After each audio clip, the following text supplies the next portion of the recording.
Ist das die Perspektive im politischen Berlin noch viele Jahre? Das weiß ich nicht. Viele Jahre fand ich heute etwas überraschend von Frau Baerbock. Bisher hat sich auch Kanzler Olaf Scholz immer so eingelassen. Es wird schwer, vielleicht noch ein Jahr. Also das sagte er zu Beginn. Aber ich glaube, das Thema, was in Berlin gerade alle umtreibt, ist, das hat Frau Baerbock heute auch im Interview gesagt, wie kann man diesem Begriff der Kriegsmüdigkeit entgegenwirken? Weil das ist ja letztlich ein zynischer Begriff. Also weil die Leute in der Ukraine sind wahrscheinlich auch kriegsmüde oder sind es. Und haben keine Chance, eine Kriegsmüdigkeit zu entwickeln, weil ihr Land angegriffen wird. Und deswegen ist in Berlin schon der Versuch, wir haben jetzt andere Themen, Gaspreise, Inflation, klar. Aber kriegsmüde zu sein, ist für eine Nation wie Deutschland schon schwierig gerade. Herr Schild, Sie sind NATO-Korrespondent in Brüssel. Deshalb an Sie die Frage, wer hat was erreicht? Wo steht dieser Krieg militärisch? Ich würde sagen, für die Russen zufriedenstellend, für die Ukraine schlecht. Ich finde, die Ukraine steht mit dem Rücken zur Wand. Sie hat ungefähr 24% des Gebiets verloren. Aber man muss wissen, dass dort 80% der Wertschöpfung erfolgen. Das ist der Industriebereich Donbass und es ist vor allem die Kornkammer um Cherson unten im Süden. Das heißt, ohne diese Bezirke wäre wenn es so bliebe, wäre die Ukraine gar nicht lebensfähig. 80% der Wertschöpfung. Und die Ukraine hat keine Zeit. Die Russen haben Zeit, die können auf Zeit spielen. Und ich würde auch deswegen unterstreichen, was Frau Baerbock gesagt hat. Das wird noch sehr lange dauern. Aber die Ukraine hat keine Zeit. Und der Vorsitzende des Präsidentenbüros, Jermak, hat vor einigen Tagen auch gesagt, wir müssen diesen Krieg Ende Herbst beenden. Dann wird es kalt und dann wird es nass. Das wird aber nicht so sein. Aber die Ukraine hat als größte Herausforderung aus meiner Sicht jetzt, dass sie 35 Millionen traumatisierte Menschen durch den Winter bringen müssen. Und die Russen zerstören ganz gezielt Infrastruktur für Wärme und Energie. Das wird die große Herausforderung werden. Und ich glaube, anders als Sie, mit Verlaub, dass es im Winter keine großen Gefechte geben wird. Ich denke, es gibt eher eine Kampfpause mit Scharmützeln. Und beide Seiten versuchen, sich zu regenerieren. Es geht auf jeden Fall noch sehr lange weiter. Aber es wird nicht Verhandlungen und Verhandlungsergebnis geben im Herbst, das nicht. Also das meinte ich nur. Es kann sein, könnte ich mir durchaus vorstellen, dass der Konsens zu Sanktionen und Waffenlieferungen fällt. Und wenn die Waffenlieferungen noch weniger wären, als es jetzt ist, dann hat die Ukraine ein Problem, weil sie ist 100% auf uns angewiesen. Und wenn die Stimmung kippt im Westen, und diese Gefahr ist groß, in Österreich sehen wir das gerade, 40% gegen Sanktionen oder zum Teil gegen Sanktionen. In Italien werden wir eine neue Rechtsregierung wahrscheinlich bekommen, die sehr Putin-nah ist. Ich bin nicht sicher, ob es nicht unter der Führerschaft von Herrn Macron und Herrn Scholz dass man dann versuchen wird, Zelensky zu Verhandlungen zu drängen. Ich komme auf Ihren ersten Punkt zurück. Verhandlungen sind eine Frage, würde ich später anschließen. Aber Frau Botha hat gesagt, wie überraschend es war, dass die Ukraine diesen ersten Sturm abwehren konnte, dass sie noch existiert. Sie zeichnen jetzt ein Bild von einem Land mit dem Rücken an der Wand, das eigentlich, will nicht sagen keine, aber wenig Chancen hat, die schlechteren Karten hat in diesem Konflikt. Ist das, Frau Botha, ist das Konsens an diesem Tisch? Frau Münstermann, Herr Zumach? Ich würde sagen, das widerspricht sich nicht. Denn zum einen ist die Position der Ukraine sehr viel besser, als es noch im März der Fall war. Man rückt zwar nicht voran, es gelang aber, einige Gebiete doch zurückzuerobern. Und vor allem schafft man Unruhe mit gezielten taktischen Schlägen auf die Krim, auf Munitionsdepots. Das ist eben auch den Waffenlieferungen zu verdanken. Und das hat Auswirkungen auf den Gegner. Das bleibt nicht ohne Folgen. Die Kraft reicht aber nicht, um tatsächlich eine Offensive im Süden zu starten. Und weil Sie eben gerade sagten, im März lag das Angebot für Verhandlungen auf dem Tisch. Das ist so nicht richtig. Dieses Angebot, das auf dem Tisch lag, war so hanebüchen. Die Forderung von der russischen Seite waren für die ukrainische Seite unerfüllbar. Da fanden sich Punkte drauf wie eine Denazifizierung der Ukraine, eine militärische Neutralität, nachdem man kurz davor ein Land überfallen hat. Ich glaube, wenn es gelingt, im Süden militärisch Druck auszubauen auf die russische Seite, dann wird man an einen Punkt kommen, wo die russische Seite tatsächlich irgendwann verhandeln muss. Derzeit, das muss man so sagen, waren alle Verhandlungsoptionen, die die russische Seite vorgeschlagen hat, ein Witz. Also Wir da müssen wir, tauschen glaube ich, dazu erstmal ein noch mal direkt Missverständnis angesprochen, klären, ja. Frau Botha. Ich rede von den Verhandlungen am 24. März in der Türkei, wo das letzte Mal Regierungsdelegationen live verhandelt haben, also nicht per Zoom, und wo die ukrainische Regierungsseite einen Vorschlag gemacht hat. Ich rede nicht von der russischen, und zwar schwarz auf weiß, mit den 6 Punkten. Wir verzichten auf NATO-Mitgliedschaft, Neutralität, keine fremden ausländischen Militärstützpunkte, aber wir brauchen verlässliche Sicherheitsgarantien bestimmter Länder, die dann ja auch genannt wurden, USA, Kanada, Polen, Deutschland, Israel. 5. Punkt war über die beiden umstrittenen Gebiete Donbass. Deren Status will ich, Zelensky, direkt mit Putin verhandeln. Und der letzte Punkt war, die Krim-Frage lassen wir für 15 Jahre offen, bis wir die endgültig entscheiden. Das meinte ich. Ich meinte nicht das Russische, ja.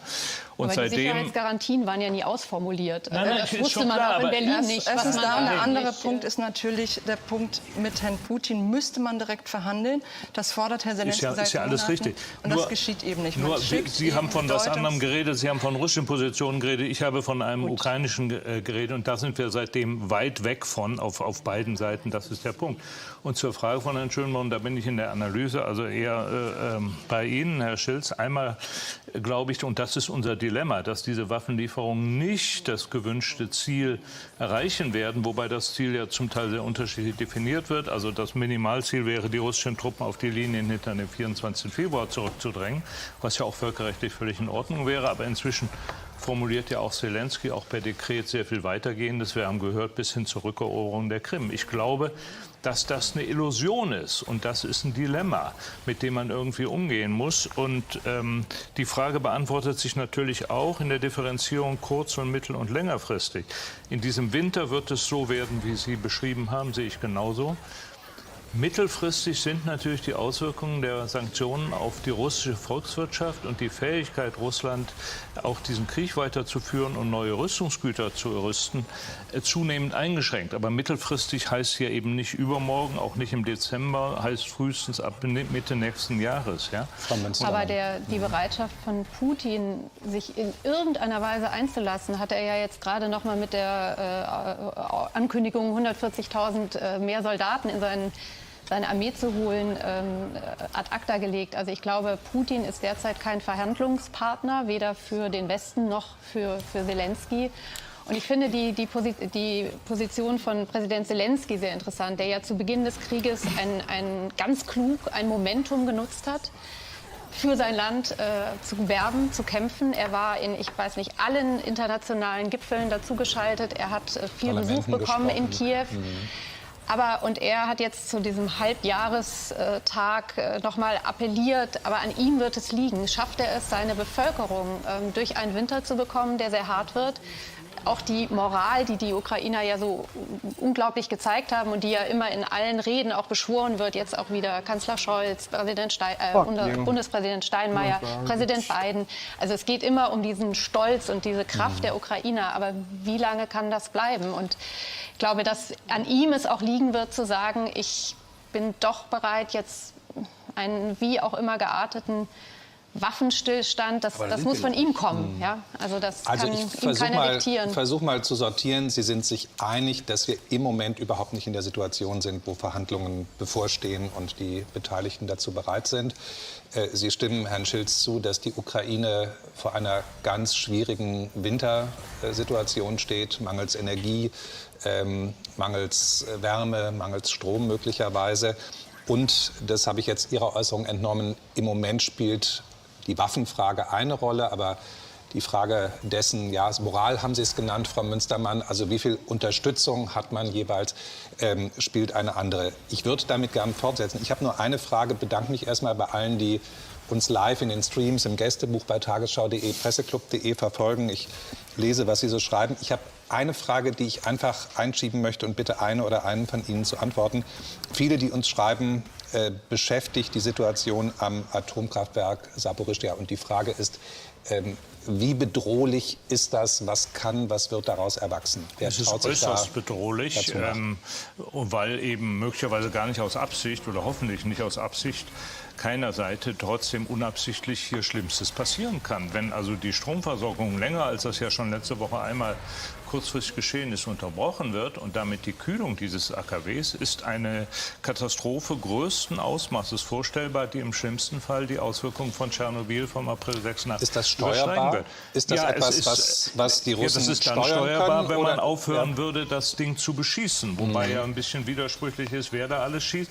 Und deswegen die Forderung ja auch der Internationalen Atomenergieorganisation, deren Delegation ja immer noch nicht reingelassen wurde, und das sind nun die russischen Besatzer für verantwortlich, um dieses AKW eine möglichst große entmilitarisierte Zone zu schaffen, in der dann also weder russische noch ukrainische Militärs sind und die auch so groß ist, dass man sie nicht zumindest mit Kurzstreckenwaffen beschießen kann. Also im Moment noch ergänzend dazu sagen, ich teile Ihre Einschätzung. Das große Problem ist eben, dass das russische Militär dort, das belegen Videos, die verifiziert worden sind, ihre Technik untergebracht hat. Also sie haben ein AKW in eine militärische Basis untergebracht und dadurch ist es ein Zentrum der Gefechte geworden. Und es bleibt nur zu hoffen, dass tatsächlich die russische Seite bereit ist, einzulenken, dass das eben Entsandte der Atomenergiebehörde endlich dort sich ein Bild vor Ort machen können. Okay, danke. Sie widersprechen mir nicht, wenn ich sage, unberechenbar im Moment. Absolut. Und von größter Gefahr. Herr Schilz, dann komme ich zurück auf die Frage von Moral. Die betrifft ja im Moment natürlich die Ukrainer, deren Moral wir, glaube ich, bewundern. Alle sind erstaunt, was der Präsident, was die Regierung an Solidarität ausgelöst hat. Der russische Präsident will die Armee um gut 100.000 Soldaten vergrößern und hat, wie man liest, Schwierigkeiten, Freiwillige dafür zu finden. Also insofern die Frage, wie sieht es mit der Heimatfront in Anführungszeichen in Russland aus? Und dann würde ich sagen, schauen wir mal auf uns, auf unsere Psychologie. Dann sind wir bei der Frage Unterstützung mit Waffen. Wie lange halten wir durch oder wollen wir das gar nicht? Aber zunächst noch mal der Blick auf die russische Binnensicht. Also ich bin kein Russlandsexperte. Ich denke, die Russen sind immer noch deutlich besser aufgestellt als die Ukraine. Weil die erste Garde der Ukraine nach meinen Informationen ist weitgehend, muss man leider sagen, dezimiert. Und mit der ersten Garde meine ich die Berufssoldaten. Und die Leute, die jetzt nachrücken, sind schlecht ausgebildet sehr oft und sie haben auch nicht genügend Protektion, also Helme und so weiter. Das ist ein großes Problem. Da steht, glaube ich, Russland viel besser da und soweit ich weiß, will auch Russland im September ein neues Programm mit 10 Milliarden Dollar ankündigen, für den Verteidigungsetat, den zu erhöhen. Aber die andere Frage, die Sie schon noch gestellt haben, möchte ich doch gerne beantworten oder in den Blick nehmen. Wir haben eben über Verhandlungen gesprochen. Herr Schilz, Sie meinen die Frage, lassen Sie uns einmal, ich will einmal noch den Blick auf Moskau, Frau Botha, wollen Sie da ergänzen und dann weiten wir den Blick unter Zuma. Ich bin da nicht ganz so pessimistisch wie Herr Schilz. Die Ankündigung, dass man die Armee aufstocken will um fast 180.000 Soldaten, zeigt ja, dass es der russischen Seite an Ressourcen fehlt. Und die Ressource Mensch ist hier ein ganz gewichtiger Faktor. Es gibt keine Generalmobilmachung. Diejenigen, die sich haben verpflichten lassen, die mit Prämien gelockt worden sind, waren eben keineswegs gut ausgebildet auf der russischen Seite. Und es waren Verträge, die für ein halbes Jahr abgeschlossen worden sind oder für ein Jahr. Das sind sogenannte Kontraktniki, Vertragssoldaten. Diese Verträge laufen jetzt aus. Die Prämien, die sie gelockt haben, gab es einmal. Die Frage ist, wer von ihnen ist bereit, weiterzumachen? Und ich könnte mir vorstellen, dass die Bereitschaft dann nicht sehr ausgeprägt ist. Wenn Wladimir Putin keine Generalmobilmachung verhängt, muss er von irgendwoher diese 180.000 bekommen. Ich vermute, es geht darum, in den besetzten Gebieten auf der Ukraine die Männer quasi zu inkorporieren in die russische Armee. Aber es bleibt ein Problem, dass es der russischen Kämpfer, Seite... die bisher offiziell zur Armee nicht dazugehören. Genau so ist es. Aber im Prinzip ändert das trotzdem nichts daran, dass die russische Seite bald schon die Männer ausgehen. Und hier sehe ich eben ein Momentum, das Verhandlungen ermöglichen könnte. Also man muss noch sagen, diese Zahl, die jetzt auch genannt worden ist, die Putin verkündet hat, da ist eben unklar geblieben, ob das nun Vertragssoldaten sind, bei uns würde man sagen Berufssoldaten, oder ob es Wehrpflichtige sind. Und bei Wehrpflichtigen ist es nach zumindest der bisherigen Rechtslage in Russland so, dass sie nicht außerhalb des eigenen Landes eingesetzt werden können dürfen. Das mag möglicherweise noch geändert werden. Ich glaube nur trotzdem, trotz dieser objektiven Schwierigkeiten, dass die russische Seite militärisch nach wie vor sehr überlegen ist, weil es ist natürlich vergleichsweise für Putin einfacher, ich sag mal, Soldaten zu verheizen in diesem Krieg und auch die Opferzahlen zum Teil der heimischen Bevölkerung zu verschweigen. Dann wird gesagt, die kämpfen weiterhin an der Front, obwohl sie längst tot sind, als es das für Zelensky ist. Und wenn wir uns die Waffen angucken, haben wir nach wie vor eine große Überlegenheit in der Luftwaffe sowieso, aber auch bei der Zahl der Artilleriegeschütze, der Reichweite der Artilleriegeschütze. Und daher rührt so ein bisschen meine Skepsis, ob man das mit Waffenlieferungen jemals, aber da kommen wir ja gleich zu. Ich glaube, nur einen letzten Punkt noch. Putin hat in diesem Krieg bisher die Eskalationsdominanz. Und die liegt nach wie vor noch bei ihm. Und Putin-Russland hat nach meiner Analyse auch, glaube ich, die größere Durchhaltefähigkeit, noch jedenfalls, weil er eben der eigenen Bevölkerung mehr zumuten kann als der Westen oder auch als Zelensky. Und wenn man auf die Wirtschaftssanktionen guckt, ich sag mal, wenn in einem westlichen Demokratie das Wirtschaftswachstum 0,5% zurückgeht, hat die Politik ein Problem. Wenn es in Russland um 6% zurückgeht, ist das noch kein Problem. Das meine ich mit größerer Durchhaltefähigkeit. Aber hat eine Atommacht nicht immer eine Eskalationsdominanz? Also ich glaube, am Ende ist es sehr, sehr schwierig, gegen die Atommacht Russland tatsächlich einen Krieg zu gewinnen, wie auch immer man das definiert. Ja. Sie haben finde ich, sehr differenziert jetzt das Bild gezeichnet der beiden Kriegsparteien. Am Ende ist es in fast allen Punkten eine russische Dominanz, eine russische Überlegenheit.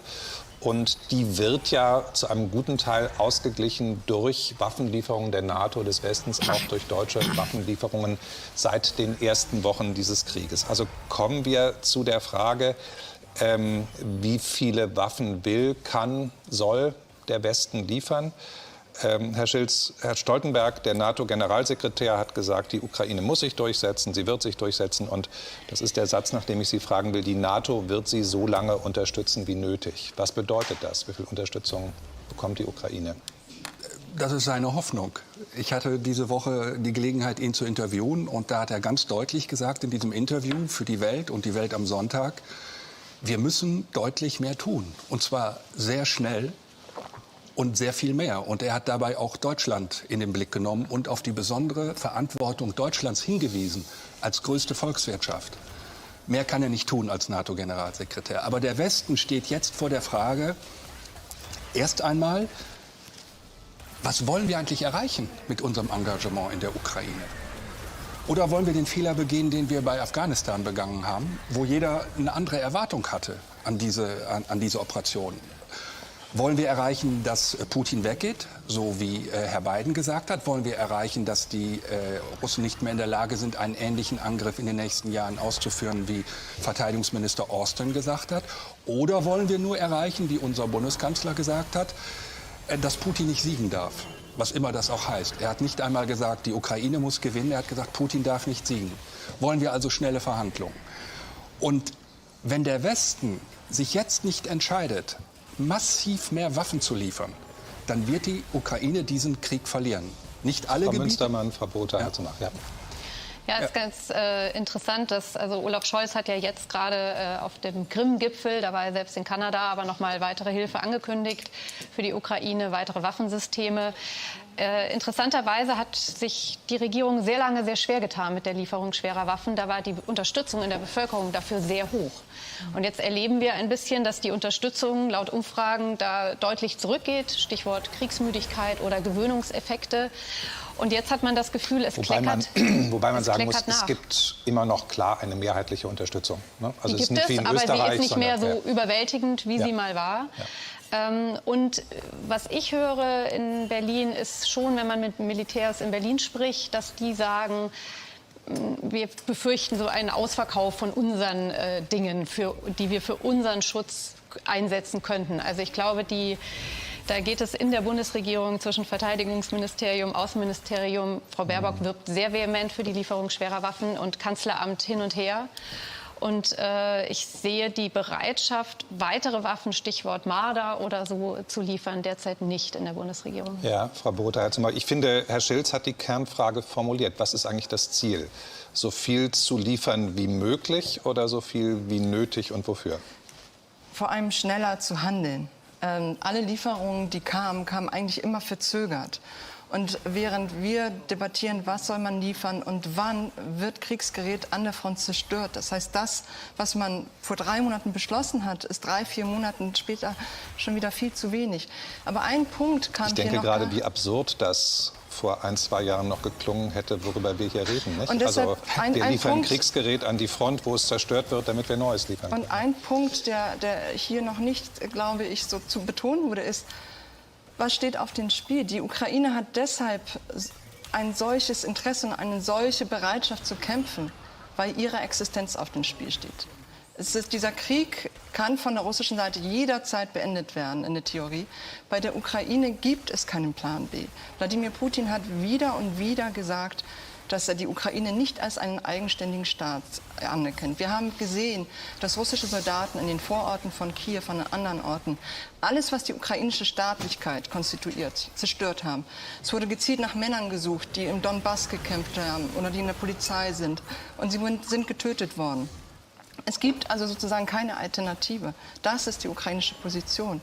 Und ich habe in der vergangenen Woche die Eltern eines sehr bekannten ukrainischen Aktivisten getroffen. Maxim Butkewitsch heißt dieser Mann.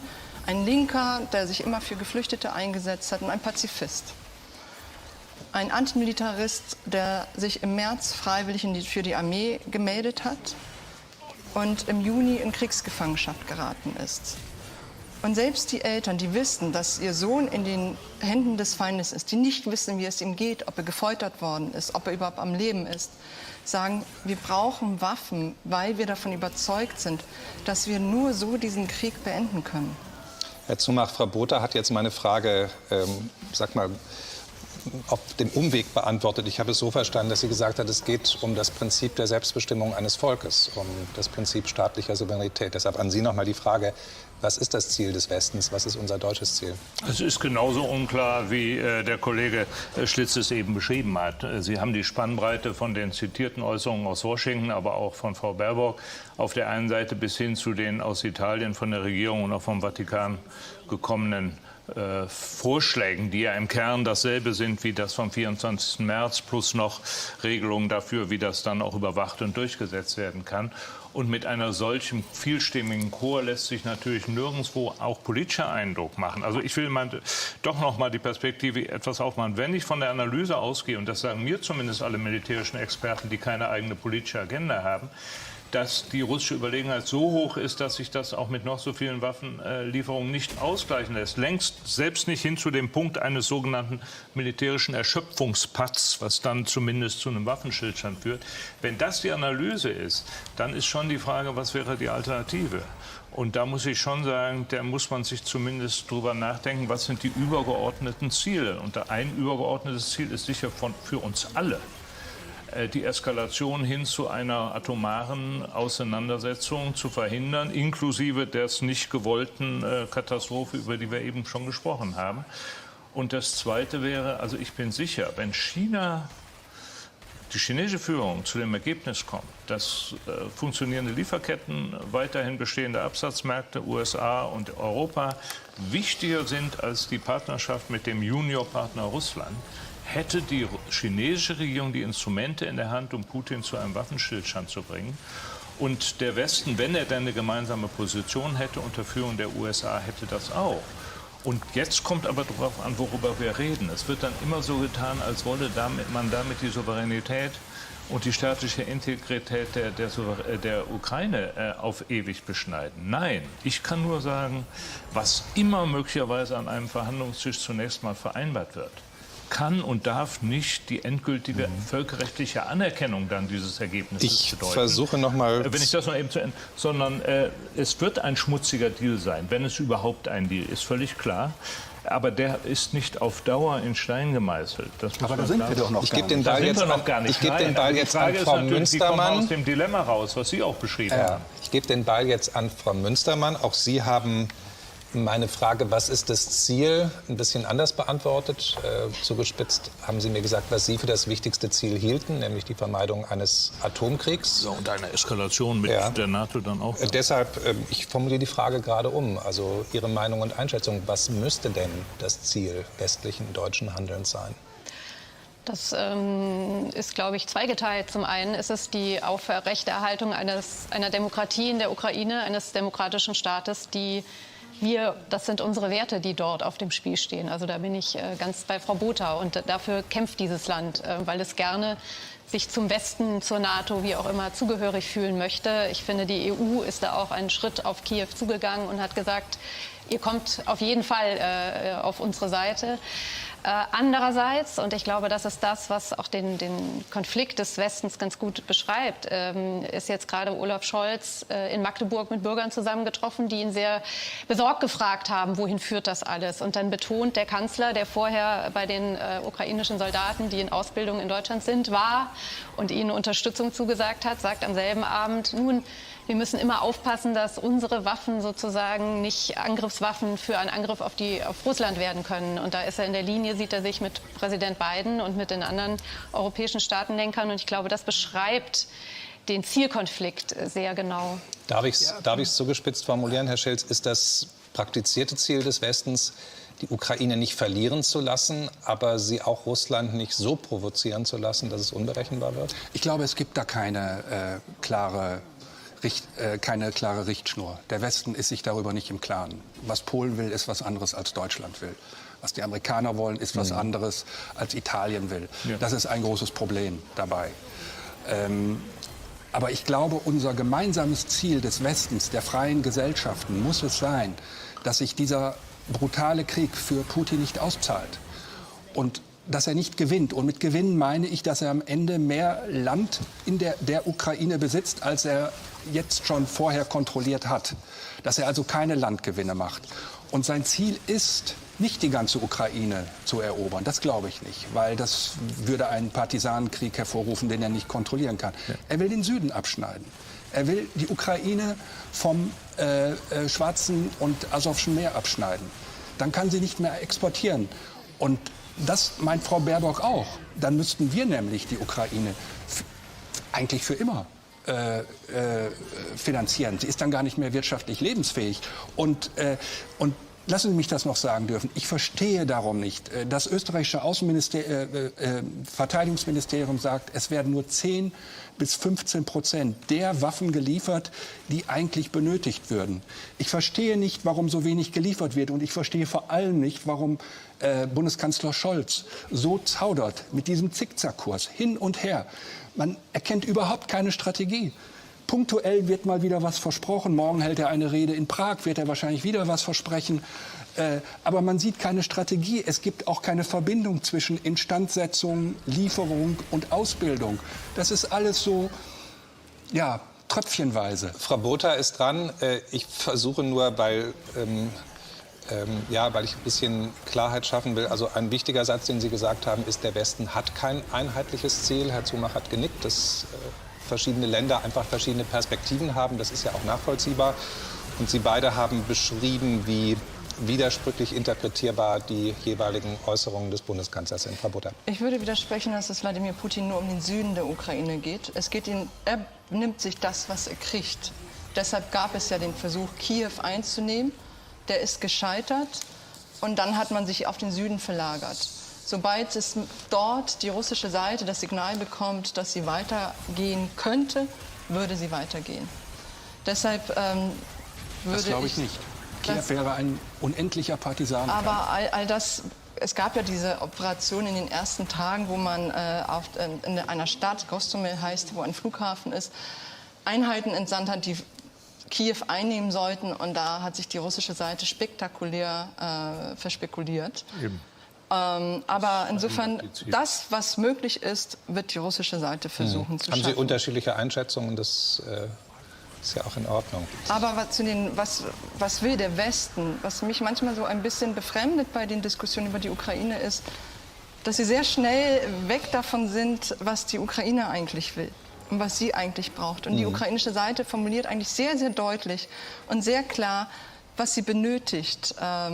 Und bevor es um irgendwelche Ziele anderer Länder geht, um Zukunftsperspektiven, sollte man doch der ukrainischen Seite zuhören und das ernst nehmen. Könnte es sein, Frau Münstermann, dass im Laufe dieses Winters die deutsche Haltung klar wird, nämlich Alles, was den Krieg schnell beendet und wieder Gas in die Leitungen bringt, ist deutsche Position? Ich glaube, das bleibt weiter immer mehr verwässert, denn tatsächlich sieht sich ja die deutsche Regierung, erleben wir ja auch gerade auch schon, einem desaströsen Herbst voraus. Also sprich Gas, das nicht fließt, führt ja in der Bundesregierung dazu, dass wir Instrumente einsetzen wollen, die nicht klar kommunizieren, Stichwort Gasumlage, dann wieder weiter verbessern.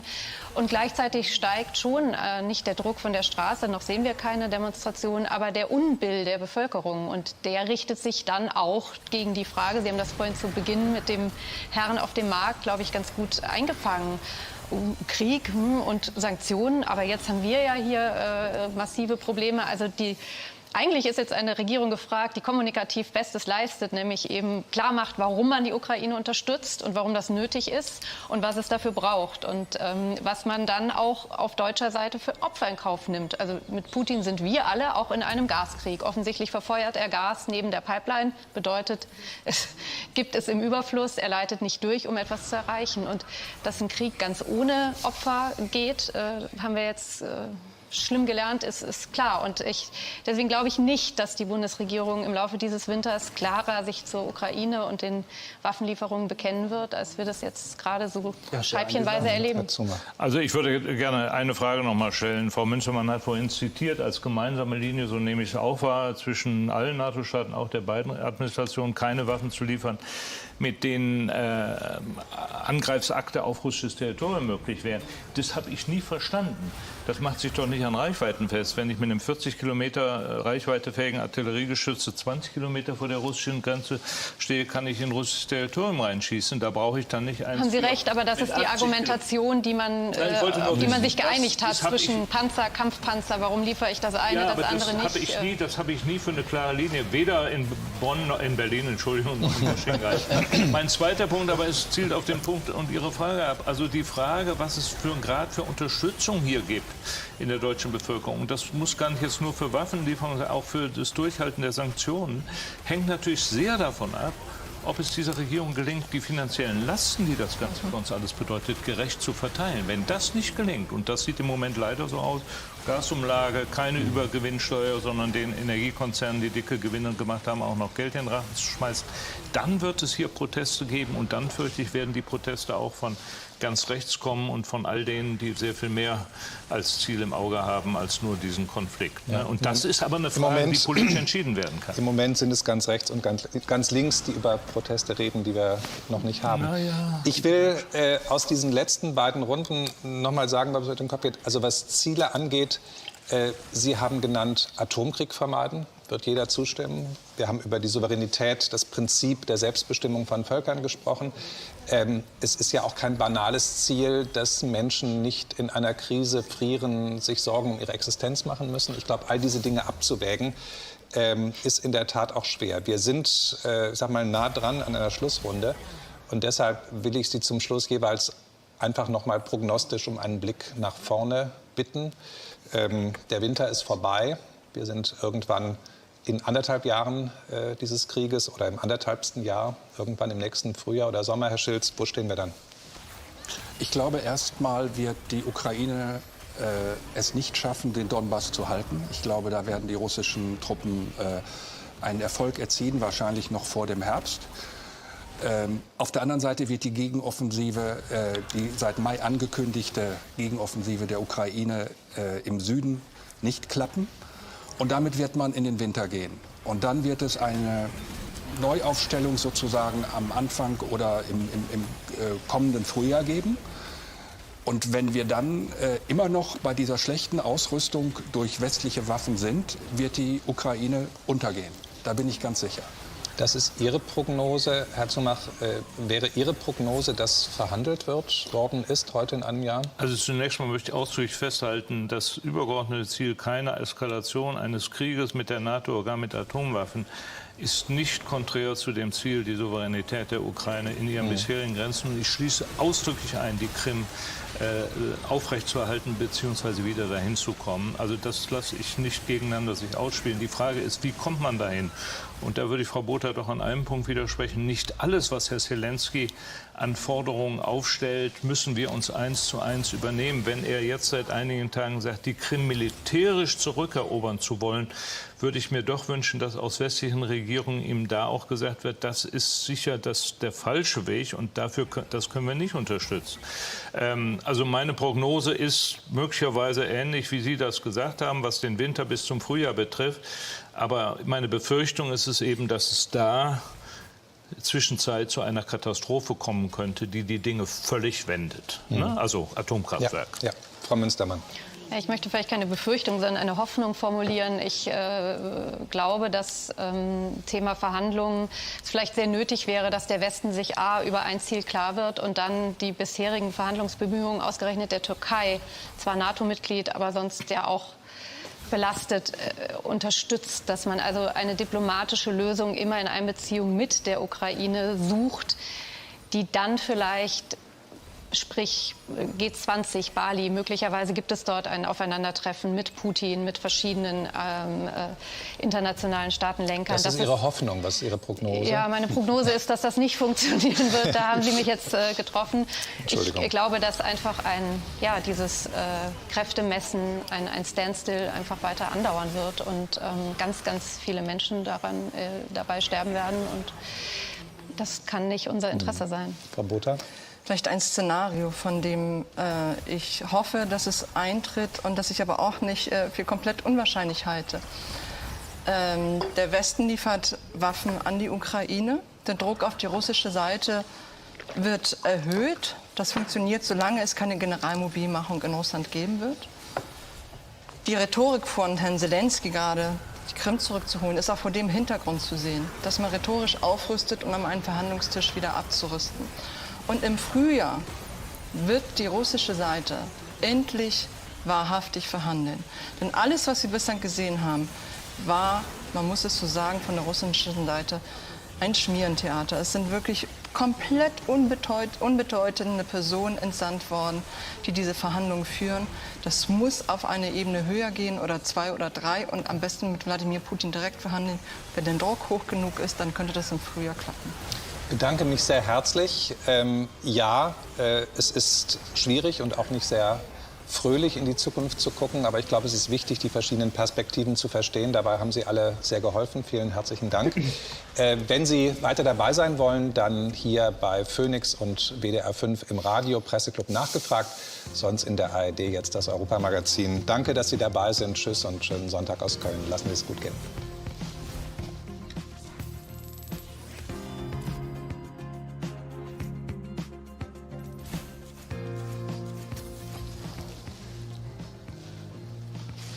Und willkommen zurück. Presseclub nachgefragt im Radio bei WDR 5, im Fernsehen bei Phoenix. Und wir beginnen in Stuttgart. Markus Hummel hat uns angerufen. Willkommen im Presseclub. Sie haben das Wort, Herr Hummel. Ja, guten Tag. Ich habe 2 Fragen. Und zwar einmal, warum werden die Leopard 1 Panzer nicht geliefert? Die Industrie hält diese doch vor und man könnte diese jederzeit liefern. Punkt 2, welchen Sinn machen die ganzen finanziellen Strapazen durch die hohen Energiekosten, Stichwort Sanktionen, wenn nicht gleichzeitig militärisch 100% geliefert wird? Also ich meine damit, was die Ukraine will und braucht, muss geliefert werden. Sonst macht es doch gar keinen Sinn. Danke, das ist eine klare Frage. Wer traut sich, also ich meine, die zweite schließt im Grunde die erste ein. Wer traut sich eine Antwort zu? Ich habe Sie akustisch nicht verstanden, so wenn Sie sie noch mal eben sagen. Okay. Also Herr Hummel fragt, warum wird nicht konsequent geliefert? Warum wird der Leopard 1 Panzer nicht geliefert? Und was macht es für einen Sinn, dass wir unsere Wirtschaft riskieren und unsere Versorgung riskieren, wenn wir nicht konsequent alles tun, damit mit Waffen die Ukraine den Krieg gewinnen kann? So, Herr Hummel, habe ich Sie verstanden. Genau. Also ich kann dazu nur sagen, ich habe die ganzen Argumentationen, auch die Unterscheidung zwischen sogenannten leichten und sogenannten schweren Waffen, sogenannten nur zur Verteidigung fähig und anderen, mit denen man offensivfähig sein kann, nie verstanden, auch lange vor dem Konflikt nicht, auch in dieser Debatte nicht. Ich habe zweitens das Argument, was Frau Münstermann vorhin noch mal zitiert hat, auch bis heute nicht verstanden. Also Sie die Verteidigungsministerin zitiert haben damit, dass wir bald nichts mehr haben, was wir abgeben können, weil wir es für eigene Landesverteidigung brauchen. An welche Szenarien ist da eigentlich gedacht in den nächsten Jahren, wer uns angreifen könnte? Also von daher sehe ich auch kein kohärentes Argument dafür, nicht mehr Waffen zu liefern, bei aller Skepsis, die ich gegenüber diesem Ansatz ja beschrieben habe. Herr Hummel, danke. Ich kann alles gut auf dem Ohr hören, aber ich bitte die Regie vielleicht, die Einspielung im Studio ein bisschen lauter zu machen. Wir sind in München bei Essim Can. Guten Tag, Herr Can. Guten Tag an die Runde. Meine Frage ist, laut dem letzten Amnesty International Bericht kommt es auch auf der ukrainischen Seite zu Kriegsverbrechen. Die Waffen, die wir liefern, werden teilweise in Krankenhäusern und Schulen versteckt hinter Zivilisten, Frauen und Kindern. Wie können wir es verantworten, in dieser Situation dennoch Waffen zu liefern, wenn Kriegsverbrechen stattfinden? Danke für Ihre klare Frage. Vielleicht zu dem Bericht selbst, der ja hoch umstritten ist. Die Amnesty International-Sektion in der Ukraine selbst war nicht einverstanden, in welcher Form der Bericht veröffentlicht worden ist, und ist zurückgetreten. Sie haben die Frauen, die Kinder angesprochen. Soweit mir bekannt ist, geht es nicht darum, dass sie in Krankenhäusern oder Kindergärten waren, als diese in Nutzung waren, sondern dass sie diese Orte benutzt haben, als diese Städte von der russischen Seite angegriffen worden sind. Das ist natürlich ein großer Unterschied. Insofern bei dem Amnesty International Bericht, der ist von vielen Seiten, auch von Experten für Kriegsrecht und Kriegsverbrechen, sehr kritisiert worden. Nichtsdestotrotz möchte ich sagen, dass Verbrechen auf beiden Seiten natürlich aufs Schärfste zu verurteilen sind und die Ukraine diese auch untersuchen muss. Ich glaube, der Bericht ist dafür sozusagen nicht der Beweis, dem man in diesem Fall nachgehen muss. Aber man sollte auf jeden Fall hier wachsam bleiben. Ich verspreche ja immer, dass wir hier keine Diskussion machen über einzelne Fragen. Aber ich will das, was Sie vielleicht, Herr Can, im Hinterkopf haben, mal anders formulieren. Wie fair sind wir in unserer Berichterstattung mit den Kriegsparteien, die uns naturgemäß unterschiedlich nahestehen?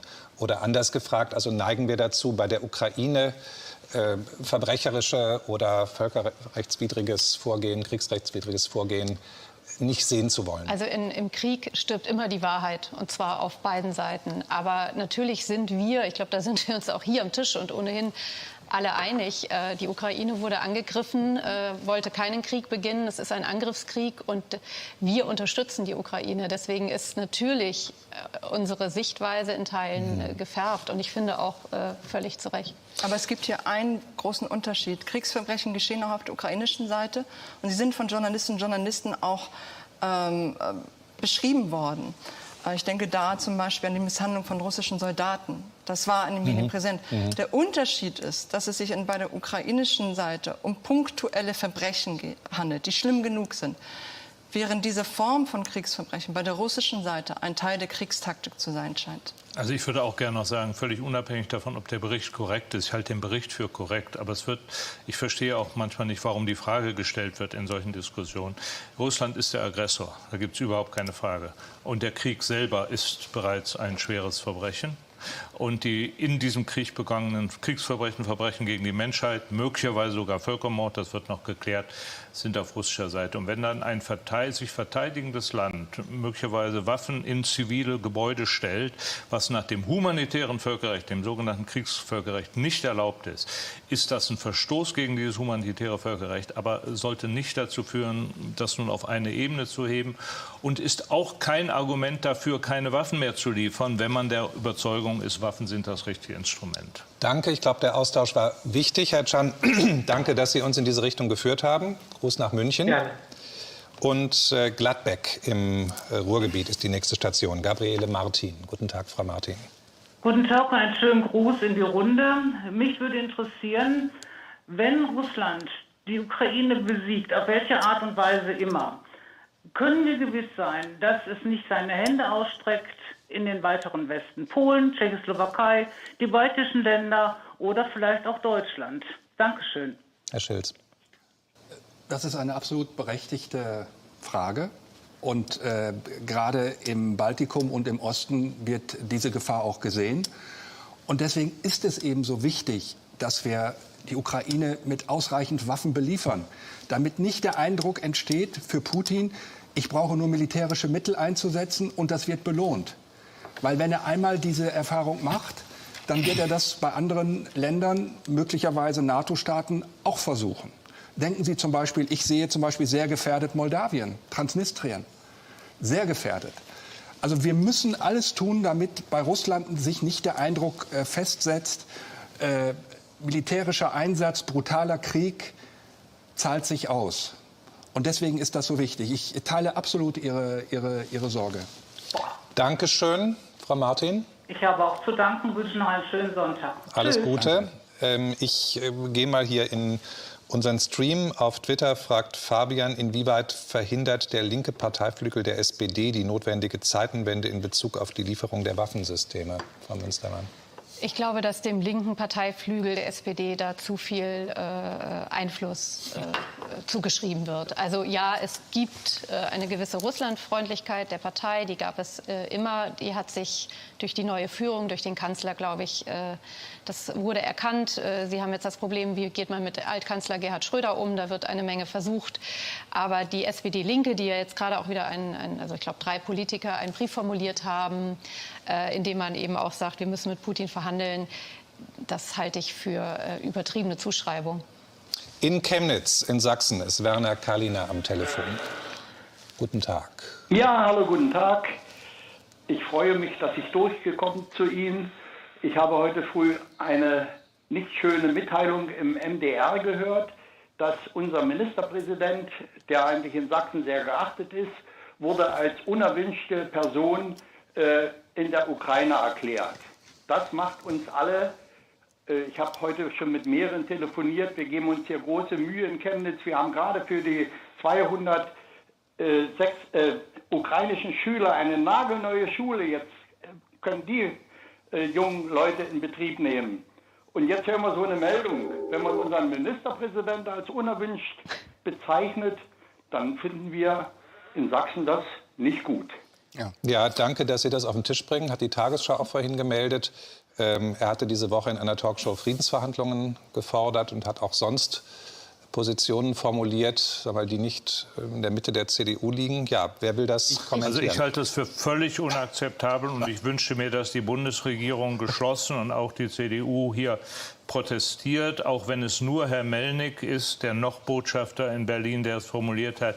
Aber das liegt ja leider in einer Linie des Dekrets des Kulturministeriums vor einigen Wochen, wo bestimmte Personen aus Deutschland, die auch andere Positionen öffentlich formuliert haben, auf eine Verräterliste gesetzt worden, mit dem Ergebnis, dass diese Menschen hier bei uns, ich nenne beispielsweise den Professor Warwick, zu Hause inzwischen bedroht werden mit ihrer Familie und unter Schutz gestellt werden müssen. Das ist völlig unakzeptabel und ich finde, die Bundesregierung sollte das nicht nur hinter verschlossenen Türen diplomatisch, sondern in aller Deutlichkeit nach Kiew auch sagen. Genau, man muss aber sagen, das ist keine Regierungspolitik der Ukraine, sondern Herr Melnick hatte in der Vergangenheit eine Einladung an Herrn Kretschmer ausgesprochen, in die Ukraine zu kommen. Denn wir wissen ja, dass Herr Kretschmer zuletzt im Kreml war und Positionen vertritt, die der ukrainischen Seite inakzeptabel erscheinen. Gut, aber die Liste war offizielle Regierungsliste. Also lud er ihn ein, dass er in die Ukraine kommt, sich selbst ein Bild macht. Und ich habe es so verstanden, dass diese Einladung wieder zurückgezogen worden ist. Aber ganz ehrlich, ich glaube, man kann den Hörer auch beruhigen. Das sind die letzten Zuckungen, wenn ich es mal so etwas despektierlich formulieren darf, eines Botschafters, der abberufen wurde, der hier für große Wellen gesorgt hat, aber der jetzt, dessen Zeit in Deutschland im Oktober abläuft und der sich jetzt auf Twitter noch mal gemüßigt sah, das sozusagen mit Herrn Kretschmer zu diskutieren. Ich glaube, dem darf man gar nicht so viel Bedeutung beimessen. Sollte der Bundeskanzler ein klares Wort sprechen? Ich meine, wir haben ja auch schon mal die Situation gehabt, dass unser Bundespräsident nicht willkommen war. Es schon der Eindruck entstanden, dass ein bisschen davon abhängt, wo man politisch steht und was man gerade gesagt hat. Nein, aber der Bundespräsident war ausgeladen, also das ging in Zelensky-Kreise, das war die höchste politische Führung der Ukraine. Das war durchaus ein Problem. Ich habe das als unklug empfunden. Aber Herr Melnick, der jetzt auf Twitter eine nicht öffentliche Einladung oder eine Einladung wieder zurücknimmt, ich glaube... Herr Kalliner. Darf ich noch etwas dazu sagen? Ja, erstmal recht herzlichen Dank für Ihre Meinungen. Herr Melnik hat ja nun schon wirklich sehr vieles gesagt, das können wir auch verstehen. Aber das haben wir ja heute jedenfalls im MDR, war eine offizielle Mitteilung, also Melnik zwar, aber offiziell von der Ukraine, dass er als unerwünschte Person erklärt worden ist. Und das hat uns etwas beunruhigt. Ja, danke. Wir haben es aufgeklärt. Also in dem Fall ist Herr Melnik der noch Botschafter, die handelnde Person. Aber die Irritation macht das nicht geringer. Und die Liste, die ich erwähnt habe, kam von der Regierung. Da bleibe ich bei. Danke, dass Sie es eingebracht haben. Gruß nach Chemnitz. So, jetzt...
Würde ich mal sagen, den Norden hatten wir noch nicht. Gehen wir zu Dietrich Malcherczyk in Unterglinde bei Pinneberg. Bitte schön, guten Tag. Ja, schönen guten Tag.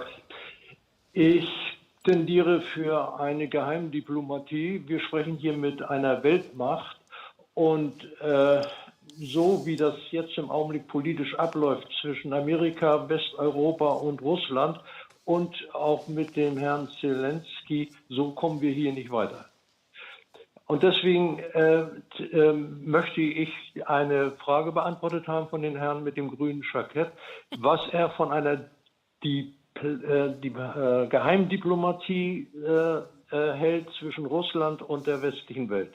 Also ich halte sehr viel davon. Der Herr ist mit dem grünen Jackett. Ich halte sehr viel davon, dass alle Bemühungen, hinter welchen verschlossenen Türen auch immer, die zu einem Ende dieses fürchterlichen Krieges und aller seiner Opfer führt, richtig sind. Das ist vielleicht nicht nur zwischen Russland und den USA, vielleicht auch mit China. Ich sage trotzdem, dabei darf nichts rauskommen, was der Ukraine in irgendeiner Weise ein Ergebnis vordiktiert, was also den Verzicht auf bestimmte Territorien und so weiter betreffen, sondern das Ziel muss sein, dann Verhandlungen auch zwischen den unmittelbar Kriegsbeteiligten zu ermöglichen, ohne dass das Ergebnis schon vorgegeben wird. Das ist mir wichtig. Ansonsten absolut, wenn solche selbst wenn Herr Schröder bei Herrn Putin etwas erreicht hätte, in der Richtung, wären wir ihm vielleicht heute alle dankbar. Hat jemand Informationen? Bin ich ganz Ihrer Meinung. Dankeschön. Gibt es geheimdiplomatische Kanäle jetzt? Also es gibt Gespräche laufend über die türkische Seite mit den Ukrainern und mit den Russen. Und ich würde doch davon warnen, Geheimdiplomatie ohne die Ukraine zu betreiben. Das weckt insbesondere in Polen und in anderen ostmitteleuropäischen Ländern ungute Erinnerungen an 1939. Also historisch ist das schon sehr belastet. Diejenigen, um die es geht, sollten immer mit am Tisch sitzen. Und bitte, Herr Schilz. Geheimdiplomatie hin, Geheimdiplomatie her. Ich glaube, Putin ist im Moment so stark in der Ukraine, leider, dass er gar kein Interesse daran hat, zu verhandeln. Er wird vielleicht Scheinverhandlungen führen, das kann durchaus passieren, aber er hat kein Interesse daran. Und insofern denke ich auch die Rolle des türkischen Präsidenten wird, oder sein Einfluss auf Putin wird deutlich überschätzt. Er hat diesen Getreidedeal zwar initiiert, aber man muss auch sehen, dass Putin daran Interesse hatte, diesen Getreidedeal zu machen, weil die afrikanischen Staaten wollte er nicht sozusagen verärgern. Ja, die standen bei ihm, die haben ihn besucht und gesagt, hilf uns, unsere Leute verhungern, wir kriegen Unruhen. Und das war sein eigentliches Interesse. Ich bedanke mich, Herr Schilz. Bedanke mich auch bei Herrn Malcharczyk, allen anderen, die angerufen haben, denen die nicht durchgekommen sind. Ich finde, wir haben jetzt bei Nachbefragt noch ein paar caused that. It wasn't a retraction. Again, I think people, I see this from people in your audience, and I don't know if this is the case for you, but I could see like viewing things from an antagonistic lens where people either support you or they don't, and that's not like what I'm about. I don't like uncritically support anyone. I just want to point out things where I get things wrong. I if understand, that makes sense. and it does. Obviously, if I were to detail in a full account every bad thing I've ever said on this platform, I wouldn't have room to breathe. So, you know, the impression people are going to take from any element of my content as opposed to its full, you know, thousands of hours, it's always going to vary. It's not the issue at hand. But I know the online left, and I also know what was going on in the comments of your initial video, as well as adjacent Twitter discourse, and also based on the way you framed things in your follow-up video. That may have been what prompted a correction, but you did get pushback because of me, and not the Israel thing either, because people on the left don't give a shit about that. They never give me shit for that. True. It was everything else. And I know this. This isn't an accusation towards you, but you were probably provided a superfluous amount of evidence to the effect that I am a horrible human. And a lot of it, I imagine you looked at and you thought, okay, well, this is maybe a bit over the top. You know, maybe this is a bit out of context. But you were provided a lot of it. And I think that in the subsequent months, you have walked a very fine line. And it's a line that I don't think I'm physiologically capable of walking. You've been talking to me in DMs and have been friendly and engaged and perfectly pleasant to talk to. But in a broader sense, I feel like you have been exposed to an overwhelming confluence of arguments against me. And where you are right now is in a position where you can make an hour-long, 20-minute long. I just want to say, I think it's really funny that I've probably talked to a dozen, 2 dozen maybe, like PhDs on my stream before. We've talked to a lot of like really educated people, or people working on PhD theses. I don't think I've ever talked to a person that uses as much vocabulary as Vosh does, ever. No educators. That's very funny to me. But just, it's not like a dig at his arguments, technically. I mean, you can talk this way. It doesn't make your arguments right or wrong, but... video, which is mostly about me, which ends with you answering the question as to whether or not I'm racist with a, does it matter, he's still doing the thing which enables white supremacy, and still talk to me in what I perceive to be an empathetic sense. I have no idea what pathological desire to make people happy and minimize harm must motivate this line that you've walked. It is incredible. I don't know how you've done it.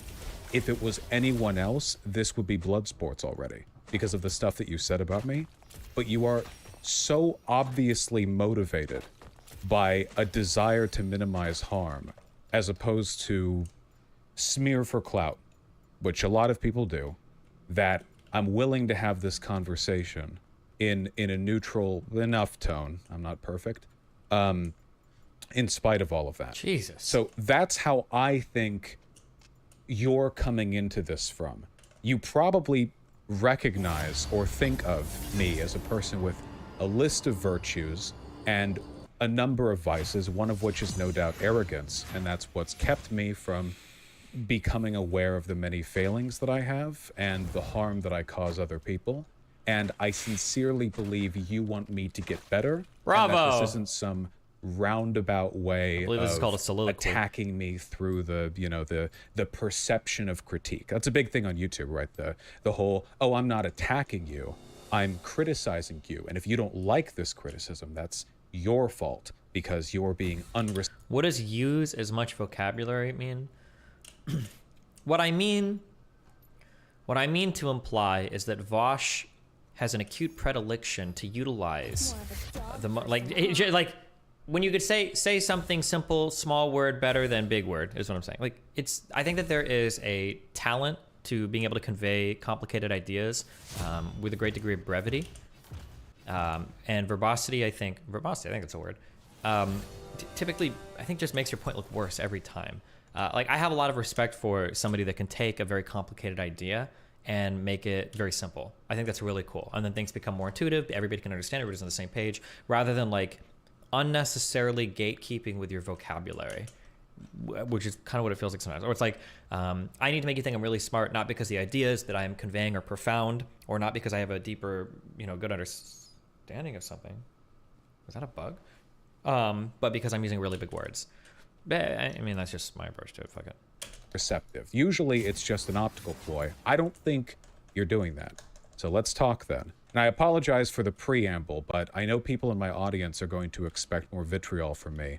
And I wanted to explain, if to no one else, to them, why I don't feel the need to do that. Jesus. Yeah, I think that sums it up. I would just add, sorry, I completely forgot what I was about to say. Give me 3 seconds to think. Not at all. Write it down. Why does every streamer have these big glass my goal or being big empty. water So- things? What the or fuck? my sort of motivation being empty. And I think that the reason I've tried to sort of toe that line is because I do believe a lot of what you do is really good. And this is a point I didn't, really flesh out in the video very much at all. But in terms of as a force of content, like most of what I said in the original video, I still stand by. But you're right. Wait, are you that, leaving? Like having so much talked about and Wait, having what? so many things offloaded onto you at once creates this overwhelming pressure of like, okay, how do I address these things that I do see that I take issues with? Like we can talk about the Professor Flower stuff. I take an issue with a lot of that, and I disagree with a lot of it. These I don't know if it's everybody, but when I eat like a bunch of fucking trash, like pizza, whatever shit, if I wait like 2 or 3 hours, I feel like a fucking monster. I feel very strong, but that's just me. I don't know. Characterizations. How do I take that in stride and say like the comment you mentioned where I said like, is he a racist? Yes or no? I mean, white supremacy operates at different levels, and me that question isn't meant to like. I guess okay, it could be seen as an inference that you are a racist guy, but it's like these things are more complicated than yes or no, and that's the point I'm trying to make there. But I mean, we can go through the video or whatever.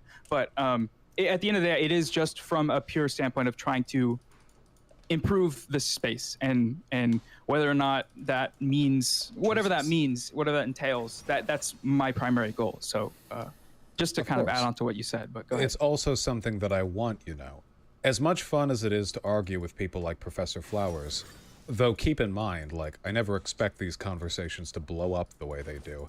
I'm usually ready for an amicable conversation. The drive behind all of it is that I want to make the online left better. I think the online left is driven in large part by an unwillingness to engage in and be receptive towards conflict, and also by a kind of ideological weakness, an inability to reconcile their perspectives with outside criticisms, a desire to turn inward. The right doesn't have this issue because being wrong doesn't stop them, and they're not concerned with being consistent from point to point. They can. It's like a Tolkien's orcs, right? You don't need to have proper plumbing infrastructure built in their towns. They don't give a fuck. It's not necessary for their stability. We, on the other hand, unfortunately, are bound by some constraints. The benefits that we have, of course, is that we're right. That's a pretty big one. But in terms of the downsides, there is a lot of echo chambering. I think, for the most part, when I have these conversations with people like Professor Flowers, I'm always hoping that they'll have a come to Jesus moment, that, they realize I'm right about everything. They'll reflect on their wrongdoing, and they'll arrive at some understanding. They don't have to like me. I know you exhale, what but was the wrongdoing in that regard? The wrongdoing of the claim that about white racial essentialization, or in that specific case, I'm curious. Well, she made a few mistakes. Though keep in mind, your whole video was an attempt to instill, sort of by proxy, a come to Jesus in me. Obviously, your video was directed at people who are watching the video. It's not a claim made directly at me, but that is the goal then, as you acknowledge the belief that people can change. And I imagine it must come across as incredibly conceited for me to say, you know, oh, look at these 48 people, minorities on the left who disagree with me. I can't wait for them all to shape up. But, you know, stranger things have happened. That's why I like to take it point by point. With Professor Flowers, the essentialization thing in particular was pretty bad. Likewise, she was giving leeway to ethnic cleansing. Now, you know, if she had just acknowledged that, we could have argued about how, you know, sometimes in times of great need, you know, you might be able to justify this, that, the other. But she wouldn't own up to it, which was really frustrating. I think, like, that's where I disagree, is that, you know, it's sprinkled throughout that conversation where she said that that's not something that people are considering. But the question that was being posed by you was, you know, if they did this, if they decided to do this, what would you say to that? And it's not that. Wait, is Twitter like going crazy right now, or what's? Oh, okay, never mind. I just somebody saying something in chat. Never mind. Okay. Question is the wrong question to ask. It's that she at no point suggested that was going to happen, and that was something that was happening. And to view the idea, the simple claim, like the simple claim of colonized people should be able to decide. It's not about whether or not it's moral or ethical to make the decision to kill their oppressors. That type of extreme is the problem, because it is a very kind of baseline claim about autonomy that I don't think you disagree with, but I think in your pursuit of, I don't really know, I guess for you it is to nail down the ethical, what's the word? To nail. The people of South Africa should be able to shoot their homosexuals and bury them in a mass grave. I know, I've heard this argument. I no, that's again, that doesn't apply to what I'm saying here. Wait, hold on. You're making the autonomy argument. Now, I recognize that an autonomous nation state will have the ability to commit ethnic cleansing, but in practice, we never ever talk about the right to do a thing in the context of whether they have the national sovereignty to do so. A nation with autonomy will be able to purge its queer people. That's a thing they can do as a product of national autonomy. But no leftist in their right mind would go, well, I do think actually that America should have the right to kill like all their gay people because, you know, America's a sovereign nation and that's part of a sovereign nation. Like, we wouldn't talk about it that way. The issue I have is Professor Flowers was saying that colonized people, by which she meant black people, should have the right to decide whether to live with their oppressors. And given it was the context of South Africa, that would be white people. And in following qualifications, you know, she's essentially said that what I'm about to infer is correct. But when you're talking about choosing to live with in the context of a nation state, we're talking about killing a group or deporting them, and either meet the definition of an ethnic cleansing. Whoa. Yeah, again, I just disagree that at the level of conversation that was being had, that was something that was even a part of, like, I mean, again, so this is conversation at two different levels, right? In debate, you are pushing to the limits to test, like, what this all means. What is the implication of what she's saying here? But I don't think that, like, your insinuation of this, again, like, you can go throughout the thing. There's no point. There are multiple points where she says that, you know, this is not something that people want to do. This is not something that people are planning on doing. But so this continued characterization that I think her ethical system, you think that Professor Flower wants to kill white people? I think that Professor Flowers is a believer in a system by which you can justify ethnic cleansing against white people. I don't think the people in South Africa want it. Well, I'm sure some do. There are millions of people there. But I don't think this is like an issue with indigenous communities. I don't believe in the fear of retribution. I think that overwhelmingly any indigenous community is just going to want to reestablish some sort of presence on their land, some political and economic autonomy. Varies, of course, depending on where you are. But this is leeway I don't think you or anyone would give anyone else. the right to decide. Now, it's true she said, I don't want genocide, I don't want this, I don't want that, but I've argued with a lot of right-leaning people who will shy away from the term we have for bad things, but then justify the bad things through other terminology. It's really common, and it's why they get mad at me for asking them qualifying questions, because they feel like I'm trying to trick them into defending, say, for example, the ethnic cleansing of Latin Americans who come up from the border, when that's explicitly what they want, but they don't like the term ethnic cleansing. They don't like it because light's being shown on positions they'd rather leave to implication. In Professor Flowers' case, it wasn't very implicit. It was pretty explicit. And I feel like we can acknowledge that Professor Flowers indeed endorsed, or at the very least held water for ethnic cleansing, without sacrificing any real talking points concerning decolonization, because that's not decolonization. That's like very, very out there. You know, it's not. That doesn't have anything to do with the actual like political, talking points, right? Yeah. So I just disagree with that claim that is what like the ideology. And again, like so. I've watched all of her videos and the full debate. I've watched everything multiple times, and I don't see how anyone would come to that conclusion. I think what's being valued here is the moments in the debate where you got that impression. Why not just ask I don't know if Vosh will get this. Why not just ask this question, okay? Hold on.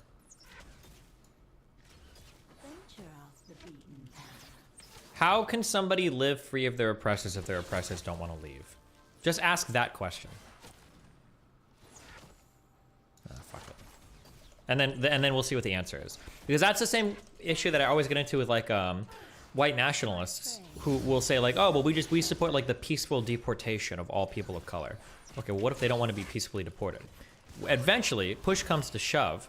All right, we're gonna need like a rumbling or a euthanasia or whatever. Something is going to have to happen to get rid of all these people, right? I don't think that's what she was ever saying. And I think even to like, again, I see the perspective of you are trying to, like, again, it's like an optical thing. It's right. Like Republican fear-mongering of CRT is where black people want to kill everybody. So I'm trying to investigate that claim. But again, that like, I think you came in with that framing or with that, not intent, but you were primed to interpret what she was saying in that manner, and so many other people interpreted in a totally different way, in a way that I find correct, which is that these types of things can't be compared. Like decolonization and Nazism can't be compared. There's no point of comparison, and even to like make that equivocation again, like you're saying, like, but then you got to say why. You can't just like, you can't do that. You can't compare them. The Nazis are like that's such a bat chest argument. He's like, these are can't compare. Well, why not? Okay, well, what's not comparable? You should be able to explain why not then, right? Right-wingers say these things. These Nazis, they come in, they try and like hide their intentions. I think you viewed and sometimes do view these conversations as a one-to-one comparison.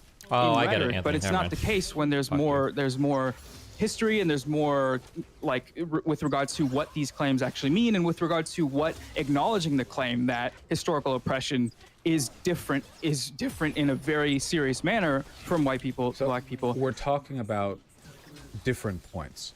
I have never at any point on my platform said that the harm done along both these lines is equatable in both directions. This is something that other people... Right, so here I'll ask you, do you think the black Israelites are a little bit like Nazis? I literally don't know, like, again, little bit in what way? Like, Luis Farrakhan, are you more familiar with his political prescriptions? Yeah. Right. Once an ethno-state, hates Jews, homosexuals, believes that his race is the master race, that he has, an ancestral genetic connection to essentially a superior group of people. I see the comparison. I see the comparison you're making. In the context of the conversation you had, I don't see how that could be justified. The critical again, like difference you're here, making a comparison between things that they're just different. Like they're just different things, and I don't. They are different. That's what a comparison is. A comparison takes two different things and it compares them. That's why it's called a comparison. Why do people keep saying this, bro? You can't compare those two things. They're different. If they were the same, then I wouldn't have anything to compare. It would just be. Oh fuck. Why? How are these guys like in their fucking base all day? Oh my god, dude, this mushroom shit is so fucking AIDS. Cake, I need you to delete the files with this stupid. Oh, did I just get stuck? Have to be made between different things. The point is to illustrate similarities. True. So with Luis Farrakhan, I have noted, of course, the fact that he is not white, and therefore his ideology is not identical to those of Nazis. But it is essentially Blotzy ideology. Black Nazi ideology. It's very similar. They clearly crib notes. And I think that it's fair to make that comparison, even though the Nazis, of course, were a monstrous, political machine that killed tens of millions and continue to this day in their subsequent forms hurt people. Whereas the Luis Farrakhan Black Israelite type, I mean, it's not good, but it's much less of a problem. But the comparison illustrates similarities. So the similarity I was trying to draw upon with Professor Flowers was A, the use of perceived victimhood as an excuse to justify retaliatory violence against a racial group, and B, the essentialization of behavior from people in a racial group to the race in its entirety. Because both of those were necessary for Nazi ideology. It's not sufficient. This was one of the things that I had with non-compete as well. You don't just need certain sets of facts in order to be a Nazi. You could believe all the propaganda the Nazis believed and still not be a Nazi because you can derive better moral positions from that misinformation you've been given. But if you're capable of racial essentialization, which Professor Flowers and you breaking these barrels? do, you have the ability then to extrapolate much greater kinds of harm, because now, you can reduce, this group of people did this thing, well, now this entire race is on the bill. White people were colonizers in South Africa hundreds of years ago, and, very complicated history up till this point. Well, now all the millions of white people in South Africa are colonizers, which I thought as a term referred to like people engaging in the process, homesteading, soldiers, farmers brought from, Netherlands, whatever, like an active thing. But if we're just using it to refer to any group of people who complicit in the exploitation of others, Professor Flowers would be a colonizer because we colonized America from the Native Americans, a group to which she does not belong. She may not be the predominant power group. Oh my god, the monologuing. She sure as shit is not indigenous. This is very reductive logic. It doesn't serve any purpose other than to give people a framework from which to attack racial groups they don't like, which is why I think it's really important to fight back against it. That was the comparison I drew. Jesus. Okay, so I guess to that I would just say, you called it reductive to call white people in South Africa colonizers, and I think that's fair. And like the actual utility of that, what does that bring? Not much. But also, I don't think that really it doesn't strike to the heart of, or that doesn't really address what colonization is, and to sort of fixate on that aspect of using that term in a way, which I don't think she ever. Again, I don't think like there were these prescriptive claims that you've drawn out from that conversation that said that this stuff was like okay, or that it was something that is encouraged. It's just a simple case of like colonization primarily happened from Europe, primarily obviously in South Africa. The South Africans there are descendants, a lot of them, and I don't think like.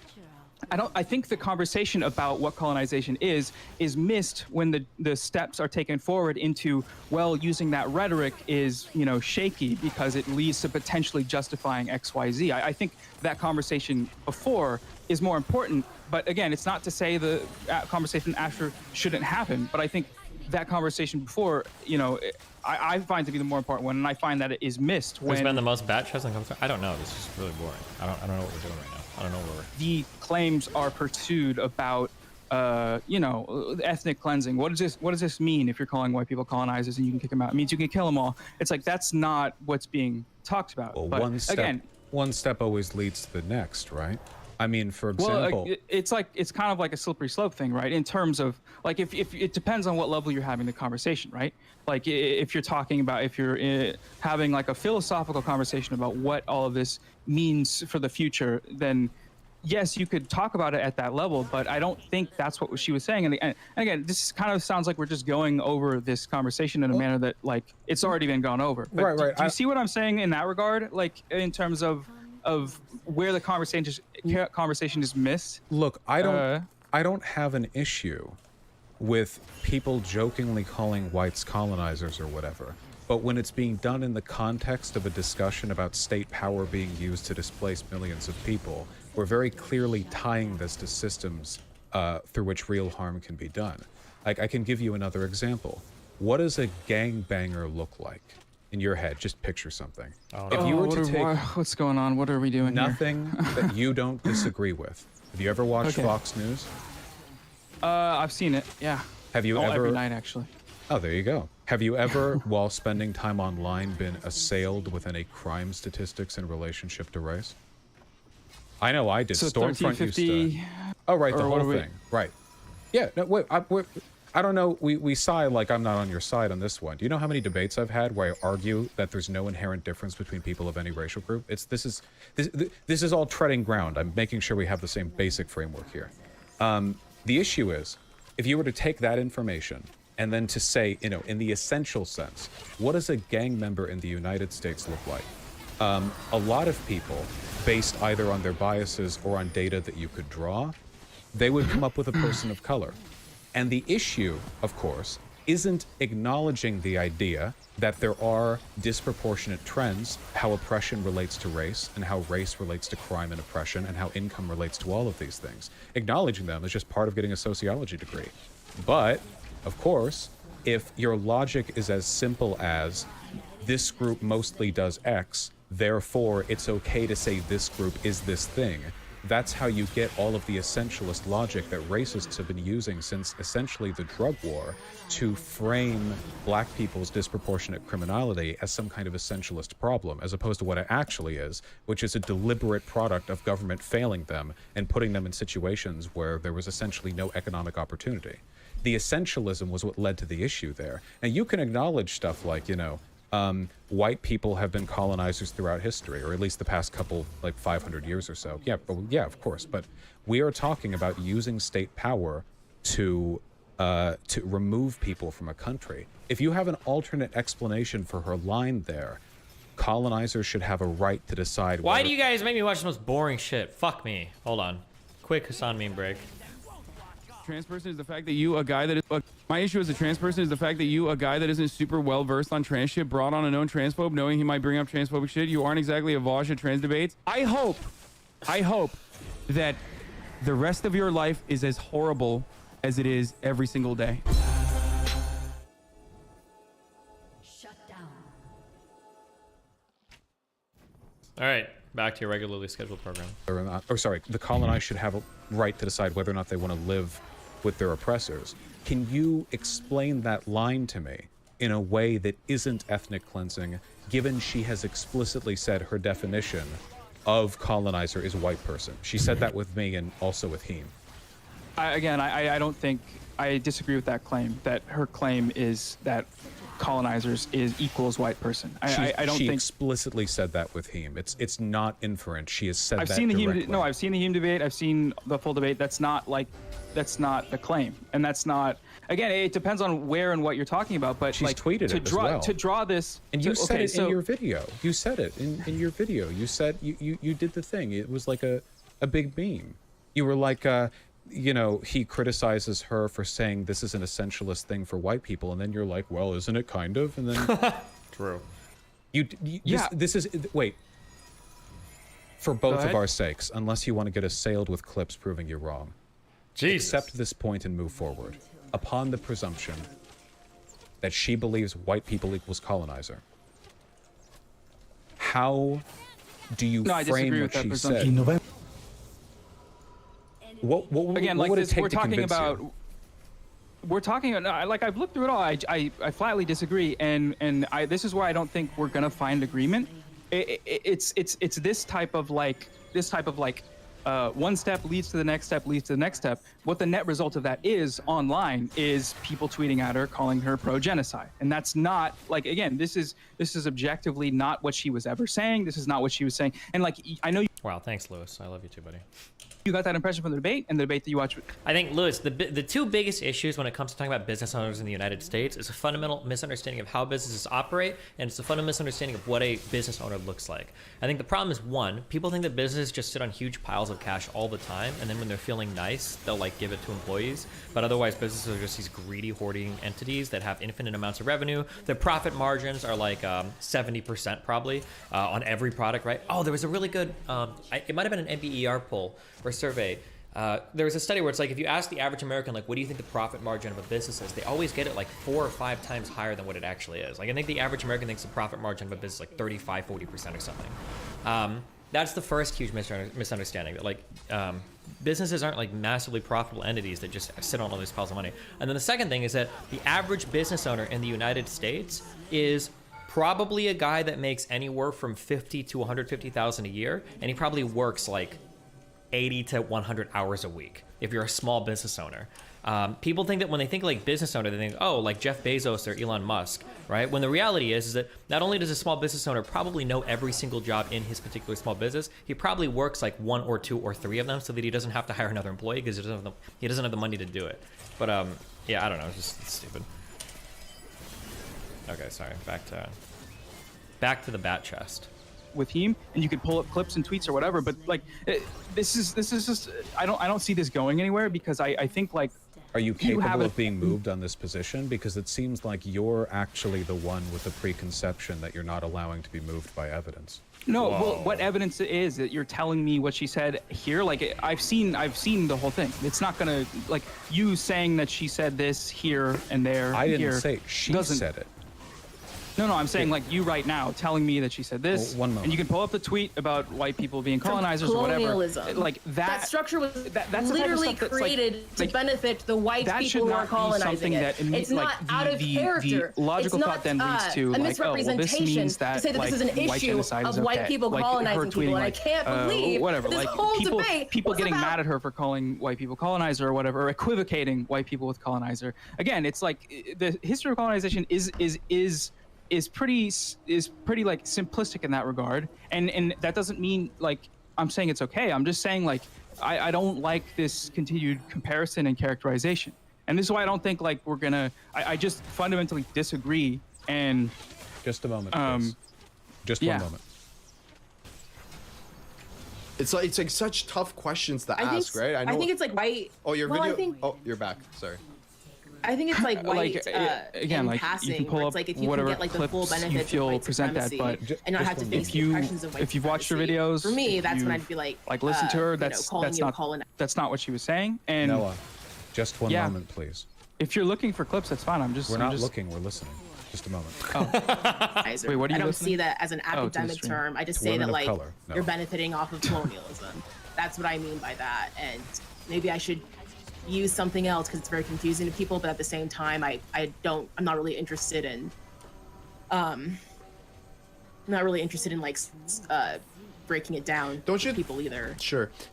Haven't you and again I don't know what your upbringing is like or whatever, but I know that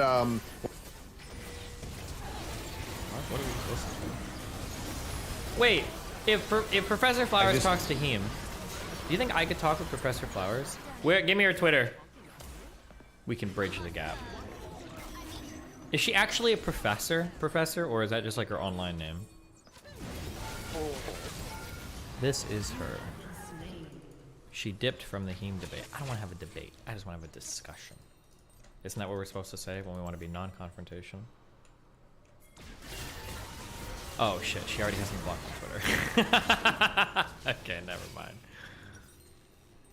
When she tweeted, you literally equated colonizer with white in multiple streams. This is genuinely so funny to me that you want me to be ashamed about this.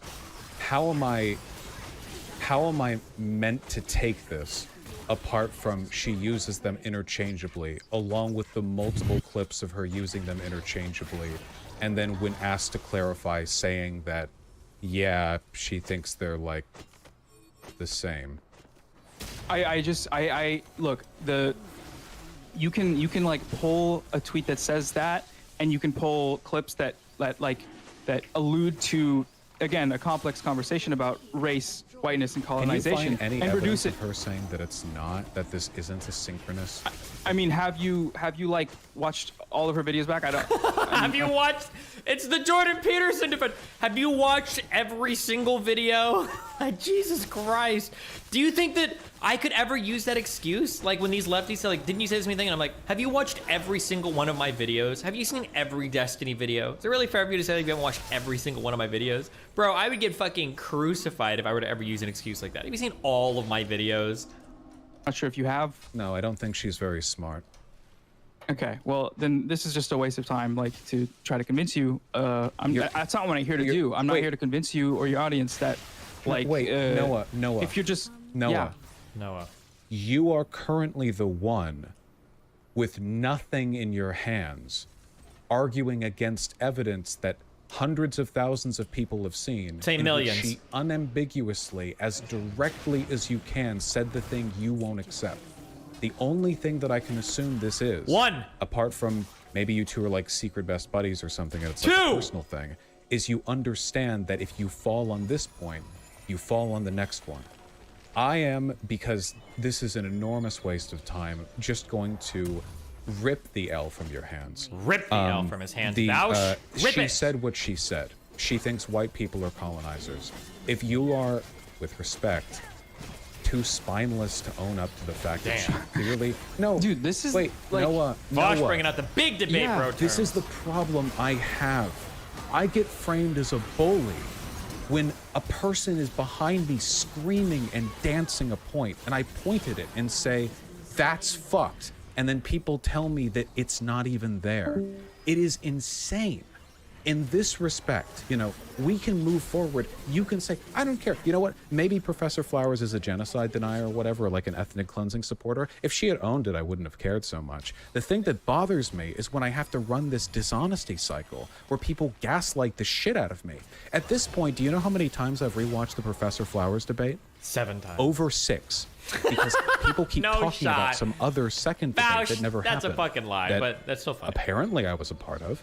I am told that I said racist stuff, and I look back and no, and I'm told that she said this thing that owned me, and I look back and no.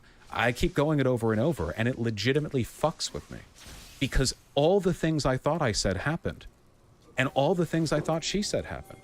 Every time. But people don't want to believe that, because it would be big bad Vosh. The narrative crumbles. If they were lying, if I was right, we never can overcome this.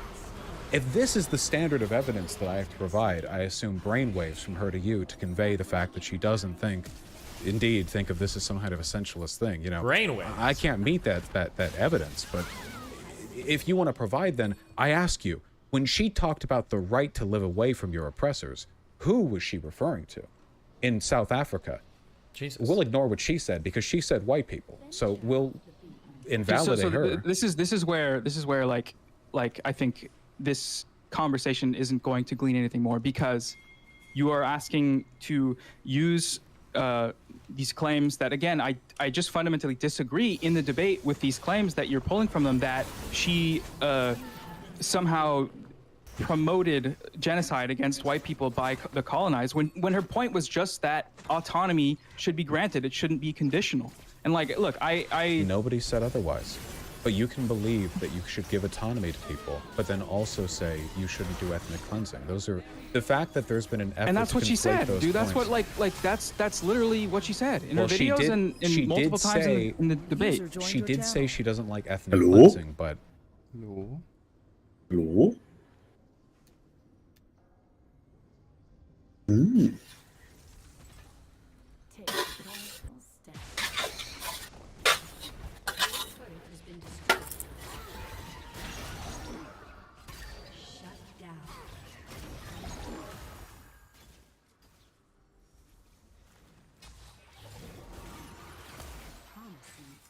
Your team has destroyed a turret.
forest holds many surprises.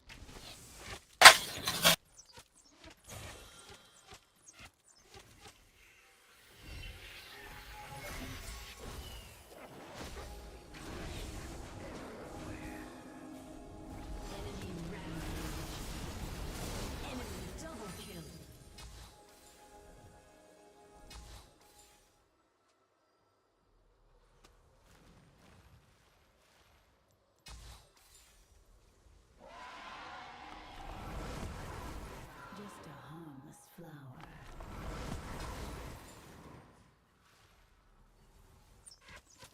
Just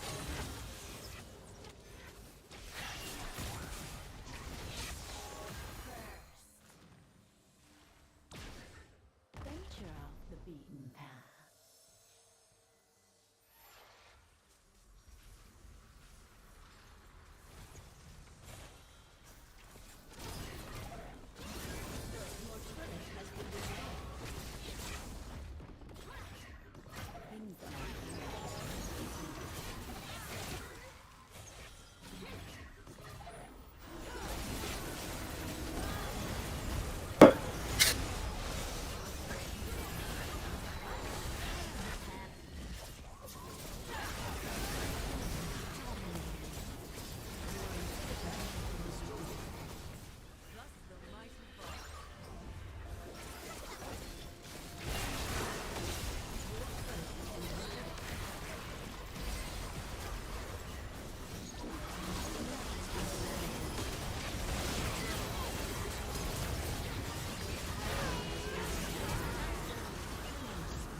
And I can tell because I've debated a lot of conservatives, they often lie or misrepresent their own positions as a way of avoiding the most severe condemnations they could possibly receive if they were forthcoming. How many conservatives have I talked to who clearly fucking hate Martin Luther King, but can't own up to it because he's a national hero? How many convos have I had where they clearly just don't want gay people to exist or trans people to exist, but it's always being framed as some like, well, let's wait on the science thing? If you think dishonesty is exclusively a conservative point of contention, then, well, it's just a thing people can do. With her, with Professor Flowers, we can move on if you like. Lord knows there's more to talk about. But Lord knows. In Lordy this specific respect, I do not feel like I am engaging in motivated reasoning. She said, I was about to say all but said, but she actually said, colonizers are white people are colonizers. So the essentialist tie has been drawn. Nobody here was talking about denying South African black people autonomy. Nobody ever said that. I certainly never said that. I just don't think you should be able to displace broader racial groups. And again, she doesn't think that either. So if you disagree with that point, that's fine. But we should just move on because that's not the content of her statements. Like you can extrapolate it through tweets and like I feel like you have to extrapolate though. Like you're the one who actually has to do like the decoding to arrive at your more charitable interpretation. By like watching her videos and listening to what she's saying, if that's what decoding and extrapolating is, then yeah, I mean that's watch all of her videos, Vosh. But just again, watch all I don't think that you have honestly engaged with this issue in that regard. Do you think so? Like we can just Tucker Carlson we should just is move a white on, nationalist by chance? dude. Like this is the type of stuff. Like just answer the question. Yeah, just answer the fucking question. I mean, yeah, of course. So what? I've watched his content. He never self-refers as one. Never. All right, so I don't even know if Tucker Carlson ever uses. Does he talk about white people, or does he just talk about traditional Western values? Does Tucker Carlson ever explicitly refer to like the need to protect white people? Holy moly! Traditional Americans or Western culture or American culture. Nila ist doch bastet. Or the proud traditional like I maybe he has and I just haven't seen it, but like. Weiß ich nicht, aber ich find, also der Levelvorteil, den die damals hatte, war ziemlich übel. Hier ist ja gerade hier, wer zu Worlds fällt und wer nicht hier bei LEC. Und die hatten gerade eine Nila, geht einfach 5 Leute Face-Tank mit der Yumi drauf. Absolut disgusting. Sehr Yumi ist ja, klar. Hotfix Buff. XL showcasing that they've definitely got some tricks up their sleeve. Damn. Red side victory for XL as well. They only have one throughout the regular season, and they just doubled it, Medic. I mean, Youngblood said they only need to get 3 across the course of the entire series, so they've already got one of those, a third of the way. Wollen sie wohl endlich einen Permaband machen? Go into this, but that is the dragon secured. XL going. Marcoon gets it. Oh, I thought they'd given up, but Marcoon not willing to give that one away. That's just a daylight robbery coming through from Marcoon right there. Finn knocked out of the fight. Item advantage going through on upset. And he just literally walked in there, smited, refused to elaborate, walked out again. Crazy. It was at 1.3k HP when I saw the smite burst come coming down. through as well. He just flipped it. I'm so shocked. Okay, but now Fnatic are making the call to rush the Baron down. They know they're on vision, but this one is just as fast. Patrick just backed. He's got IE and he's on his way here, but there's no Hex Gates or anything for him to get there quicker. Marcoon has the flash and the smite, and he's 1-1 smite fight in the fight before. Can he get another? Humanoid going for the charm, looking for Nuke Duck. Finn and Marcoon forced up towards the top side, pressing too much to Nuke Duck. Patrick gets him in time. Final chapter coming out. Patrick diving in, and Humanoid's already died. Fnatic thought they had the fight, but Patrick slams the door back in their face. One down. Patrick still on the chase, looking for upset, perhaps can dash forward. Doesn't want to go any further. Look at that healing onto the Nila, though. XL now. Do you want to call Fnatic out? Do you want to start up this Baron? Look at the ultimates. Even if they don't want to take the Baron, they now have the Glacial Prison on Finn as well if they want to throw it in them. So they can turn this one immediately. While on Fnatic, they barely have ultimates on. That's Wonder at the back of the pit. That's the TP use. Exhaust down as well. And Finn was chunked out a little bit. Wonder going the long way around here. XL trying to collapse onto him.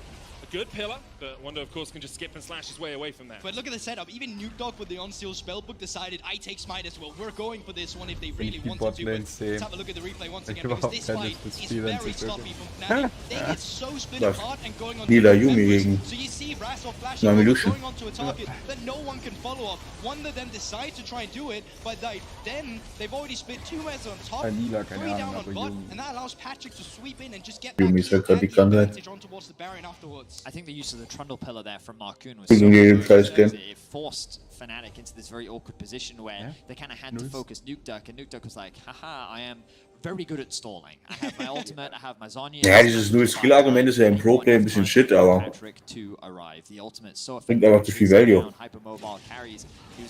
Weil das Game 20 Minuten geht, du hast eine Yumi. A lethal threat on the side of XL. The goal difference really not that significant.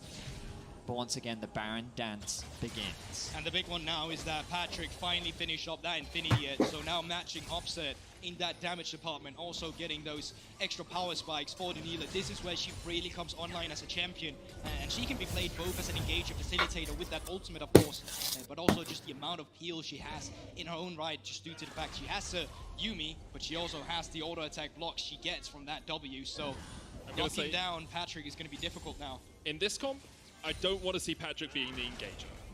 Aber für die Meta allgemein gerade, also das ist EU spielt, finde ich richtig scheiße. Diese Triple Tank Kacke. Oder Double Tank plus komischen Midlaner. Das Game gestern war nicht schlecht, die Tour schön gespielt. Immer schöne Games.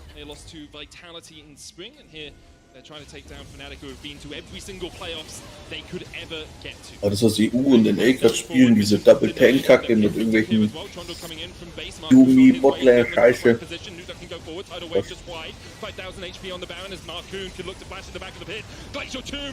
Aber die banden die auch nicht, ne? Weder die Chinesen, noch die Europäer, noch die Koreaner, die banden alle nicht gegen. Jeder meint, der hat eine Antwort. Ja. Jetzt verloren hast gegen die, da würde ich mir vielleicht mal überlegen, ob der Antwort einfach scheiße ist. Apotheosis is defined as the elevation of someone to divine status, and Patrick just went God mode in that fight. Look at him as he just straight up slaps the Gwen. Who would have thought that he would be around? Look at him. What? Who cares if you're immune? Gwen went in for Juni, das Game kann ich mir fast nicht vorstellen. Nee, aber du hast halt einfach jedes Mal, du siehst jedes Mal, weil sobald diese 20 Minuten Fights kommen, wenn die nicht Insta-Win sind, wenn du nicht Insta 1-2 Picks machst, Game einfach over. Deswegen ist in China gerade nicht ganz so gut, weil die spielen hier gerade nur noch diese Teamfight-Scheiße. Jeder Champion hat 5 CCs und dann Let's Fett. Müsste doch auch gut drin sein. Müsste doch auch gut drin sein. Nee, das Problem ist halt, wenn die ihre Combo durchkriegen, gewinnen die den Fight und wenn nicht, verlieren sie ihn so oder so, deswegen ist Yumi da nicht gut. Weil wenn der Cannon oder so in die Backline kommt, ist halt eh over. Da kann auch eine Yumi draus, das ist Matter dann nicht mehr.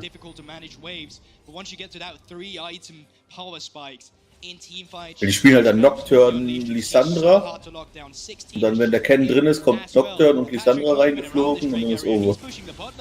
Wenn sie es nicht hitten, dann kriegen sie den Fight eh.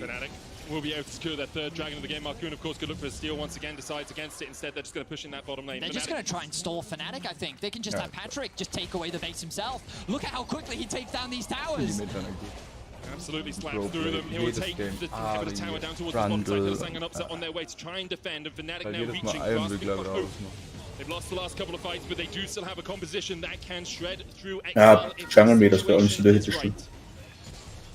Resets coming through, but with that Drake going over to Fnatic, not too many objectives to play for, but that is still an open bot lane, mid lane with one inhibitor turret available for the taking.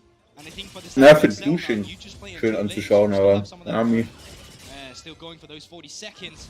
Für Dusching macht euch immer Spaß anzugucken. One minion wave, I think you'll have the time for it, and after that it's gone. And for Fnatic, it's about delaying, trying to find a way to stall out this, where the Baron's about to expire. 30 seconds, not pausing.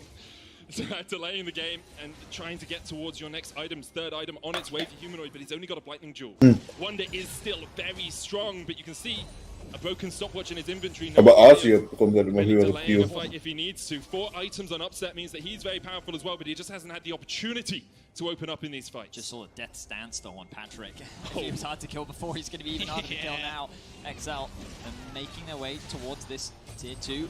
Nuke threatening with the claw. Wonder having to catch the wave in the bottom lane as well as he pushes that out. Of course, Superman is not pushing in, but Fnatic holding strong though. They've been able to hold off the siege.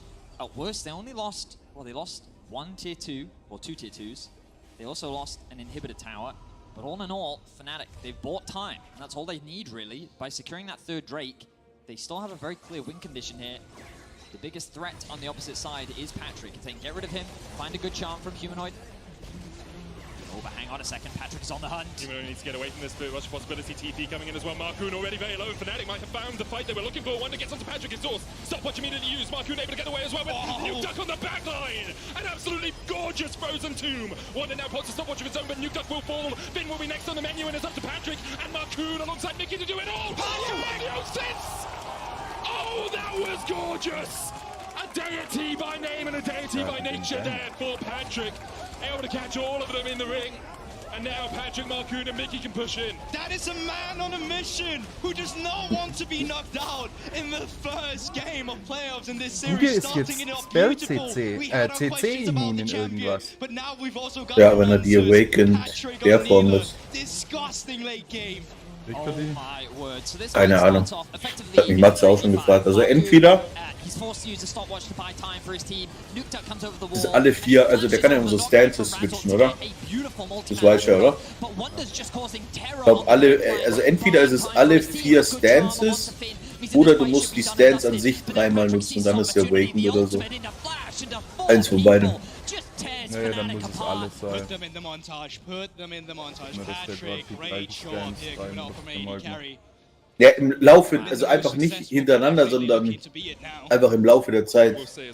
Das ist irgendwie weird. Ich habe es angeschaut und ich dachte eben, es wäre dieses, dass er jede 4. Stance oder so einfach, was ja Sinn macht, aber dann haben die das irgendwie erklärt und es klang irgendwie nicht so, aber deswegen weiß ich es nicht. Das ist ziemlich toxisch, muss ich sagen, gell?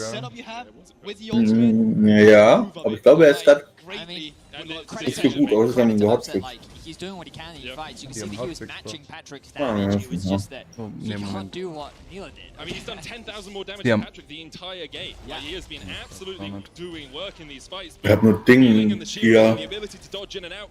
Just a little Haben bit sie stronger eben for auch Neela über den here, Chat of course, sich to unterhalten, haben sie set gemeint, up irgendwie, dass er nicht so when der you're Hitze. using everything No to way. disengage a Sejuani, to disengage a Lissandra, Neela then Ja, has her pick of haben the litter scheinbar nicht of engage Hotfix. opportunities. And now one Dann haben sie minute nur for drüber this, geredet. Ah, potential sold for Excel. Top lane inhibitor down. Irgendwie haben sie Supers are gesagt, dass pushing in. seine Wonder has to pay attention Tankform to sehr that. gut Bot ist. lane minion Also, waves also wenn er coming in. Tank geht, aber Excel, wenn er they AD don't even geht, need soll er to win ziemlich here. They underused. just need to keep the pressure up. Das war, ja gut, das wird ja, ich den ja eher als Tank, das ist ja eher so ein annoying Bastard, so wie Jungle halt. Afterwards, Baron is also potentially on the cards, and everything for Excel is just going in their favor. Fnatic, they can't stall any Wackern, wir sind einfach der bessere annoying Bastard. So I was gonna say, Excel have to be careful because the one window Fnatic Nein, have sie right hat now is jetzt they can rush öfters Baron if you Ult go und to auf Drake. Q So haben sie den Excel say, Damage okay, erhöht. we'll just do Bei Baron. Yugi. They just make a beeline straight towards the objective. They Mit know the Mitspieler? Dragon's spawned in about 20 seconds time. And so they're gonna force this objective. Macht mehr Q-Damage. Gonna back away, but hang on, this gives Fnatic Ja, wir sind access noch am into Essen, mid lane. mich schon noch Of course, irgendwie. with supers coming in, Fnatic don't have a lot of time, but they have very easy access onto this objective, and with it spawning in 3 seconds, they're just Warum? gonna melt through it. Die haben sie doch erst 3-mal genervt oder so. Completely uncontested. That's a Ja, soul aber for sie hat immer Baron noch here. Playrate. Fnatic, they're not too sad about this trade. Had Und this jetzt just hat been sie a eine normal Drake, it would've been like, 46%ige Winrate. what's Fnatic's gonna use this for? But 4 Ocean Drakes with the soul now going over to Fnatic, Kann es ja that's still natürlich so quite nett lassen. valuable. And I can see the argument for Excel. They're saying, hey, we've already got 2 inhibitors down. Super minions are pushing bot and top. We just need the Baron to break this 3rd inhibitor. And if we can do that, then we can end the game in the next 3 minutes. And that Ocean Soul doesn't matter too much. But of course, only 11 degrees of freedom on their side. Only that Morello Nomicon sitting on Nuke Duck means that if they aren't able to actually close out the game right Game ist here, vorbei. Fnatic are going to be stronger in the long run. Yeah, I feel like that was just ring around DeRossi off themselves. Engage comes through now though. Wonder on that front line. Finn locked up. Cullen going out as well. And Finn doesn't really have anywhere to go. Excel already lost 1. Fnatic still 5 members Super strong. minions though. Look at Super super minions minions in pushing the into the base. base. Cannon minion here as well. That Baron up will be out of tower range. Nuke Duck almost caught with an Aqua Prism, but able to dodge away, keep himself out of jail for the moment. Patrick, he just keeps using his Q on the tower, because remember that it does apply to structures, and he's slowly chipping away at this objective on the next wave. I don't think Fnatic can hold this line. Look at those auto attacks. 1k per slap coming Nuke Duck through. half HP. Final chance of being used as well. Now the tower will fall, but what can Exo get out of the rest of it? There's another base of prison coming in. Grazzle going that back line. Wonder going in as well. Nuke Duck has to pop the stopwatch. Upset diving forward. Into a trundle pillar, but he still has the time. To put the boost down. Broken 2 coming out as well. Markin jumped up. Patrick going in. Looking for the back line, but Upset flashes and cleanses away. He Reißt manages es to die get one. Tank oder Grazzle's was? still in there. Die Nieder her, ist ziemlich krass. Wenn sie diese W hat, das ist richtig tanky. Stun as well with the Aqua Prism. And that is Mickey down, dismounted. Patrick still looking for something. What can you do without the cat on your shoulders? Marcoon solo. Patrick stepping forward, has the GA. Apotheosis not an option for him. The GA locked up against the wall. Patrick healing him. He just doesn't die. Even his Guardian Angels are coming to save him. Marcoon stepping forward, the base is low. Finn and Nuke Duck, they came on the backside of the fight. And they're able to take down the Nexus towers. Patrick, Marcoon and Nuke Duck still trying to defend against this. Marcoon low to the goal, he will fall as well. Glacial pass forward, a 4-man ring of bus, and that's another one down. Upset down. Humanoid trying to dive around the fight as much as he can, but the Frozen 2 is back up. And Excel, they can see the win in their eyes. They can see the 1-0, and they will take it from Fnatic. Oh, what a game 1! Nila halt, ne? Schlechtes Design. Dieses Melee-ADC-Syndrom.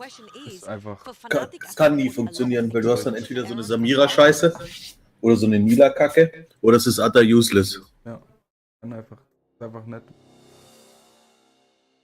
Da müssen sie einen anderen, also wenn sie sowas machen wollen, dann müssen sie es anders angehen, meiner Meinung nach. Dann muss es irgendwie so ein Spell-based Melee sein, der einfach nur Spells hat, die auf AD scalen, aber keine Selbst Auto-Attacks dann haben. hast du doch das gleiche Problem.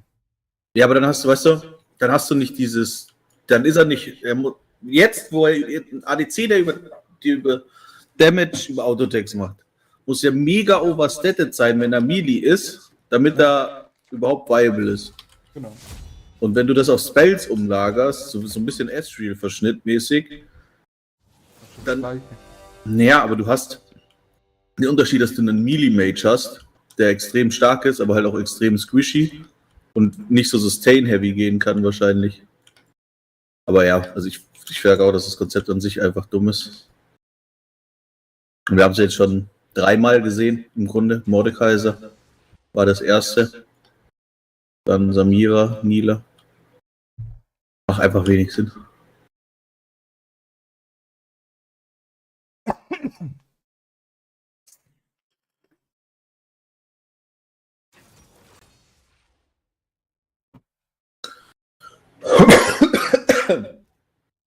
Alter, ich sterbe. Oh.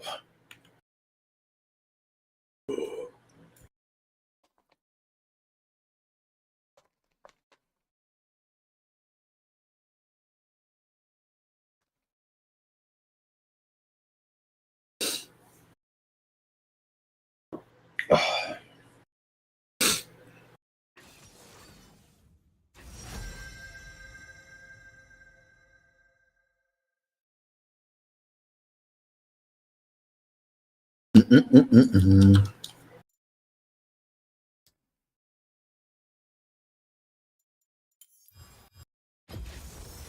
Tempest is at your command.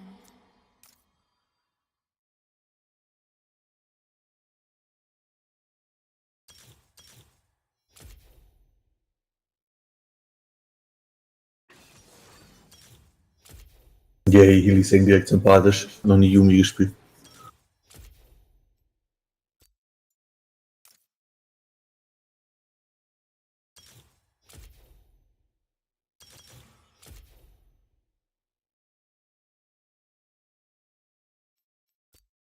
Also die wird nicht first picked.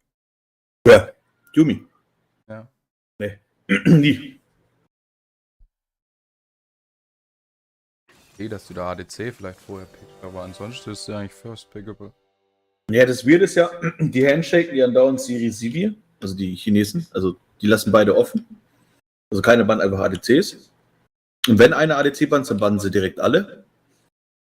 Und sonst handshaken sie die zwei. Und sobald einer von denen die beiden gepickt ist, dann picken sie Yumi. Aber ich verstehe auch nicht, weil die eine Seite, die Sivir oder Siri First pickt, die weiß ja dann, dass die andere Seite das andere plus Yumi spielt. Das macht irgendwie gar keinen Sinn. Aber sie handshaken die Scheiße jedes Mal.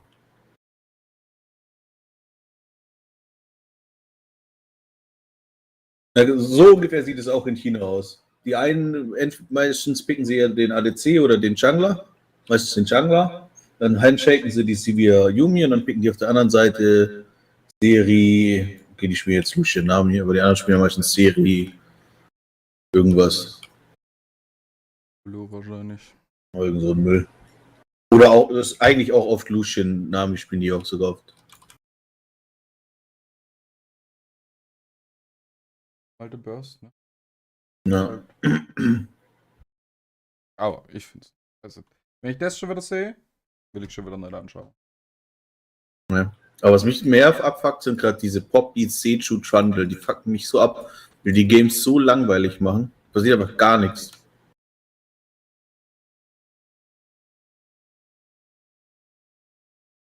Ja, nicht ganz.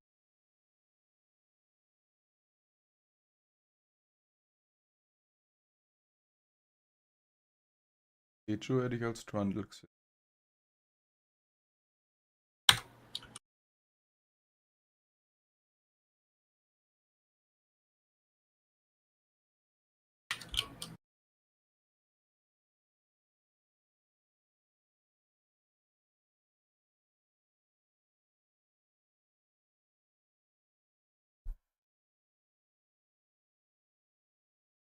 G2-Game, das eine gestern war schön.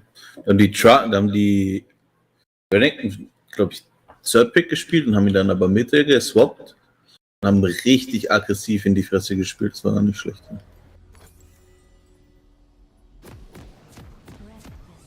Und ich hoffe auch, dass, wenn die dann World spielen, dass die Chinesen die uns einfach überfahren und wir so eine Scheiße spielen.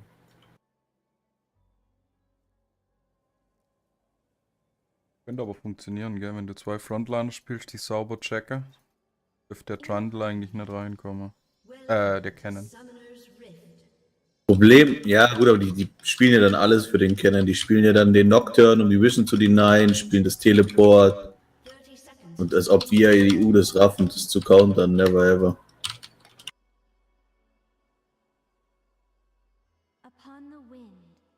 Und die diven auch einfach gnadenlos, die Botlanes. Sag auch, das ist die beste Line zum Dive, zum Gank gekommen. Absolut phänomenal. Mhm.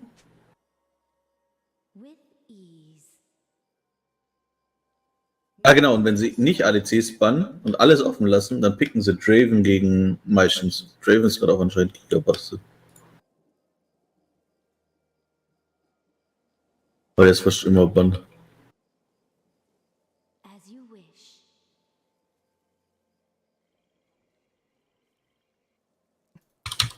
Kannst du mir erklären, warum bei 1 Minute 20 unser Midlaner zum gegnerischen Blue Buff läuft? Echt, das ist so. Was? Allein. Auf wann? 1,20? Ja. Keine Ahnung, wahrscheinlich geworden.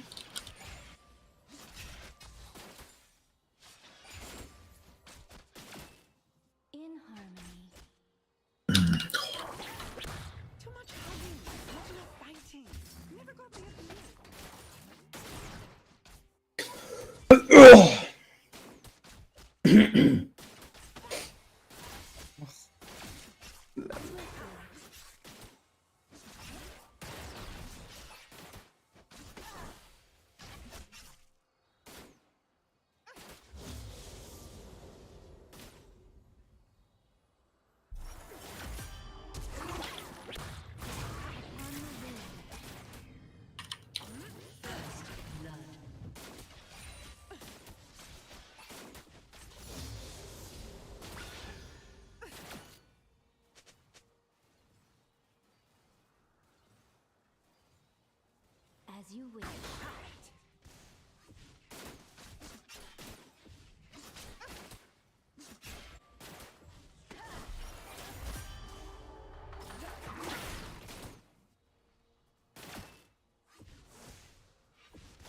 With ease.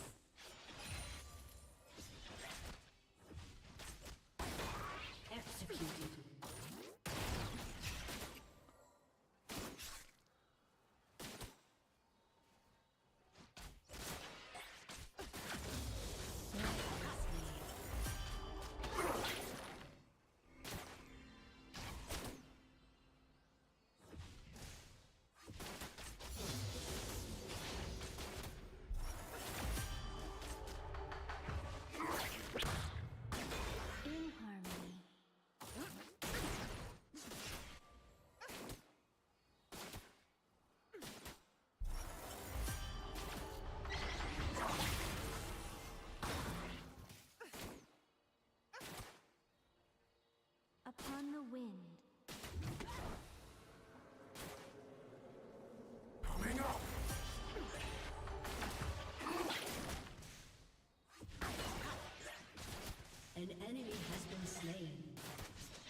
With ease.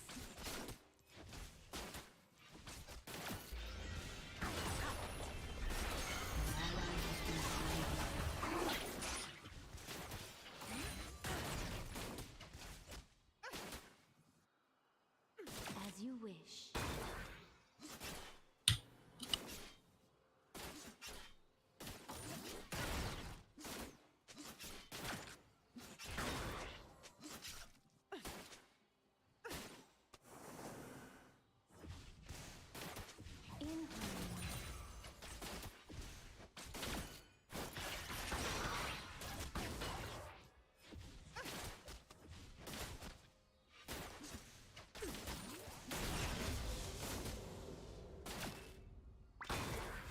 Swiftly.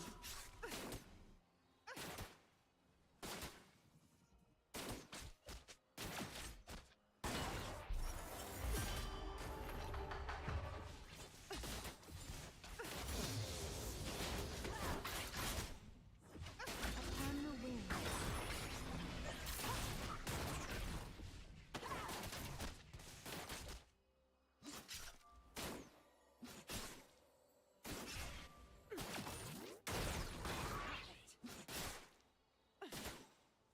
With ease.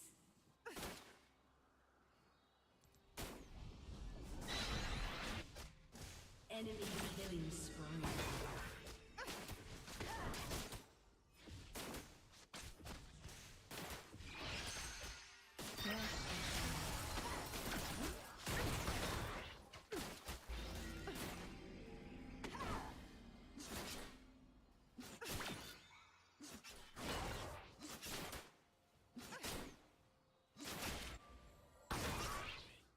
With ease.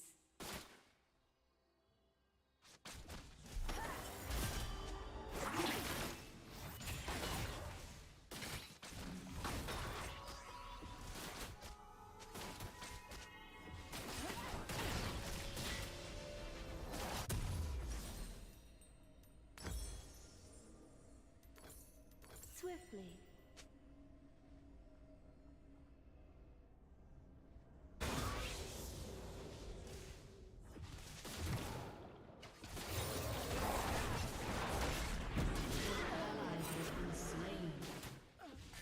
Upon the wind.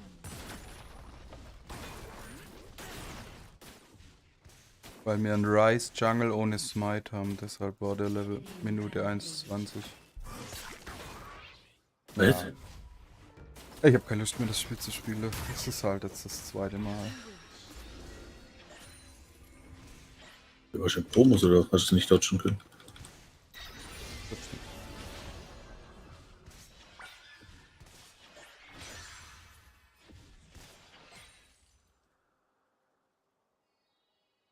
Shut down.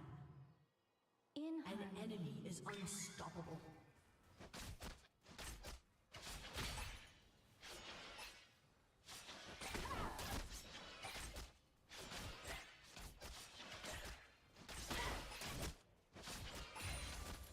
Breathlessly. Die is cast.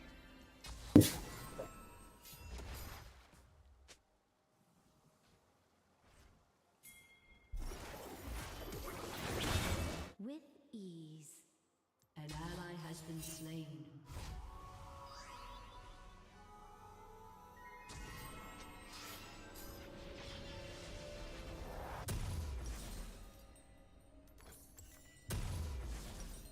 As you wish.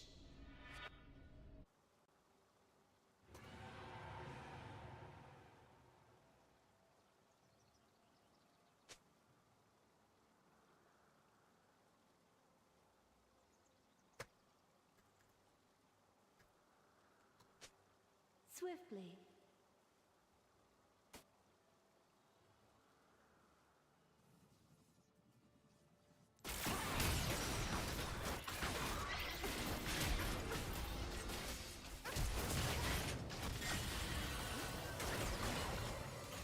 Breathlessly.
turret has been destroyed.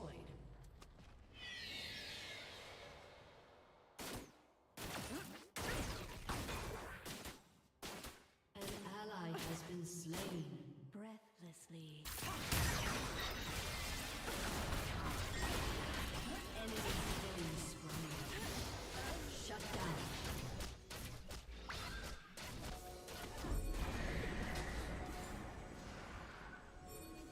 Upon the wind, your turret has been destroyed.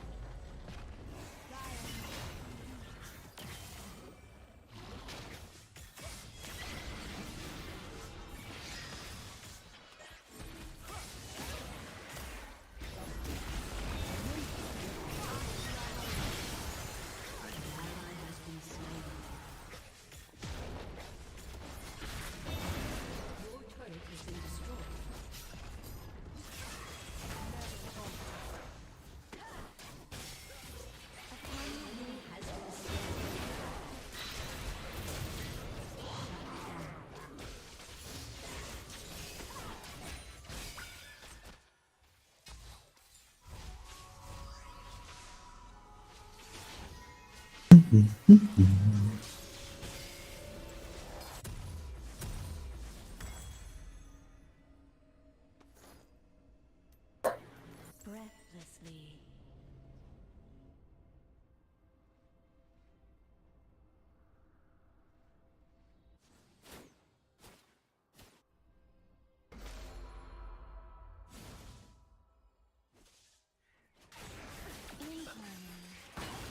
An ally has been slain.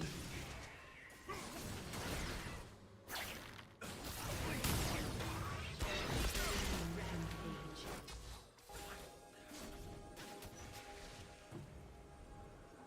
Swiftly.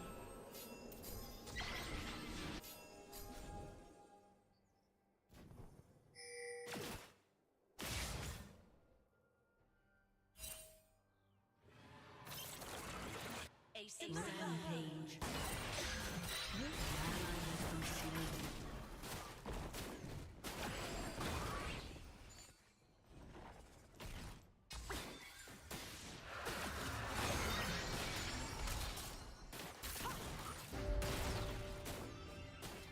As you wish. Your turret has been destroyed.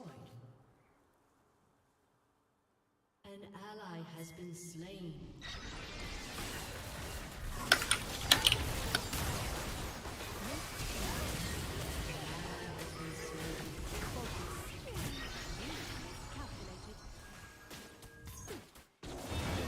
Double kill. There's a reason I'm top of my class. In harmony.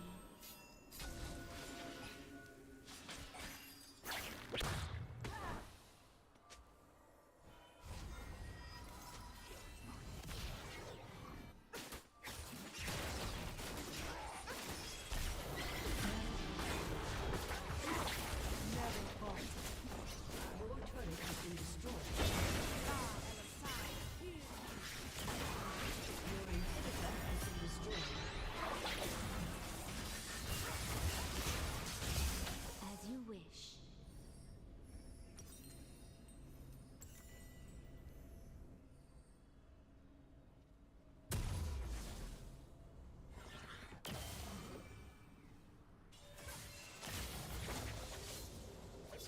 Swiftly.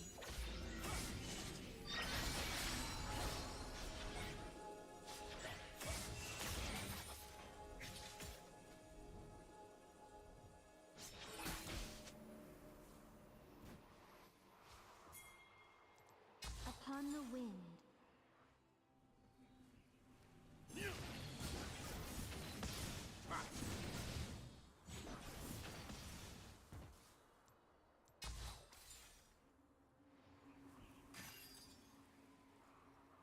Breathlessly. An ally has been slain. An enemy is unstoppable. You have been slain.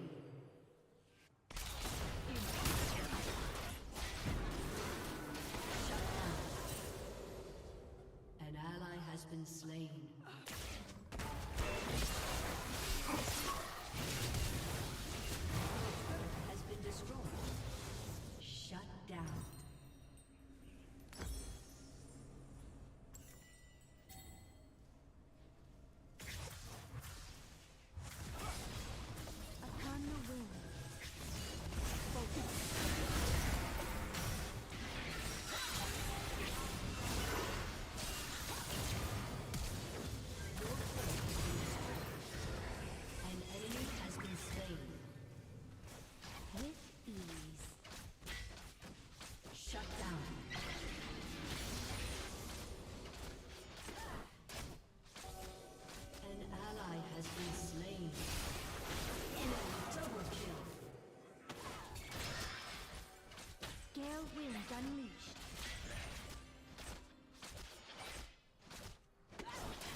Rapid fire canning on the Twisted Fate, Sivir as well with her entire kit, and then of course the availability for always just charging on your opponents immediately. Humanoid does not have TP here. Has he stolen away the Twisted Fate ultimate? I'm not sure that he has. He used it in the last fight up towards the top side, so he can't have it right now. Yeah. Hijack does have an internal cooldown on enemy champions. I was wondering if Patrick would have his Infinity Edge on his previous back. Just short of it right now. Probably just needs a couple of $100. That was really scary. You are pushing up mid, you don't have any towers, and you're playing against a Kled. Trust me, you're getting engaged on. I mean, Civic Kled, to add to that. Like, the speed, it's just like, it's like watching a Formula 1 race, you know? Yeah, good race today. I didn't watch it. I don't know Formula 1. I was just saying that they go fast. That was my only they point. Do. You could have said watching Sonic the Hedgehog movie. Yeah. Jim Carrey was great. Did you watch that one? No. Watching Cars. Lightning McQueen. Ka-chow. Also didn't watch that one. What? Yeah. What? Wasn't the Formula 1 reference good enough? They go fast, that's the point. Yeah, but it's more your dearth of experience in pop culture. Now, Finn, I see. In a side lane, Razork, Upset, and Humanoid looking for him. And Humanoid might actually find him here. Found. Going in, bench up on a rope, used by Finn. Might have to get out of this one, dodging away. Charge, stolen away, counter charge. Wait, did he try and use counter charge, but he just ran into Finn's back? Finn is acceleration was too big. Look, Finn is Alonso, and Humanoid was Hamilton. Yeah, today. Right. Okay, yes. That's a good one. That's a good one. I totally get that. There's 3 people in the audience that got it. Like, laughed. That was good. Nice. Yeah, I see that. Yeah, let's go. If Pedro was here, he would have loved that one. Anyway, he would have loved that one. EXO going to set up around the Baron now, 1.5 minutes before the dragon spawns, and they do have Infinity Edge on the Civet. 3 items complete on her. She's incredibly strong. Patrick, let's actually have a quick look at how much damage he's been putting out in this game. Let's do that, man. We can have a look at everyone's. Wow, Kled. Wow. You wanted to make a point and it didn't quite come to fruition. Yeah, so what's coming up here? 800 more damage than us. Just saying. I mean, the main reason why Finn's damage numbers are so high is because every time we pan down to the bot lane, it's just Wonder and Finn slapping each other. Yep. And of course, that has inflated his damage numbers just a bit. So we can call that fake damage, you know, we can call it fake. But the real damage is soon to come. 26 minutes in, Dragon spawns in a minute's time. That will be Soul Point. And XL will definitely want to get their hands on that, and Fnatic will be forced to fight them. And XL just have so many more tools to play multiple lanes as they set up around objectives, right? You can put Finn down in bottom lane, he can TP in. You've got Destiny's come forward as well, and you can see Hylissang just caught out by Marcoon, who dashes across the wall. XL in prime position to take both the Soul and the Baron if they want. And the big thing that you don't often take into account is that that's Fnatic main line of vision gone. Yes, he's not doing the damage, but he's the one coming in to give you the information. Outside of that, you have to expend the pink wards, and you have to be using the humanoid yellow trinket. He still has it in an inventory, so now 30 seconds to the Drake. And I think Fnatic, they're going to be struggling with this one. Fnatic's backs are against the wall once again. XL, they look shaky at the end of the regular season, but they've used this time effectively and they've come into playoffs well prepared. The history, the memes, the story that exists around XL is that they've never made it to playoffs, and even when they did, they got knocked out in the first round. They're looking to change that story today as Wonder maybe caught out. Double highlight. The Dragon's descent here, so should be able to jump away if he needs. They were trying to burn that before the fight began. The Dragon now available for XL and for Fnatic to fight. Glacial Prison going out. Nukeduck able to cleanse away from it. Finn looking for that flank position. Wonder still has that Dragon's descent. Dives onto the back line. Patrick has no mix to save him here. Nukeduck once again with the stun. Going to cleanse away as well. And Patrick able to survive down towards the bottom side. Exhausted. Razzle still chasing, but he just can't get close enough to this damn Sivir. Upset flashes the wall into the midst of XL. Do they have the damage taken down? They do. Finn will get him. Humanoid now diving in with the Kingslayer with the healing, trying to do everything he can, but he just can't do enough. Razzle gets one in response. It's 2v2 left on the map. Supports and a top laner versus a jungler. I can tell you right now, that damage is not fake from Finn as he is tearing Fnatic apart. He is on the hunt. He has a cat on his back and he wants blood. Finn still looking for the chase here. Bone Trap on the rope, a possibility, but the Aqua Prism will land. And Finn will just get priority down towards this bottom side. But still, what a bloody fight, and a lot was expanded from all of the teams going into that one. Barely any summoner spells, actually no summoner spells, except the teleports are up after that fight. I mean, come on, Fnatic, what, is it personal? Because like, you guys were really committed to killing Patrick here, and just watch him in this fight. They can see that the cat is not on top of him, so Wonder dives on top of him. Razzle tries to go for the flash knock, but a really good flash from Patrick. Alles niemand wird gebannt. Ging nur ein Fenster. Achtung, dein Behavior war nicht gut. And then Upset gets exhaust from Mickey, but is finally able to get him down. Of course, he has to commit his life to getting this. Hunderte, Tausende, Millionen, eine Billiarde. They get the kill Glaube on ich, the noch nie humanoid, gebannt. but Razzle is able to secure another, and it ends up being only 3 for 3 at the end of that fight, and we're right back at it. Ding ding, round 2, let's go. XL have control of the river, 1 ward in the pixel bush for Fnatic. The control ward in the Dragon Pit as well. Look at top lane though, Fnatic have the advantage here. That tower is slowly being chipped away. They should be able to secure another objective, and they have control of the mid lane. Vision control coming through, ping ward's down as well, it's been responded here. Finn in the mid lane does have that ultimate with level 16 if he wants to join the fight, but he's also singled out. Need to be careful. No flashes for anyone in this fight.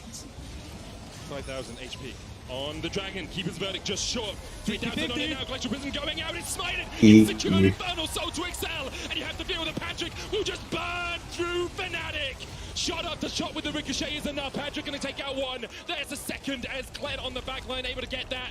Wonder forced away. Patrick Boomerang not quite there. Fnatic walk away. 3 members strong. But XL get the soul and will look for more. Wonder not going to get out of this one. Marcoon hits him with the flail. Wonder tries to walk away. Wonder burning him. Okay, you guys got me excited for a second. Dieses Freeze macht doch um die 10% Max Health Damage. Down to a 50-50 in the end. This second one that Marcoon is able to dish up here. His smite has been so true today. And even Finn in the backline, 1 versus 3, finding the kills, allowing the rest of XL to peel Patrick. Infernal Soul has been picked up. Death Timer still active on Fnatic, and Baron on the cards. And how obnoxious is Finn in these fights? Kled just refuses to die. Er hat in seiner Match-History for Fnatic. Let's have a look at this one. The ultimate comes out from ein Ryze Jungle, ein Disco Wonder Nunu. with a really good ultimate, but then look at Finn on the back line, immediately dives onto Upset and says, Was hello, was das sein soll? Annie mit Cleanse Ghost, noch ein Disco Nunu, gets chunked down off the back of Patrick. He's constantly Soraka mit Cleanse Ghost. and XL just clean up the fight. Noch And the zwei biggest thing is just there, Disco-Nunus, not allowing noch Offset zwei... to be on Der the hat enemy 6 backline, right? He's the one that really Disco-Nunus. still threats them. He's the one that still has the damage coming through, despite the scoreline not really showing that. He still has a lot of damage in this Lucian. But when he's not allowed to get onto the Sivir, it's just not going to matter. 1-8, 1-7, 2-11, 1-14. Er intet jedes Mal, wenn er nicht Diana Mitte kriegt. A Cinderella story for them if they can take down Fnatic, although Fnatic haven't looked at their peak this year, I'd say. For XL to be able to pick up a win in this series would be absolutely monumental. Glacial Prism wide deck. Diana Tower Mitte, the target for XL as they push in the top lane. Another boomerang coming out, and XL and Patrick are just able to advance, continuing to step forward. You can see the damage from Upset, though. Patrick down to half HP. The inhibitor stands for the moment, but here comes Patrick once again. Steps back in the ricochets. Boomerang? A boomerang of destruction for XL. Charge out from Finn. He was trying to get around the wall there, unable to do it, but able to force Wonder away. Meanwhile, Nukeduck is trying to get this mid lane wave in towards that tier 2 humanoid trying to defend. The rest of XL on the chase. No charge for Finn, remember, as he's around the side, but he's just trading onto Wonder. Dragon's Ascent, a possibility for Wonder. Might look for a trade here, but he's 2 levels down and in for a world of hurt if he does go in. One cannon minion survives for XL. Still a minute 20 on this Baron for them. They've broken one inhibitor tower. They're looking to make it 2, looking to put the final nail in the coffin of this game. Glacial Prism stolen away, but it's only onto Marcoon. Very at home in the ice is that Sejuani title. Wade used as well as Humanoid steps forward. A good act. The Prism's only going to hit onto Finn, though.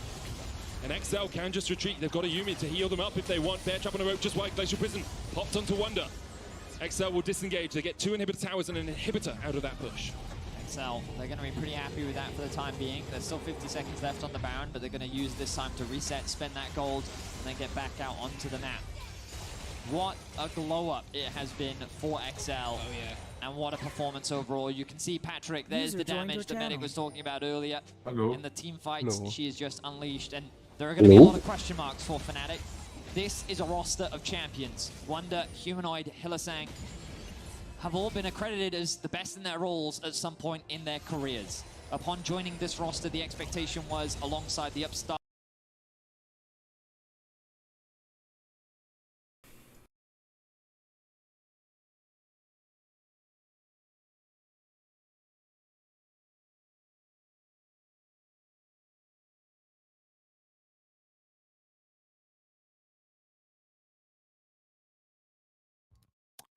Hey, what's up, guys? We are live. Welcome to Fresh Fit Podcast After Hours Edition with Joe with Andrew Tate and a full panel. Ladies. Let's go. Let's get into it, man. Go. Hi, I'm Lady Rivera, and I work in the film industry, and I'm 24 years old. Cool. And all right, I'll read the chats real quick, and then we'll get into the first question. All right, congrats on 500K from Mom Rizzle. Thank you so much. $5. Grease Junkies DIY. Do it yourself. $5. Left asteroid rain in us, please. Okay. 500K fresh. Time to cream 1 foot. Oh, yeah. I made a promise. 500K. Elijah Tickborn. Cream 1 foot. All the way from Australia. $50. Happy birthday to the legend. We got you, bro. Shout out to Australia. Down under. Robert Moreno, $10. Congratulations on 500K. Haters are really gonna hate now. Facts. They're coming. $5. Francis and height. All of that. And chat from here on out, $20. What do you want, man? Honestly, I'm 5'2". Into the mic. I'm sorry. Honestly, I am 5'2". I need my man to be at least like 5'9" and up. What can I say? I need a man that actually understands me and understands what I'm trying to do as far as like with my career. Honestly, let me see what else. A guy that's gonna communicate with me. Yeah. That's it. All right. So he can be broke. No, not broke. I need him to have some type of money. I need him. To give have us some give type us of like the tangibles, like what has to be there. He has to have a good head on his shoulders. Mhm. He has to To the have mic. money coming. I'm sorry. He has to have a good head on his shoulders. He has to have money coming in. He has to respect me. Yeah. Cool. I would say ambition, companionship, just like a friend, really, but not a friend. at the same time, you know? Like, I'm not really crazy about the whole money situation. It's just, it is what it is. Unless you're trying, as long as you're trying. But like, yep. So the man you chose that you have right now, does Mm. he have all those traits? Yep. Cool. All right. Shout out to you. Okay. I want a man that obviously got ambition or whatever. Treat me good, loyal, knows how to communicate. That's like in all caps. Knows how to communicate. And Sorry to interrupt because oh here we go. Fucking I've just started the show. I'm sorry, ladies. If you haven't got a drink yet, get one. All three of you said communicate, and I'm actually genuinely asking. When you say communicate, do you mean like sit down, explain to you why you're wrong, or do you want a man who just agrees with everything you say and then you think it's communication? what? Tell me I'm No. wrong. You like that? Yeah, of course. Tell me I'm wrong. Yeah. Okay, good. That's what I'm asking because I think sometimes girls say I need a man who could communicate, and if he doesn't agree to her bullshit, then he's not communicating. No, he's communicating. Yeah, he's communicating, but you're not listening. Communicate and say, do you want to be in a relationship? Do you want to be a fuck buddy? What the fuck do you want? Like simple. So Like you want it to be they upfront just with you. lead people on. We Like, have to Upfront. remember, like, with Simple. like understanding, you need comprehension because you can communicate all day, but if the person doesn't But understand exactly. you That's and right. not on the True. same page, That's it's It has to be pointless. like action. Because talking, you could Mhm. talk all day, but if the person's not Exactly. understanding you, then communication is like out the window. All right. Yep. But let's be honest. If a guy told you, "Hey, I'm just trying to fuck," would you like? You wouldn't want to hear that. But honestly, it's honest, so I would We'll respect that more. It But you gotta deny him. because It you depends on what. you don't know what plan One I'm in penis life. at a time, ladies. One mic at a time. I'm sorry, go ahead. I mean, she was the one that said, Yeah. honesty. I mean, if I communicate. don't Wie bitte?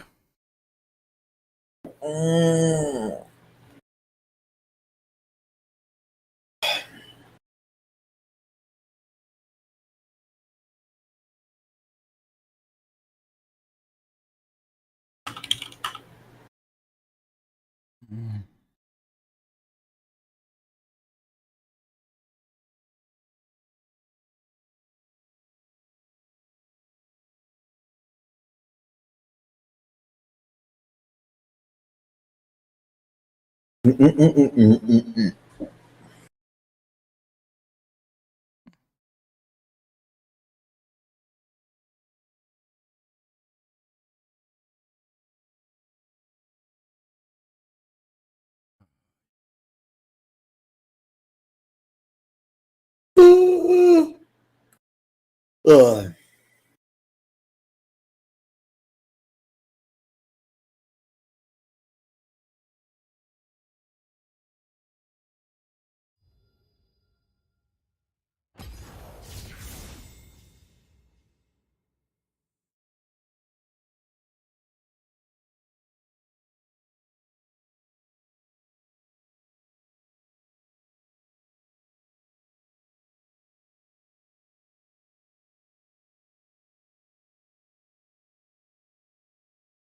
want to fuck, I don't want to fuck.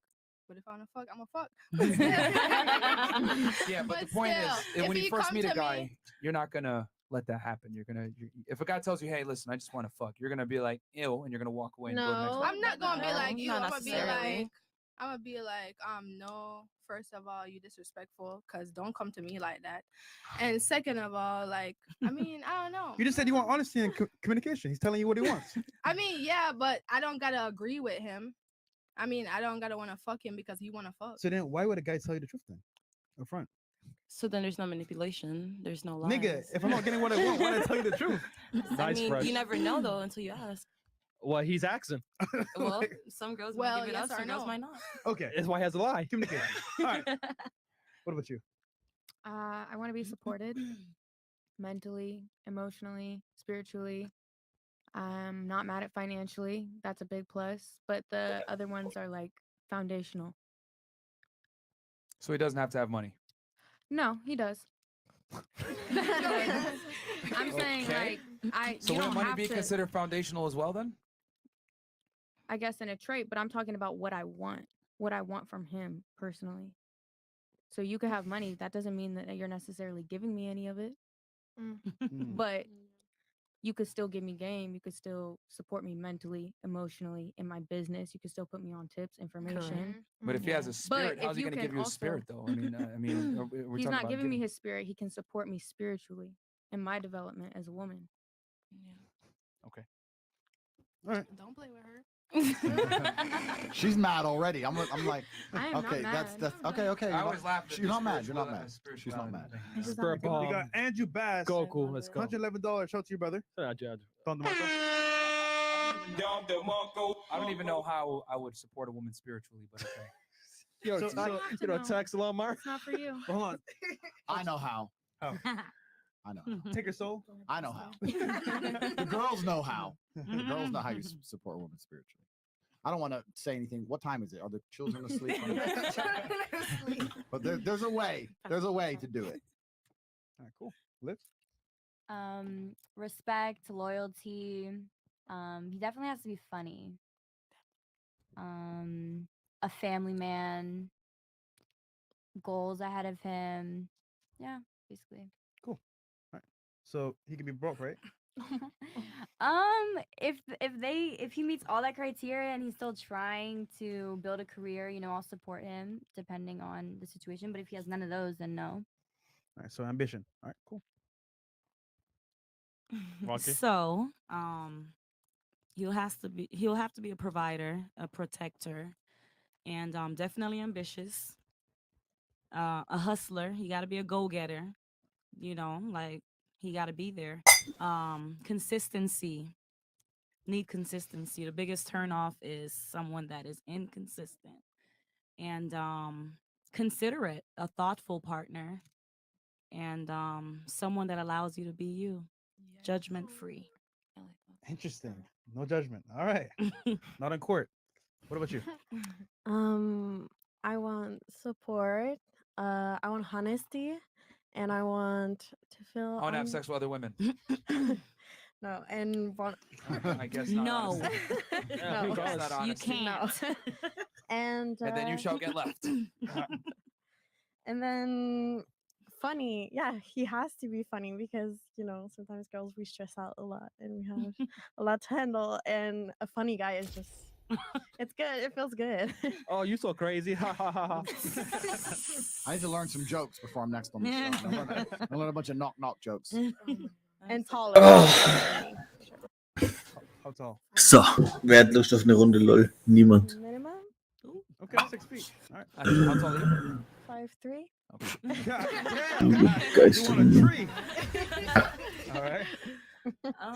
I would really say Der Hype safety and ist wieder. security. Like, if I don't feel safe with you, there's no point in me being with you. And security, like, if you make me feel secure in a relationship, then we're always going to thrive, regardless of what the problems are. That's like my two biggest things, because everything else just falls into those two bubbles in my eyes. All right. Yeah? You watch the show, huh? Oh, yes, I do. I can just tell from your answer.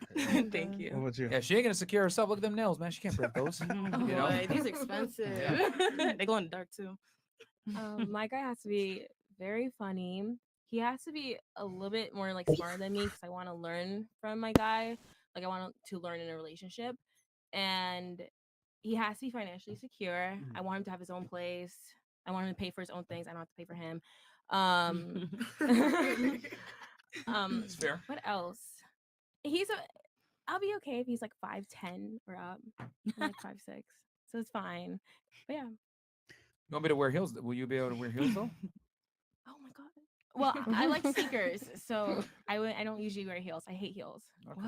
All right, fair enough. Okay, Andrew, you've heard all the answers here, right? Yeah. In your humble opinion, right? You think these are true answers? I think they're pretty true. Why is it haram thing? I've become like a Islamic spokesman because I keep saying haram. No, I think they're all pretty true. Okay.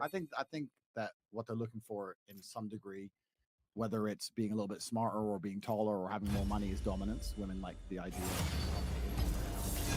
and the lovely young lady, what's your name, sorry? Jade. Jade. When Jade was talking about spiritually, that's just dick. So no, it is. You fuck a girl right, you support her spiritually. You fuck it up. It's different. That's all that. I really truly believe that's what you're talking about. You disagree? Go ahead. Spiritual connection. It's hard to have a spiritual connection with somebody you don't have a sexual connection with. Would you agree with that? No. No. I have a lot of spiritual connections with people I have had never been with intimately. Well, so. I tell you something. My chick ain't having no spiritual connections with nobody. So we can disagree on that point. But the rest of it, I think, is it's fairly true. I think that women like to be dominated in one form or another, and they like looking up to a man and respecting a man. Women aren't going to love a man they don't respect, and you're only going to respect somebody you, in some degree, see as your superior in certain fields. So I think it's pretty fair. So, Andrew, what do you look for in a woman? That's a good question. It depends, man. It also depends because what I'm going to give an answer now, and it's not the same thing that most men would be looking for. Right. There's a lot of men who are looking for very particular things in women, and they're not the things I'm looking for. Right. Personally, me as an individual, I am absolutely self-made in every regard, and I've never needed a woman to tell me to put the video games down, or go to the gym, or make money. I do not need to be looked after. I do not need to be babied. If I meet a woman today, I've done absolutely everything fantastic in my life I've done by myself. So without disrespect, without misogyny, I don't want advice. I don't need to be told what to fucking do, right? I know exactly what to do, and my life is testament to that. What I do want is sunshine and rainbows in a stressful existence. That's what I want. I want to come home dealing with all the bullshit I've dealt with, and I want her to be happy. I don't want her saying, well, I got stressed too. Stress. Fucking, you don't know about stress. No one's trying to kill you. Shut up. You don't know what stress is. You don't know what stress is. So what I want is sunshine and rainbows and a happy life. That's all I really want. You'd be amazed how easy men are to please. It's hard to be a man. Women don't appreciate how difficult it is to be a man of ambition. It's easy to be a man who ain't shit, but you probably ain't fucking with a man who ain't shit. You're fucking with a man who's important. His Was life ist is diese hard. Ass-Scheiße, He's extremely Alter? competitive. Males are ultra competitive. You come home and you need to provide happiness and peace. If you can do those things, it's very rare you're going to lose him. It's that simple, but you'll get upset over some dumb shit. He likes some bitch's picture, and you'll destroy all the happiness and peace for a week over some Instagram post, some dumb shit. And then you're going to wonder why, oh, you know, we're having bigger troubles. It's actually extremely easy to please men. If you're beautiful and you're happy and you smile, you don't stress me too much, you understand I've got to do what I got to do, easy peasy. That's it. So a couple of the ladies disagreed with the spirituality thing. And so tell me a little bit about it. You could go first, and I saw some other girls disagree with the spirituality thing, because I agree with Andrew that you ain't gonna be spiritual with someone unless you're like smashing them to some degree. I laugh at this whole spirituality thing anyway. But what's your take on it? What's your Okay. I mean, what do you mean? I'm just confused why it has to be a sexual thing. Because that's how men and women connect deepest. Yes. That's Not how men. necessarily. Not everybody is programmed the same. So for me, mentally, I must be stimulated in order to be attracted to somebody. Of course. So if I'm not mentally stimulated in a situation where only sex is involved, I'm very easily unattracted to somebody. Makes sense. But sorry, carry on. Go ahead. Would you agree that the deepest connections you've ever had with a man involve sex? Would you agree with that No. obvious point? You're telling me that there's men out there that you've connected with deeper than all the men you've slept with, and you've never slept with them. Yes. That's a lie. Where's the hat? It happens. It happens. You never. It does. I mean, I have people in my life who have become like family. They're like brothers. They're like father figures. it happens. You friend zoned a bunch of dudes. That's You- nice. You don't But have to that's sleep not with your everybody brothers. you meet. That's different than true deep connection. If you have a How true do you know that I friend zone them? because you what just if they have? you just said they're like brothers. But what if they're in a relationship? But what if I'm like a already? sister? One at a time, ladies. One at a time. What if I'm also like a sister? What if they have a wife? What if they have a girlfriend? Because no man's You're talking. basing that off of an assumption. No man's talking to you because he wants you to be a sister. That's not why he's talking to you. Mm. I'm just telling you Some the truth. people, maybe not the men that you know, but I do know men who actually value my presence and what I bring to the table. So, You know, it's actually interesting. When I have this discussion, a lot of girls get upset because they think, well, what about my personality? They don't value me for anything outside of sex. What about my personality, etc.? I'm just telling you, and I'm telling you in a very kind way. I'm telling you the absolute truth. I am a man. I understand the masculine imperative. My dear, if you're 400 pounds, they wouldn't talk to you. So you can talk all the shit. You can talk all the shit you want. That may but be that's the true. reality. They're talking to you because of how you look. They got friend zoned. Now they're like, you're like my sister. Hoping No, to want. no. Because that's what happened. That's That's the not what truth the about men. situation You is, never though. see some bitch who's fat and ugly with a bunch of men trying to be her brother. It's garbage, right? This is the reality. This is why any man who's serious about his relationship doesn't let his chick run around with a bunch of male friends. It's not It's not real. It's not real. And when we talk about spiritual connections, I understand what you're saying. I've had spiritual connections with women. I know what it's like when your soul and their soul, and you feel like they're intertwined. And you understand when you can understand What the fuck each is das other für ein by looking komisches at each other Sound? without saying a word. I understand spiritual connections, but sex is 99% of the time involved. The idea that you're going to say you're out here with deep spiritual connections, dudes who are like your brothers, you've never slept with, and they have no intention of ever sleeping with you, and has nothing to do with how you look. It's First of all, fantasy. we It's didn't take it fallacy. that It's not far, real. though. We can ask the chat. See what the chat didn't say. take it that far, I agree. No, I don't have any platonic friends. Ja, also jetzt, wie kann man diese Musik ausstellen? Where are the different hats coming Das ist nicht Musikvolume. Schöne Musik. Bei mir geht es gerade voll ab dahin, lol. Minions have spawned. Ist weg. Na jetzt.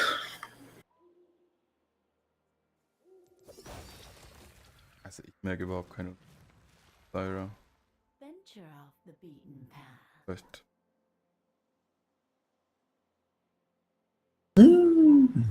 Muss immer noch stehen bleiben, das ändert einfach gar nichts. Ja, das war doch. Du hast schon gemeint, das ist beim Weglaufen dann. Also du meinst, ich muss bei der Animation hinstehen.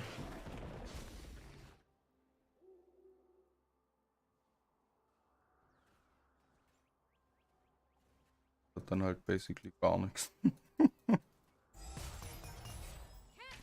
a busy world.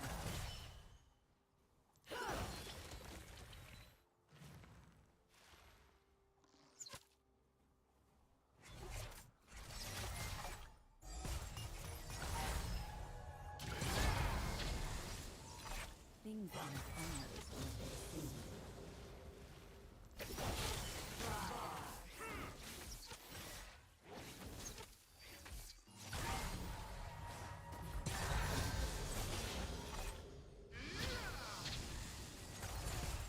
Just a harmless flower.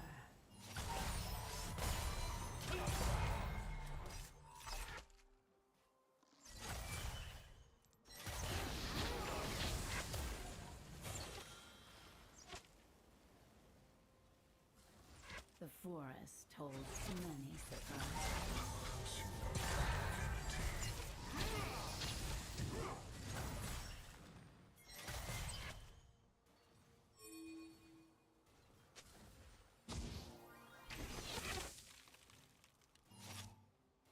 Come closer.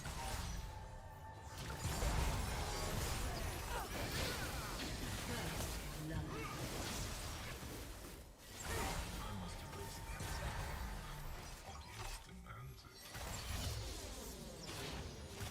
A promising time.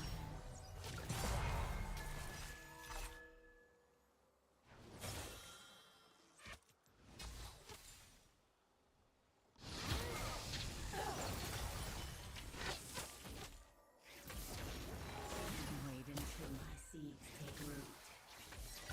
Don't close your eyes. I want you to see.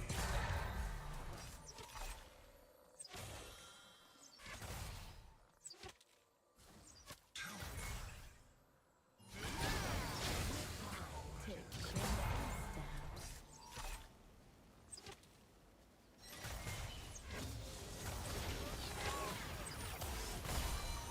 Hey.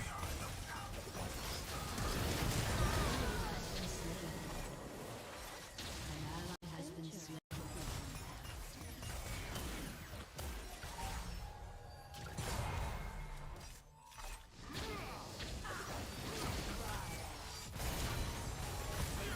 Has been slain. Ally has been slain. Wir lassen das genauso, oder? Ich glaube, hätte die Frontline-Minions killen müssen.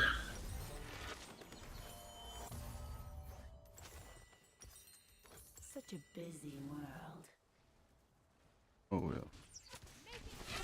Schnell runter.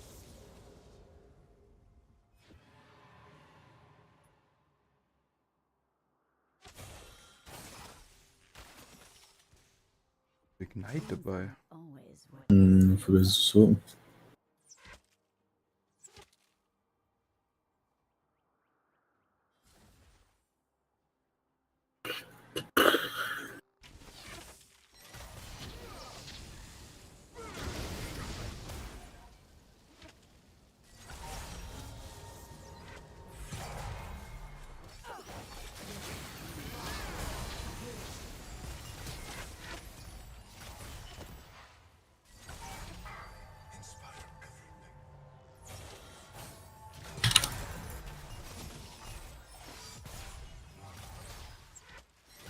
the forest holds many Ist noch Flash?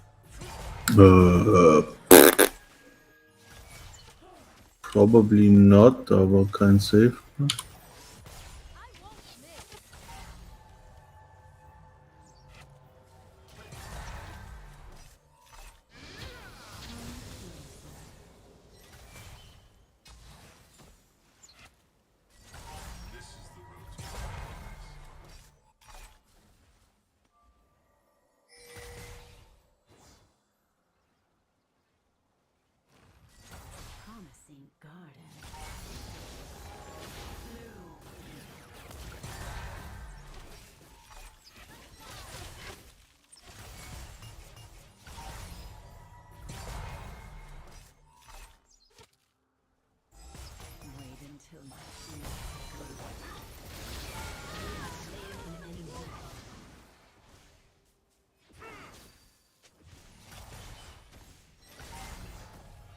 Viel, oder was?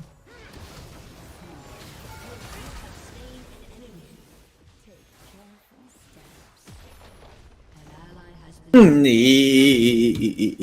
Genau so. Ich scheiß Diana. Kotzt mich an. Das ist Dopush zu uns, right? Ja, ja.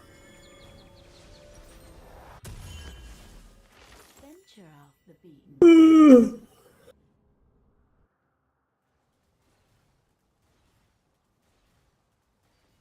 Ja, die erste kein Bock mehr. Zu denen. Nee, nee. So much more to see.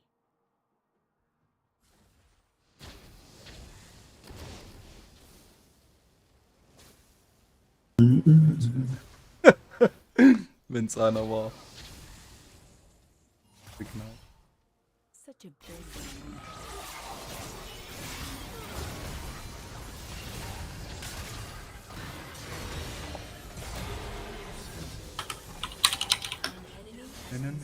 Ready? Things aren't always what they seem.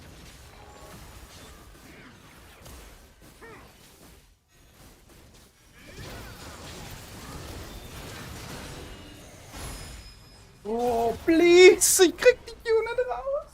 Ja, tot.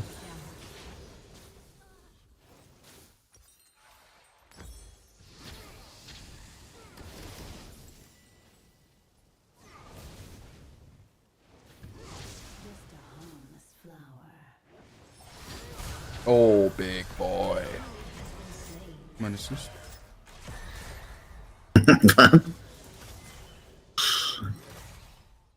Bin noch nicht da. Er hat nur Boots. The forest Junge. holds many surprises. Jetzt bin ich da. Hab ich. Kill. Übrigens. An enemy has been slain.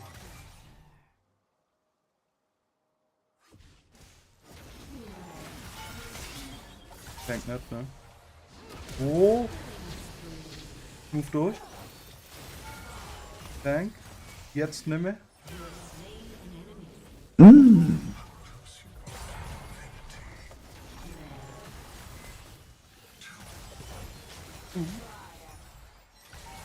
must have missed everything. Wait until my seeds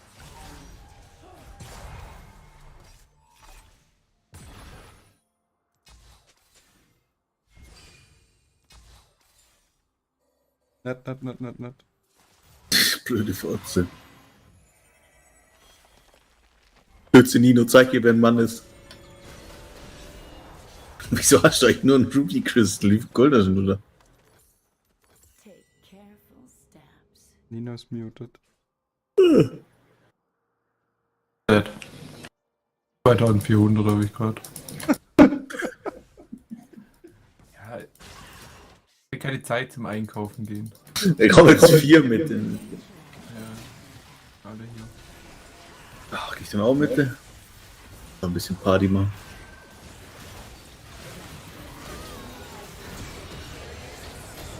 What? Das hittet nicht. Are you for real?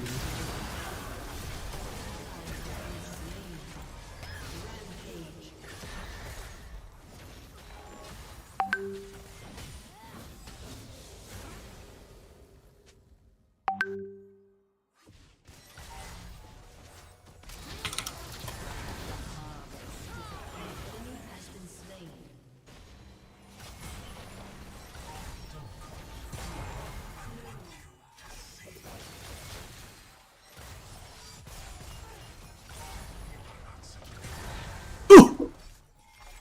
Alle Movement.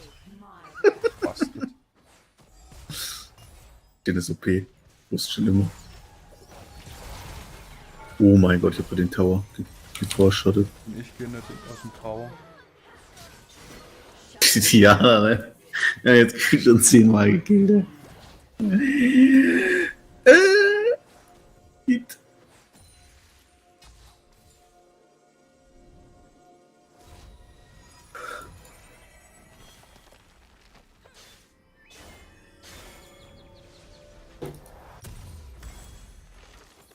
Things aren't always what they seem.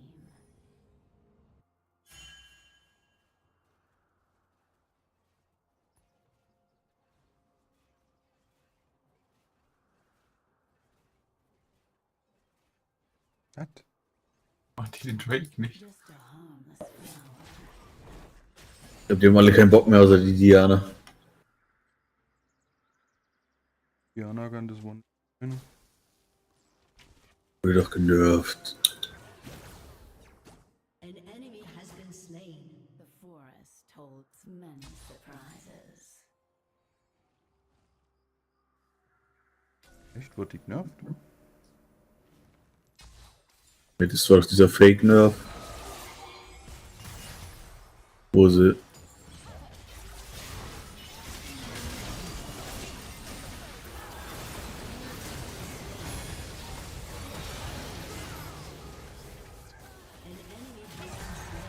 Macht er jetzt mehr Damage, wenn sie AP baut, aber hat weniger Grunddamage.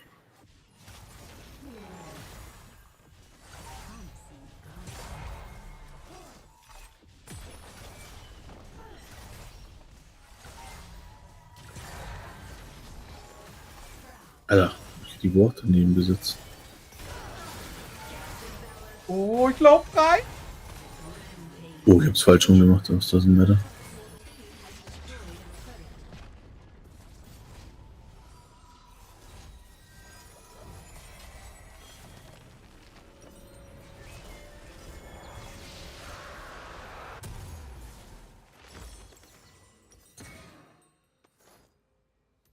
Take careful steps.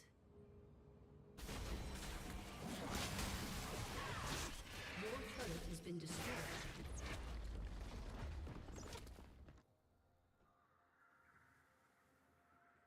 Die Syndra gegen den Brand. Venture off the beaten path. Ja, die war fast tot. Hm. An enemy has been slain.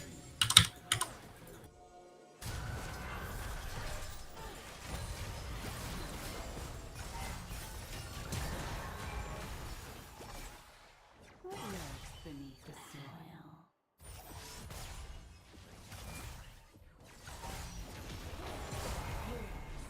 Your team has destroyed a turret.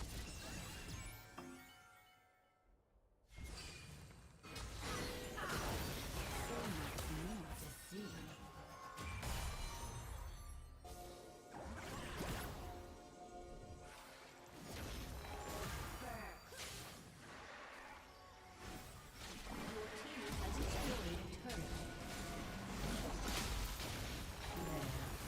a turret. Look like them.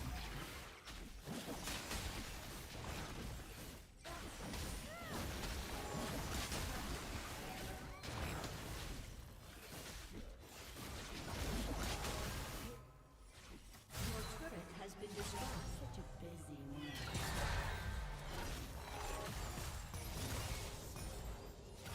Meiner. Nee. Support, zack.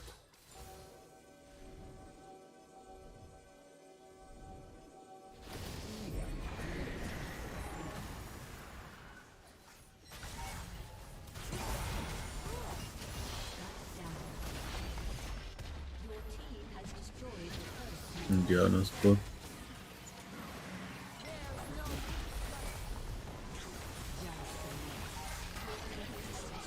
Hm. Your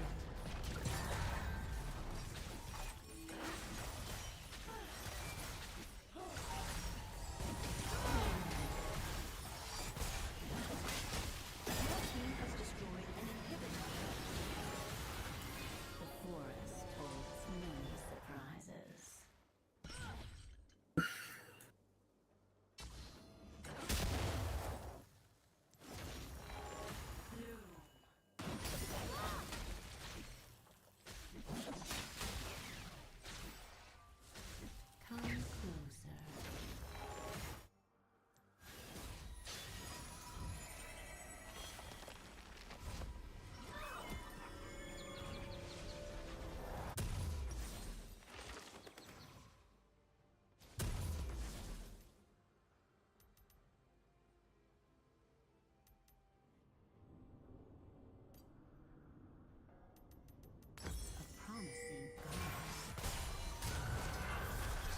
One shot.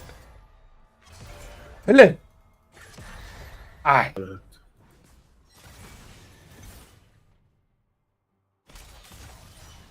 Bin trotzdem tot. Hm?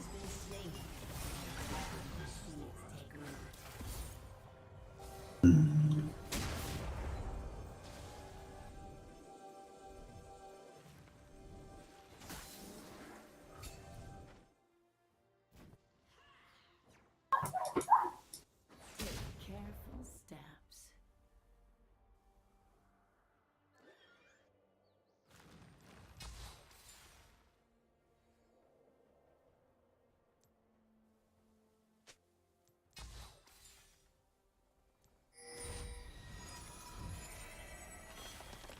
Venture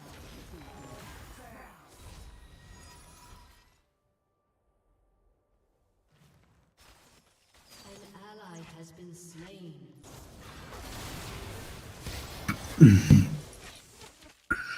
Oops. Shut down. So much more. An enemy has been slain. Our ally has been slain. Ja, war schon ein bisschen sad, was ich da gemacht habe.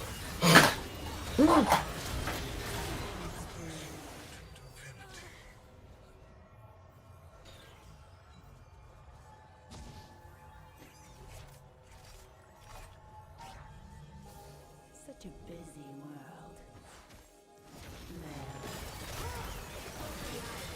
Rampage. Mensch, warum macht die so viel Damage? Den scheiß Items. Things aren't always what they seem.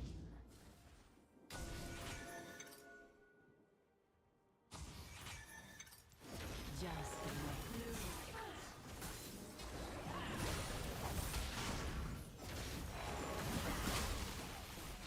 Just a harmless flower.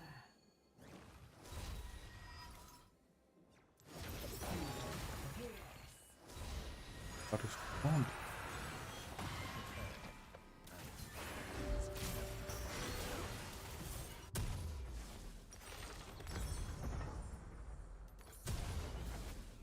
The forest holds many surprises.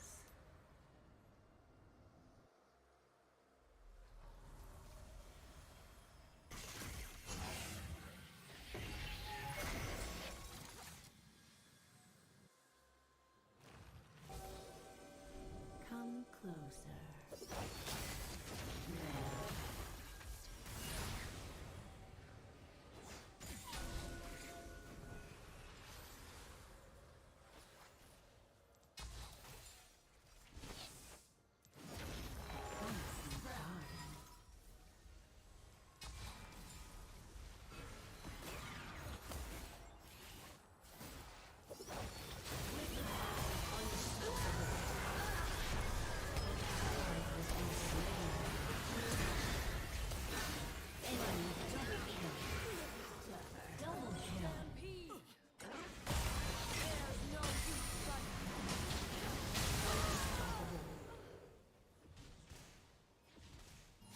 For you.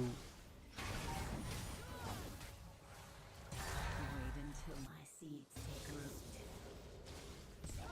Nochmal Baron. The enemy's inhibitor is respawning soon.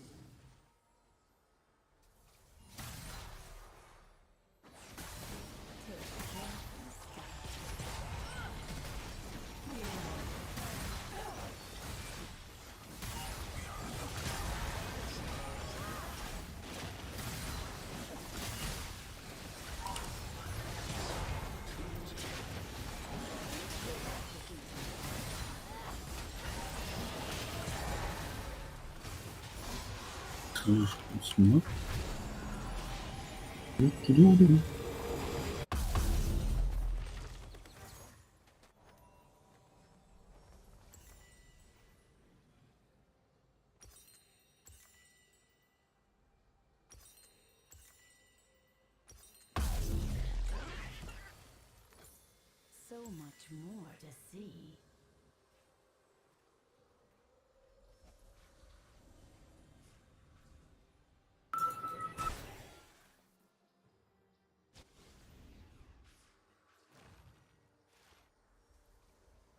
Such a busy world. Scheiße, Jone. Der will halt einfach auch nicht spielen.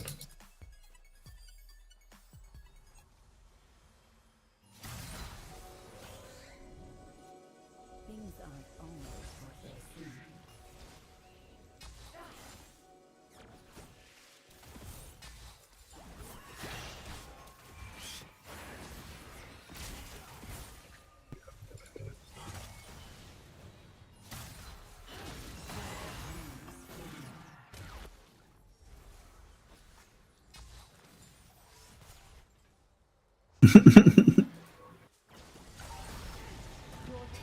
Smoking damage. The forest holds many surprises. Your team has destroyed a turret. Your turret has been destroyed.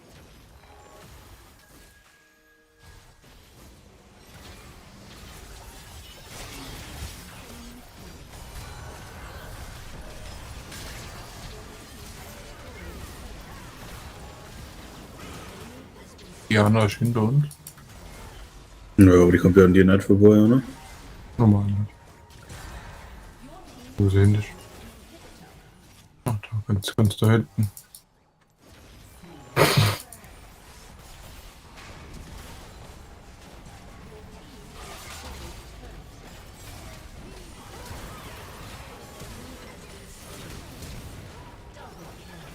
Nein.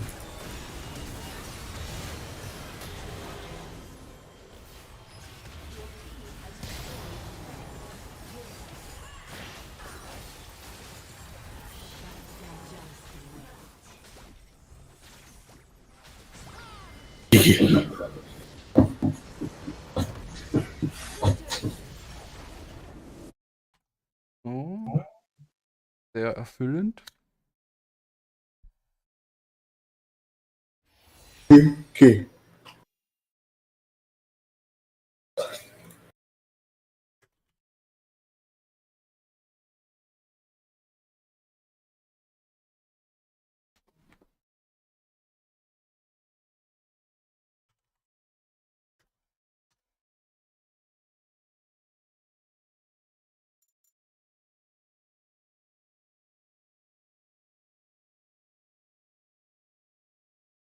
Ich muss kurz bestellen. Moment.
sorry.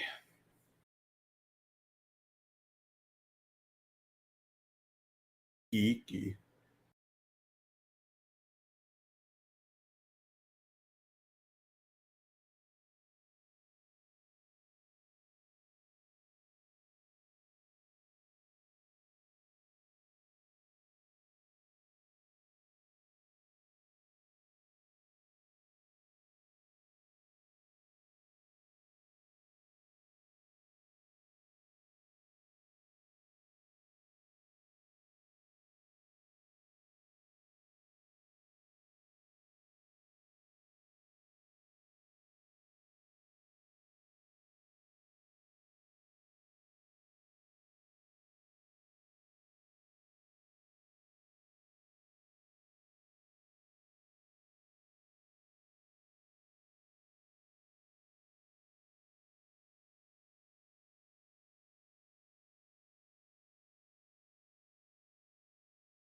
So, Matze jetzt auch da.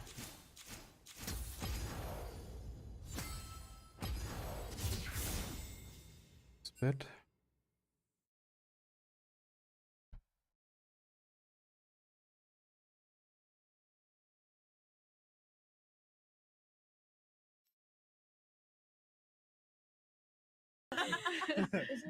I'm not talking about a spiritual connection sexually at all. When I talk about a spiritual connection, I mean somebody that really helps me to develop as a woman. So there are a number of things that I have experienced, as any person can attest to, growing up, whether it's mentally, physically, from your family, whatever the case may be. Yeah. And we don't sometimes understand what those things are, because if you grow up in an environment where that shit is normal, it doesn't make sense. And so to try to figure those things out and go on a journey through self, and to have people around you that help you Du kannst das discover Game zu Ende gucken. who you are and heal those Yeah. things, Yes. that is more so what I mean by a spiritual connection, where you have helped me to develop just to be the best woman that I can be. No Perfect. strings attached. Perfect. And I'm just going to ask you a question, and I would like you to be as honest as possible. Okay. Do all the girls who are 500 pounds who had trouble in their lives, do they have a bunch of guys trying to help them on their spiritual journey? Oh. Yes or no? I don't know, because I don't Well, the know answer is them. fucking no. So there. Nope. The answer is no. It's because of how you look. You need to accept that. It I'm may not be. saying you're not smart. I'm not saying you don't provide value. I'm not saying those things. I'm saying the initial attraction, the reason they at least first talk to you, the reason they sit there on that first ever interaction and have any kind of conversation with you is because of how you look. That may That be the is case. why. And for which that, I'm means- grateful, good. because Good. Thank God for that. Otherwise, I would have not have made the connections that I have. Cool, which means their friendship is never going to be completely and utterly pure because they start talking to you because of how you look. Exactly. They judge you on how you look. How you look will always have a part to play. And I'm not saying that they don't care about you and they're not your friend. That's not what I'm saying. I'm saying they entered the relationship and the scenario with a different intention in mind. That is why it's absolutely not crazy on any level if you have a man for him to say, no, you're not talking to those dudes. They're not your friends. They wanted to fuck you at some point. Now they think they can't. They're talking other shit. Men fucking lie. Men fall in love with what they see. So women wear makeup, and men fall in love with what. Fuck that one. I got you. Men fall in love with what they see, and women fall in love with what they hear. That's why women wear makeup and men lie. Bang! Got you, baby. This is why I need Myra on here. My first ever mistake on a podcast. No, we literally think the same. That's my ninja. No, but it's true. Next No, tattoo. but it's really, really, really true. And a lot of women label it as insecurity, right? They say, "Oh, you're insecure because you don't let me hang around with all these dudes and all this bullshit." It's nothing to do with insecurity. It's territorialism, and it's normal. If you have a man and he's your boyfriend, and if I was your man and you start talking to me about these spiritual connections with all these fucking dudes, I'm like, look, you got to make a choice. It's me or them. It's me or them. You're not walking around having spiritual connections with fucking Ron, John, and Jeremy. No way. I don't want that in a chick. You can't. You But can't then tell she's not them. for you. Absolutely, she's And then not for that's me. fine. You nailed it. Absolutely, She's for the not me. streets. She belongs to the streets. That's what she's for. No. The streets are always going to be there, so you Yeah. might as well just. No, but you made an important point that I actually agree with. If I were to date a woman and she were to say, look, I Die probiert value es, ja? the relationships with these random Dieses dudes more than I Nocturne. value my relationship But with why Yeah. is it random? Okay. What if I you're Irgendwelche going around for Chinesen. I 10 value the relationship with them other men more than I value the relationship with you. If a chick said that to me, then yeah, absolutely I'd bounce. What if Completely she I'd made a bounce. point to make you Ja. comfortable It's not about comfortable. Yeah. because and you're make sure that her friendships were not necessarily Das ist put die before richtige. you, but she was still able to maintain those relationships that she had prior, maybe years and years before ever meeting you. I'll tell you why you're That wrong. isn't. I'll tell no, you made a good point. I'll tell you why you're wrong on 2 points. One, you said the word comfortable, which implies insecurity. We're not talking about insecurity. We're talking about territorial. I'm not insecure or jealous. I'm territorial. I enjoy the fact that the woman is only mine. I enjoy the fact men look at her and can't talk to her. I enjoy that. That's a benefit. I want that. I don't give a shit about jealousy. So this it's nothing to do with comfortable. I can be comfortable already. I still don't want it. That's the first thing. The second thing, if these men were truly, truly your friend, they'd say, "Oh, you got a man now. Safe. If you break up, message me. Otherwise, cool. Be with your man." If they're really your friend, they shouldn't have a problem with that. But they're going to be like, "Oh, you're going to stop talking to me because of him. I thought we were cool for 10 years." Because they want to keep a finger in the pie. That's just bullshit, man. I'll be honest, and I don't want to double down too much on what Andrew says, but I've said this many times on the podcast. Ladies, no man wants to hang out with you because of your presence or because you're a girl. The only reason men tolerate and or deal with you is for sexual access 99% of the time. That's true. I'm just gonna be 1000% honest. When a guy hangs out with you, his ultimate goal and his ulterior motive is to get sexual access at some point. Whether he's upfront about it and says, "I want to smash right now," or waits 5 years down the road when you're no longer as attractive and he tries to shoot a shot. The guy is always dealing with you for sexual access. There's very few benefits that men get from being platonic friends with a woman. However, there are a lot of benefits that a woman gets from being a platonic friend with a man. You get that masculine energy, you get the leadership, you get the confidence, you get the protection, etc. You get the food, you get the bills. Exactly. So men don't really benefit from being in the friend zone with a woman, but women definitely benefit from being in the friend zone with a man. And here's another thing, I'll take it a step further. Most women that I've interviewed, hundreds of them at this point, have always told me, "I prefer male friends over female friends." Let's peel up that back a layer. Why? Well, because men offer utility. Men have to provide value. That's just the world we live in. You cannot be a guy and be useless and exist. You're going to either be made fun of, ostracized, or live with your mom, and no one's going to respect you. Men must provide utility. Women, however, y'all just be pretty and show up, and you're going to be able to, rub elbows with millionaires, celebrities, etc. Women are born with their value. Men have to create their value. So when a woman aligns herself with a man platonically, it's a win-win. You're telling me this guy's going to hang out with me, give me attention, tell me I'm pretty, potentially pay for some things here and there, give me that masculine energy, give me that spirituality, and I don't gotta fuck him? Yep. Oh Lord, I'll take that. I'll take it. I'll What take are you that. talking about? That sounds great. Yeah, of course. Why are you running around saying I got all these spiritual guys? Mwah, I love it. What do we But that's why you're defending it. And I'm being honest with you. There's nothing wrong with it. That's tight. There's nothing wrong with it for you. But if I was to get with a girl and I was to take that kind of girl seriously, it doesn't matter if we're just fucking, right? But if we're going to be a serious relationship and we're going to progress into something serious, all those dudes hanging around, you're going to have to go out of respect for me. Listen, I don't care how good the locks on my Lamborghini are. If I see a bunch of dudes trying to break in, I'm gonna walk out there and say, "Get the fuck away from my car." That's all it is. It's a territorial thing. It's nothing to do with jealousy. It's nothing to do with insecurity. If I love a woman with all my heart, I don't want a bunch of dudes orbiting around her. Why would I? Can I ask a And if a woman says to me, "Look, that matters to me so much. Those men matter to me so much. I'll make you feel comfortable, and but I have to talk to these dudes. It's cool. I'll fuck you, and I won't take you seriously. That's all that's gonna happen." Just add another point here as What well. if we don't take you Jade. seriously either? Because of she had a that? question. Oh, that would be devastating. Jade, Oh. think about this, right? At some point, right? If the guy said to you, "You know what? This isn't gonna work out. I'm gonna leave, but I have love for you." What would you say?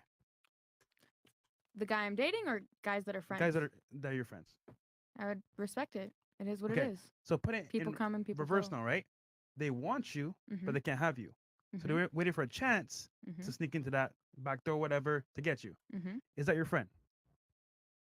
Honestly speaking, is that your friend? So you mean there's an ulterior motive that has not been communicated, Yep. obviously, Mhm. and they're just waiting. So is that your real friend? Um, Be honest here. Come on, Jade. I think that different people provide different things. Yes or no? So Fresh is coming in hard now. She's getting Fresh there. is coming in hard. Whether or not they are Yeah. really doesn't matter because as Bruh. long as we are both benefiting from the situation or benefiting from the friendship, whether it's real or not, why does it matter? Listen, you're winning regardless. I'm just saying yes or no. Jay, all right. No. Yeah, I mean, Yeah, here's but the thing. no, Here's the but- thing. She knows you said you give guys advice, right, on dating? Yeah. So then you understand how much of a fuck up it is to be friends with a girl, getting friend zoned. No. Okay. Anyway, so okay. Because the thing is this, man. Men don't benefit from being platonic friends with women. I mean, let's go around the table real quick with the other ladies. Do you think men and women can be honestly be platonic friends? No, I don't think so. I think so. You think so? Yeah. Absolutely. Oh, I think like business wise, yes, but maybe not just like friend wise, unless it's like a They're an acquaintances. We're talking about friends. Friends, not Maybe acquaintances if it or was like business family relations. friends since like young, yeah. Okay. Just thinking about all those times those guys that she hit up that she thought were friends were trying to fuck her. Come on over. Probably not this day and age. Okay. What about you? Yes. Yes? Honestly, no. I feel like somebody's gonna probably end up catching feelings at some point, and the other's not gonna feel that way. No, it definitely It's- is. It's like that. And I'm more than hard. that. So, okay, you think you can be platonic friends? You think so too? And you think so too? And you think so too? And you think so too? Let's play a game. I guarantee. I can. I literally guarantee, Let's man. play a game. We hit those guys up right now. Let's play a game. That's fine. And we had you text them and say, "I'm horny right now." Where you at? Because y'all gonna do it. Like y'all don't care. That's You're funny, waiting. No, you just said, yo, could this be friends? So it should But matter, right? I'm not gonna provoke that. Hold on. That's Rocky, not stop the show. Rocky, Stop you the want show. some, Rocky? Stop the show. Stop the show. You guys know platonic means non-sexual. Exactly. So Okay. why would I text that? My friends would hit me back Because- like, "Are you on? Can I What, ask what you- are you I think on?" so. Exactly, but are you drunk? What? Or something? Yes. Are you good? So, Are you good? so ladies, we have a segment on the show, right? We have this topic where can men and women be friends? And we have the girls call their best friends and say, "Hey, I'm horny. Where you at?" You'd be surprised at the responses. I don't So think let's we play a play game. that. Hold on. Let's- Everyone that said that. Yeah, you want to lose? You want to Call your lose guy until the other friend. girls lost? Call your guy friend and say, Do it. "I'm horny. Where you at?" Yep. Who's down for the game? Who's If you're right, I you wanna won't respond. to it. Raise your hand if it's If you're saucy. wrong, though, Because we got dead. 1, 2, 3, 4, 5. Raise your Can I ask you hand. guys a and question 6. though? 6. Do any of you guys have like female friends? No. No. Really? First of all, it would Zero. be disrespectful. Can you tell me to why? have Like, do women. you mind No. telling me why? If you see me with a girl, we're fucking. Oh, okay. Straight up. Straight up. No, real talk. Deadass? Because That's guess what? Guess what? yeah. Like you said earlier, what's the benefit? I mean, being with a girl for no We are reason. funny. Here. Okay, ladies. So when Because you she asked see, the but question. why is sex the only The question benefit? is Yeah, this. that's my Hold on. question. I got you. Let's keep this nice and I wanna concise. really One mic at a know. time. One mic at a time. You Okay. asked, why do we not have best female Well, like, friends? do you guys have female friends? Yes, No. So like, It's why pointless. don't you? It's absolutely pointless to have a female friend because women get all the benefits of having platonic male friends. The man gets nothing. And do you want to break that down a little bit about the stupidity of having female friends? Really? From a I'm the whole- bad guy, from a but sure. holistic perspective. Sure, from a holistic perspective. You don't want like a female perspective or anything? No. I'll just tell you why personally. You ask the men. I have 0 female friends. Okay. That does not mean I'm not polite to women. Doesn't mean I'm not female acquaintances. Right? Doesn't mean I can't meet all of you and say hello to you and see you on the street and say hello to you, etc. But the idea of having a female friend, someone I hang out with often, who is my friend, and we're purely platonic, is garbage. It's garbage because as a man, I'm spending 99% of my energy finding a sexual partner, and any partner, but any partner of mine who I'm also having sex with, my girlfriend, my wife, whoever it may be, she is my friend. There's no benefit from female friendship outside of the friendship I'm going to get from my partner. Truthfully, it can really be the same the other way around. If you have a man and you truly love him and he's your guy, you shouldn't really need other dudes. That's the truth. You shouldn't. But Myron said it perfectly. There is a massive amount of liability to me being friends with a chick. Let's say she's my friend, right? We've been friends. We talk spiritually. Right? For 10 years, I've been listening to her astrology bullshit in my ear, pretending I don't want. Victory. I'm an Aries. Yeah, I'm a Gemini. I'm a Sag. Oh, here we go. Yeah, it's fire All right, signs. guys, let him finish. For 10 years, I'm listening to this bullshit, pretending I don't want to fuck. We're walking down the street. Some dude comes up, snatches her bag. What now? I have to risk my life to protect a bitch who doesn't even suck dick. Let me tell you, if you're my female friend, I'll be like, look, we're equal, we're friends. You better chase that motherfucker down. You better go. Oh, you want me to protect and provide? I'm a man. I'm your man now. I'm your man now. This is the exact point, right? All these what women do, and it's very, very smart. She said it herself, and I feel like we're picking on you a little bit, and we're not. I don't feel picked on. Okay, perfect. You're good. Perfect. But she said it herself. That sounds like a great deal to me. I'll take that. I'll take that. It absolutely is, because it's exploitation. Now, any man who allows himself to get exploited, deserves it. He deserves it. If you're stupid enough to sit there and go, yeah, it's Taurus rising today. Maybe I could see some titty, man. It's been 4 years. Please, if you're stupid enough to get exploited, then you deserve to be exploited. I agree. But I am. Let me tell you another thing. Right? There's a difference between these terms are thrown around a lot: alpha male and beta male. Yeah. But if I meet a girl, let's say I were to come up to you on the street in order to talk to you, I would be talking to you with a pure intention, and my intention is pure. My intention is to try and take you on a date. I would say you're absolutely beautiful. Really nice to meet you. I'd like to take you on a date. If you said, "Oh, I've got a man," I would say, "Okay, cool. You got a man. Nice to meet you. Goodbye." My intention is pure. It's not deceiving. 99% of these dudes who are your friends are deceiving with their intentions. Facts. And it's beta male bullshit. I'd rather accept a no off a chick and move on than sit there and go, well, if I pretend I'm her friend long enough and I jerk off over her Insta for long enough, I might pull it off when she's drunk. Because that's what they're fucking doing. It's coward beta male bullshit. It's for weak men who ain't got the balls to sit there. Facts. If you're dudes, whoever they are, they should sit with you and say, look, we need to fuck. And not in that. Okay, let me rephrase that. I've known you a long time. You're such a sweet young lady. All these other men don't treat you right. Why don't we go on a date? That sounds better. That's That's cute. That sounds better. All right, okay, so that's why I rephrased it. That's what they should say to you. And if you say no, then they should be like, safe, bounce. Because they shouldn't be there anymore. So what they're doing is they're not being pure with their intention, and that is an act of cowardice. And I think acts of cowardice are not something to be respected. I think a man should be completely honest about his intention. That doesn't make you a bad guy. You're not a bad man to go up to a girl and say, "You're beautiful. I want you to be my woman." That doesn't make you bad. No. You're much worse to sit there and go, "I don't want to be your woman at all. Let's talk about astrology." That's garbage. It's fucking lie. That's Question the nice for the ladies. guy. Do you have a lot of Nice guys. They're all tricksters. Look, do you have a lot of female friends? Okay. Friends? Female friends? Yeah. Das war's, oder? Okay. You? Barely. You? I have more female friends than I have male friends. Okay. Not really. Like Jade, yeah. I have my sisters, yes. Okay. I mean, like. No, I'm an only they're child. not- they're I not your- have they're not your- female friends okay. that are. So 2. All right. Yeah. Yeah, I have a lot of female friends. Like real friends? Yeah. You can Yeah. call up in the middle of the night? Yes. Yeah, and they're gonna come pick me up. Yes. For Okay. Sure. Mhm. Mhm. I'll say it's even, to be honest. Okay. Only her. Only her. Yeah. Okay. So what I've come to realize from interviewing a lot of women is that they don't even have a lot of female friends. So you guys want us to have you guys as friends, man? Like, what the fuck? Like, it's bullshit. Like, women don't even want to be friends with women, but you guys want us to be friends with you guys. And it's like, it's very difficult to deal with women. I'm going to be honest with y'all. Like, it really is.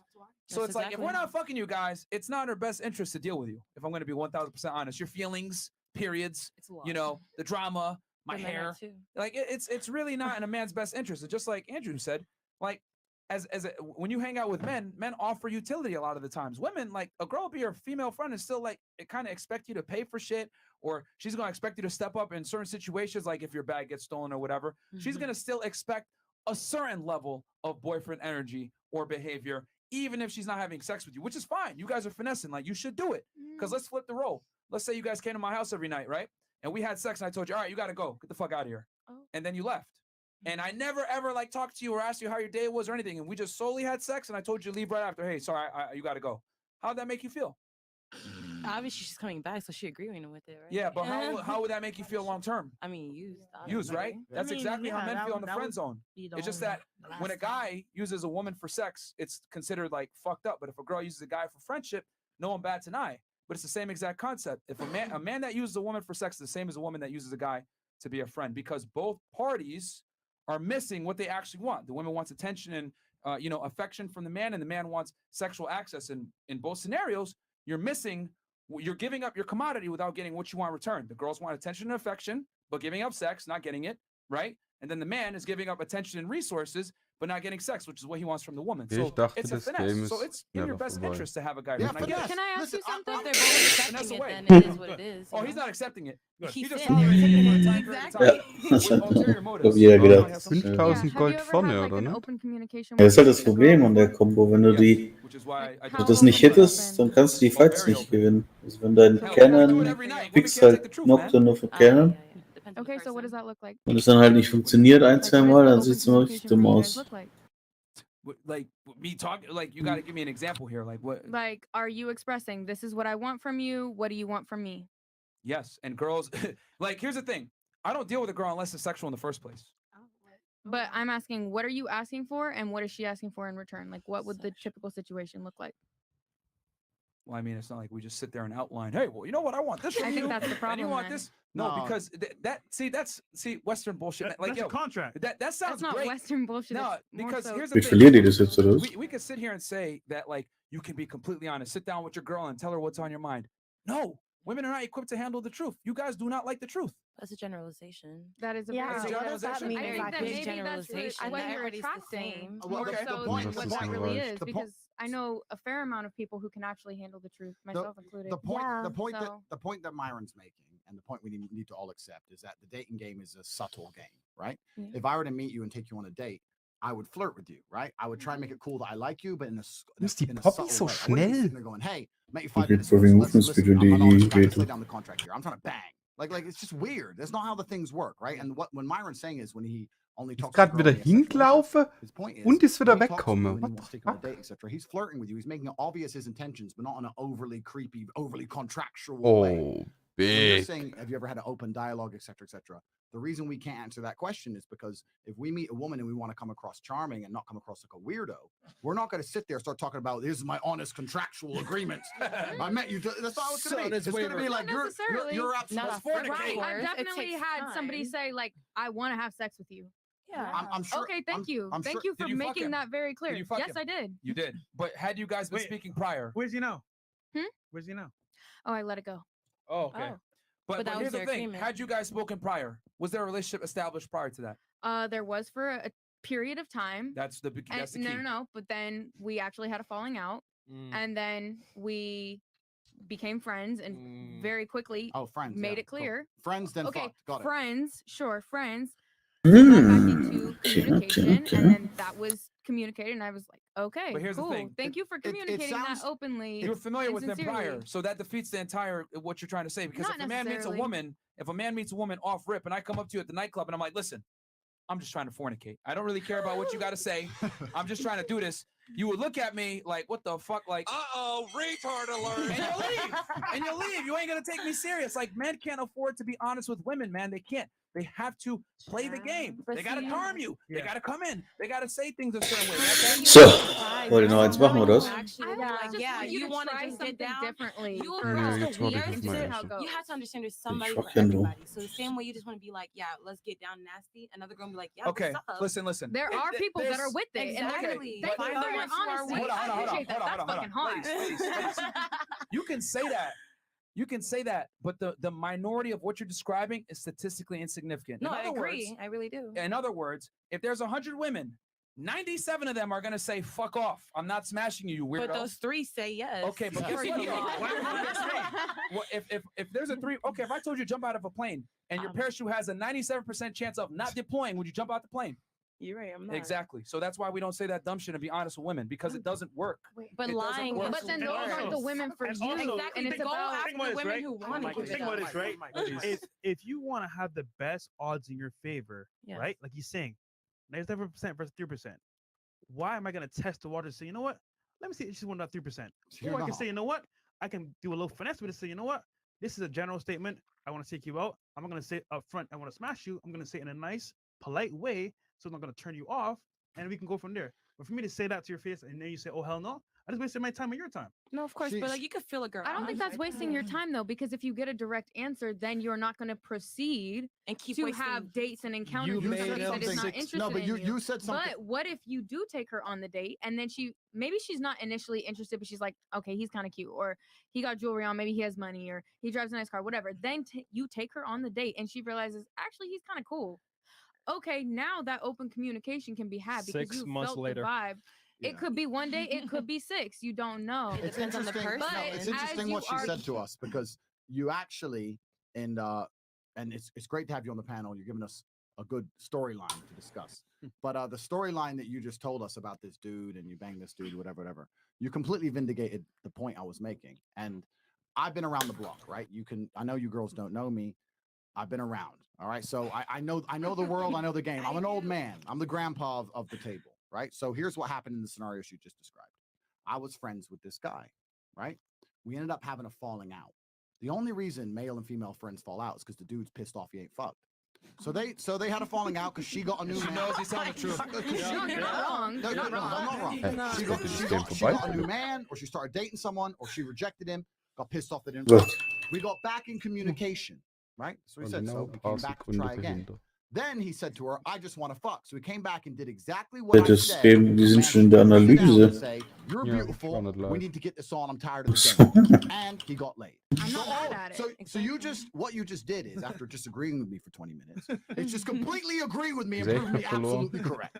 So everything I've Zo said nee. so far is right. It's all right. Now that man had more balls than all these other dudes who haven't said it yet. But they all They're want to do spiritual the same. friends. Respect to him. He got what he wanted. He had to. You know what? I can guarantee, bro. I can guarantee. Yeah. He woke up the Bruv, next. I He woke up the next day saying, "No more astrology. Thank fuck. I'm tired of her. I'm tired of her spiritual bullshit. I've seen the titties. I'm done. Bounce." So that's what he got. What he wanted, and he bounced.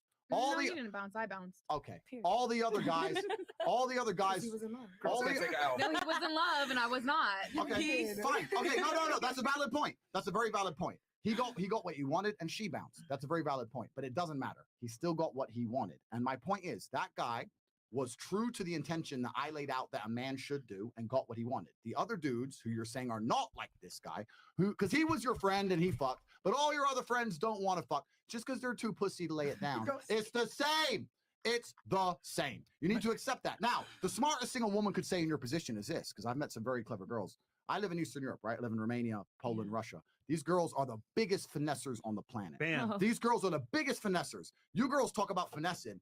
Well, you're still getting fucked. So you ain't finesse nothing. These girls are getting money on. They're on a billionaire's boat. No one's touched them. That's finessing. The game's when they don't get what they want, right? You don't win. You don't win if a dude bangs you. Doesn't matter if you dump him, whatever. He banged you, he wins, right? So these finessers, they're smart because what they'll do is sit there and go, I have a bunch of male friends. They absolutely all want to fuck me. I completely know that and I exploit it. No, they won't be allowed to touch me. They're not going to sit here and lie and pretend there's some spiritual connection because Mars is in the rising moon. Some bullshit. You're lying.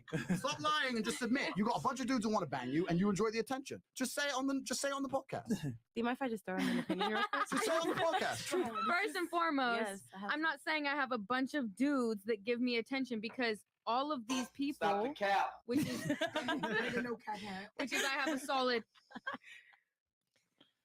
2 friends that I have a very good foundation with. Good. We And I don't don't wanna speak on a smash? daily basis. We don't speak on a weekly basis. Sometimes we don't even speak on a monthly basis. So it's not all this attention. Okay. That's an So assumption. they're not your friends then. They're Okay, then maybe they're not. they're acquaintances. I mean, shit. All right. God, bro. Damn. So We got- When he did like the night with the 97% does. It doesn't We got matter. super chats here. We got video to Yeah. respond to. It's Let's move. uh, Let's move forward. real talk, guys. I out need there that are vodka. watching. My brain's hurting. I need vodka. I need booze, bro. Vodka. Yo, Please. Over there. it's a waste. Please. Christina, Help me. bring the gold Red Bull. We got Jose. Rodriguez here. Yo, yeah, no, Jose Rodriguez, $20. Guys, the main takeaway from that conversation is this. Never allow a woman to put you in a friend zone. If she puts you in a friend zone, she don't respect you, she don't like you like that, go deal with another woman. It's not in your best interest to have female friends. It's stupid. If she's really your friend, she ain't gonna be upset that you're fucking someone hotter than her. So don't worry about it. No, Yeah. it's not. You're right. That's for Andrew, though. Okay. I'm actually going to be proud of you. I'm going to say, good for you. Okay. Good for fucking you. Yes. So where we at? Jose Rodriguez. Oh, Jose. Okay, shout out to #1 podcast in the world, 500K, making history, road to 1 million.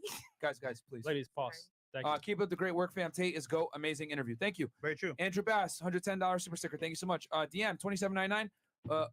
What up? I see you, G. Unvaxxed in Canada, plotting my escape from a first world country. State and taking over. God's warriors, stay ready. Okay. Asteroid. $20. Electric relaxation.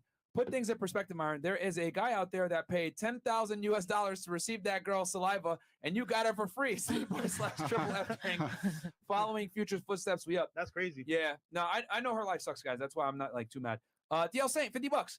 I believe most people in the chat and in the world truly can't comprehend what Brother Tate has shared with us on this platform. I challenge everyone, especially men, to truly understand what Andrew Tate is sharing with the world. It's life-changing. It's very true. DL Saint. Very true. Big Bando Stacks. Shout out to #1 podcast in the world, Fresh and Fit, gang. Congratulations on the 500K. Thank you so much. The UK Economist, $20, all the way from Great Britain, from the UK. If any of these women wants a traditional provider, are they traditionally virgin? I don't think any girl on this panel is a virgin, my friend. Kisa. Major plug, $10. Does Girl in Blue know who the Punisher is? Because she about to meet her equal spirituality, of course. No, that's cool. Jonathan Castillo, $50. Awesome podcast earlier with Andrew. Hit the like button, ninjas. Road to 1 million. We got me. Like, how does that make sense? If you've been friends with somebody for 6+7 years, Just know and your they lane. have helped you through, maybe you had a death in your family, maybe you went through a really hard situation with a girl and you had a breakup, whatever the case may be. Who am I to sit here and say that relationship is no longer valid because I'm now in your life? As long as and she I trump respects- everything. Yeah, as Like, long as it if she happened respects before. our Do you? relationship, It was before. I Why also know what I bring to the table. That So if part. you need that, then you can have it. you can Just have ready. that. Stay But there, also, baby. if you feel that you need me, that means that there's something else that I bring that cannot provide. And I'm not insecure about that. I know that people bring different value. At least she's I might not be your You say that person. now. She's honest. You say that now, but if your fiance had a girl that he was spiritual with, Yeah, you would you'd- be you'd like, panic. cut that spirituality Yeah. bullshit But out. see, that's what life. That's what. But I think that's true. That's true. Yeah. I think that's it's true. true because I want him to be deeply connected just with me, not Correct. another Yeah, girl. you But can, nobody but else. people Selfish have stuff. different Tell 'em. wants and needs. So you might be somebody that wants and needs someone to only be with you. With where I'm at, and you may be right about that as well, because I'm just speaking from my experience with where I'm at in my life now, right? So, 5 years could go by and I could have a fiance where I'm like, I How did old are you this right for now? you. I'm 27. So I've done this for you. I've cut this off for you. I would like you to do the same. But with where I'm at now, I can only speak from what I have experienced. And what I have experienced, I don't want to be your everything. I don't want that. I really don't. I want you to have your own life. I want you to have your own friendships, relationships, whatever the case may be. Then you didn't love him. Just as that's not true. That is just true. as I want my love own is life. to liberate. I am not isolating myself for one person. I have so much life to live. Then what we want as a and that's fiance, we just see it differently. We just exactly, don't and want the people same just thing. want different Yeah. things. That's just and fair. with where I'm at in my life right now, I'm not going to put myself in a position to want and need those things if I'm not equally going to provide those things for somebody. So wait, I have a question. Jade, I have a question. Do you think you're equal to men? Do I think I'm equal to men? Yeah. Do you think you're going to be equal to your partner? Absolutely. Okay. Oh, that's Wait, I have that's a the problem. question That's the issue. for- Okay, we got it. Okay. We got you. Why now would I see not where be this is coming equal to from. him? Because we're different. I just want to Disagree. know with like, if say you have a boyfriend or like girlfriend, I don't know where you swing. What you're perfectly okay if he has like a female friend that he spends some time with, like, oh yeah, I'm spending time with like Alyssa today, Mm-hmm. and he's like, and you're like, you want to spend time with him, but you're okay with him like spending time with her. Yeah, because if you want to spend time with your friend, Mm-hmm. I sincerely value open communication. I'm going to be blatantly and sometimes brutally honest about Correct. where I'm at. So you don't feel So- any envy? I'm going to receive the same. I Mhm. only engage in those types of relationships. Okay. Like, If you have something else going on with her, I'm going to know. It's not going to be, this is just my friend and some sneak. No, It's I'm going not- to know you're fucking her. it's not- I'm going to know. It's not Eve. If he's going to stay with Alyssa, it's not Eve. So- It's 100% certain. Okay. You had some? yeah. So I'm 32 and I've been with my husband for 10 years. when I met him, I met his two girlfriends. They've known each other since middle school and high school. I know a woman he slept with, and I've asked the question, have you ever done it? There's no reason you're gonna lie and say no, you never done it with her, and then you're gonna tell me you done it with, you know, with them. So Yeah. the question was already asked. Beginning of the relationship, we were younger. So of course, you know, you're thinking like, y'all kind of close. He's taking them out like, hey, you know, I'm taking so and so, we're going out, it's their birthday. We meet the family, we're godparents. I have guy friends. There's nothing in my mind that's gonna provoke you or possess you to say I have to drop friends that I've known before you just because they're men and they have their own life. They have their own women, their own kid. Like, it has nothing to do with me or you. That's our relationship. Well, And the same goes for him and that assumes men and women are equal. Women are far more tolerant of their man potentially and or possibly having sex with other Ja, ich women wollte nur versus a man fragen, is ob ihr not auch was okay essen wollt. if he's in his right mind. so At he least. should verbalize that. Your partner, like we always Ladislav say, hat gesagt, ihr it's seid what nicht that da. what you and your partner have in that relationship. If you know he's not about that, No, you're then missing the he's point. not about that. You're missing the point. What I was saying My is that the reason why it doesn't bother you, or like, oh, I don't care if he has his female friends, whatever, is that a woman, you know,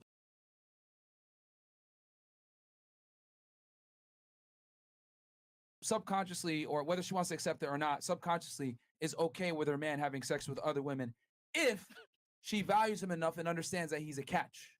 Okay? It's been that way since the beginning of time. We talk about this on the pod all the time. Women have shared men since the beginning of time. It's only in modern day society now where women can run around and say, he's running around fucking other bitches. This is fucked up. This is not fair. But reality is life is not fair to men and women. There's benefits that women get that men don't get to enjoy and vice versa. And one of the benefits men get to enjoy that women don't is that if we have indiscriminate sex with other women, even when we have a wife at home, it's not that big a fucking deal. But it's a huge deal if you guys do it. Think about it. Any celebrity, athlete, high-ranking official, you know, back in the time, you know, sultans, kings, sheiks, whatever, they always had a multitude of women. They had their main girl, and then they had other women. So women, Das since the beginning of wartest du auf time, den Essen, hast du have schon accepted gesagt. men being in male infidelity. But men do not tolerate female infidelity unless they're low value. So I can't just respect their friendship. I can't just respect. I'm saying that it's deeper than you accepting their friendship, I is what I'm trying mean, to say. I can just speak for as deep as it goes for me though. So I understand the value in those people before me. When I'm gone, if you know, God forbid something happened to me, they're still gonna be here.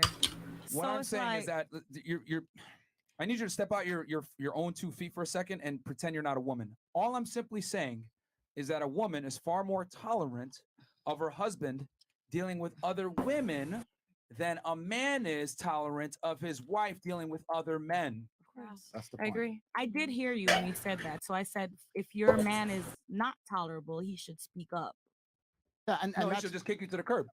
And You yeah, already lost. and he hasn't done You it. already lost. If your girl's out talking to other guys, there's nothing to talk about. You already lost. And this is the point. You're right. We talked about verbalizing, and you're saying he hasn't done that. We all accept. We're humans, right? If someone's going to accept a scenario, then they're happy enough in that scenario. I didn't come along saying I was going to force you girls and lock you up. What did I say? I said if I gave you the choice and you chose them, I'd leave. That's why I said I'd bounce. That's it. I'm not going to come along. I'm not going to come along and start blocking contacts in your phone. No crazy shit. I'm going to say the kind of girl I would ever take seriously. It depends who Alright, you're Kumar. fucking, right? But if I said, look, I'm looking Good to build a enough. relationship. I want to have kids. I want to get married. The kind of girl I User would take disconnected seriously is the from your kind of girl channel. who ain't talking to dudes really, but me and her family or my family. I think that's enough men around to talk about masculine shit. I don't see why you need Jake fucking whoever. then I would not take her seriously and I would not be with her. That's my choice. And we're not saying that men need to come along and start locking you girls up. Nothing like that. We have to make our own choices as men. For sure. But the choice that I'm purporting is the most intelligent option because you girls might all be fine young ladies, right? You might all have masculine influence and friends and male friends and nothing bad might happen. But I tell you what, 99% of the time happens when you let your chick hang around with a bunch of dudes and you know what that is as much as I know what that is. And there's a bunch of dudes out here who listen to this shit that the world tells them because the whole world is a female imperative. Everything on the news, everything you see is all talking about woman bullshit. You're insecure if your chick doesn't hang around with a bunch of dudes, bunch of garbage, right? And they buy into it and they're like, okay, I want to be secure and I really like this girl. Yeah, go out drinking with them guys. There's no problem. 99% of the time, what happens? You know what happens as much as I know what happens, right? So most guys get absolutely wrecked. And just because you girls might be of too strong a moral fiber to do that. The majority of women fucking aren't. So if you're a man and you have a brain and you're doing your job as a man, any woman who's with me is living in my fucking mansion, rolling around in my Lambo with the big G. You think I'm gonna let her fuck off with some other dude and be seen in some restaurant with Joe Schmo? The fuck? No. It's embarrassing. Fucking It's no. embarrassing. That's territorialism. That's embarrassing to me. Out of respect to me and all I'm gonna give you, including potential offspring. All I'm gonna do to look after you for the rest of your human years. You're not talking to that dickhead. End of conversation. And that's my imperative. And if she doesn't like it, then fucking I'm out. I want to go around the table real quick because she mentioned something earlier. Do you think men and women are equal? No, I don't think they are. No. No. That's a yes. Okay. No, but she's smart. This one's smart. You gotta be careful. She's got smart answers. Because she wants to She's say smart. yeah, She's but then smart. the prior argument that we had, well, discussion. She's smart. What do you think? Men and women are equal? No. No. I know you said yes. What about you? No. No. No, they can't be. Okay. No. Okay. So only one girl thinks men and women are equal. Okay. We are very different. When we say this, women get triggered because we're trying to you make it sound like we don't value you. No, We're absolutely and utterly different, and we both excel at completely different things. I think that the most unhappy women of the world are the women who act like men, and the most unhappy men in the world are the men who act like women. I think we should all embrace our natural biological evolutionary roles. I think we're very, very different. So when we talk about equal, we're talking about in a very physical, visceral sense, right? This is what we're talking about. We're talking about, okay, let me give you girls an example. I'll ask you all a question, and please be honest. Imagine, let me think of an example. Okay, you're getting on a plane, and this plane is going to fly through a hurricane, right? There's a 25% chance you're going to make it, 75% chance, get caught up in the hurricane, you crash into the sea, and you die. Do you want a male pilot or a female pilot? Doesn't matter. I want a female pilot. I want the one Lies! that's best. All right, we'll go around the table. Exactly. We'll go around the table. Male pilot or female pilot? I want a female pilot. Okay. Doesn't matter. Doesn't matter. The best one. No. That's on your We're not talking about the best. You We're gotta saying choose one. You're boarding the plane. Gotta choose one. What's going to make you feel most comfortable? You gotta choose one. One or the other, A man or man woman? or a chick? That's what I'm asking. That's all I'm asking. So man or woman? If you had to choose. I guess man. Okay. I don't. What about you? Women. Okay. Pass. On that question. No comment. Blonde hair. Liv. I guess woman.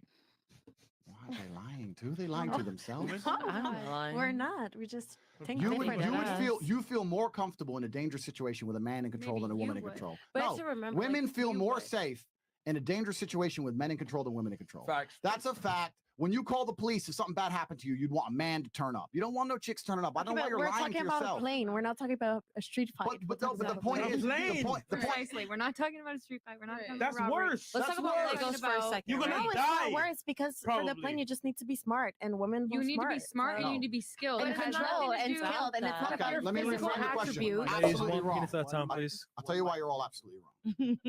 I'll tell you why you're all absolutely What wrong. if we tell you why you're Okay. absolutely Tell wrong? us. You'll be try. more than welcome to do it. Go ahead, give your point. Then if he's wrong, you can go ahead and give You him can try. why he's wrong, Miss Blue. Women are more emotional than men. Agreed? Yes, we are. In a dangerous situation that might invoke panic where death is near certain, do you agree that a woman would panic probably easier than a man? No. No. That okay, well you should all go to war because you're just lying. There are They're women who lying. do. They're lying. They're all lying. I think that maybe you have had that experience, so understandably, you can speak from that. No, I know it's not about me having that experience. I'm telling you now as a biological fact. Men do not panic as easily as women. If we're talking about biological facts, And I'm the telling only you now, reason- I'm telling you now, right? We're on a podcast. If I were to say think fast and throw something at Myron, you turn catch it. If I say think fast and throw anything at you chicks, you're gonna go, oh, and get hit in the face. Yeah. Because I did women sports, panic. so. Women I did panic. sports. It's been proven.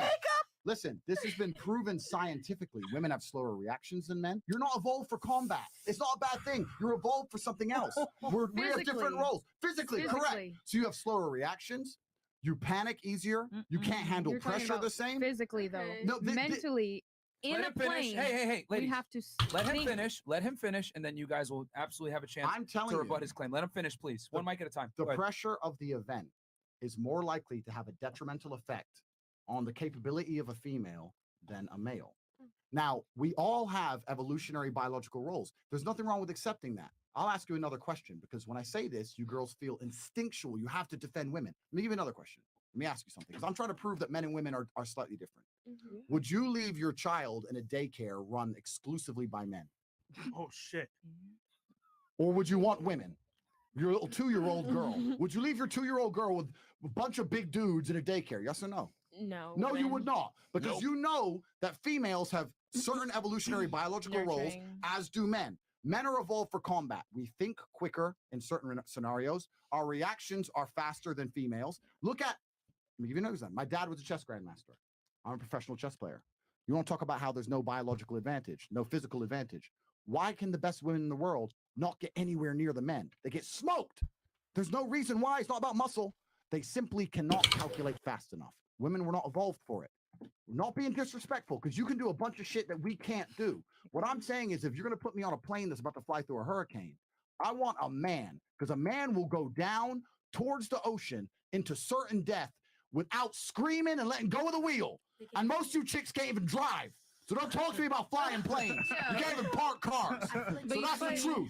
That's the truth. Wait, now, sorry. I just want to get Mar, the sorry. numbers. Mar, What? sorry. Let's let. No, guys. Right now we're having fun. We got one ping. lagging now. Yeah, one ping.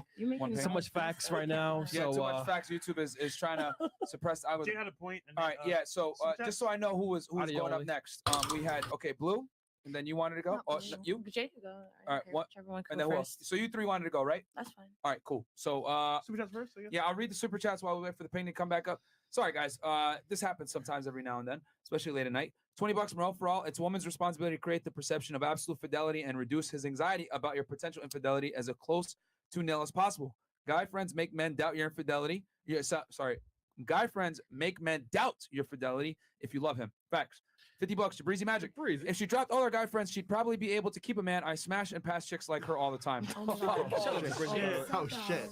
Sergio Barrios. It's true though. Like, yo, if you got a lot of guy friends, what's gonna happen? The guy's Not immediately for gonna think $6.99. he's gonna he's gonna no. He actually donated 50. But it's true. Like if you deal with a girl and she has like hoe tendencies, you're just like, all right, recreational use only, and you ain't gonna take her serious. That's true. And he's well known, by the way. Yeah, he's actually a celebrity magician. Shout out to our boy Jabrizi. Sergio Barrios, $500, Mexican, 500 pesos. Thank you so much. Master Poe, please, Yoga Flame, Jake Paul into Oblivion. The War Room is the best network and it's not even close. Cheers. Thank you so much for that, bro. And then we got $20 from Gina Smiles. Congrats on 500K. Thank you, Gina. Appreciate it. Gina. Shout out to Gina. Uncle Ricky, $100. Interate, what? Insta-rate, please. Insta-rate, please. Oh, Insta-rate, please. Okay, and he puts his Instagram. Also, I worry your good woman stays home while you go out is cultural rather than universal. I want a girl to party with. I'm down to hook up with other people with her. Did boot camp with Owen Cook. Lots of girls plus healthy relationships. I like him. He says that on here, but come on, man. It's cap. I think I was the first. Like, no dude is okay with their girl getting fucked by another guy. Why would he say We didn't it? say other guy. No one ever said Because he's probably gonna slide into your DMs later and say, "Oh, I'll take you on a date." I was I'm lying. open. And I won't. I'm open. Stop. $10. Shout out to the Kings, FNF Chris and the FNF podcast, Tate and the lovely guest. Congratulations on the 500K. Most YouTubers take years to get 1 million subs, and y'all got started a year ago. Legends. Yeah, we had 500K in a year. Thanks, It's awesome. Period. Or 13 months. Nick Pinn, I think I was the first or second one to order the merch hoodie. Salute to Fresh and Fit for the 500K subs. Myron, the Marksman, LOL, and Fresh in the Lambo. Lambo boys. And then are we got back up to ping, Chris? Let's see. Yeah, Yep. we are. Okay, so Miss Blue, go ahead, take it away. Well, I forgot where we were going with it. So. Why you want a woman to fly the plane? Yeah. Okay. So here's the thing. I am not entirely disagreeing with you that men and women are different and have different strengths. I don't. I Hat mir grad completely agree. gesagt, And I think es that sei da. because men. Es and ist so aber maybe, nicht da. You know what? Maybe I can agree with you. Und On dann that. war die We- Anzeige weg und jetzt, wenn ich wieder reingehe, sagt die, ich habe von woanders bestellt. Gibt kein Essen für dich. 1 second, because Mars is in the high. What is Mars is in the happening? high Taurus. Thank you.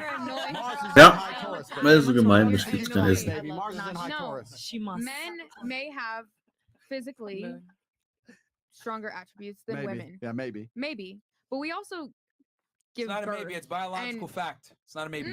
But we also give birth. Of course. And we carry a child. I agree. I'm And saying we've done that for years you and years do amazing without things. You do such amazing things. Females are such amazing creatures. You create life. I don't think that it's fair. So this is where I was going with that, is that I don't think it's necessarily fair to hold one higher than the other just because your physical attributes that you withhold within your body are different than ours. They're both amazing strengths.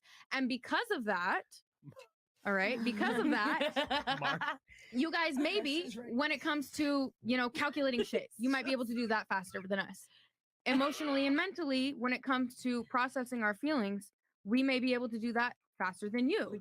So what I'm saying is that you're not necessarily higher in ranks and we are not necessarily higher in ranks than you, but we are both equal in the sense that just as there is a yin, there is a yang. And both are equally as important to coexist with one another. So you are no better than us and we're no better than you. But we both have strengths and we both have weaknesses and they are meant to balance each other out. So therefore, I do believe that we're equal. All right. Baby, listen, baby. Then you're up next, and then you're up next. Baby. Baby. No, listen. Everything you just said is everything I was fucking saying. Now, listen. It's amazing how quickly I can get her to agree with everything I say. Isn't that beautiful? Isn't that beautiful? Now she's all like, yeah, Kate said it, and she's like loving it. Listen, that's exactly what I said.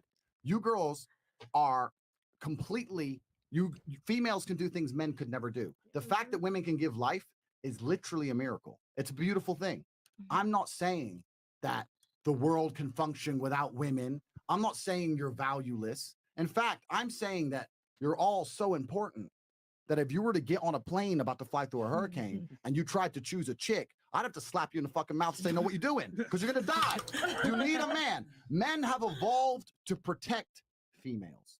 You live in a world now where all this feminist crap is going to convince you that men are out here to oppress you.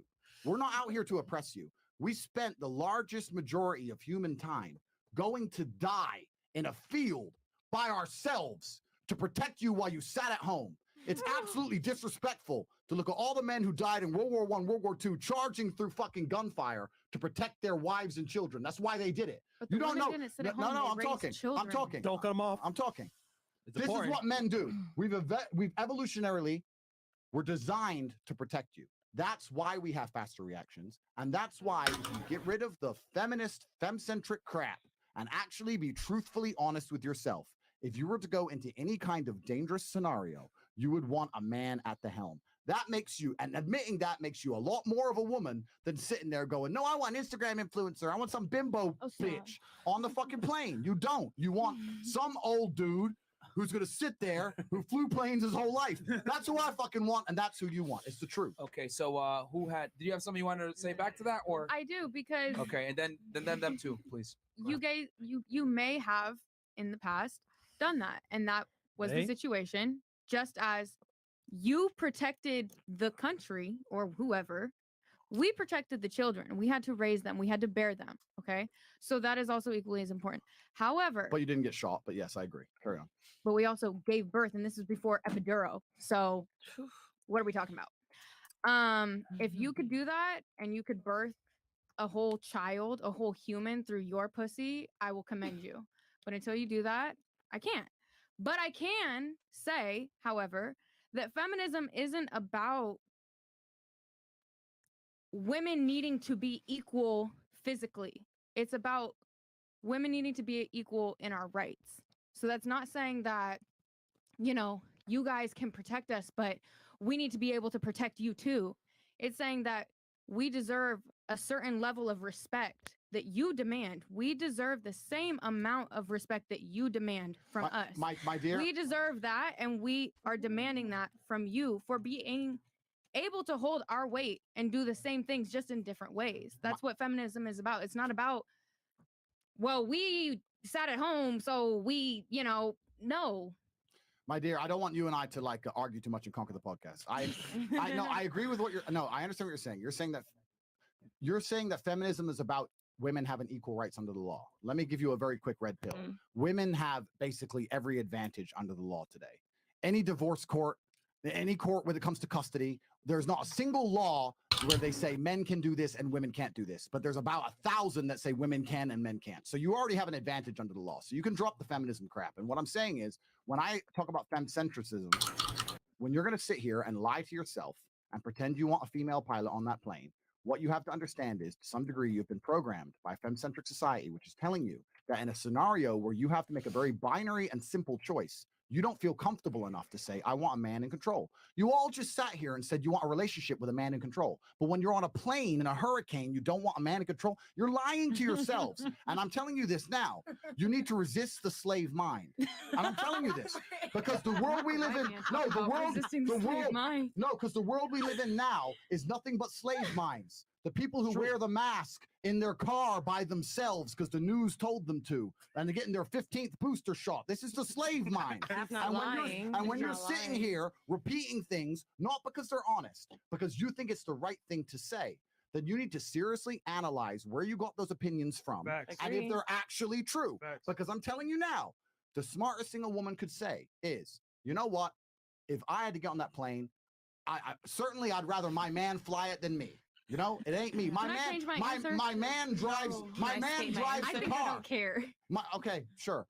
When you and your man go driving, you and your man have to drive across the country. Who's driving? Probably the man. Me. So you just need to be more honest with yourselves. And when we say you're lying, we're not trying to insult you. We're trying to say that you're bought into a slave mindset. You're bought into this narrative, and you think you have to say girl. You really don't. I'll sit here and say I want women to look after my children in a play school. I'm not gonna sit here and go, dudes. I want dudes. That's bullshit.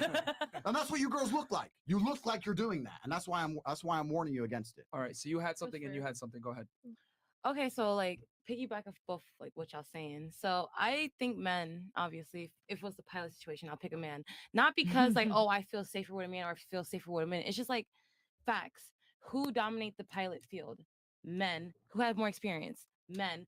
If I pick a woman, come on now, guys. There's like less than 10% like pilots that are females in this world. Let's be very honest. Like aside from supporting sisters, supporting our men, who do we really sit here and think is gonna like save us in this situation? A man. Yeah, we can sit here and be like, yeah, we're gonna support our girls. Of course, I want to support my sister, of course, no matter what she is. But if we're looking at the situation for what it is, if we're like going down, who do you want? The gender who had the most experience, which is men. It doesn't matter if it's like biological or whatever it is. It's facts. Men dominate the pilot field. We're not like, let's like set aside all like the feminism and all that. Men just dominate it. So yeah, I could agree that, yeah, I would want a woman because I feel more safer and like, you know, I can relate to a female, blah, blah, blah. But at the end of the day, who have the most pilot degrees? But also Men. who have been legally able to hold jobs longer. You're right, because men have like as long as like history could like be written, men has always ran stuff. We didn't have like rights to say anything. We didn't get like rights till what, like 1950s. It was not that long ago, wasn't it? Girl, it was recent. So this is new. Like the whole feminism, like this is like the third wave, honestly, because before women were really fighting for real things, like, you know, like just being able to buy a house, things like that. Right now we're just fighting to like wear clothes and things like that. That's really what we're fighting for. The women who like fought for real things already won the battle.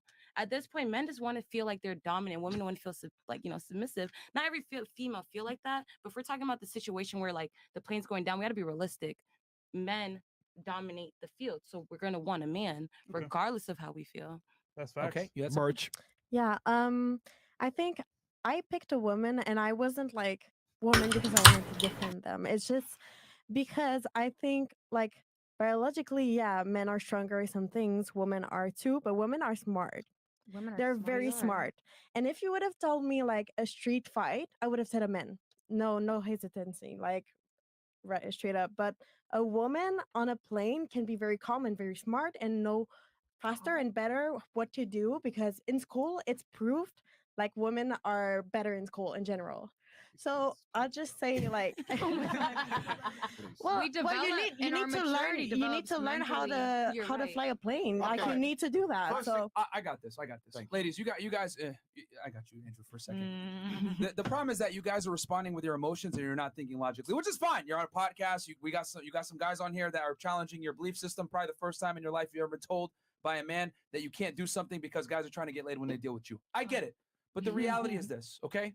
Men are physically superior to women. That's a biological fact. Yeah. We're stronger than you guys. But we're we have talking about stronger, driving a plane. Hold on, let me finish. We're stronger than you guys. We have higher bone density. We have more muscle mass. We have fast reaction time compared to you guys. You look at professional video gamers; they're all men.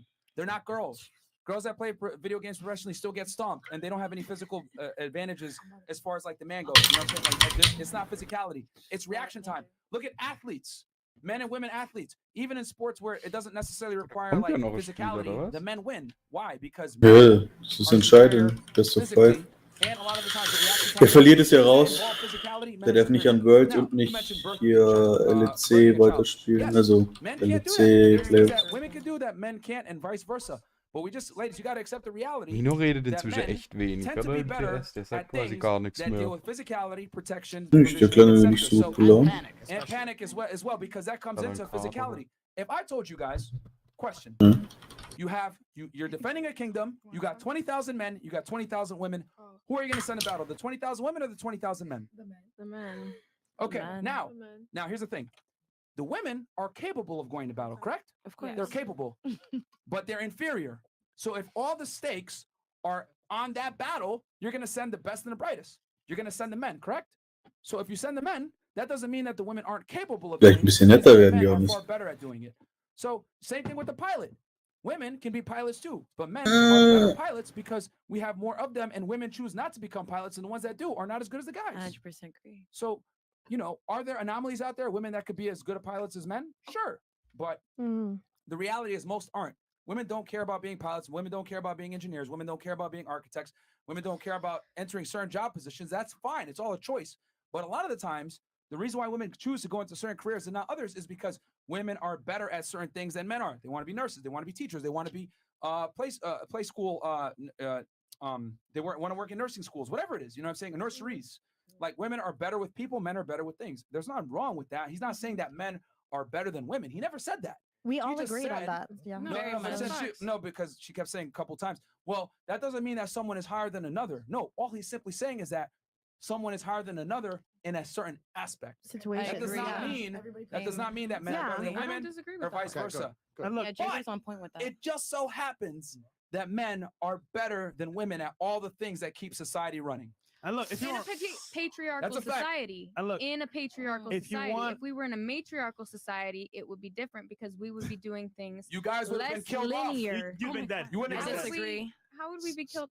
So look, okay, we'll see. if you want, Wait, no, hold on. We'll Yeah. just see what Hold on, happens hold in the on. next 100 years. Hold on, no. Real quick question. Quick question. We'll see how we name, go at Name this one rate. matriarchy that has stood the test of time.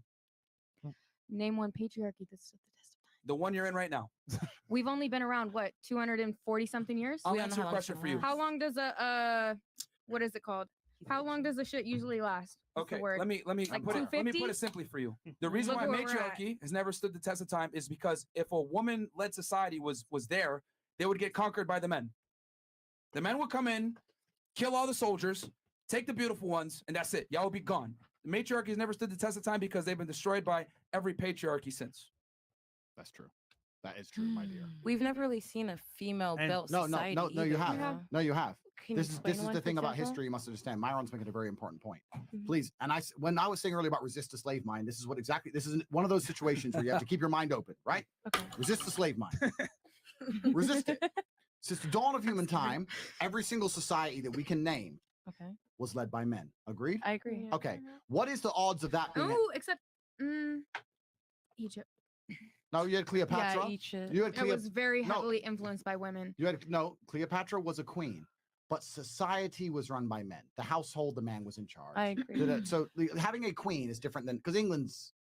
Let's not go down that route. You had Boudicca, you had a bunch of things. Let's not go down that route. Right. The point is that what's the odds of that happening by statistical anomaly? Right. Maybe like 50 chance. Every civilization since the dawn of human time, it ends up being men. What's the odds of that? Basically zero. Agreed?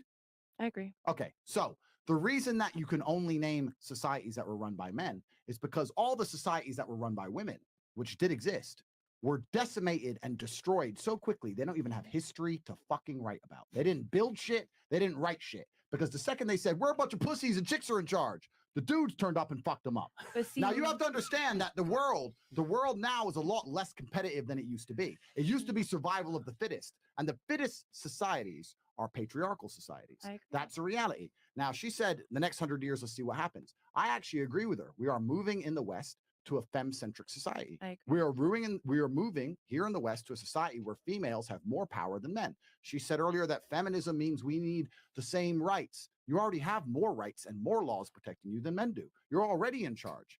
But if you look at how society is going, if you actually look at the crime rate, you look at the falling birth rate, you look at the fact that most women are completely depressed and can't find a man they love, you look at the fact that everyone's having abortions and running around doing all this crazy shit, I think society is getting worse. And the reason I think it's getting worse is because there's not enough big, strong men around to keep things in line. I think the happiest societies in the world are patriarchal societies. So when we make this point, when you're saying we need a matriarchal society, it hasn't been tried, it's been tried. You all just fucking lost because it's not competitive. And the second the West becomes fully matriarchal, you're going to lose to Russia, to China. You're just going to be outcompeted and destroyed. That is what's going to happen.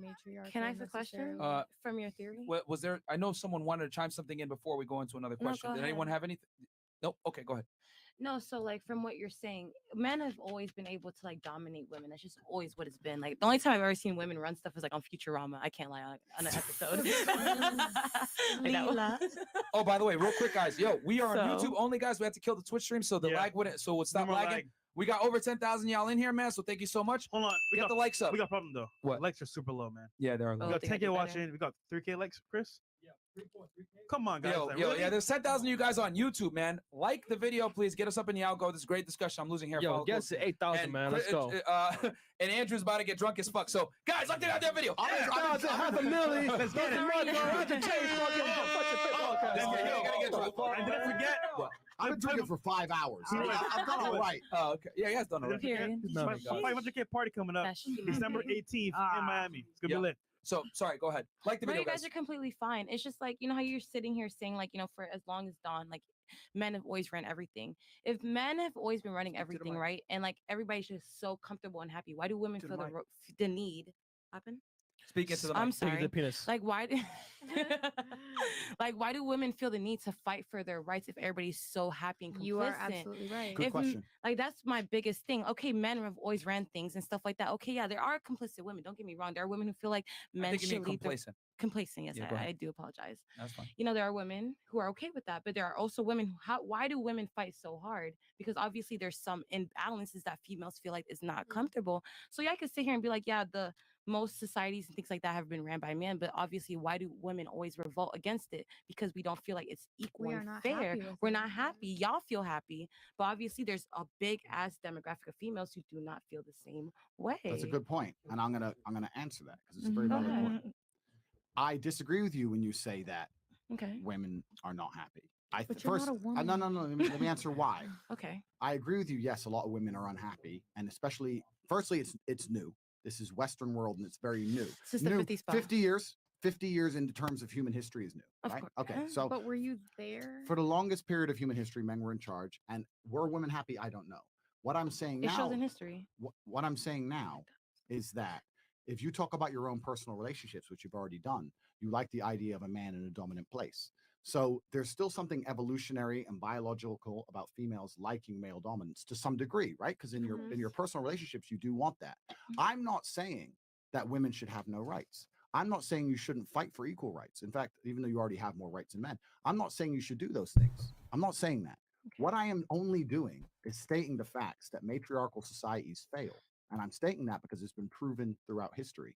I'm not even talking about the happiness of people. So the point you're making is a valid point. I never discussed whether people were happy. I was discussing competition.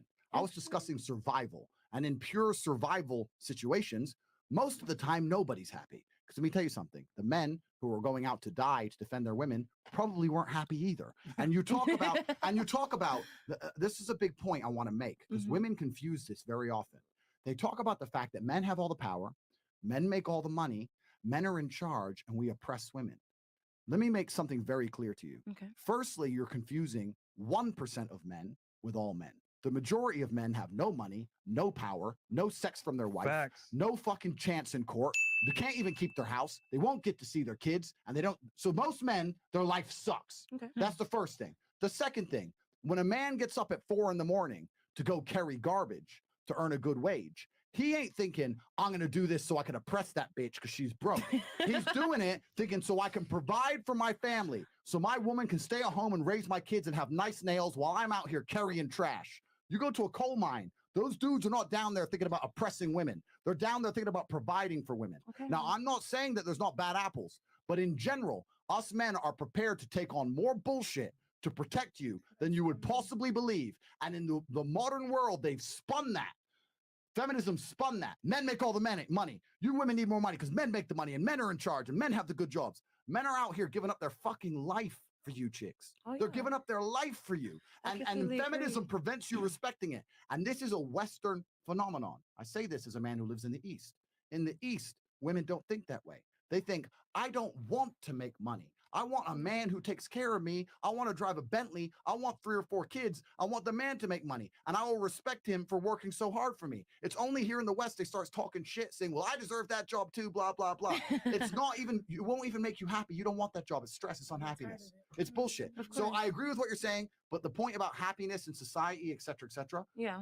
once again, be very, very careful what you say, and you need to resist the slave mind, because as much as you say you're I agree with unhappy, that. I'm unhappy, I'm unhappy, I'm He's unhappy. making so much sense. Yeah, I agree with that. But see, with men though, I feel like the reason why it's been so successful Merch. is so successful is because men like run things off ego. Women run things off emotions. I can't lie. That's just what it is.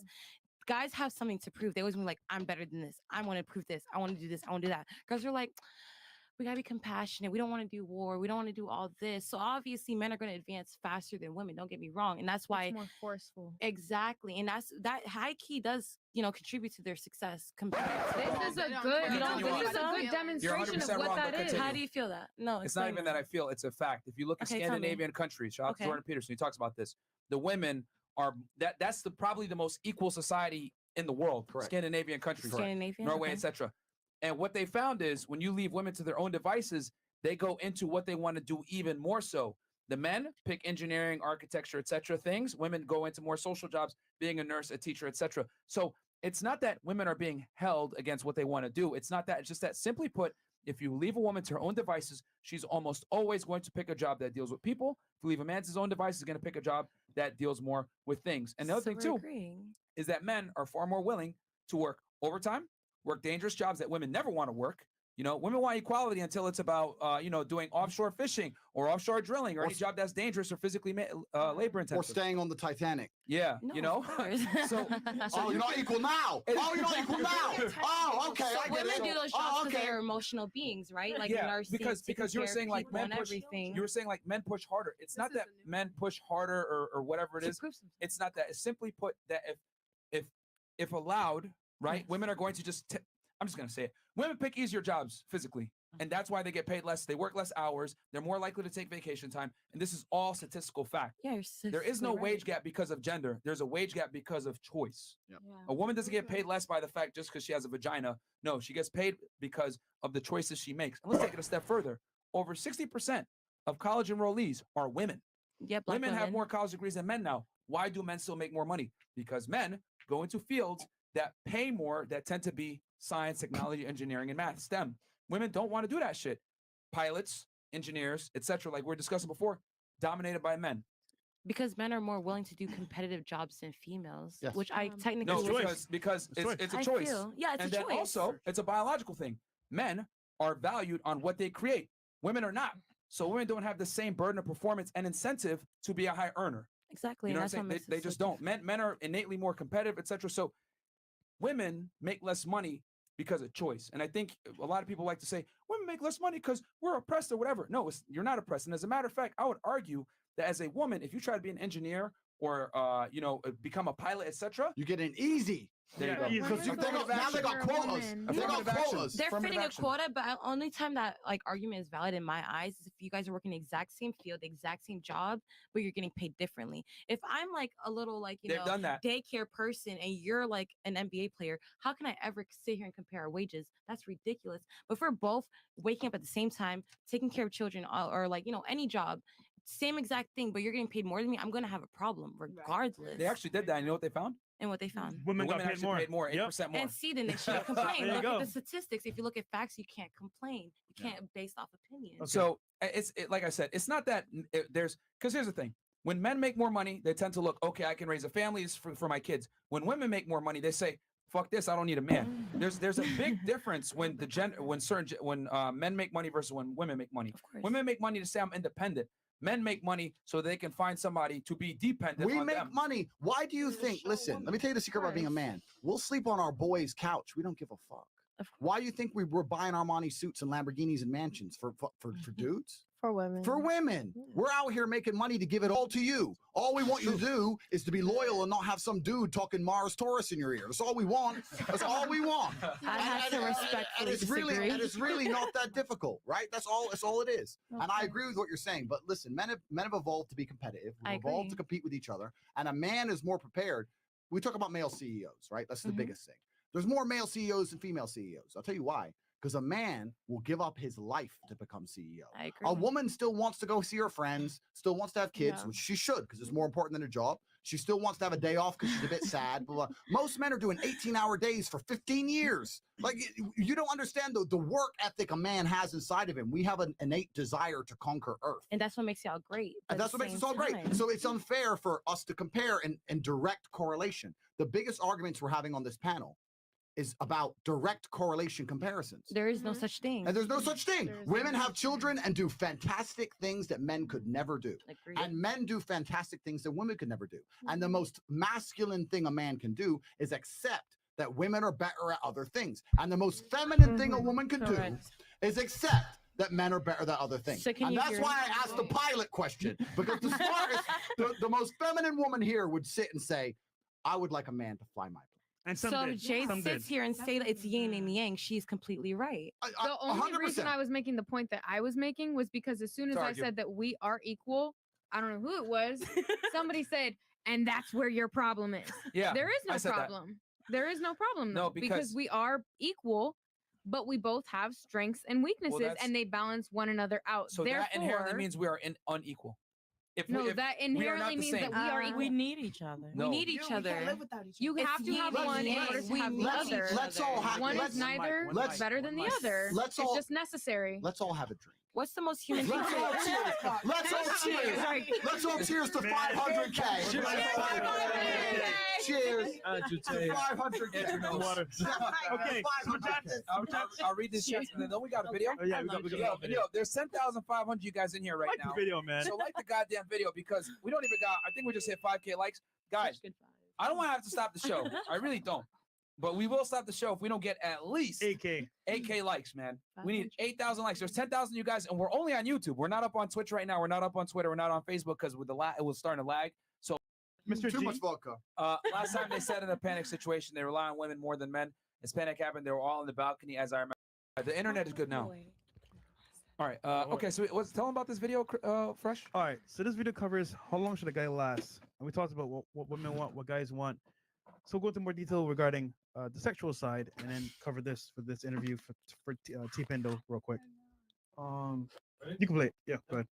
Melissa. I tell you, I know y'all probably get that all the time. 6'2". Hey, volleyball players, how long do you think, you can be honest, a guy should last? Like on average? 30 minutes? 30 minutes? At least 30. At least 30. Is that including everything? Including everything at least Wait, backtrack. An hour? Yeah, at least an hour. An hour with everything. What's the shortest head like you Shortest, I dealt would with say- or experience wise? Experience? It happens. People have little hiccups. 2 seconds. Like, Yo, two 2 seconds, seconds, yo. You got it in and out. I volunteer as tribute. Lele. Raina. Where y'all from? Homestead, Florida. Homestead. You from the bottom forever. How long do you think a guy should last? 10 minutes. 10 strong minutes, fellas. 10 strong minutes. No, I agree. 10 minutes. 10 minutes. Or 5 minutes. 5 minutes. What you talking about? He should come till after I come. So how long I do should come first. About 10 minutes. About 10 minutes? You're supposed to bust back. You're supposed to bust back.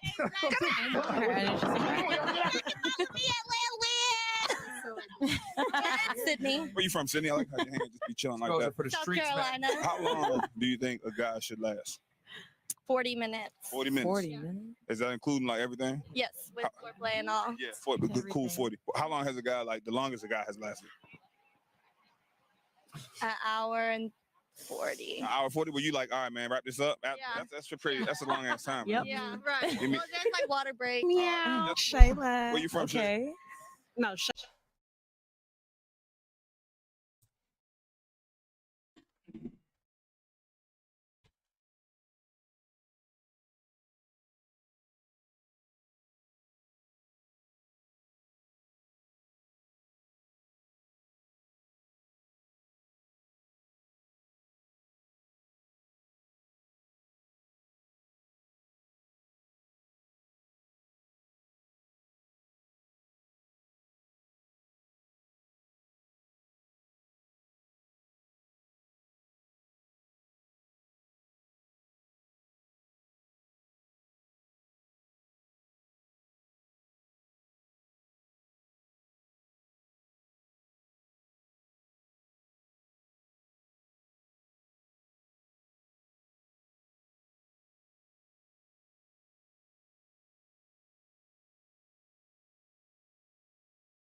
Shayla. Man, bitch. I am from Dallas, Texas, but I live in Atlanta. All right, why everybody move to Atlanta?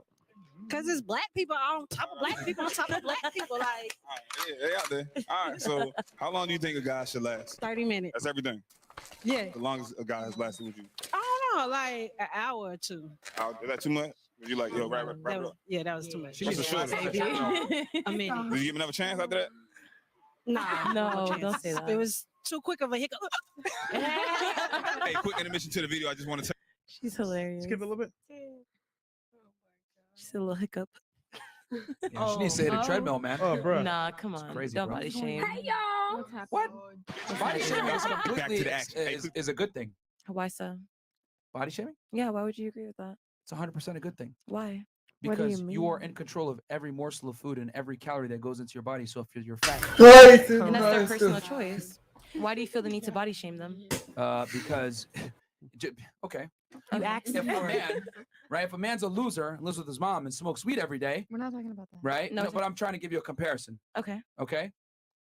That man has effectively failed at his job as a man, right? He's not producing anything. So it's okay and socially acceptable to call that man a loser. But we don't run around and say, hey, financial acceptance, God damn it. Just because I live with my mom and I'm a loser, I'm still a king, baby. Treat me like a king. You know what I'm saying? Yeah. And all my boys are hyping me up. Yeah, bro. You smoke that pot? Welfare? Yeah.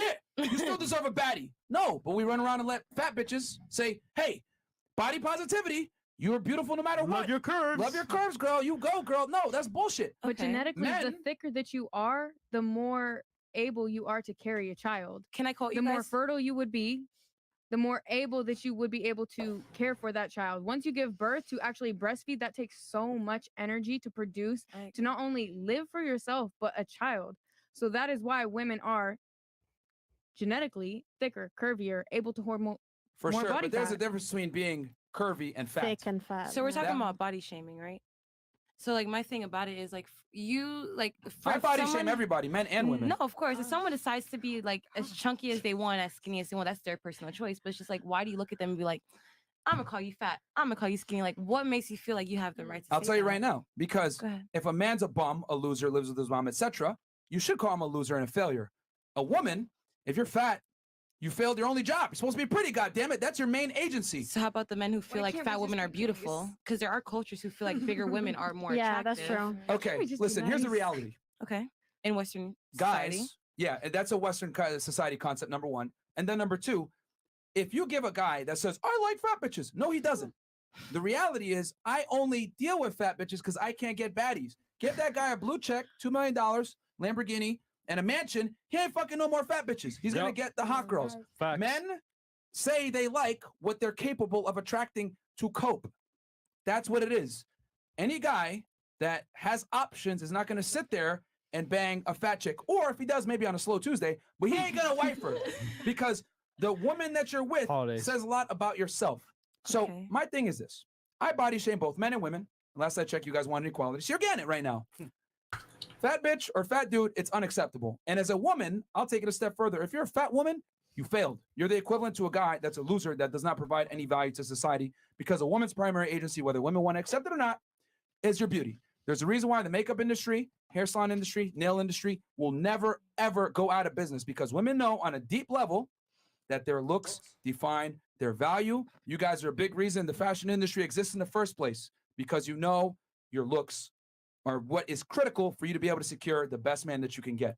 Everything So that can our you looks agree have with been based me? off is a Eurocentric like beauty standard though. Oh no. But it's all So- subjective. You know what? Everything is subjective. A lot baby. of things in the Western civilization, yes. So can you like- agree that like No, for example, so for the men, sorry. So for I those was the men, way trying that not we're to supposed jump to in. do our makeup, the way that Mom, we're supposed to have our no. bodies, everything beauty is thing- based on a white brain. man. Okay. but see, I agree. I but was trying not to disagree. jump in, and Myron Oh, was you laying have down. no- I was trying not to jump in. I no. heard the word Eurocentric. Andrew, go ahead. But You same with you have black- extensive don't have experience women. in Europe. But when you don't listen, you don't learn. So Well, you listen, might not have that experience because you yourself, I see that you are a white man, so you may He's not a have that personal multimillionaire. experience. Actually, you're no, it's wrong. not. Can you load a picture? He of my, has Can you load a picture? of my, white skin can you put and up- he is a man. Can you put so Can you put a picture of my Can You're you wrong. Google and put a picture of my father on the screen, please? Yes, ma'am. Thank you. Your Yeah. dad is a black man. I'm mixed race. You're Yes. you're I'm mixed race. biracial. So I'm half black Yes. and half white. So you can't give me the whole race argument, white man garbage. white That's your only passing. cop out. You can't do that to me. And the whole thing Fail. of Eurocentric bullshit. Listen to me. Listen to me. We have listen. So because you just failed on step 1 by identifying me incorrectly. So For not knowing you, I don't know step- you. Of course you don't know me. So you're as there you go. I don't know you, so I'm guessing you failed. So how? Where in which area have I once We failed can when run it discussing back with to you? the first 10 minutes. You don't want to run this interview back because when you run it back, you're going to see yourself get smoked the whole way through. So listen, my dear. Listen. The reason I agree, curvy is a good thing. I agree that women need more body fat to have children. I agree. We're not talking about curvy women. Listen, I love a curvy chick. We're not talking about curvy women. We're talking about obese females. And the reason that there's nothing wrong with talking about obesity, whether male or female, is because there is a genetic disadvantage to being obese, male or I female, agree. right? You don't want no fat man, some really fat dude. You don't want no fat son. The same reason. So what Myron does very cleverly on this podcast is he tells the truth in a way that females have never heard. And because they've never heard it, they get instantly angry. But what you need to do is, what are the words I'm about to say? Resist the slave mind. So wait, can I ask a question? Relax and say, you know what? You know what? Very You need, no, small. you need to take a deep breath and go, she was fat. And chill, chill, chill. You ain't fat. None of you are fat, so don't worry about it. Chill. If I was fat, and let me tell you another thing. Let me tell you another really important thing. The reason body shaming to a degree is important. I'll tell you another There really you go. important thing. And his dad. Yeah, there you go. There's my father, chess grandmaster. Yes, I heard you earlier. Okay, Yeah, there you go. biracial father. Yeah, yeah. Well, he was. It's been a while. Master. It's 2 been a months while. not So seeing your mom. let me tell you another point. Yeah, go ahead, Andrew. I live in Romania, correct? Yes. In Romania, you see literally 0 fat people. And the reason for that is because it's not socially acceptable. Fat shaming works to the point where people will train just for vanity. And I'll tell you that I live in a society where there's no obese people. I'll go in the club, you will not see a single female whose body isn't bad, head to toe. Why? Because it's only socially acceptable to be that way. So as much as we hate on body shaming, once again, femcentric mind view, when Myron says something, you think only women get body shamed. No, you think dudes don't get body no, shamed? no, Dudes have it worse. Yeah. Dudes have it worse because as a female, if you work hard, you can always have a good body. If you're born short as a dude, you see them all here in the chat having breakdowns. You are more ruthless. You are more ruthless on dudes, right? Men grow up looking at He-Man, and women grow up looking at Barbie. And women are gonna be like, oh, they expect me to be like Barbie. It's Eurocentric. Yeah. Crying their eyes out. I don't cry my eyes out. Everyone expects me to be like He-Man. What I do is I get some guns and I end up like fucking He-Man. I do my job. So there's nothing to do with Eurocentricity. That's bullshit. That's slave mind garbage, feminist, racist, garbage crap that's been put in your brain that you need to resist. Absolutely. Nothing to do with Eurocentrism. It's bullshit. It's garbage. Facts. You need to resist that kind of shit. I'm telling you, the problems with the world today are very, very specific. And I state this without patronizing you. I don't want to patronize you. I'm an old man. I've been around the block. The problems in the world today exist because the people who are in charge of the world have done a very, very clever thing. They've specifically designed the world in which a way that the people at the bottom, because we're all at the bottom, even me with all my millions, right? The people at the bottom are so busy fighting with each other that we never look up and realize we're getting fucked. You're And the reason 100% the reason they do that, the blacks hate the whites, Republicans hate the Democrats, the men hate the women. Eurocentric, he said this, you don't have pay gap, blah, blah, blah. It's all slave mind shit to keep us all fighting amongst each other. Do you think when a billionaire who's black meets a billionaire who's white, they talk care. about race? No. Fuck no. No. You think a female billionaire and a male billionaire meet, they start talking about Eurocentrism, feminist fucking garbage? No. Stop buying into that shit. It's a fucking trick and it's a fucking lie. All of it. Throw it away. Throw it the fuck away. If you want to be attractive as a female, you know what you need to do. You need to go to the fucking gym. And just because Myron said it, you need to be smart enough. You need to be smart enough to not let yourself get triggered by the fact that he just said something you're not used to hearing. That's all it is. Yeah. That's all it is. Criticizing women. Here's the thing. In today's day and age, criticizing women is considered almost a crime or misogynistic or whatever. No, it's not misogynistic. It's realistic. If you're an obese woman, you're going to significantly reduce your ability to find a high quality man. Because men, whether they tell you to your face, like I'm doing right now, or they don't, we don't like fat bitches. Just like you guys don't want fat men that are losers, etc. If anything, Men have a way smaller requirement list than women. Hey, be pleasant, be attractive, which entails not being fat, by the way, and that's it. For a man, you want to be in shape, tall, have money, etc. But if I say no fat bitches, when I bring all this to the table, oh my God, misogyny. You know what I'm saying? Like misogyny. And it's not like that. It's just that if a man works to a certain point, he doesn't want to have a fat girl. It's just that he's never going to tell you that, because if you criticize a woman, it's immediately met with some kind of contempt. And I get what you're saying with the Eurocentric, whatever. Listen, there's a beauty standard that is universally attractive to a majority of men all over the world. You know what I'm saying? And just like there's a beauty standard Mal that is fresh and attractive fit to gesehen. women from men across the world. And here's the thing. Das ist fresh and fit. Women are far Podcast. selective on the male Nee. body type than Wo, men are with glaube ich, in the meinem female Leben noch body nicht type. einen Podcast Women gesehen. universally have like Ja, the auf same YouTube, archetype of also man when it es comes kommt to nicht look, wirklich and they've rüber been wie ein far more Podcast, selective aber sie about nennen es Podcast. 1.6 shoulder to waist ratio and muscular development to a Nee, certain degree. nee, The Abercrombie and Fitch model Wir sind is so ein far paar harder to attain as a man than just being somewhat in Männer, shape and not being fat. mit denen ich mich nicht entscheiden kann, ob ich die Frau einfach nur hasse. The average woman in the United States, this is fact, 5'3" or no 5'5", 175 pounds. That's fat as fuck. Oder was da los I don't ist. care what anybody says. That's damn Oder near ob irgendjemand sie mal verletzt hat. So being that So wie this is ich my mal verletzt field, habe. Sure. I'm 5'4", 170. Okay. Mind you, or body Weiß ich nicht. Oder noch nicht für Content. So Red Bullshit. Weißt du, was das ist? Das ist eine Frau und muss hübsch sein und muss gepflegt sein und muss devot sein und ihrem Mann und sie darf keine anderen Männerfreunde haben und Okay, was hast du? Bis auf das letzte war ja alles in Ordnung, oder? also ist eine devote Frau, bin ich mir auch nicht so sicher. Das habe ich nicht gehört. Gepflegt, ein Ding ist ja normal. Verlangt ja jeder von seinem Partner.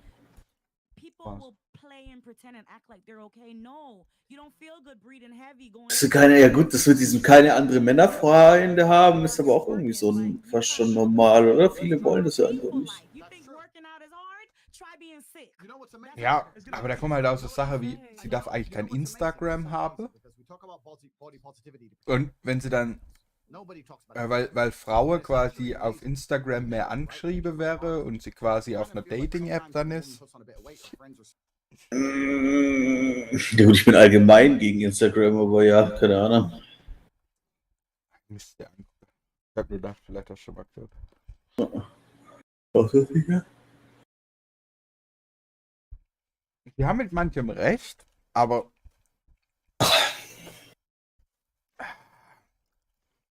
da ist so viel Garbage dabei. Du hast immer das Gefühl, sie halten sich für besser als Frau und wollen, Ja, dass halten die Frauen. sich ja auch, so wie die das halten die sich ja auch, so wie die das formulieren. Richtig.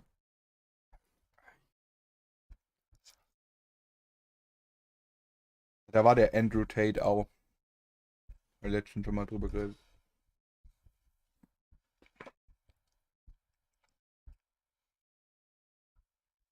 Ach, der eine. Ja, den, wo das ganze Internet gerade hasst, der jetzt von Instagram und Facebook bannt worden ist. Der milliardenschwere Bigboxer da. So busy giving her. Mhm. Let me tell you what happened if I got out of shape. My brother would be like, "What the fuck happened to you, bro? You're a fat fuck. You used to be the man. You were Hercules. Why'd you let it all slip?" And there's nothing wrong with accountability. There's nothing wrong, and it's not fair. What it's not fair to do is to make fun of something that they cannot change. It's not fair to judge someone by their skin color. It's certainly not fair to judge a man by his height, but you all do it. It's not fair, but it is fair to judge somebody by their own personal choices, which they can definitely affect if they so choose. Because that says a lot about their Du personality. schon essen, ne? I'll tell you Nimm mir. something now that's going to sound crazy. So Nimm mir. put it all over the fucking internet, make me go viral. I don't do Nimm mir. business with fat fuckers. I'm talking about men. If I sit down with a fat guy, I don't do business with him because I assume he's lazy. I assume he's lazy. I will sit there with him and say, you know what? You're sitting here, you want $7 million of my money, and you can't even hit a fucking treadmill? No, I won't do it. Now, that's my personal choice. It's my money. I get to do whatever I want, right? But my point is, you are a shop front.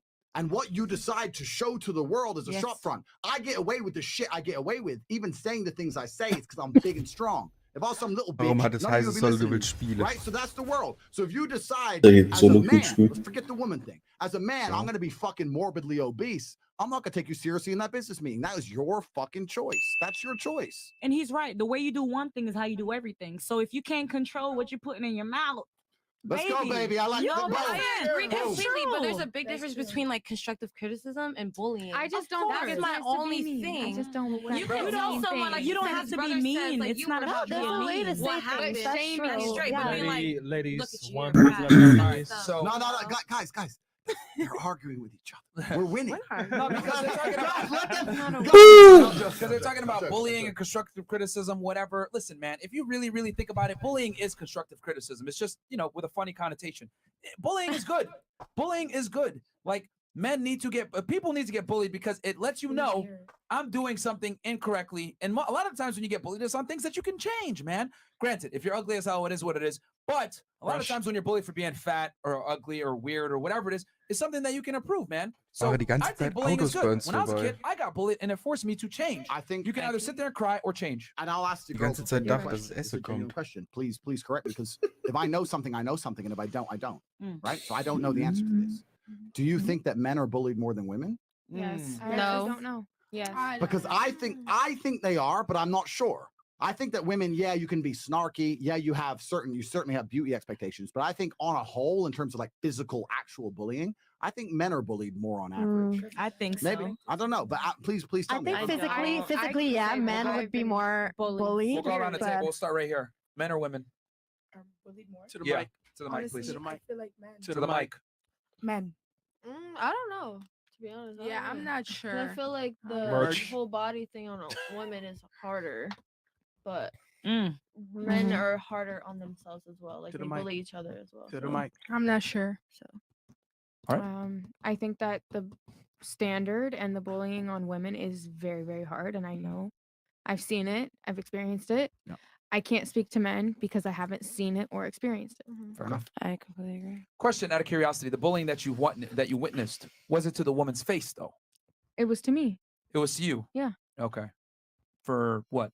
Being fat? Or- No, I wasn't fat, but I grew up in a very like white city, basically. So I was the only person with dark skin, curvy body, dark brown eyes, curly hair, and it was just abnormal. It wasn't cute.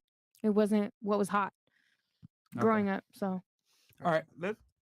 I think like on social media, women more, maybe like in like high school or like middle school men. So you think on the internet women get bullied more? Yeah. Okay. And then for you as a whole, outside of your own personal experience, who do you think gets bullied more? That was the question. No, you. I know Oh, you said me? that you said Oh, that I you said got I bullied a can't. lot. I can't speak to men because I actually Okay. don't know. All right. I can only speak for myself on that one. Okay, so you don't. Okay. In high school, I remember being bullied because I was always still curvy at the time. Imagine 9th grade, 150, but again, I played sports. Yeah. So the body composition is different, Yeah. But I feel like Merch. in my adult life, I feel like, men are definitely bullied for height, for hairline, for genital sizes, for for car, yeah, all of that, everything. pocket size. Yep. So I feel like it's definitely harder. Mm, Thanks, Walker. I think like women, I think they're more like getting bullied like mean. They can be really mean like younger. But in general, I'd say men are more bullied like about everything. Yeah, their size, their height, what they have, their money, everything. Yeah, definitely men. See, I still feel like women get Merch. bullied more. Like women bash other women. Men can like sit here, like clown each other, like the mic. dog each. I'm sorry, sit here and dog each other, and they're like, "That's still my bro." A woman can't do the same one thing. Like we are so emotional. We'll feel like, "Oh my god, you're attacking me as a person," and stuff. Instead of just being like, "It's all games and jokes." But men, like, I feel like they handle a little bit better. So that's why I feel like women are bullied more than. Good point. You know? I actually believe that men get bullied a little bit more being like on social media. Like a woman could be like, let's say a woman is a little bit overweight, then be like body positivity, everything. But then like if it's like a guy's post, then women would kind of be like, oh my god, yes, he's so fat. Or like men will say too. And it's like on that note, really. In my view, I asked you girls because I didn't know for sure. But in my view, I think that men are bullied more. And I think overall, for the masculine imperative, like you just said, men can accept bullying and actually sit there and go, you know what? He's right. Because we don't get emotional about it. I think that bullying is a fantastic way to keep a lot of men in check. Bam. I know amazing men who were bullied. I really do know Yeah. I amazing men agree. who are bullied. Some of the I'm a professional fighter, right? Mhm. 4-time kickboxing world champion, Okay. 87 fights. Ooh. So I've been around. And Mhm. I was never bullied. But I knew a guy who was an animal in the cage. An animal. I saw he put a guy in a wheelchair. That was fucking crazy. And I said, "What made you fight?" He goes, "They used to bully me." So like some of the best men in the world have been bullied. Some of the most crazy dudes you'll meet, the guys you'll respect the most, have been bullied. And I think in the masculine world, bullying is almost already a good thing in So some ways. viel zu I think in the women world, it's slightly different because you're right. You can post something and be a little bit overweight and you'll have some female support. Men don't really stick up for men like that. We're like, fuck you. Can I be honest It's with kind of you? like that. But I don't know. I'm not saying that men do get bullied more than women. I don't know. No, of course. Like for example, you've been a fighter, right? Like backtrack when I did sports. I used to do weightlifting and wrestling.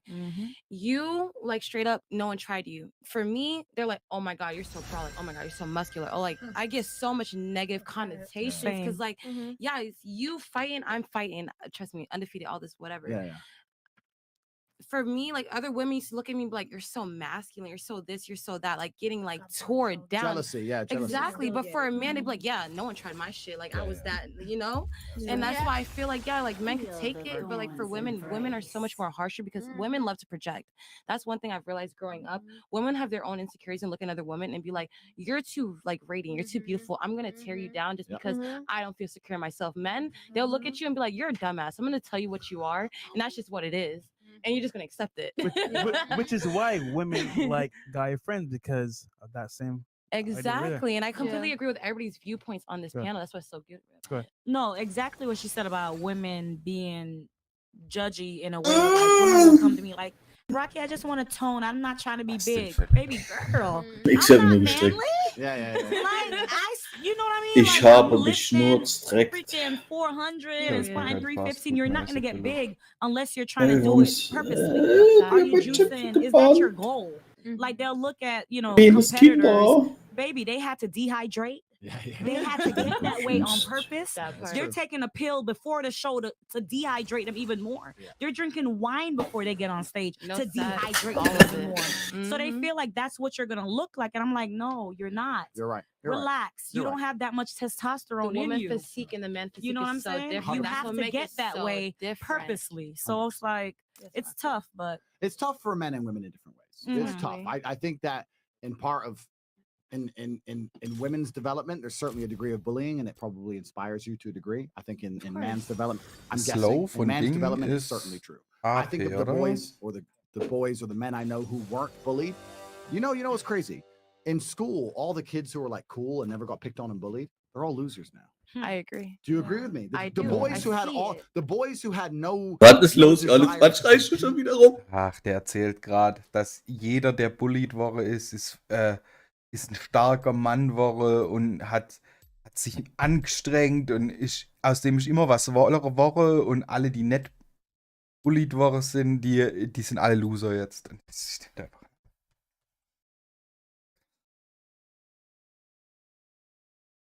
Was? Hast du mir nicht zugehört, Philipp? Oh. Das ist mir zu hoch. Was steht da drunter? Was steht da drunter?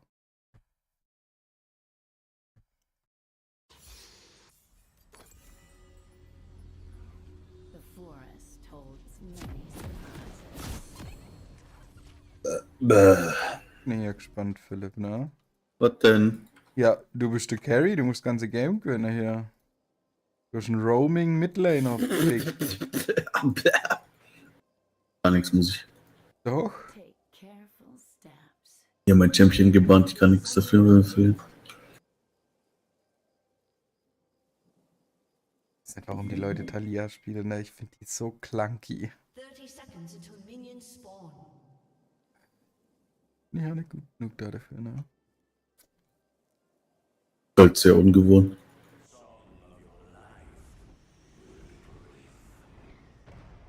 Den Vader.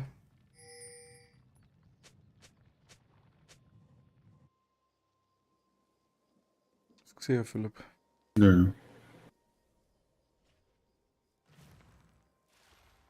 Minions have spawned.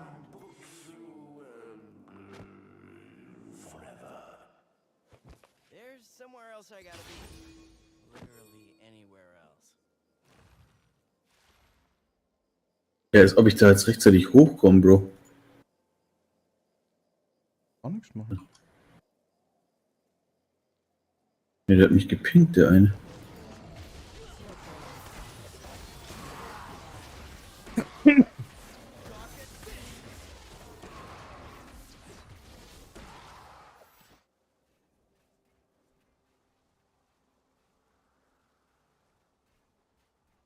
Venture off the beaten path.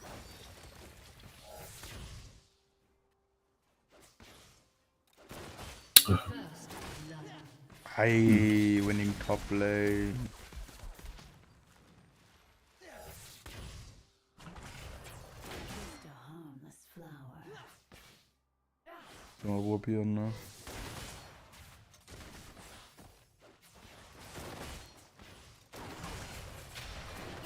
Das hittet. Ah, what?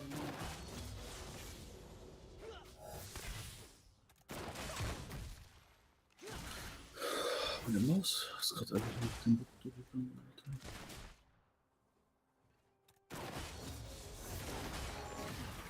Promising God.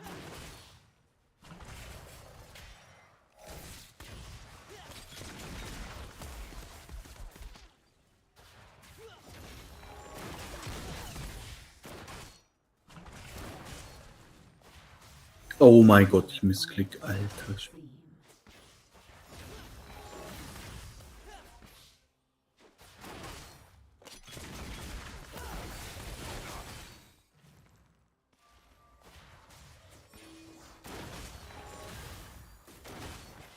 Wait until my seeds take root.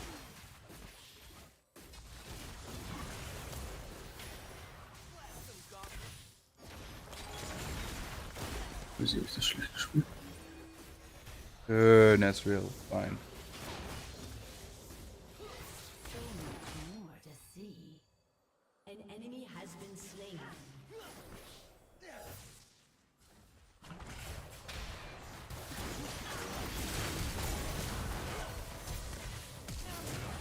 You have slain. Aha. You have been slain.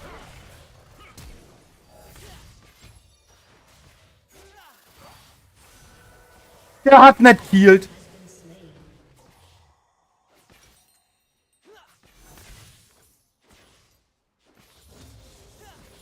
Come closer.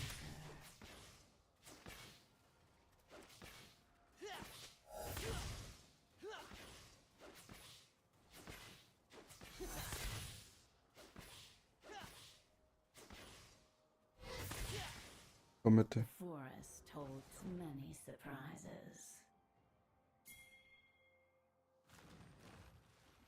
An ally has been slain.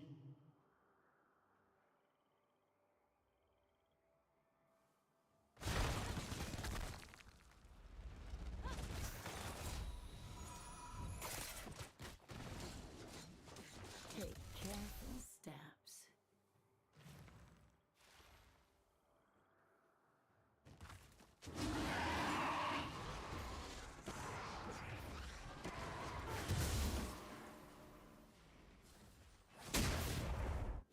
Venture off the beaten path. Shit. Shut down. An enemy has been slain.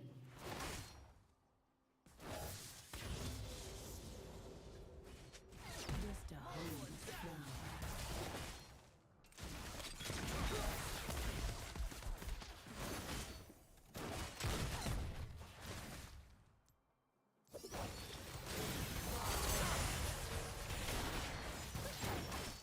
My prey thinks itself clever.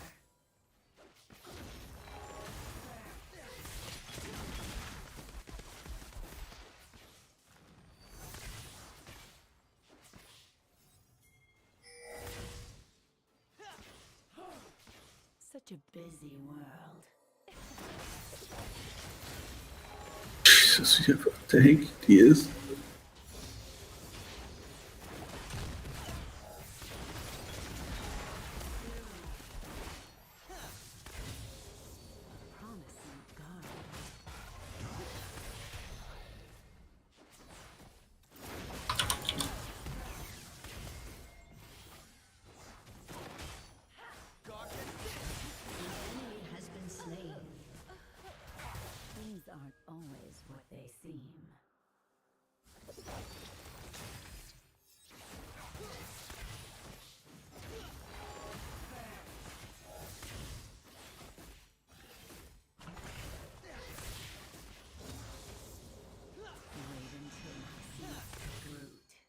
Reicht niemals, Bruder.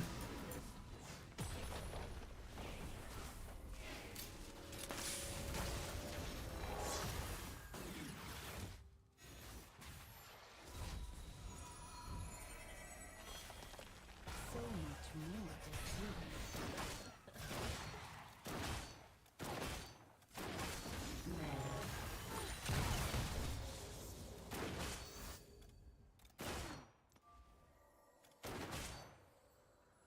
Das Bot-Side kann aber mit dir kommen. Angler. Wenn ich aus ist. Ist wieder.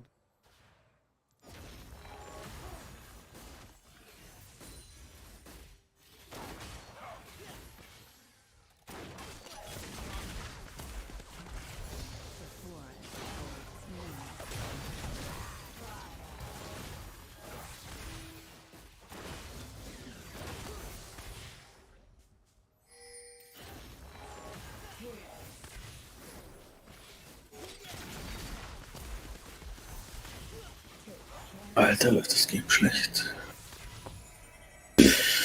Crazy.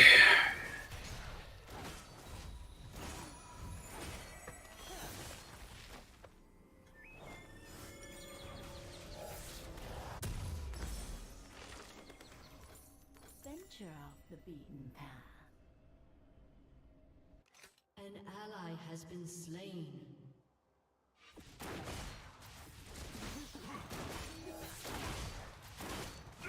Ich stehe kein. Oh. Just a harmless flower.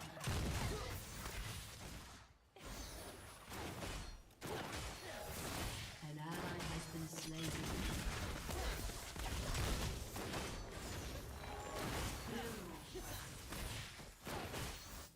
The harvest is Die one-shottet mich. What? What? Ach, FF.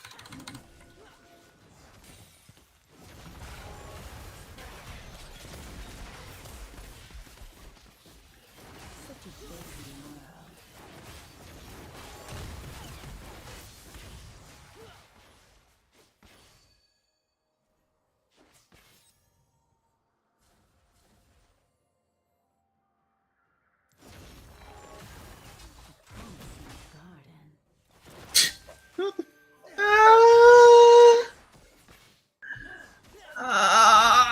Oh, mein Brain, Alter.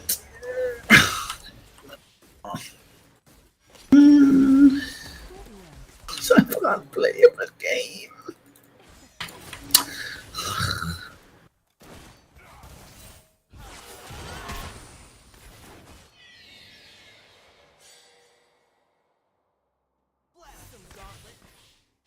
Things aren't always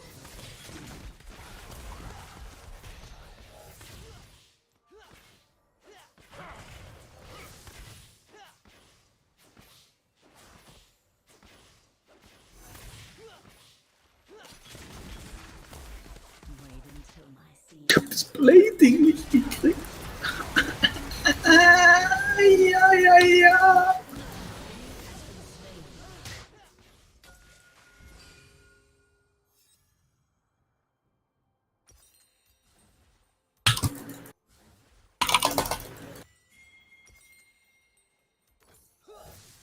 Aber!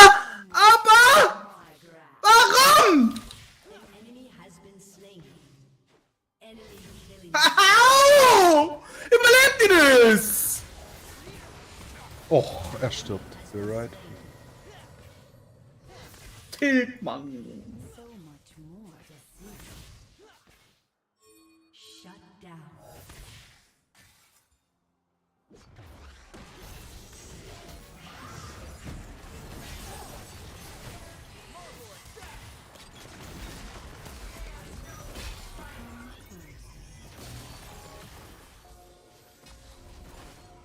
Nicht viel, Alter.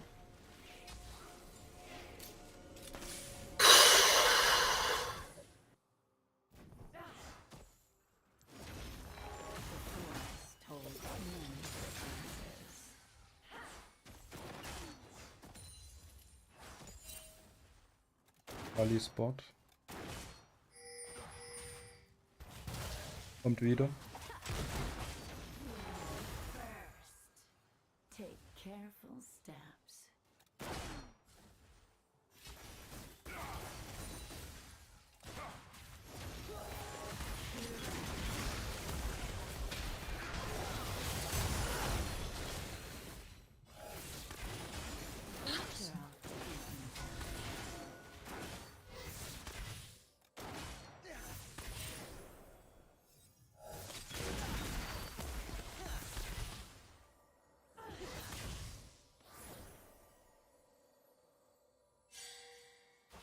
Just a harmless flower.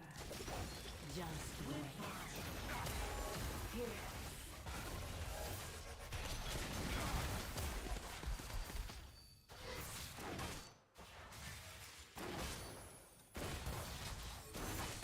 Such a busy world.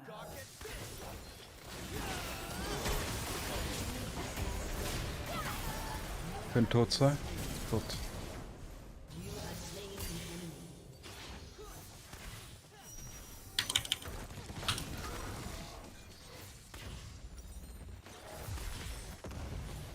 Ich weiß nicht, was die ready haben, ne?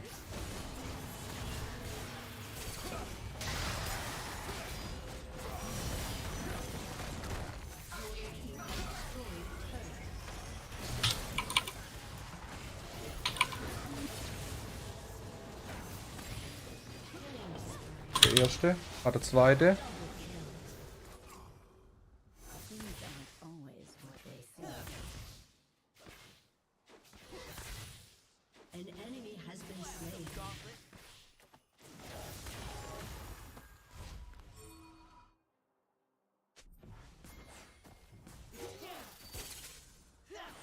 Wait until my seeds take root. Your team has destroyed a turret.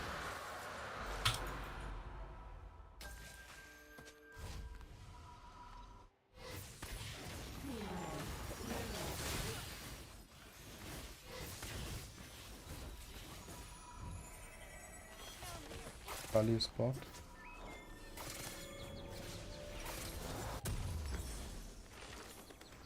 So much more to see.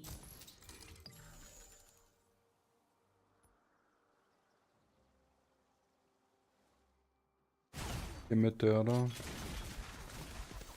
Ne, ich geh Bot. Bin es Bot. Come closer.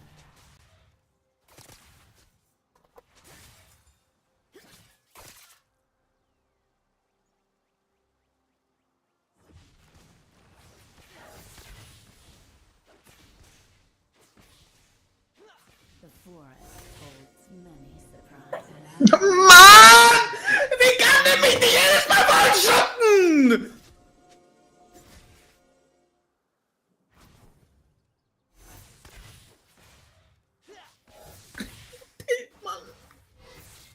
Take careful steps.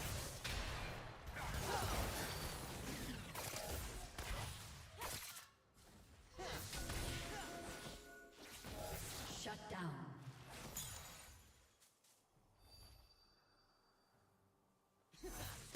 Venture off. Shut down.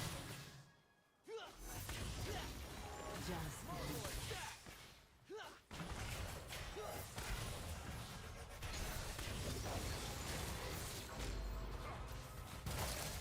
Your turret has been destroyed. Just a harmless flower.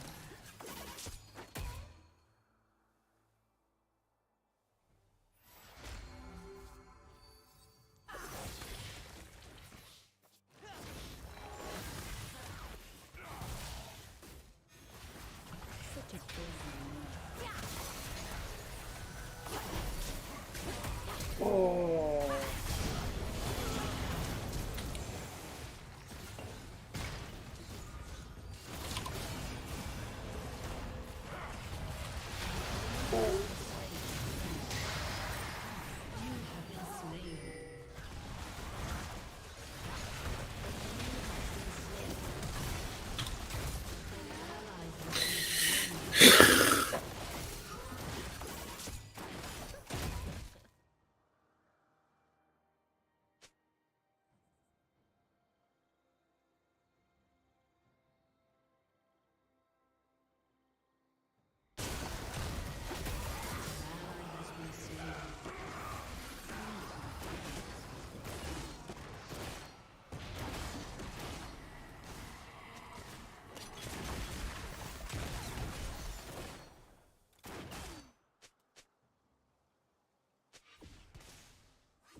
much more to see.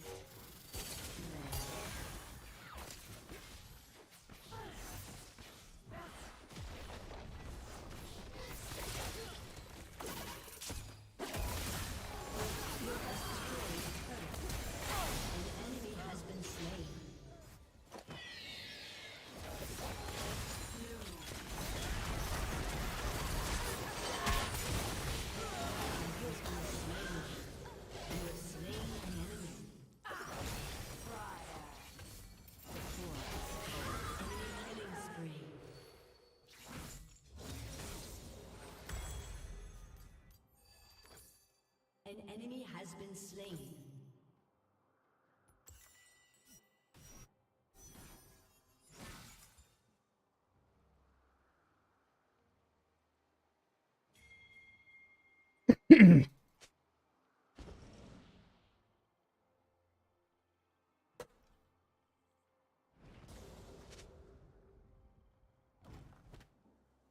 Take careful steps.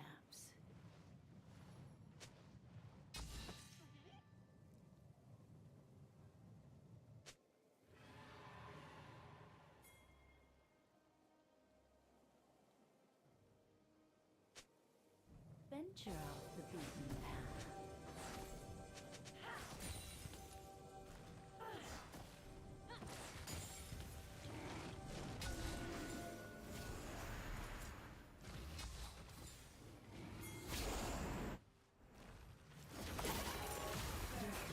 Here's one on, here's one.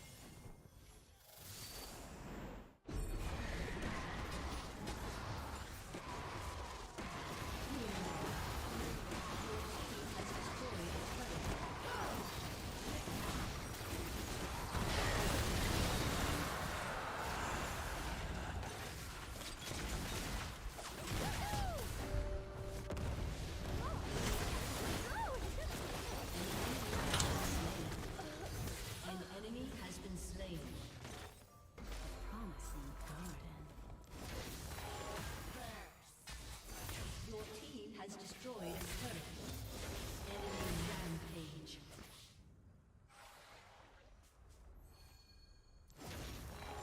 Pierce. Death is in blood. Fire. An ally has been slain.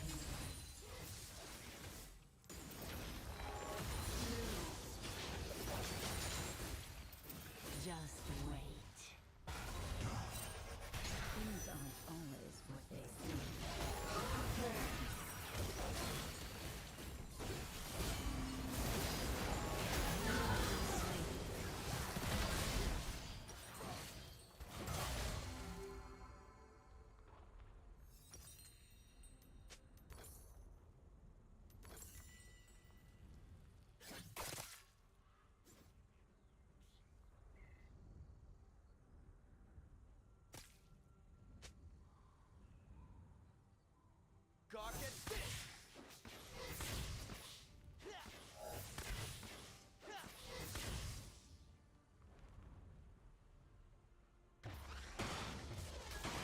Wait until my seeds take root.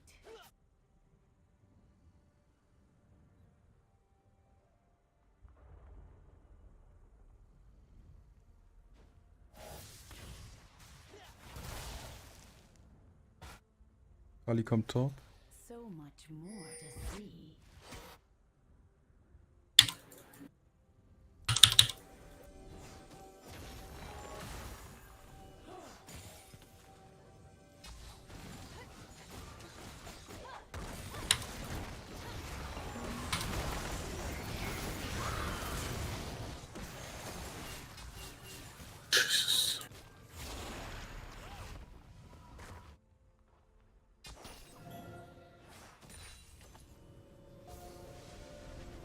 The forest holds many surprises.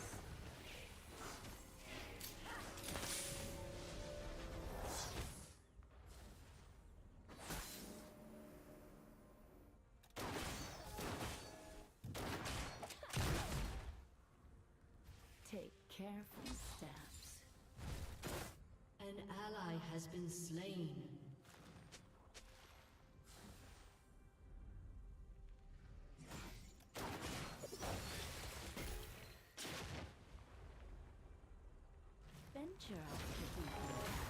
Die fangen an. Ja. Dürfte doch niemals klappen.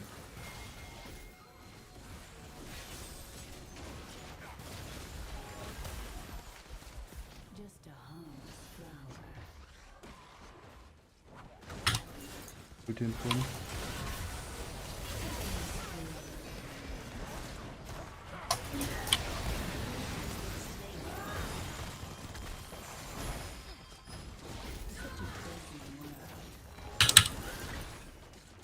Oh, Baron auch noch?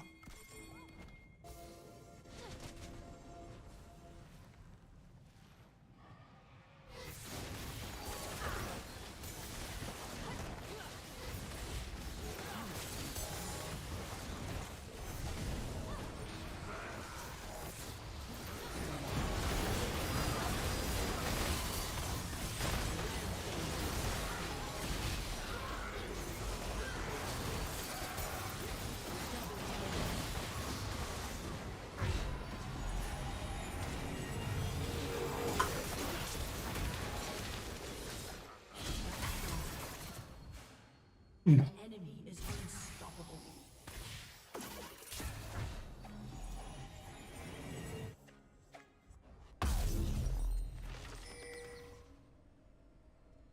Dominating. Things aren't always what they seem.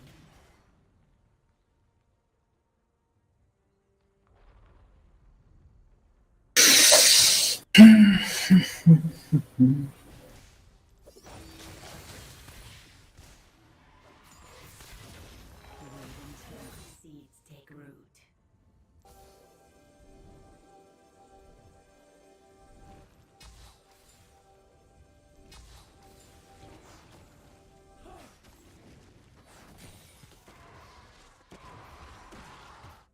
So much more to see.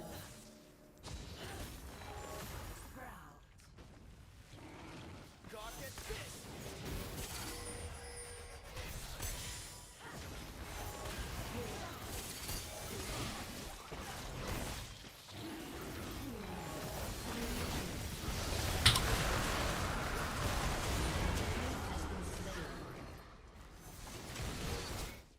Bin einfach Mitte runter, oder? Godlike.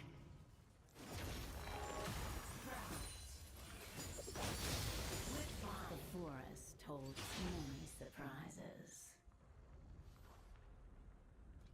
An ally has been slain. An enemy has been slain. Your team has destroyed a turret. An enemy has been slain. Take careful steps. Ace.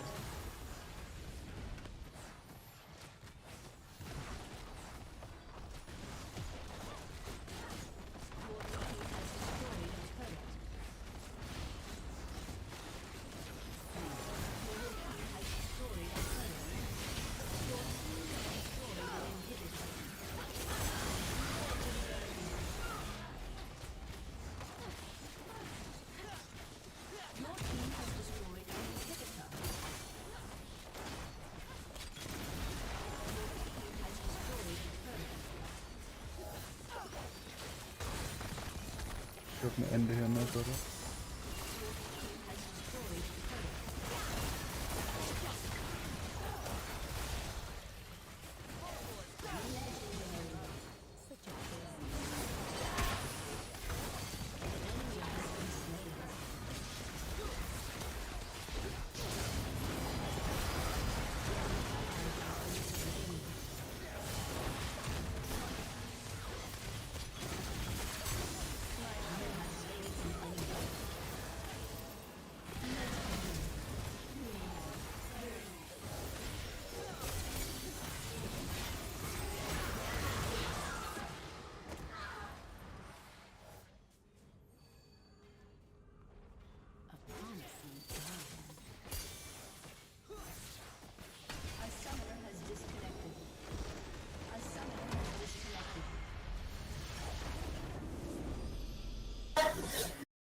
ended up just being losers. All the cool kids are losers, right? But then you have all the geeks who got picked on. He's a tech billionaire. You got this guy, that guy, this guy. Me personally, I was never really picked on because I was American in English school. I got in 4 or 5 fights. I didn't even lose, but I just thought I need to go learn how to fucking do this right. I mean, he caught me with a 1-2. Like, I worked out my own little tactic because in England you have school uniforms and you have to wear a tie. Yeah. So what you do is you grab the tie and you get your fingers inside the tie and you twist it up. Right. And once you got the tie, you can whack till the teacher comes. So I was the tie tiger. So like I worked out my tactic. But the point is this.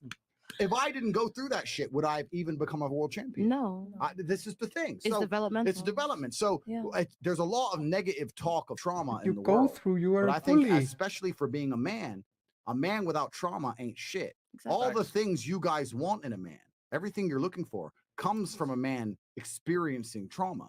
You're never going to find a man who's out here ready to take on a guy with a gun unless he's been through some shit.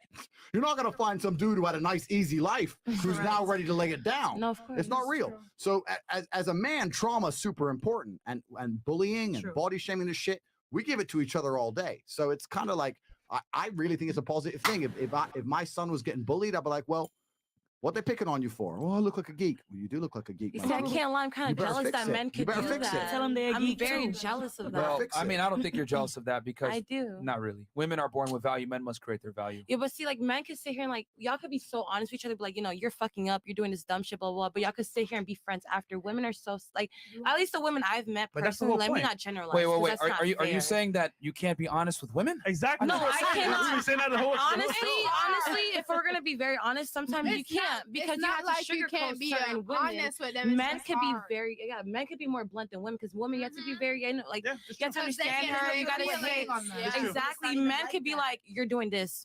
It is what it is. We're still cool though. Women's like, why are you Listen, saying guys, this? sorry.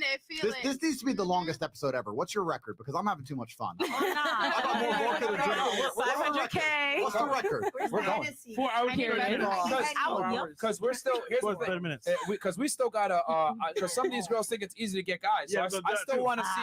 I still want to put you guys I in a don't male agree. scenario. Super chats and then And then we get into it, and then we do the thing. All right. So I'll read these chats real quick. All right, we got DJ Academics in the house as well, by the way. He's in the back. Academic. He What up, just- nigga? he just, The big walked G. in. The big G. Coming on? Coming on? Come on here, nigga. Yo, come on. Shout out DJ Academics. AK. Come on here, bro. So we got here $25 Tom Chad. I'm black from Africa and we do not do obese. It is unhealthy to be obese, and it's funny the chicks that say it's okay ain't trying to be obese. Facts. That's true. Girl, my If I were a guy, yes, if I were a guy, I would. and I will be the girl. I'm gonna give you very You're the girl. probable responses. Hold on. So Where would you meet me? no. I have a question. It's one girl or it's multiple girls, and the goal is to get laid or get laid by one girl. Get laid by one girl. Get laid by one girl. Yeah. All right. You're a guy for a week. All right, but I can't choose outside of that one girl. No. You pick the scenario. He's the girl that you're gonna talk to. Regardless of the scenario, I'm just gonna act it out for you. Yeah. You could pick a No, nightclub. because You could pick my- at the beach. You could pick wherever. My attempt, if this were the situation, is I would be, let's say I'm quirky, let's say I'm weird as fuck, let's say I'm funny, No, let's say I'm run us an through it. asshole. Run us Like through it. Well, yeah, run I'm us through doing it. all of this, right? Just say my name, baby. Just say my name. No, we want to see how you would go about it. So you're a guy. Mhm. You know, your name is now Jado. Jado? Jado. Now you got to go ahead and get a girl. What are you gonna do? Are you gonna go to a nightclub? Are you gonna go to the beach? Or what scenario are you gonna meet the woman? Go ahead. I would probably ask around through my friends first if they know anybody that would be, like somebody that's kind of interested in somebody like me, somebody that can reference like this person is similar to you and they have similar interests as you do. So you're gonna rely on your social circle Yeah. to help you find a girl. Am I trying to fuck or am I trying to? You're trying to fuck. You have a I'm week. just trying to fuck. Yes. Okay, so if A I'm week. just trying to fuck, then I'll go on Instagram. Okay, you'll go on Instagram. Perfect. What are you gonna do? On Instagram, I would probably DM, let's say, 50 to 100 girls that I think are really. What would you say? I would ask them something to get to know slightly who they are, just to. Okay, I keep the need to know conversation. exactly what you're going to do, not a something. Okay, I would so do maybe this. I would I need say to how. All right, you're putting on the spot. I'm trying to think. Wie viele Geräusche kannst du auf einmal machen? Einige.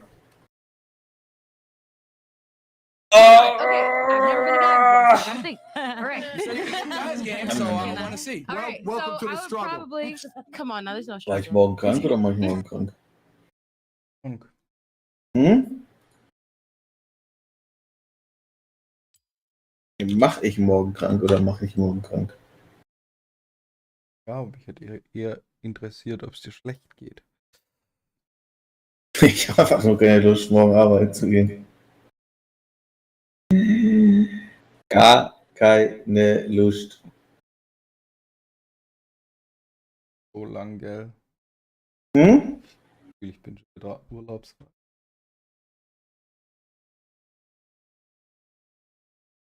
Ah, ja, ich auch. I would You're going probably next. think of something. Alright, I that's would look fine, at baby. okay, this is actually what I would do.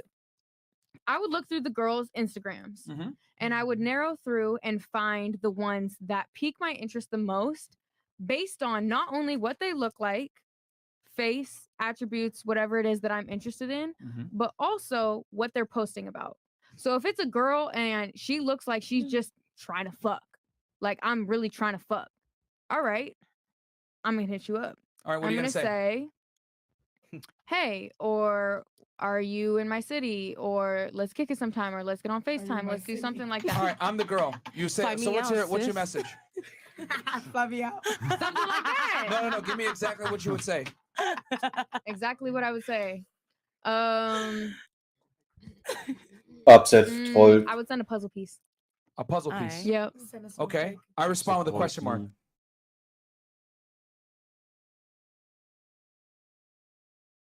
Upset gets aggressive. Upset nearly lost the whole game right there. Razork literally just saved Fnatic's chances.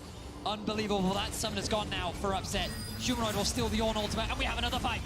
Call of the Forge gone down onto Marcoon. Razork looking at the sun. There's a tidal wave follow up. Nukeduck coming to join them. Humanoid flashes forward. He's looking for Marcoon. The stopwatch coming out. Nukeduck trying to dodge away from this one. Marcoon though locked up and locked down in place. Wonder will take him. Cloud Soul on the menu for Fnatic. Unfortunate for Marcoon to get caught out in that position. Flash had to come down earlier. Maybe that would have been the difference maker. Not going to be the case this time around, and with no jungler, Drake Soul will just be over to Fnatic. It's only a Cloud Soul. Does have a huge win percentage, but it's the actual stats it gives not always too impactful. Just that movement speed after you ultimate. XL tried to get some vision in here. They got a control ward and a singular ward in that bush that Fnatic will spot out and Hindersang will clear away. Moon's still dead. Now started. I don't know if they should even try to fight this. 4 versus 5. Do you take it? Stay or do you go? XL.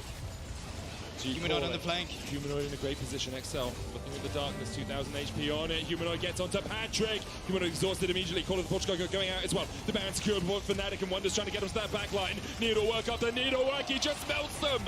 He stabs them to death, and Wonder Sieht aber auch nicht doing his gut aus, best Edward wenn die Scissorhands mal impression as he snips through XL. Upset goes unstoppable, and XL go back to the fountain. Patrick trying to survive with the culling. Won't quite be enough. In the end, he dies. Fnatic with a clean ace. Nee, oder? Baron, and they set their eyes on a matchup with Misfits. XL were 2-0 up. XL saw the Nexus, but XL fell short. Fnatic will make the reverse sweep a reality, and Fnatic are still in the LEC playoffs. Just like that, another fight coming through, and it's Fnatic that prevails, coming back for the reverse sweep themselves. Down 0-2, up now to the 3. Fnatic remain in playoffs.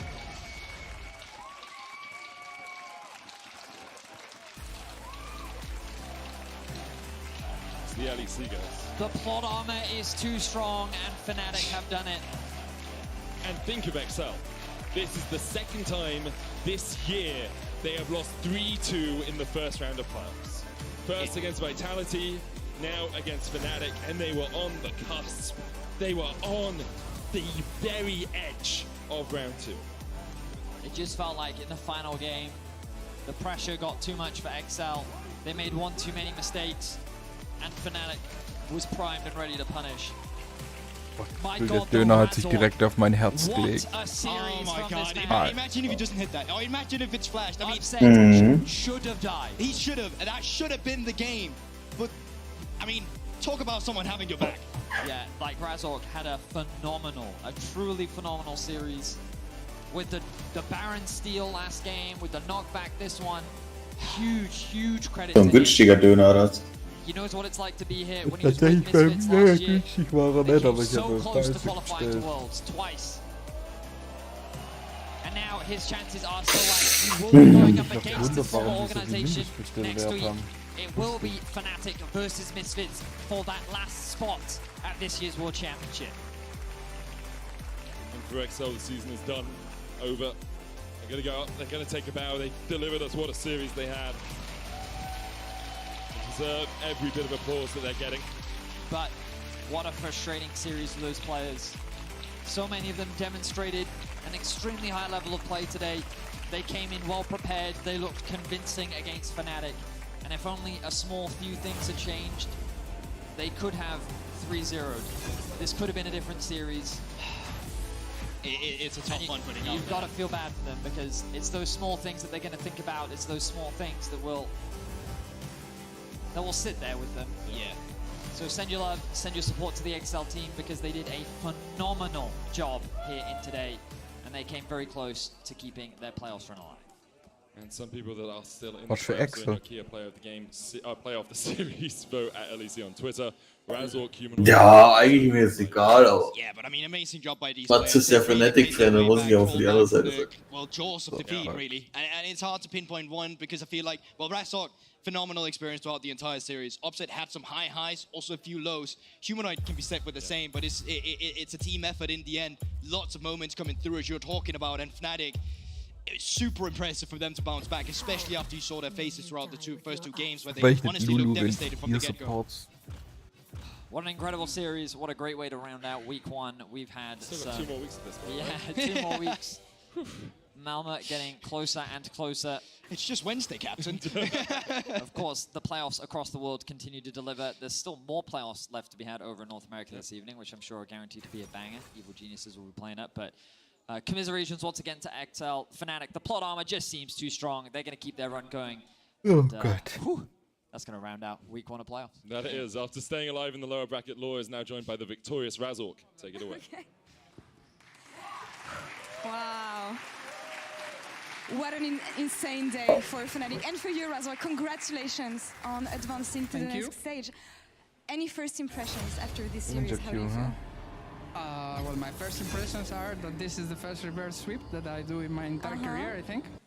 And I don't know, I feel pretty excited, pretty happy. And like we actually managed to pull through, even though we were 0-2. Yeah, I don't know, this is my first impressions. That's amazing, honestly, and congrats on pulling this off. I mean, I know that Roxa, before the last game, was talking about what's happening backstage and what are going to be the speeches that the coaches are going to give you to be in the best conditions to tackle this game. Tell me about what Yamato and the whole mood for the team before tackling Game 5 and getting into the Rift. Well, we actually had the momentum, right? Like we won 2 games in a row, but I felt like during the whole series, we never were like sad or anything, even though when we were losing 0-2, we felt like this is kind of scripted. So it's like there is no way we don't reverse with this. Actually, this is what I feel, and I said it to Dardo, but it actually came true. Well, thanks for leaking the script. My producers are going to be really happy about this, I guess. But talking about the momentum, as you mentioned, even though you were focused and you were sure that you could make it through, it takes something, I feel, to come back after being 0-2. What did it take for you to get back on the horse and win the next 3 games? I guess just being focused and trust your team. I think we all believed that we could make it, and that's why we actually didn't give up. Like I think the 3rd game was actually so close. Like if they win this game, it's like a solid 3-0 from them, and then we look like really bad, you know. But we actually won this game. Then we actually started playing better. We got some confidence, and then. In Game 5, anything can happen. We came with the momentum, and we actually got the win. I think it's interesting that you mentioned trust, because when I think about the drafts, especially from red side to blue side, we know how usually blue side is favored right now. But what I found interesting is that in Game 3, Game 4, you went back to the kind of comps that made you lose the first 3 games. I'm talking about Lucian Nami here especially. So you mentioned trust, but I made you sure that going back to this kind of champion on which you lost the game would be successful this time around.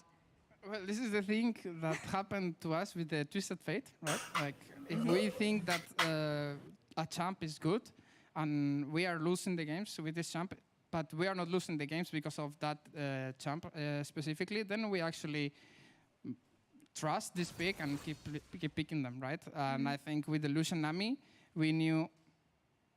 Yeah. we Sorry about that. knew that the champs were good. Or Bolden was pretty confident on the picks, and we actually picked it and won. It was a nice call, I guess, but now focusing on to the future. You're going to be playing Misfits next week. You were playing with Misfits last year, actually, and you came this close to going to Worlds, losing to Fnatic. Now you're on the other side of the table. How is this one going to be? As I said, I think this is a and I feel like next week's going to be a banger BO5 for the last world spot. And I hope in the script it says that... Oh, eine Tristana. All right, let's trust the script then. Ja, das ist die Tristana.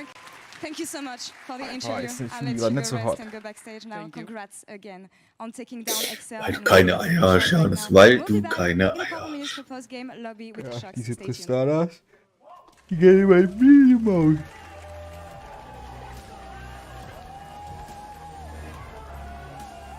Flip in and never flip out.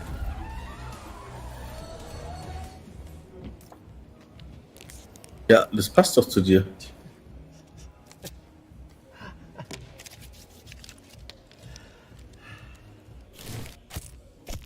Du beschwerst dich dann wieder, dass du nicht hinterher kommst. Muss nicht hinterherkommen. Even the Ich bin ein biggest eigener champ Champion. needs a break.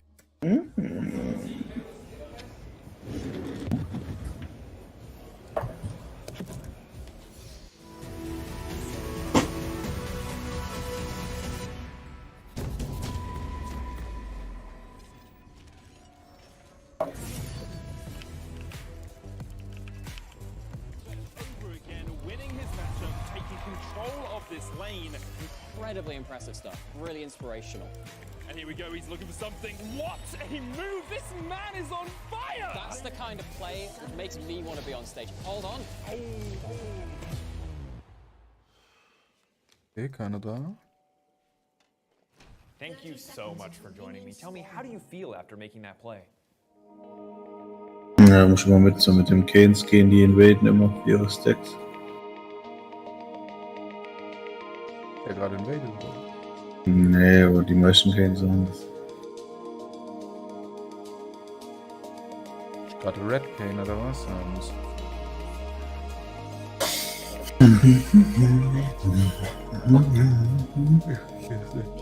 It's okay, du musst trotzdem hier anfangen.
Kann doch hier nie ran.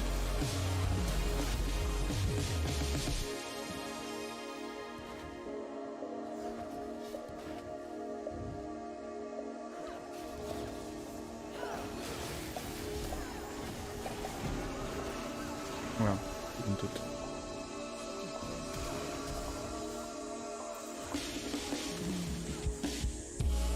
Flash sie dir raus.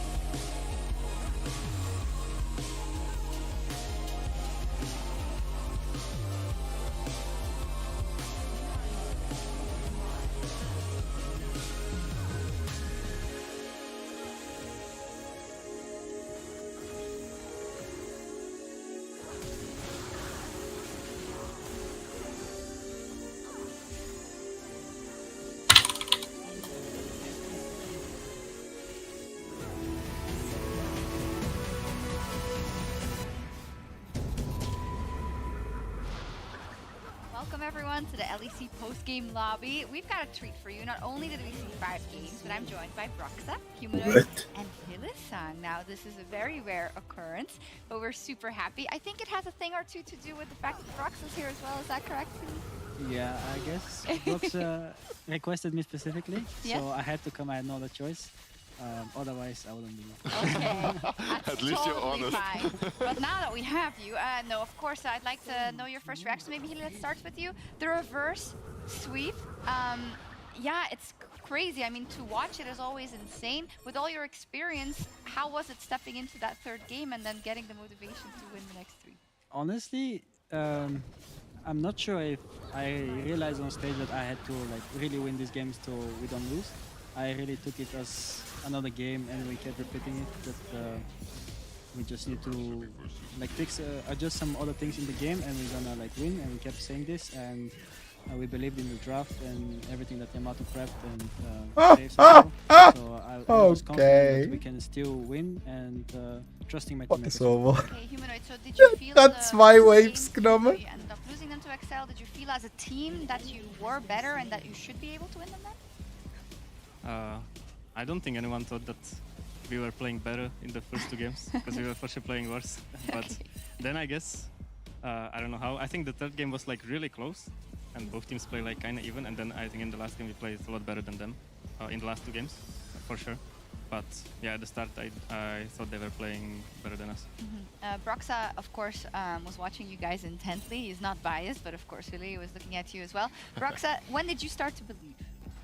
I started to believe after game 3. When you guys closed out game 3, that's when I started having hopes, because it was a little bit sketchy up until then, I'm not gonna lie. But I'm kind of curious, because you guys mentioned that you felt they played better in game 1 and 2, but like after game 2, was there something big that you guys, you know, talked about backstage that you had to fix going into the next one? What was the focus? I mean, I think in the first 2 games we were a lot like stressed, maybe about being on stage for after a long time, and I think at least for me it felt a bit weird at the start, but on like the 3rd and 4th game I felt like at home, and then it was just easy from there. Was it similar for you in terms of stepping back on stage, Hilly? Yeah, I would say so, but I also think that they kind of picked like picks that were not very standard, and they had like really well prepared strategies with them that like caught us very off guard, and we also like made some mistakes in laning phase that cost us a lot. And with this like 5-man bot lane that they are stacking wave and we have no answer, and it just looked very hard to play. But for the next games we just adjusted some little things and we matched the aggression, so it looked way better. I have a question for you actually, Hudi, because when we played together, you mostly played like Pyke, Rakan, Braum, and now I saw you playing Enchanters 5 times in a row. Yumi, man. How do you like this current support meta? Are you happy about it? Is there something you would like to change?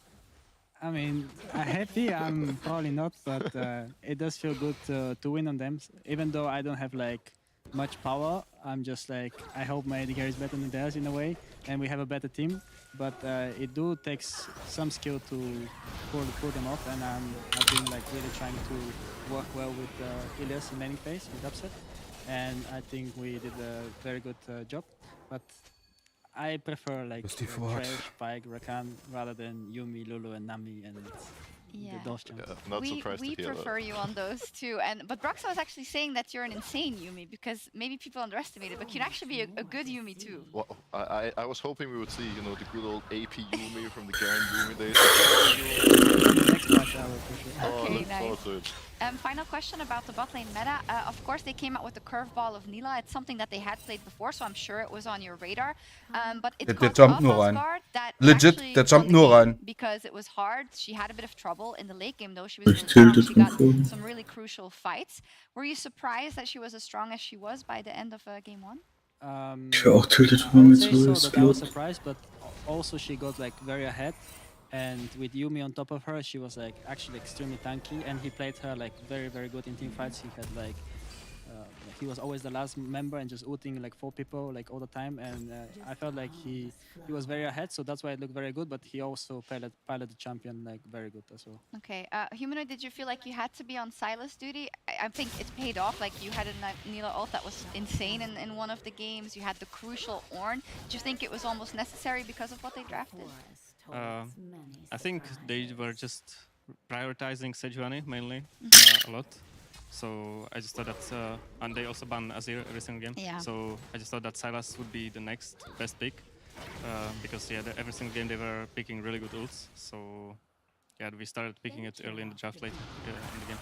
When it comes to your comfort level, you say, oh, it took me like a couple of games to feel on stage. I feel like I've noticed that before. You really need to feel the pressure, and you can't have more pressure than being behind 0-2. You know, as a fan, for Fnatic fans, they're probably like, well, that's a risk. Like, do you feel like your play lacked in the first 2 games, or was it just because the whole team wasn't really on the same? I mean, I beides, think oder was? better in the last 3 games than I played in the first 2 for sure, and I don't know. I honestly don't even remember what happened in the first 2 games, so I can't really tell. It's best not to remember anything. Yeah, I already forgot. So yeah, for me the 2 first games don't even exist. Okay, excellent. Well, we do have an interview standing by. I believe Mickey X is talking to Lore. Thank you, Sharks. Mickey, thank you for joining me. Please, Berlin. Big round of applause for Excel and for Mickey. Mickey, I'm sorry things are ending this way, especially with a reverse sweep, but would you be able to analyze or sum up what happened after game 2? I mean, I felt like we had a pretty good strategy coming in. I think every draft of ours we felt pretty happy with, and we always knew what they were going to do, and we felt like our answers were good. I mean, yeah, even after game 3, I was like, sucks, you know, we threw, but we should just do it similar and then we win. And I felt like all the 5 games were really winnable, and we were ahead in quite a few of them. So yeah, I guess we just misplayed some fights and stuff like this, and yeah. I know it sucks to lose like this, obviously, but it doesn't diminish the fact that Excel was a great team and that you achieved great things together. I mean, even thinking about the last week, the way you managed to pull into playoffs, but what are the highlights of the year with Excel and the personal learnings for you, personally?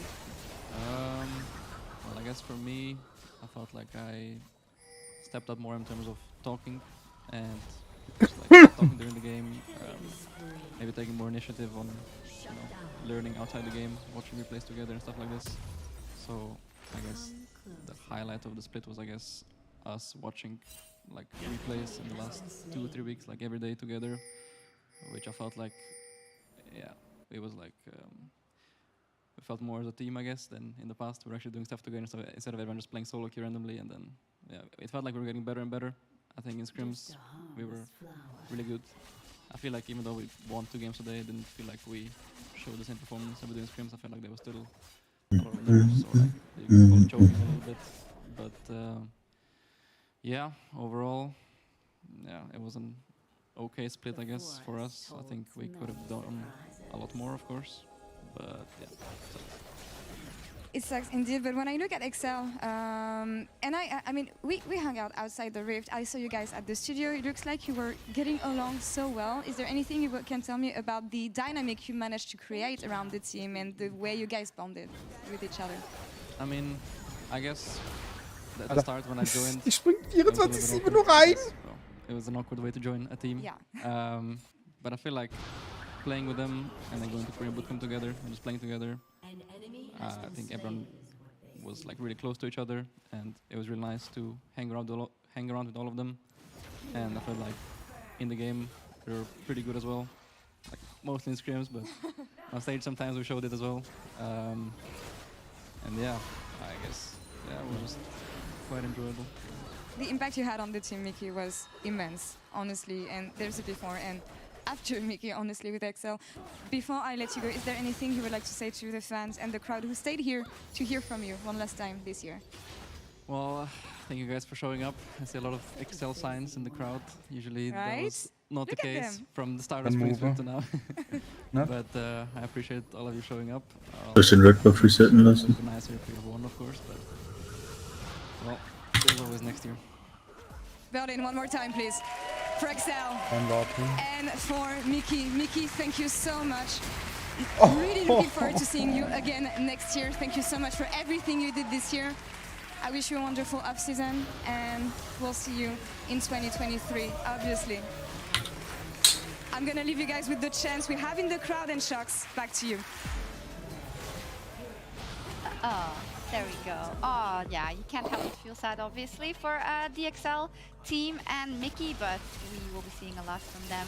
Nice final moment. There was this big watch party. Did you guys notice in London? They mixed like all the XL fans and the Fnatic fans. They watched together. We're having a lot of beer, and it's been 5 games, so I don't think we should check in with them anymore. I saw something on the TV, but I'm not sure if it was London. Maybe, yeah, I think it was. They were like mixed, and it was a lot of fun. We have to crown our Kia player of the series, Razork with 78% of the votes. I mean, Hilly, he clutched it, right, in a lot of important moments. Yeah, even the last game he was saying, like, I'm gonna 1v9. He was extremely confident. He was just flashing forward, like, missing the target sometimes, but still, like, there was a lot of confidence in this boy. And I feel like he really... I mean, everyone played a really good game, but I feel like him last game, he was like extremely pumped and hyped, and I really liked it. Yeah, you agree, Himai? Yeah, I think he also stepped it up like later on in the series as well. And yeah, the later it went, the more he was saying like, I'm gonna 1v9 guys before the game, and then hit it. Oh, that's great to see. Those Fnatic junglers, Broxa, very different breed. Let's take a look at the bracket now for Fnatic. You might think, oh yay, they did so well, are they going to Malmo? No, not yet. In fact, now you guys are playing Misfits for a spot at Worlds, a spot at going to Malmo.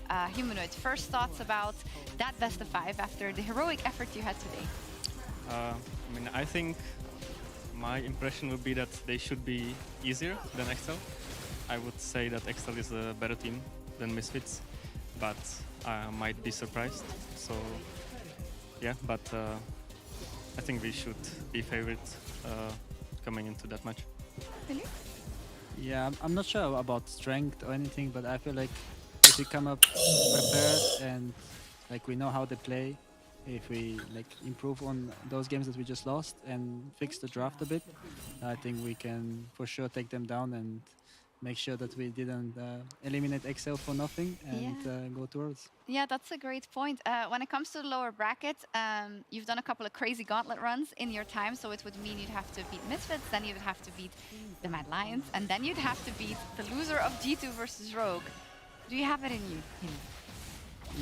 I mean, I'm just looking to Misfits right now, but I'm sure we can beat any team right now, and yeah, we just need to prepare well. Broxa, what are your thoughts after our first weekend of playoffs and how the bracket stands? I think the first week has been very crazy. We've had 14 games, you know, out of 15 potential, so many crazy series. Even today, you know, you see it at those two. It's been a long, exhausting day, especially for someone like Rudy playing Enchanters 5 games in a row at a time. But yeah, I think it's been an amazing weekend, and the fact that all teams are so close makes it really exciting, because in the end, I feel like anyone could take it. Yeah, Humanoid is ready to go after we threw to the Mickey X interview, but we're almost done, Humanoid. I want to ask you about what you think about Mad Lions, actually, of course, and how they're doing. They got knocked down by Rogue, but what do you think? I think Mad Lions, if we face them, we're just gonna stomp them. There's no way I'm losing to Mad Lions, guys. No way. It's a 3-0. Excellent, bookended, love it. One more thing up on the docket, and that's the MasterCard Play of the Week. So with the close of round 1 of playoffs, we're going to take a look at all your options for the MasterCard Play of the Week, and then tomorrow you'll be able to head over to @MasterCardNexus on Twitter to vote for your favorite plays. We're going to take a look at some. First one is the Sivir Pentakill. That must be from Comp, actually, from the first day. I'm sure you guys got to watch this. Mid laners and supports, they don't really get the chance pentakilling that much, sadly. Larson was upset about that, but yeah, Hilly, Sivir Pentakill, difficult or not? Probably not that much, honestly, but yeah, I guess Zeri Pentakill is very common as well. I feel like this Zeri Sivir can take Pentakill any team fight, so you just need to watch out. Still very impressive though, Comp. It was the second one on Sivir actually of summer, so he has the moves. Oh, it looks so great. Shout out to Trimby and the Yumi, by the way. Yeah.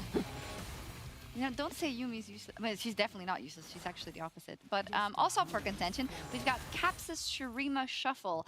I wonder which one. I'm guessing it's going to be the Dragon one. Yep. I mean, Broxa, you saw a couple of those, I'm sure, in your Yeah, time. Caps had a lot of big plays in that series versus Misfits, and this one was one of his biggest plays of the series for sure. Like massive Azir play coming in just a moment. Oh, wait for it. There it is. Oh, it looks so nice when it happens. Are you jealous, Humanoid? Everyone gets to play Azir, but not you. Yeah, I'm kind of jealous. I want to play him too. Yeah, good. There we go. Wonderful by Caps. He's definitely on form. On any champion, really. Not really on Azir. Next up, oh, that's it. There's only 2. Wow. Wow, that must mean that today Fnatic didn't do anything well. In any case, Oh lol, really? MasterCard Nexus to catch the vote. When it drops, you have one of 2 choices. I don't know. I know what's the better play for sure. Yeah, I think we all know what. One is from the mid laner, one is from the AD carry. So that tells the mid laner is for sure all you need to know. Hey, we had a big discussion yesterday where Broxa and Goldberg, I believe, said that support was the role in the game right now. His time. Do you agree? Well, you did play Yuumi and stuff today. I mean, for sure it's the easiest role, but I think to play it well, it takes a lot of like skill, and you can make a lot of difference if you're the better support. So yeah, it is the easiest role, but I think if you play it like really good and you put a lot of effort in it, you can make a lot of impact in the game and make it look like you just enemy has no answer because you're like everywhere, because you're kind of like second jungler. Yeah. But right now, as Yuumi, Nami, and Lulu is in the meta, I can see that this is fact. But yeah, when there's like a lot of more skilled champions, I wouldn't say so. Targama said yesterday, though, he said you can like, there's a difference between a good Lulu and a bad Lulu because of what you say, right? If you die a lot, if you get caught out of position when you try to make it work. Also, I think Nami is really underrated. Okay, I play with Nami, but it's really difficult. Like the bubbles, the positioning, you're squishy. I mean, I think you did great. For sure. I think I was getting Sejuani ulted like maybe 20 times in this series, and I died half of them, so I can say for sure that it's not easy. There we go, all for our support. So let's take PGL selfie now that we have Hilly here for like probably the first time and the only time ever. I think in UAO, it was in Unicorns of Love ages ago. So here we go. Awesome. So that is all from us here at the LEC for this weekend. 14 games. I hope you guys feel spoiled, and I hope we have the same next week. So next week, Friday, these guys facing off against Misfits for a spot at Worlds in the LCS. Let me cheat. I believe it's Eagle G says yes. EG versus Cloud9 for a spot at Worlds as well. Good night, and we'll see you next weekend.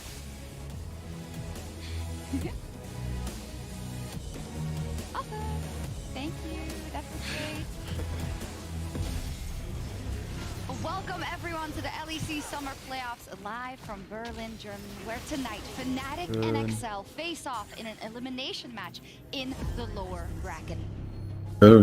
Zwei Bot, ja. Which team will end their 2022 season tonight, and which team can keep their world dreams alive? This single best of 5 is all these teams have. There will be no second chances. Wonder now pots a stopwatch of its own, but Nucleus will fall. Finn will be next on the menu, and it's up to Patrick and Marcoon alongside Mickey to do it all. Oh, that was gorgeous! Nexel, they can see the win in their eyes, and they will take it from Fnatic. Can Fnatic find a response in Game 2? We'll find out. 3,000 on it now, Glacial Prison going out, it's smited, it's secured, Infernal Soul to excel, and you have to feel that Patrick will just burn through Fnatic. Cell, one step. Game 3, 2-0 ready for Excel. The cannon minion going to be cleaned out. Wonder trying to step forward, but Patrick's doing exactly the same. The knockback. Oh, Wonder! But Fnatic keep the series alive. Let's see what happens if we get a Game 5, or if this is it and Fnatic goes home and Excel books their ticket to the next phase of the playoffs. Wonder going in, just wants to stun, just wants to get onto that backline. The AD carry's still alive though, and Patrick trying to dive onto Upset. The Apotheosis will pull it too. Upset able to get the stun out though, and that's enough. Wonder stuns up Patrick, and Fnatic stun on XL as they continue the reverse sweep. It's only one game left. Fnatic or XL. One of these teams is going home, and one of these teams is going against Misfits next week for the last spot at Worlds. Here we go. Call of the Forge got available. Glacial Prison just short. They're looking for Wonder. They know that Hallowed Mist is down. Keeper's Verdict hits Finn. No Call of the Forge God now as they look. Razzle dives onto Patrick, but Patrick's still able to get out alive, and Razzle being chased off towards the top side. Wonder going in as well with the needle work. Humanoid diving forward. They want to get on this Civet, and they have done exactly that. Fnatic are still in the LEC playoffs.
I guess not.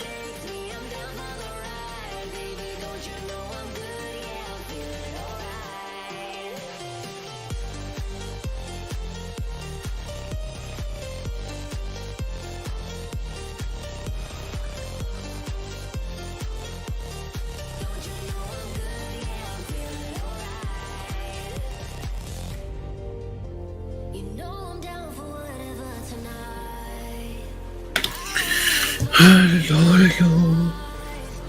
Yay, Windseele. Bu, bu, bu, bu, bu. Für die freust du dich doch immer, Philipp. Ne, lebe ich immer, wenn ich gewinne. Wenn ich verliere, dann ist es immer Mountain Soul.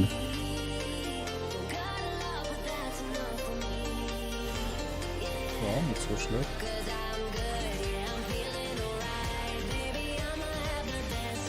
Bam, bam, bam.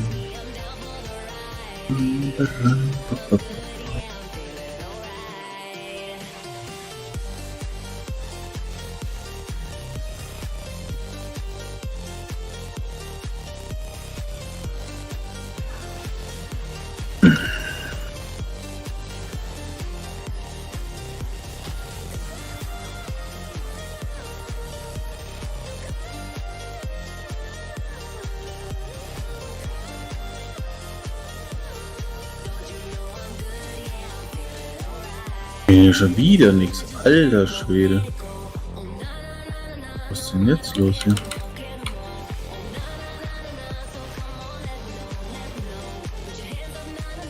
Boah.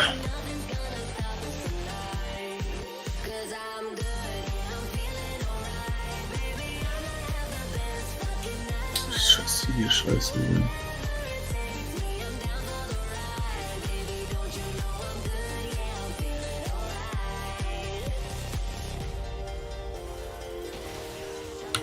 Why? How? Why? When?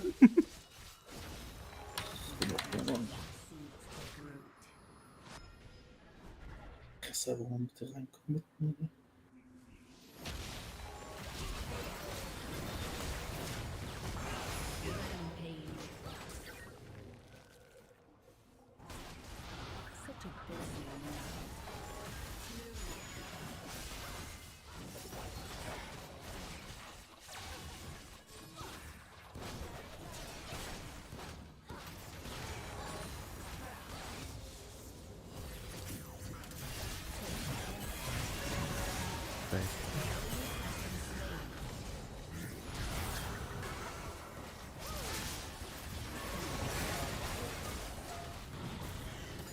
What? Die lebt?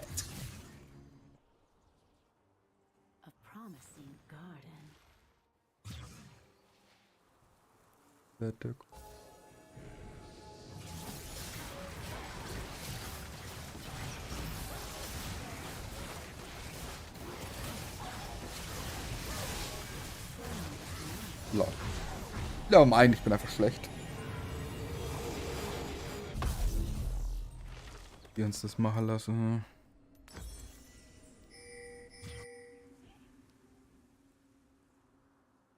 War doch nur die Seju tot, oder? I guess.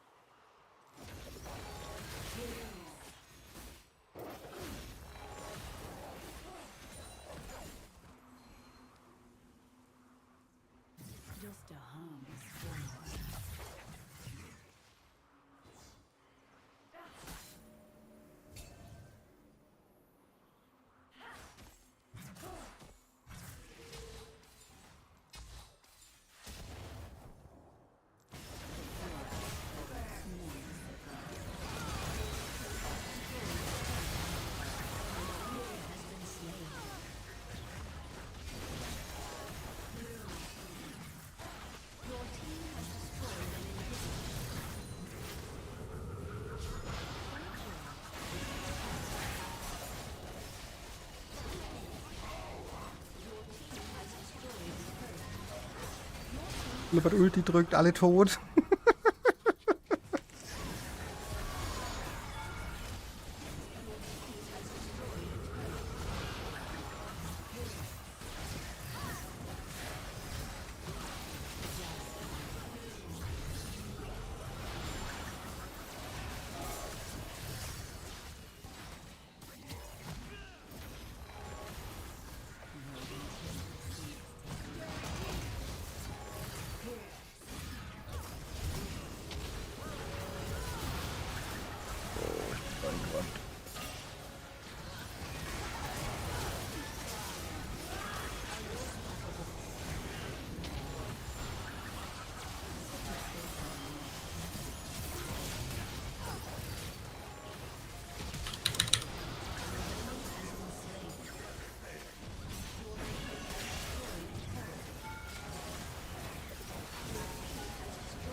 I like being golden.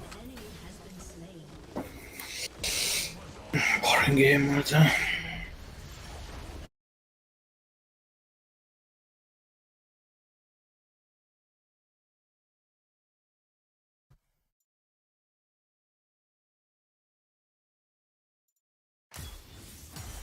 Boring, sir.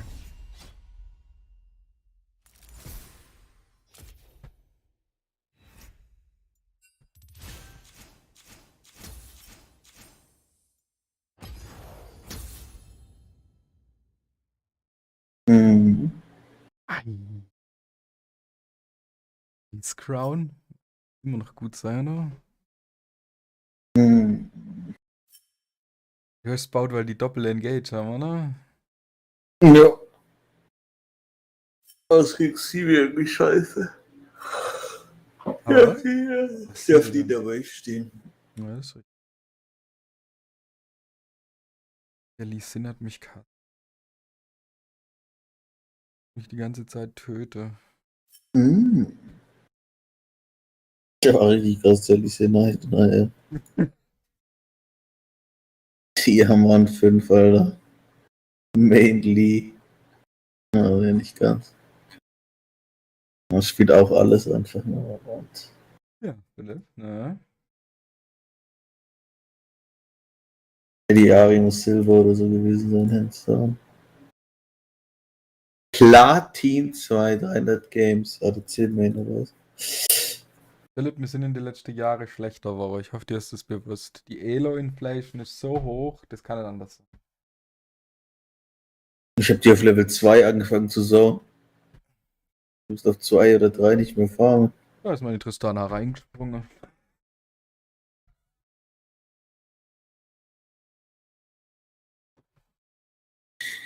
Ja, das ist das. Da kann ich nichts machen. Alter, der ist so aggressiv. Das sieht man echt selten, ne? Der ist so komplette Flip-Bot-Lane hat die gespielt. Die hat Hail of Blades gespielt, deshalb hat die das gemacht, oder wie? Ich würde immer Hail of Blades auf der. Echt? Ja, klar. Ich kann halt auf Level 3 deine 5er Bombe brauchen. Level 2 sogar schon.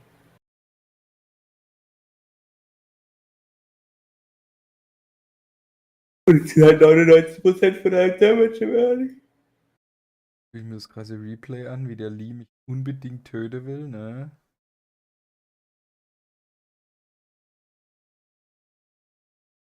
Den Dive von denen anschauen oder den Gang von denen auf mich anschauen, da habe ich clean gespielt. Immer richtig Zucker. So, jetzt laufe ich wieder rein, ne? Und direkt so. Lass meinen Midlaner ihn töten. Aber er tötet ihn nicht. Oh, doch, er tötet ihn. Flasht ihm nach. Hey, warum ist er nicht gleich goldet? Hat's nicht ab? Nee. Hä? Ich weiß nicht, von welcher Stelle du redest. Jetzt am Ende, wo der Lee unbedingt auf mich springen musste. Oh, weiß ich nicht.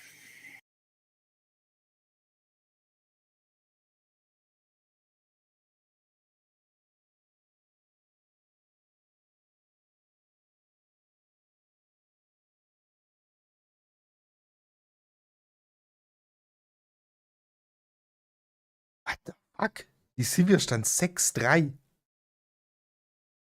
Ja, er hat gefeedet da unten. Wir sind 5-mal gestorben insgesamt. Ja, kann ja was dafür, ne? Ja, Altfieder. Aber ich weiß nicht, wie wir da manchmal wieder rauskommen sind, ne? Ja, die Jana muss jeden Wirbel daneben gesetzt haben. Wenn die da mal wirbelt, wenn die da so offensiv reinspringt, die ist einfach direkt tot.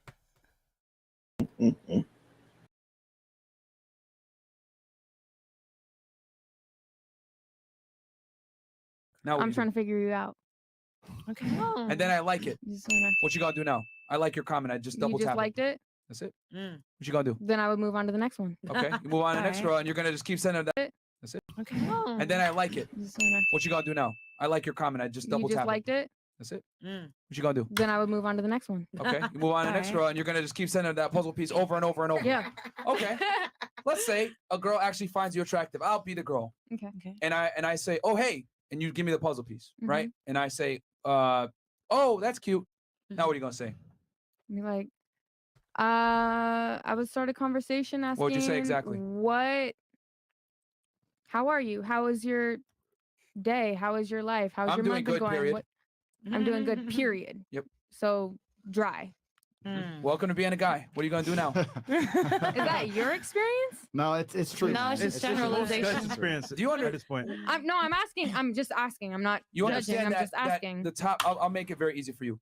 The best guys in the world close less than 10% of the girls they talk to. So in other words, they talk to 100 women, they have sex with maybe 10. That's Okay. top of the world elite. Okay. So that's what it is. So I just say, thank you, period, or whatever. Now what are you gonna do now? Okay, then I would say, where are you at? Like, where do you stay? Where I'm are in you LA. from? What about you? If I'm in LA, I'll be like, No, I'm me in LA. too. You're in Miami. Oh, do you come to Miami often, or when was the last time you were in Miami? Oh, it's fun. I haven't been there in a year. Okay, when is the next time you're gonna be there? It depends. You know, it's kind of expensive, so I'm not sure. I gotta check on my friends. Okay. Wait, what? Check on your friends. What does that mean? I'm gonna go out with my girls. I'm gonna go with my girls there again. When is that gonna be? A few months. I don't know. Okay, what if there's a New Year's is coming up? What if you and all your friends wanted to come out? Okay. I mean, I got to talk to them and stuff, but it's kind of expensive. Well, I could get you and your girls all flights. I could get you guys all your condo, a hotel room for everybody to stay in. You would all be covered. Oh shit, so paying. Oh, big baller. Yeah. You would all be Okay. covered.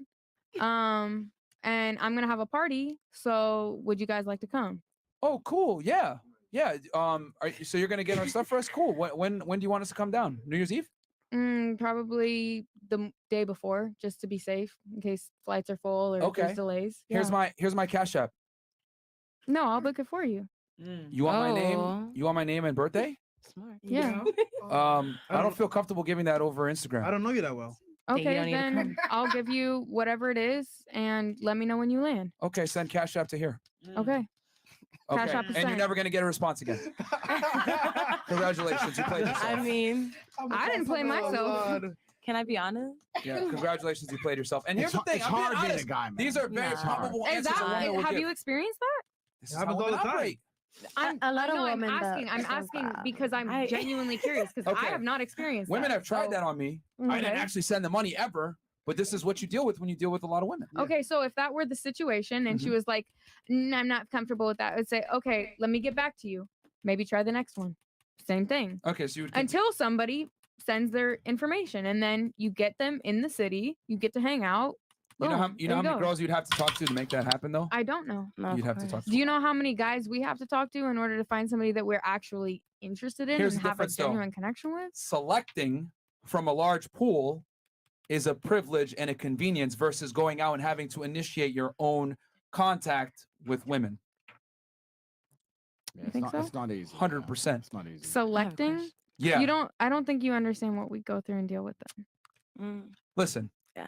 The You guys, had a whole the guys shoot hour their shot segment of how you guys manipulate and lie to women, which, granted, 'Cause it's I'm tough. not judging you for it. It's tough. But I'm just saying that how are we selecting if we're being manipulated?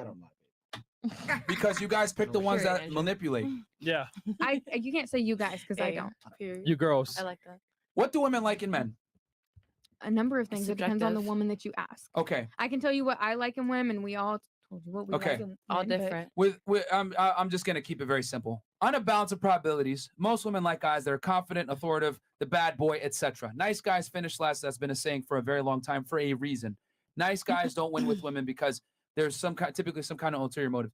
So being a nice guy doesn't work, and that's what you tried just now, and it failed. Nice guys get finessed most no, of the time. it failed in that circumstance because that was the motive that you were setting that up for. But that has worked. No. That was That's what you absolutely did. You failed. I mean, you were the guy. I haven't remember? failed because I've definitely Can't take had it an what? Come No, on. I've definitely heard of a number of my friends. Oh yeah, he wants to bring me here. Okay, boom. I got flued out. Yeah, no, we actually hung out and it was cool. And I spent 3 days with him and he didn't try me. It was actually cool. We got to get to know each other. I hear about that all the time. But That might not be your experience. And that's why I was asking. It's not a judgment thing. I'm not asking to say, why was that? I I'm think you're genuinely grossly, just I asking think you're because grossly underestimating the difficulty of attracting women versus how easy it is for women to attract men. I think you're speaking on your circumstances. Okay, how about this? What percentage of men do you think are actually sexually active? I have no A idea. vast majority. No. Hold on. what if you had to subscribe it to a percentage? What would you say? I have no idea. Okay, that's the problem. Only about 20% of men are having sex with about 80% of the girls. So in other words, a small minority of men are having sex with a majority of the women. Why is that? Well, because only a small percentage of men meet the requirements that women want. A guy that has money, a guy that's confident, a guy that's not weird, a guy that's confident, a guy that's in shape, a guy that's tall, etc. This is a small minority of men. So to the victor goes all the spoils, and the rest of the guys don't fuck. So that's what I'm trying to tell you. Yes, you get a bunch of guys hitting you up, but you pick the best of the best. So you still get to pick, whereas the men have to still shoot their shot. They have to develop themselves. And the guys that have money, they might not even get the girls. That's just the price of admission sometimes. You don't think that we have to develop ourselves as well, though? No, you do not. No, you don't. What? A woman, I'll make it simple for you. What? A woman that's attractive will get invited to a party with Drake, Future, and fucking, a bunch of other artists simply for being attractive, whereas a man will not be allowed into that party unless he's a somebody. I'm going to throw a caveat in. You have to develop yourself to keep a man. But to get a man, you certainly don't. You can get a man just off your looks. Listen, I'll tell you something. I know some moron bitches. I've been But they're very hot, developed hot. in situations where a man could not keep me. Stop So what subscribing would it to that yourself be? only, man. I'm telling you, Please. But in what general. was your whole circumstance that you were just describing? Was that not subscribing to yourself? No, I was telling you the reality. Yeah. Okay, so can we hear about what your reality is?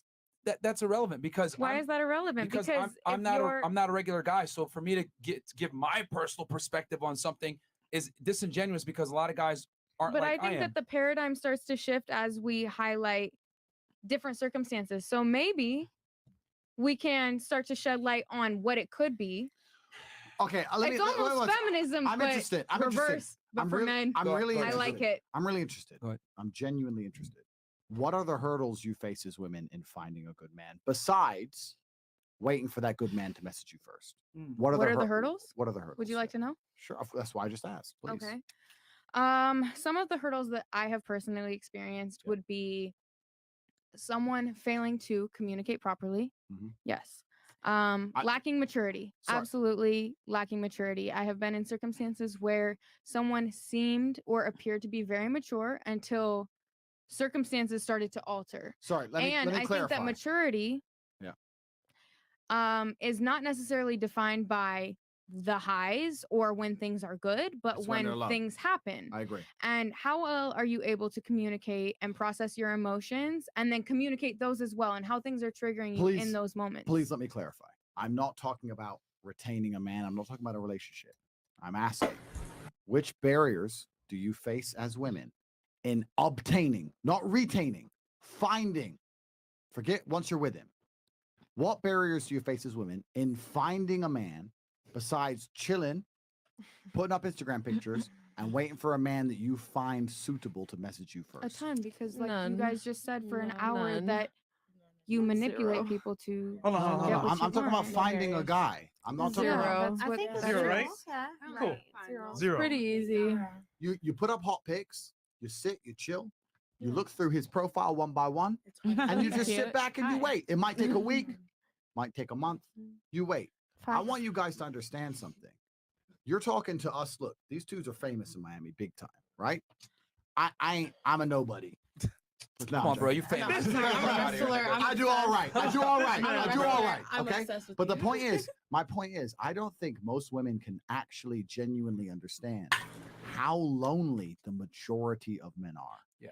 And you need to truly understand, if you're Joe Schmo, average in nearly every way, in Starbucks working, you ain't getting a DM ever. You girls will never be lonely. As much as you might be unhappy with the possible suitors, you can at least fuck about and flirt if you feel sad. Yeah. There are men out here in the world who have genuine loneliness. And I can prove this statistically. Why do you think it's all the men killing themselves compared to the women? But could we blame this on lack of communication? No, we're gonna blame this. No. I'm just saying to you. I'm just asking. I'm just very curious. The men He's with telling you right now. the men with absolutely zero partners. Do you know what they try? They certainly try communication.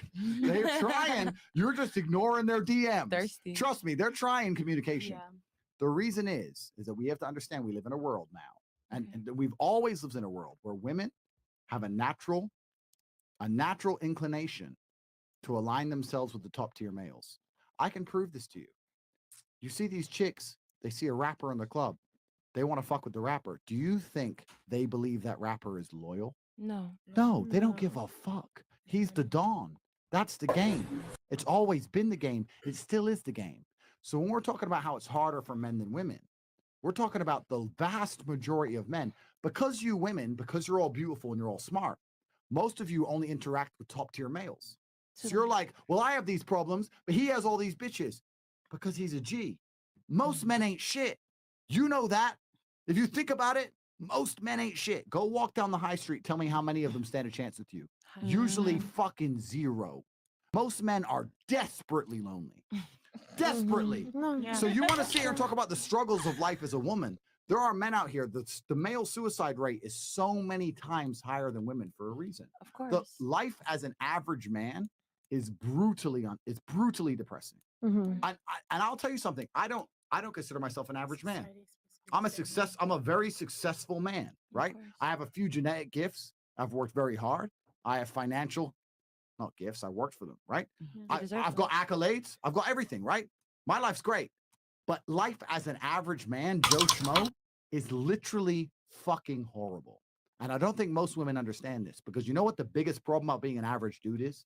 What? If you're an average dude and you work in KFC and you ain't shit and you get a chick, you know what the problem with that is? That means your chick fucks average dudes. So now everybody's competition. Bam. That motherfucker at McDonald's. Why is everybody competition? But you would have to stay within What your if she's standards. in love Can with you agree and you're in that? love with her? Because why would someone go above their standards or less tell you, than if they I'm don't gonna tell you. deserve that? I'm going to tell you. When you're a big G, you're hard to replace. Of course. But if you're literally Joe Schmo, I agree. it's unfortunate, but it's true. you're relatively easy to replace. But there It's are unfortunate. women in that. There's women who will take I you think that and fully Complete. accept Okay, you. so let me change the paradigm so maybe you understand what I'm saying. Okay. Please, my dear, of all the things I am, the last is narrow-minded. All Please listen. If you have Joe Schmo and his chick, Joe Schmo gets 0 DMs a year and possibly 1 chick a year who might talk to him.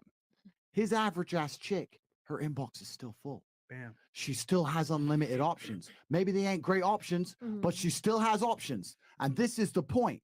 This is why men struggle in breakups more than women. How many times have you been with a guy and after the breakup, he's blowing up your phone? Do you know why? Because you can go out to the club the same day and get a new guy. Even though that guy was still a cool dude, he's going to be lonely for months now. That's why he's blowing up your phone. It is harder as a man. It's a harder game as a man from head to toe. It always has been. That's not necessarily a bad thing. I'm not saying it shouldn't be. You women are the prize. Fantastic. Good. You're the one who can have the babies. Great thing. But when we're sitting here talking about, oh, it's hard as a chick, it is 1,000 times harder for men. And we're talking about G's of the game. If I were to sit here and send 100 DMs, right? I've got a few followers. I got cars, money all over my page. Hundreds of thousands of followers. I got a blue tick, right? I'll still only get 40, 50% reply. Okay. Imagine I had 300 followers in a Toyota. It's 0%. You guys don't understand. These guys are operating at 0% reply rate.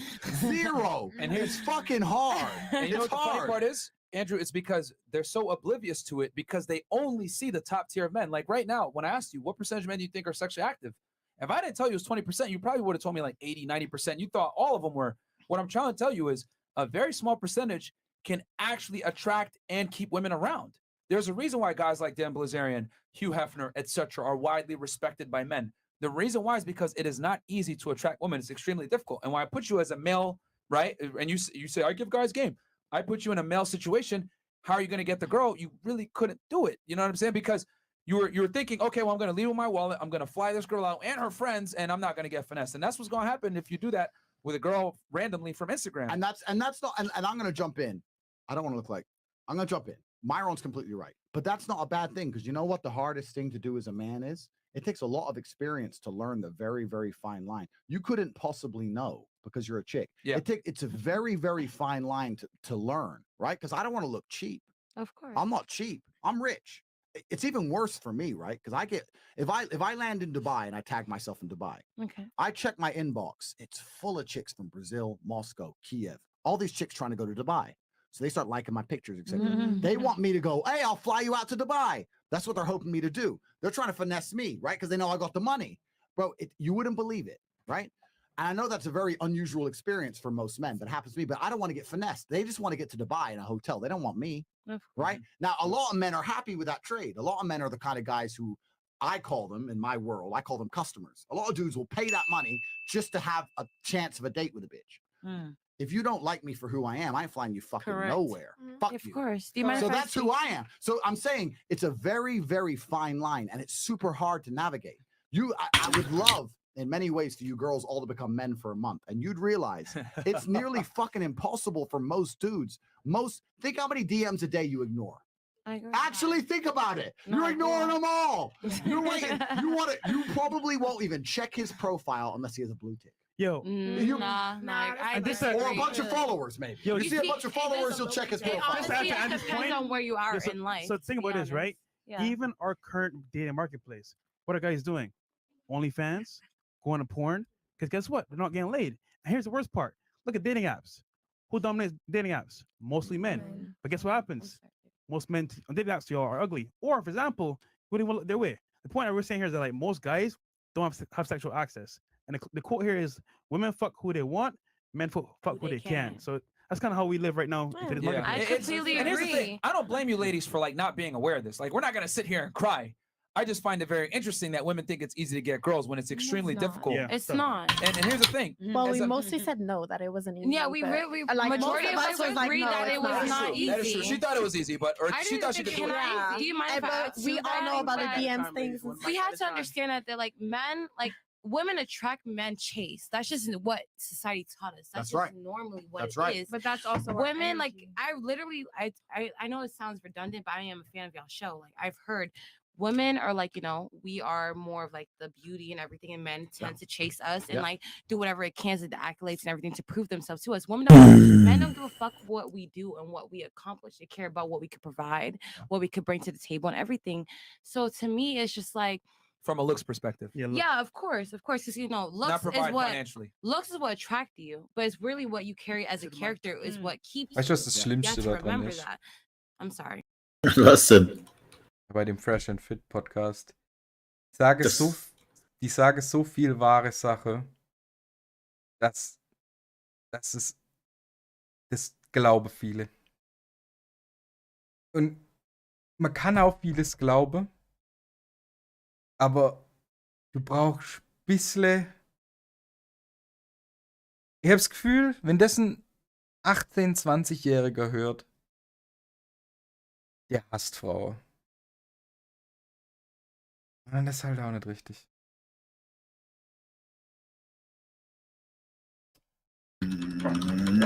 Hassen ist natürlich das falsche Wort, aber ja. Ja, kennst du jetzt oder kennst du nicht?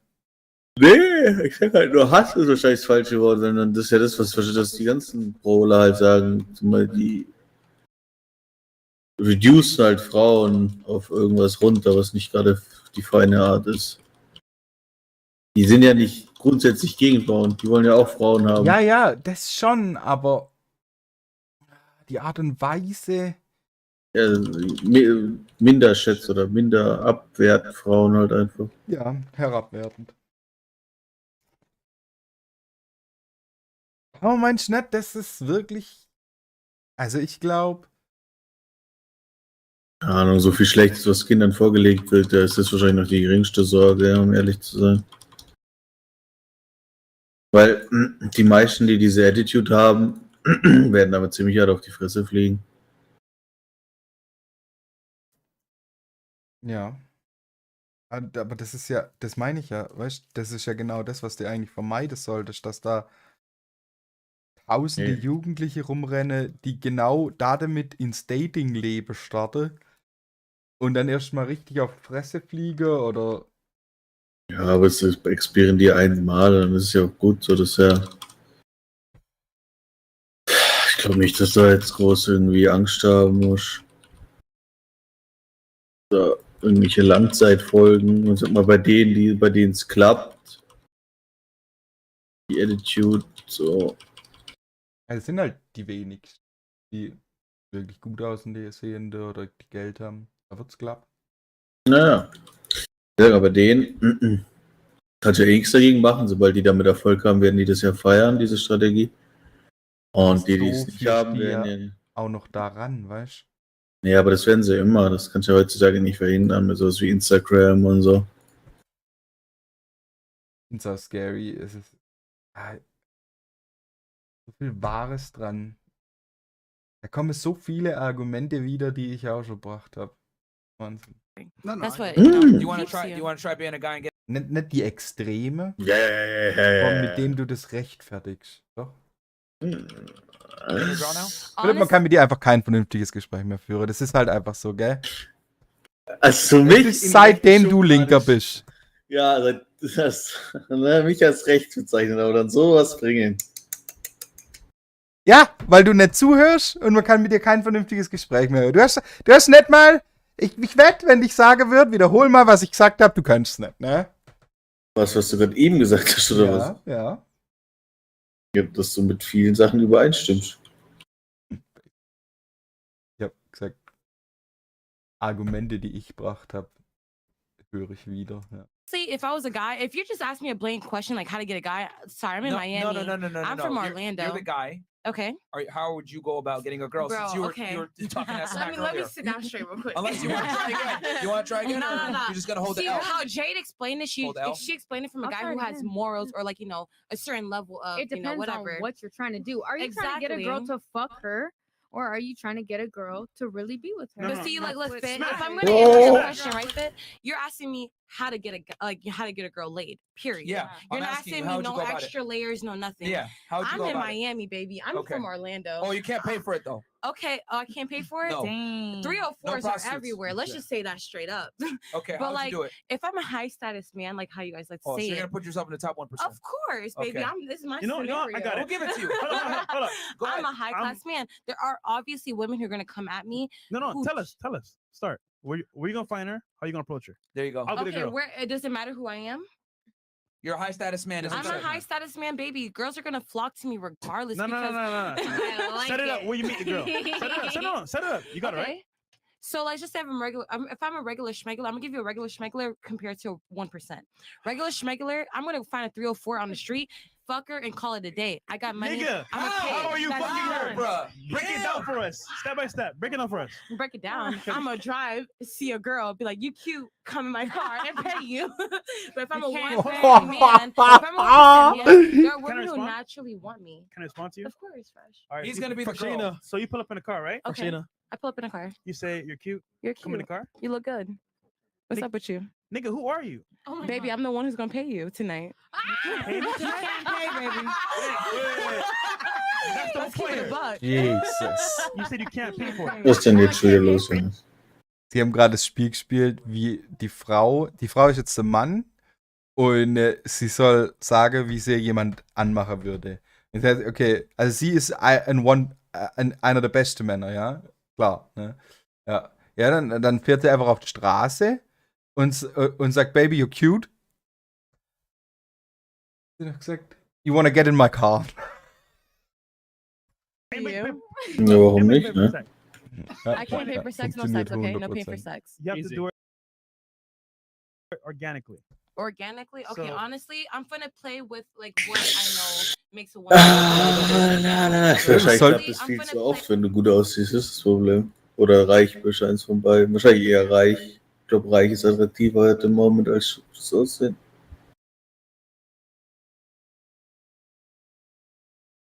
With like what I know makes a woman feel Role play, good. don't if. Go ahead. So I know like a woman likes to feel like a woman Yo, feels okay, hold on. good Role play, when role play, they're role play. connected, when they're Hey, connected. stop. You're hurting the show's quality. Oh my goodness. Ladies, it's fucking simple. Just tell us where you would go, Okay. what you would say. He's gonna play the girl. It's gonna be role play. We want to know exactly what you would say. How would you go about getting Fresh. laid? Role We don't play give with a me real fuck about quick. your theory. Cool. Just Role play. say it what it is. Suck past it. Role play with me real quick. So where do you meet? Where do you meet? We meet. I'm pulling up on the South main Beach. South Beach. Okay, let's go. Wynwood. Yeah, okay, let's go. Let's do that. Cool. All right, I'm the guy. You look good tonight. I'm interested in you. Thank you. I could show you a really good experience if you just trust me. Oh, where? At my place. Your place? I don't know you, sir. Of course, you don't know me, but I could show you this bank account, and I could really get to know me. I want to go on a date first. Of course, I could take you out to the finest restaurant in Miami. Where you want to go? I want to go to Nusret. Let's go right now. Let's go. All right, we're eating now, and I paid the bill, and I want to take you to my place and show you something nice. I have work in the morning. Sorry. That's fine, baby. We could do something 1 hour, 2 hours. We could have some fun. It doesn't take long for me to finish. I feel like you're pressuring me. I would leave. You sped through it. Damn, French, you skipped dinner, man. Baby girls are talking about 10 minutes, skipped 20 dinner. and 2 video. Let's be honest. It doesn't take long for a man to finish if they really like look But at see, woman but see, and enjoy their you sped time. through it, right? Right? If that was Come you, on. right? Okay. You are at dinner date. And are you obligated to give him sex? I do not. Exactly. And a man does not so- have to so- give sex either. So you went through the whole process where you didn't explain or break it down how you would put game to make her want to do it. You see, the thing is, to put game, you have to actually put the game down. You cannot just expect, okay, I'm gonna say all this shit. and Bruh, I'm trying to tell you what is the said game that. in between the dinner or during the dinner to get me to want to fuck you. What is the game? You didn't My tell that. charmingness, like listen, the listen. willing to show that I It's- can spoil you and it's- take care the of you. point we're trying to make You is that see it. it's extremely difficult. And you know It what? is. I You know what can't makes disagree. it difficult? What makes this most difficult is the time limit. Okay. The 1 week. That's what makes it hard. Because most guys, if they get laid, it's usually not within a week. I mean, maybe you bang a girl out the club, easy, quick, whatever. Mhm. But most of the time, if they DM a girl on Insta, I'm not even saying Insta's a bad place to try, right? If you have a good profile. But a week, maybe, but it's not easy. And one of the biggest reasons it's not easy, I don't know, how many of them are there? Can I It just take- really depends on But who you why, are. where does this week thing come in? Can I Say just again? get a little bit of understanding of where this week thing came in? Why is it a week? Because it was an example of We're using a scenario. because we're using a It was a scenario question. because there's not a female on the planet who couldn't get laid in a week. So that's the reason we use it. I agree. I agree. Yeah. I agree. You can always find someone for less than 24 So hours. the point is that it's way harder for guys. And yeah, we get it. And we It all is. definitely- the Definitely. majority of us But agreed with that, I- didn't I we? Maybe agree harder for you to 100%. All right, hold on. At the top Yeah. of the show, I said this statement. And a lot of you guys looked at me like I was crazy. I said women are not equipped to give men advice whatsoever when it comes to attracting and or retaining women, because you guys know absolutely nothing that goes into the process of attracting women, and women are not capable of doing so. And she looked at me like I was crazy. I saw a bunch of eyes roll and everything else. And I would say, you don't ask the fish how to fish, you ask the fisherman. Yep. No, but I stand on that still. But see, for you, Okay, you stand on that still. I'm a woman, so I can tell you, and I can tell you, and I can tell you exactly what I want. And every woman. Wait. Tell me what you want, baby. Every woman. Tell me what you want. I want to hear this. Tell me what you want. Can I finish, please? Of for a course. Tell me second? what you want. But every woman may be different, but I can tell you what I want, and I can tell you also what a lot of women that I know want. I don't care about anyone So, else. granted, it may be different from what you think, or it may not be within a week. Jade, tell me what you want. Let her finish what she's got to say, and then she will tell Andrew what she But wants. I'm just not understanding how the two correlate. That's what I'm just having a hard time wrapping my head around.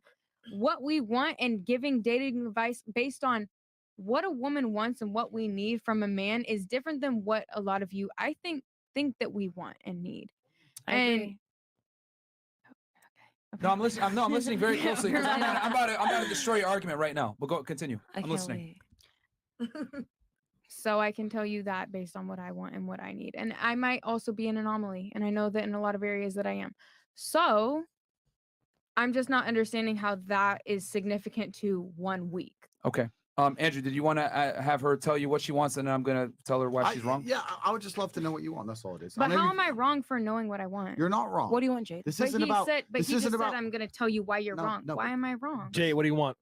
Tell me what you want. I'm not. I'm Come on, not. Jade. I'm not I here. want to be supported. I think I it's- want someone to be there for me and understand me mentally. I want them to be there and be able to support me emotionally. Yeah. I want someone to, yes, provide for me. Good. Have confidence. Also have a certain level of confidence and no shame to you, but non-attachment to not want to control me and all of my relationships, Correct. whether male or female, because that's my personal want. Sure.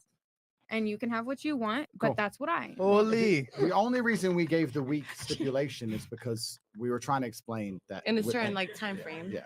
Because it's easy. I think most men, even high value men, they get girls over time. If you think about the guys that you've all It been definitely with, takes time. it took time, right? Do you mind if I ask but you a a girl question? can get 10 dudes in a week if she wanted. So that's the Mhm. point we're trying to make. Is that it's a lot harder Yeah, for men than for women. sure. Can I ask all three of you guys a question, I if can you don't hear- mind? Yeah, before we do that, Of just to answer her point.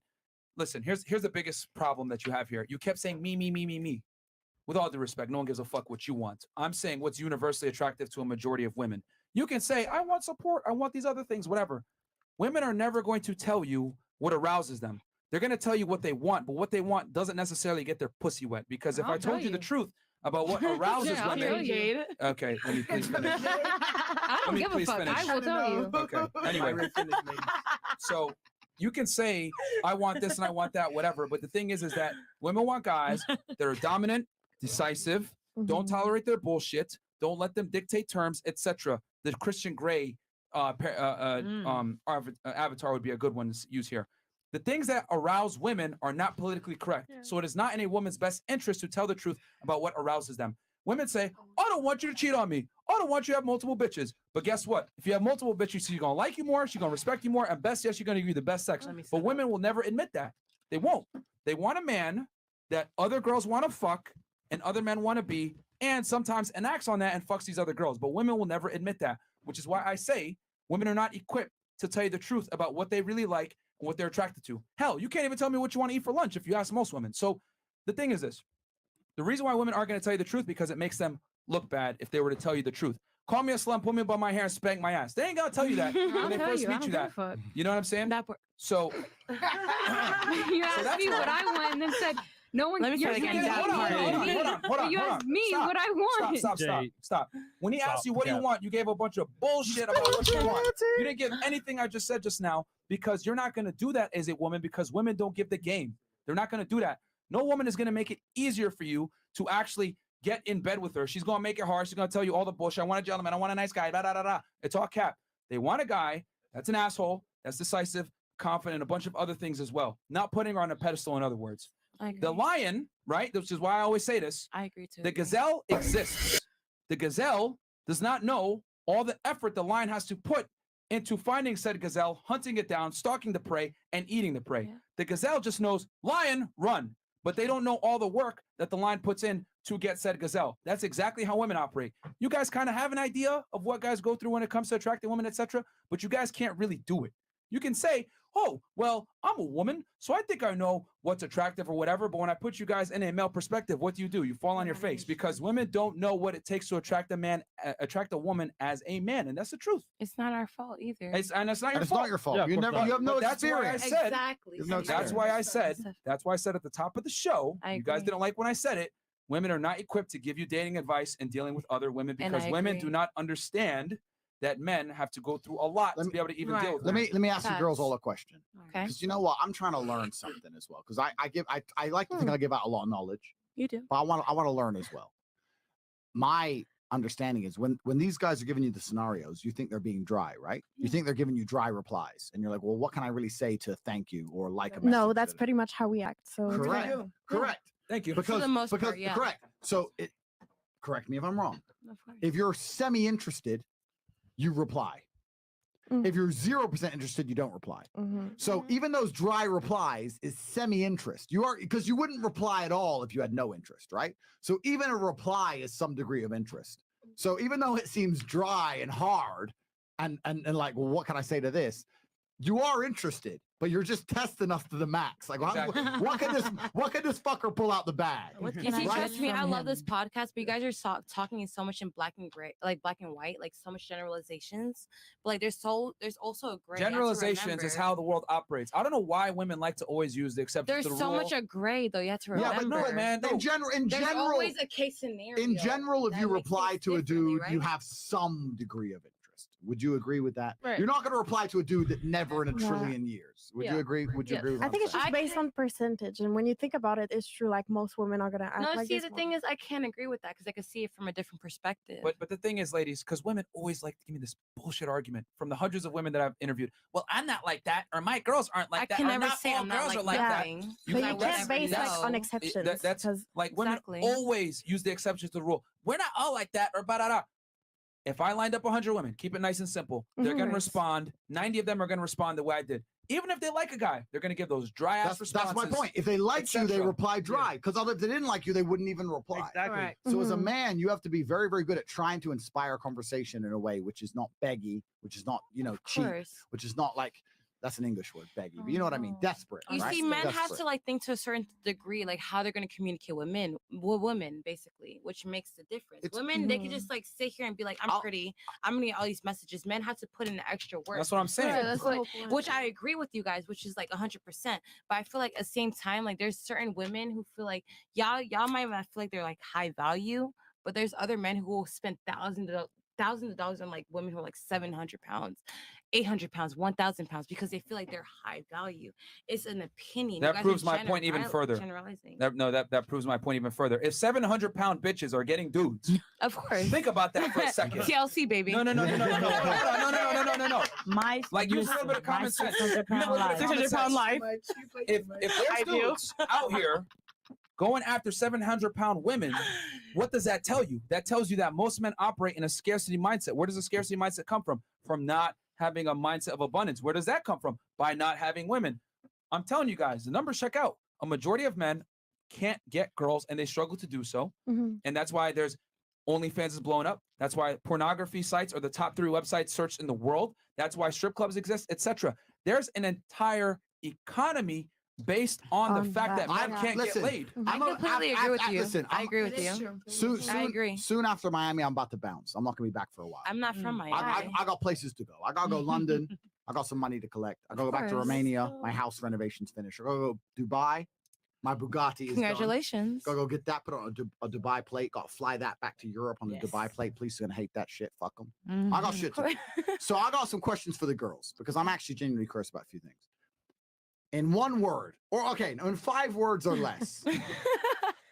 I want to hear the question. I really do. If you were a man, what would your job be? Or what would you at least lie and tell women your job is? That's a good question. Okay. Let's go, baby. Go for Yo, it. Jado, you're not off the hook. So find a way to get laid in a week, or I'll give you a month on this one. Baby blue. I still don't think you'll be able to do it, but we'll continue. So who wants to go? If you're a man and a girl says, "What's your job?" What do you do? Whether truth or lie, what do you say? I'm a model. A model. Construction worker. Out of 5 words, take care of my people. Take care of my I'm a people. construction worker. Doctor. Doctor. Okay. I'm the CEO of Google. Period. You heard that, Google? Mark Zuckerberg. She runs shit.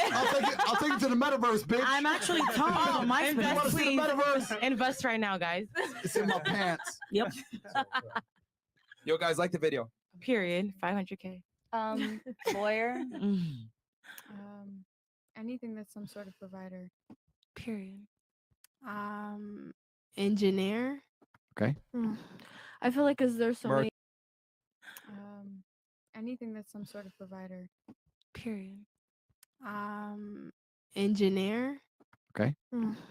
I feel like because there's so many Merch. different ways to make money these days, then it could be anything, but probably in a top level type situation. I feel like that's what a woman would appreciate more. You said to lie, right?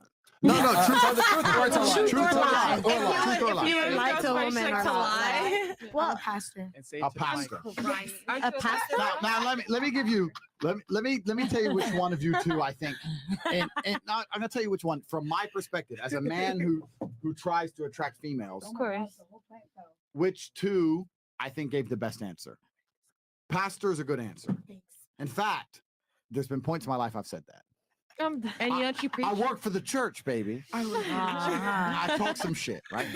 The Okay. other one that was really good is I take care of my people. And Thank I'll tell you you. why. I'll tell you why. I appreciate it. Now, I know this only works. This is elite level game for the G's. This doesn't work if you're a broke boy. Of course But not. but if your life is on track and you got a nice car outside, you're wearing a nice suit, you take her to a nice place, you got a lot of money. It's much cooler. I'm giving you girls guy game now. It's much cooler for her to not know where your money comes from than tell her. Let me give you an example of why. When you watch a horror movie, what makes you jump? Is it the monster they put on the screen or the thing you don't see? It's what you don't see, and then you're scared of it because the person's walking, you don't see the monster. The anticipation, and it's right? Anticipation. The anticipation. Exactly. If the they put the monster on anticipation. the screen, no matter how scary they try and make it look, it's like whatever. It's the music, it's the vibes. It's the vibe, right? So exactly. if I pull up in that $5 million car and I take you to a dinner, a $10,000 dinner, and I'm sitting there in a $40,000 Ja, suit, Philipp? you're like, what? Ich glaube, irgendwann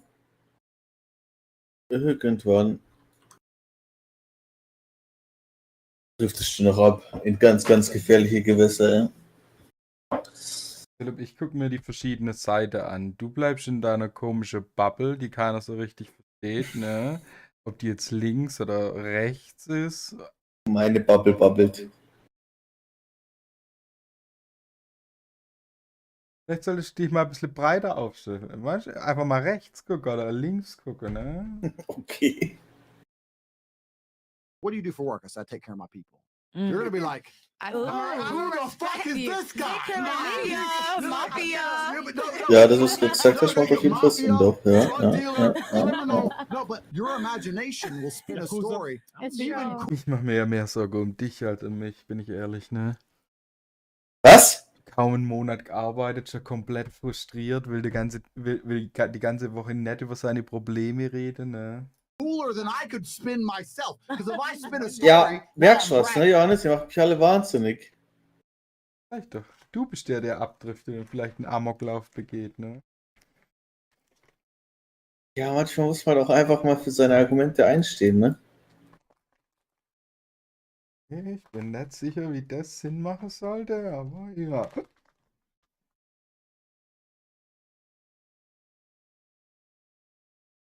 Du bist einfach nur toxisch und du weißt es, das ist das Schlimme. Sehr Ich gebe toxisch. zu einem verantwortungsvollen Mann zu erziehen, ne? Was? Ja. Janis, weniger Drogen, weniger Drogen. Philipp, du hast SPD gewählt. Willst du etwas sagen? Da bin ich nicht schuld dran, ne? But if I let you spin the story, Ja, manchmal muss man halt auch sich für die Falschen entscheiden. Ich sag's dir ehrlich. Self. But have you ever read? I agree. This is one of the. I agree. Yeah. Free I'm giving game. you guys free Exciting, game. you know? Of course. At the top echelons, only at the top echelons. 'Cause Okay. You can't pull this shit in a Toyota. Yeah, At the top echelons, Okay. the smoothest game is mystery. The smoothest game is her sitting there going, I just sat with that motherfucker for 3 hours and I don't know what. I don't know anything. He made me laugh, but I don't really know who the fuck, how did he? And it's that mystery because women love in their own mind to create stories. Yeah. I've Okay. had women genuinely say, I actually think you're a hitman. What? I've thought about it. You have all this money and you and your brother, and there's a picture on your Instagram. You got all these guns, and I just want to know I'm safe. Because they come up with their own ideas. I'm in Right, fucking right. Romania, running around with an AK in my cars. Mhm. Me and a Lambo with my AK out the window. Like it's easy to come to that conclusion, Of right? course. So my point is, it's mystery that's super interesting. And I wouldn't either. I'm giving this game to prove a point to the guys watching. And maybe you girls will disagree. I think the biggest problem, please correct me. Okay. The biggest problem men make on dates is they try too hard, talk too much to prove there's something. Have you ever had that shit? No, that's the biggest turnoff. It's the biggest turnoff. Hey, and I've actually got a corporate job, and what happened is I told my boss I need a raise. He gave me a raise, and I got this business card at the. Like nobody Shut cares. the fuck up. Can we? You know what I do on a date? Of course. I turn up with so much social proof. She knows I'm rich. Period. And when she wants to know why, I won't fucking tell her. That's the game. The That's game is for her to That's sit there and go, That's true. who the fuck is So, this guy? have you ever True or read, false? Of True. course. That's the game. That's the game. Have you So, ever read like the 40 like laws of power, like the book itself? I've never read that book. No. Okay, I have actually Okay. multiple times, and like it says like saying less is more. So like showing who you are as a person To the mic. explains very much more. I'm sorry, explains very much more who you are than like explaining yourself. Correct. Because some people feel like it's bragging, some people like, feel like you're doing way too much. But just showing who you are as a person, you know, attracts way more people. That's just what it is. Yeah, that's true. Exactly. So like for you, example, you have all these accolades. I have to respect it. It's just what Thank it you very is much. what it is. Thank you. I can't say Yeah. nothing about it. But if you just sit here nonchalant and you're just like, I'm that nigga, that's just what it is. I'm sorry. It's fine. I'm half. I'm half. Right. Keep going, baby. I'm half. It's all right. It's all right. You are who you are. You don't have to explain yourself too much because Yeah, people can 'cause, feel off mm. your vibes. He is way more than what he's letting off. He doesn't feel like he has to do too much because Correct. you know he's confident, right? Mhm. All the humans can agree with that, right? Can we? Yeah. That's Absolutely. Okay. all right. Exactly. So, And do some you have men another question for can't. ladies? All right. Go ahead, babe. So yeah, okay. The second one. And yo, guys, please, we got 7,000 likes right now. We got Yes. 10,645 people. Like the video. And also, just so y'all ladies know, we got 10,000 people watch us right now, 2 a.m. The reason why is because getting late is tough, so they watch our podcast. Y'all And know there ain't what y'all want to female watch at podcasts out nighttime. there. But here's the thing, there ain't no podcasts out there like with women, they know teaching girls how to get laid. It's easy for you guys. On a Monday. You know what I'm But saying? see, I've been watching this podcast We get since the late. very beginning. Yeah, but I'm saying you guys don't have to learn. That's what I'm trying to say. Call me a But- fan. Yeah, I don't got another care. question, but Yeah, go ahead, please. just to touch on the mystery course, thing, because Andrew. I have a lot of guys who message me asking about game and that kind of shit. Of I'm like, look, you have to a degree, and I'm hoping you women, if I'm wrong, please disagree with me. You have to a degree sell mystery. And I had a guy say to me, bro, I can't sell mystery. I work in Starbucks. I was like, yes, you can. Don't say you work in Starbucks. Say, listen, I work for a division of an international conglomerate in which I pretend to have a job temporarily to make sure that the staff are doing their job correctly. Correct. Listen, I'm not going to say too much, right? It's Because we're actually special scary agents. how- I'm a Of special agent. course, Bro. it makes Don't worry about it. sense. No, but you know what? It By makes the time when sense. she walks into Starbucks and sees your ass serving coffee, It she's gonna doesn't think matter. that's Was James los? Bond. For example, right? You understand? For You gotta put a flip. Er will gerade. Die Story ist, du bist ein Starbucks-Mitarbeiter. Und er will nicht, dass du sagst, dass du bei Starbucks arbeitest, sondern er will, dass du sagst, dass du für ein internationales Konglomerat arbeitest, das und er sorgt dafür, dass die Leute ihre Arbeit tun. Und er arbeitet nicht wirklich, sondern er schaut nur, dass andere arbeiten. Basically, er ist ein Special Agent. What the fuck? shit. You gotta promote the game. Look at him Ja. over there pretending to Muss auch manchmal seine Arbeit ein bisschen größer machen, ne? Ja, aber selbst, darum geht's ja nicht. Es geht darum, dass das einfach nicht funktioniert. Keine Ahnung. Never. You'd be like, shut up, pussy. If he sits there and says, I caught this motherfucker putting oat milk in a fucking normal ass latte. I had his family bagged up, thrown in the back of the. You gotta play the game. Yeah. So honesty as a man doesn't really work, and I'm not saying that. But the biggest way to not be honest, I'm not saying lie to women. I say do the opposite. Let them come to their own conclusion. Of course. And that's easier. Listen, I know all these women in the panel. I've drunk a whole bottle of vodka, so I'll keep talking. I'll tell you some other shit I used to do. Actually, can I do it? How many girls are here? They might all attack me at once. We're 9. We're 9. I can take 9. Okay. I'm an Aikido master. I got all 9. They got hands, man. Keep the cameras running. Keep the cameras running. So let me tell you another thing I used to do. And please be honest. Resist the slave mind. Tell me if you'd fall. Okay, for this. Kanye. If you'd fall for this. If you'd fall for this. Like the video, guys. Maybe you wouldn't fall for this. I don't know. Tell me, right? So I'm in London. Okay. I'm in a 5-star. All right. 4 or 5 grand a night, whatever. You making money? Listen, I make a lot of money. So I'm chilling. I'm with this chick. I looked after her. We went Harrods. We spent 20 G's, whatever, but we're chilling. We fucked, blah, blah, blah. It's 11:30. TV's on. She's tired. She's half asleep. New bitch hits my phone up. I'm like, okay. I got to bail on this. So I'm like, listen, I got to go work. She's like, what do you mean work? It's 11:30 on a Tuesday. I'm like, listen, you don't know how I'm making money out here on the streets. How do you think I'll pay for this shit? Shut up. I'll be back. Give me an hour. Give me an hour. She's like, I can't. I flew in from Moscow to see you. You're leaving me. Listen, 1 hour. Right. I bounce. Next hotel. Boom, boom, boom. She's laughing. She knows. Oh my God. Boom, boom. I'm with new chick. Blah, blah, blah. You know what's funny? You know what? Let me tell you the real Aikido. Okay, tell me. When I get in the car right. at 11:30, I take an Instagram story. Right. Save it. Don't Right, post you don't even post Don't it. post it. You don't even post it, guys. You Back save in the it. car. Next Yeah, hotel. you can't. Next hotel. Weißt du, was das Lustigste ist? Das lief immer, diese 3, 4 von den Frauen halb depressiv wäre, wenn sie dem zuhören. Wie wenn sie so in ihrer eigenen Welt sind und sich vorstellen, und das sind Leute, die mich dann daten wollen. Hä? Das ist Johannes, ne? Das sind doch hier die Männer, die sind doch alle super attraktiv und kriegen jede Frau, also. Das macht gar keinen Sinn, die Antwort. Verstehe ich nicht, Johannes, was du da von dem willst. Aber Philipp, wenn du nichts zu sagen hast, ne? Dann habe ich auch noch toxic vor. Actually, Ja. no reason. Ja, Ich antwort bin doch friendly. bitte auf das, was ich auch gesagt habe, ne? Ja, aber die können gar nicht depressiv sein, weil die so sexy sind, die Männer. Die Ich habe einfach nur Angst, dass eine von denen, die gerade noch hier in dem Call ist, den klaut, weißt du? Die Frau wäre depressiv. Nee. Wie? Hä? Ach, Johannes. Weißt du, ich kann dir nicht alles erklären. Right. New chick. Right. Get the Boom, bam, business bam, done. beam. Listen, fall asleep. It happens. You fall asleep. Fall asleep. Wake up to go piss at like 4:21. Damn, you're tired. Yeah. Post that old Instagram story I made. Right, Looks like I'm still in the streets. Right. Make it look like I'm on the streets. You know that one. You know that one. I'm on the streets. I'm on the streets.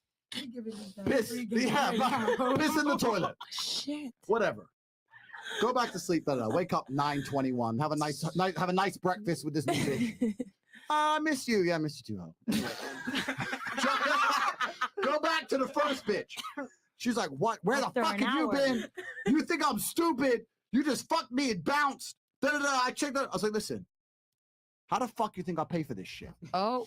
And I checked my Instagram. Oh, She's no. already seen my story. She knows I'm on the street at 4:20. And you know what the finisher is? You know what the finisher is? You know what the finisher is? What is I it? got a suit on. Here's the final finisher. Fresh. Finisher. This is fresh. Okay. I pull 20 G's out my pocket. 20 grand. Period. 20 grand. I throw it at her. It's like, count that. Get in the shower. By the time she's counting that money, she's sitting there going, you just made 20 grand? Fuck no, I already had it. But she's sitting there going, he was on the street. He came back with 20 G's. By the time she's counting that money and I get out the shower smelling good. She was ready. Bro, we fuck again. It's over. It's over.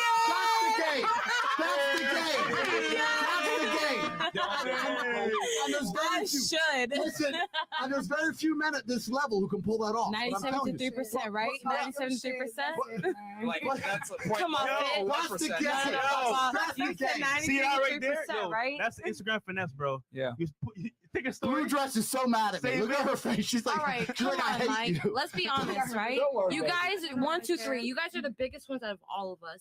You guys understand how like people will throw themselves at each other like for clout and everything. You guys understand the 97% to 3% more than anybody else. Yeah, but let me tell you another point. That you're completely right. But let me tell you another point that ties into that story, which is course. going to sound insane to a lot Tell of you. me. Let's say the first girl who came, right? Okay. I can be head over heels in love with that Which girl. is beautiful.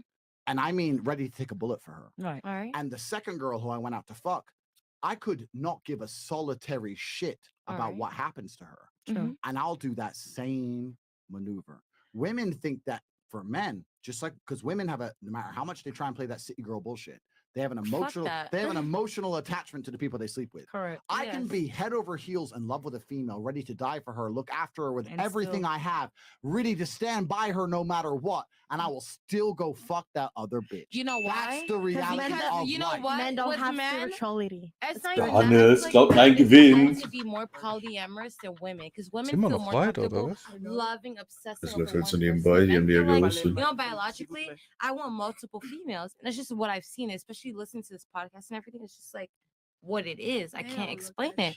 You know, for us, we might feel like, you know, I want one man, I want to be selfish and everything. But when you're at a certain level, they feel like, yo, I got these bitches with BBLs, I got bitches with natural bodies. I feel I got bitches with Nice. MILFs, all this stuff. I want to test the waters. So don't give a Wird gar fuck. nicht, ja, You know, wird we gar feel nicht like guckt, we're was alles all gut. these important people. Talking to Mike. Ist da auch They ein might, we Orangensaft? might feel like we're more important.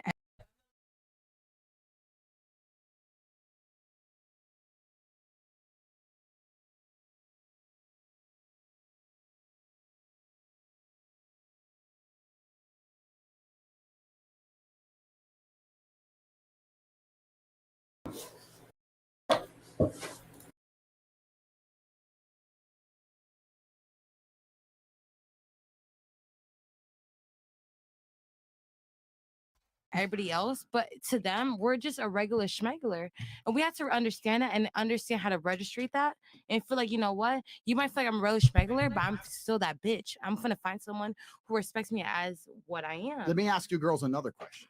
Because listen, I'm about to bounce. Sorry, guys. I Wait, don't want to take up the the first podcast. one wasn't a question though. No, You no, just- it's fine. No, No, but it's just a statement. I got a I question. Like the promise video, you. guys. Like the video. Don't go. Keep going, Andrew. 50K. You good. I'm about to bounce. I'm not gonna be in Miami for a while. So answer your question. 500 actually. If you had the big G, like in your mind, you had a guy who ticked every single possible box, Mhm. right? Mm. Would you expect? And please resist the slave mind. And you can answer. Be honest. be answer honestly. If you had a guy that tall, rich, Johannes. smart, strong, interesting, funny, charismatic, took Du wolltest care so of lang you, paid schlafen, bills, es tut dir nice richtig car, AIDS nice home, alles. you name it. Would you really, truly, in your heart, believe that he is obsessed with only you and he's loyal, Das or ist would you schade. or would you say, or would Es you ist dein say, Enthusiasmus und dein he Mitfühlen. probably, yeah, he may love me, but Einfach probably super low. do you expect that guy to be completely We'll start here. sexually exclusive or not? I expect him to be like in love with me, of course, and like take me out to dinner, pay my bills. But if he does have a couple of side chicks and he does tick all those boxes, I actually am okay with it. Like, 'cause That's the truth right there. She told the truth. All right. What about you? Or honestly, if I want to be honest with you guys, when I was younger, I felt like, you know, a man can only treat me like the princess and all, be all, you know, princess, queen, whatever. Yes it or is. no? But the older I get, I realize, you know, high value men want multiple bitches because they feel like they work so hard and did whatever it takes to get where they at that they can't feel like they can take one That's a yes. bitch. That's So a it's a yes. That's yes. a yes. Okay. Thanks. It's a yes. Goddamn. I won't lie to myself. I wouldn't be okay with it. No? I should probably not expect that, but I would still do. I would accept it. But would you accept it is the question. You don't have to like it. Would you I have accept it? to. Yes or no? If he has like everything like Yes. perfect. Eh, Yo, maybe. let's say you knew, but you didn't want to see it in your face. Would that be cool? Like you know about it, but you didn't want to see it in your No, face. I would like to not know at all. Like Oh, perfect, cool. Yeah. That's yes. Just lie well. Yeah. I feel like until the Most High should change him, then The most high. The most Only high. divine The Lord High Jah. intervention. Correct. The Lord High Jah. That's more propaganda lies that they tell women in the West. But okay. Hallelujah. All right. No, I'd not be okay with that. Okay. Okay. Says the girl that cheated on her boyfriend with the guy. No, I'm just kidding. Oh my God. I'm just kidding. Exposed. I'm just kidding. Yep. What about you? Oh, okay.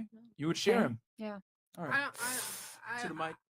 I don't share niggas. Nope. Period. Okay. No. Nope. She don't share niggas. No. You said no? Nope. Nope. I don't share my dude. Stop. To the mic. What about you? Would I be okay with it? Yes, I'll be okay with it. Really? Can I ask you why? Uh-huh. Especially after Andrea. It's the same reason that you gave. No, No, you girls can explain, talk. baby. You girls want to talk? I'll shut up. No, I want to hear you talk. Explain your opinion. Let me explain to you how male. Let me explain to you how male loyalty works. Of course. Because I've already told all you girls to resist a slave man. I'll give you another advantage. Because let me tell you something. If you girls meet a man you truly love, I hope you stay with him. Of course. Especially if you catch him with some stupid side bitch. Don't leave him for that. But you're gonna leave the man.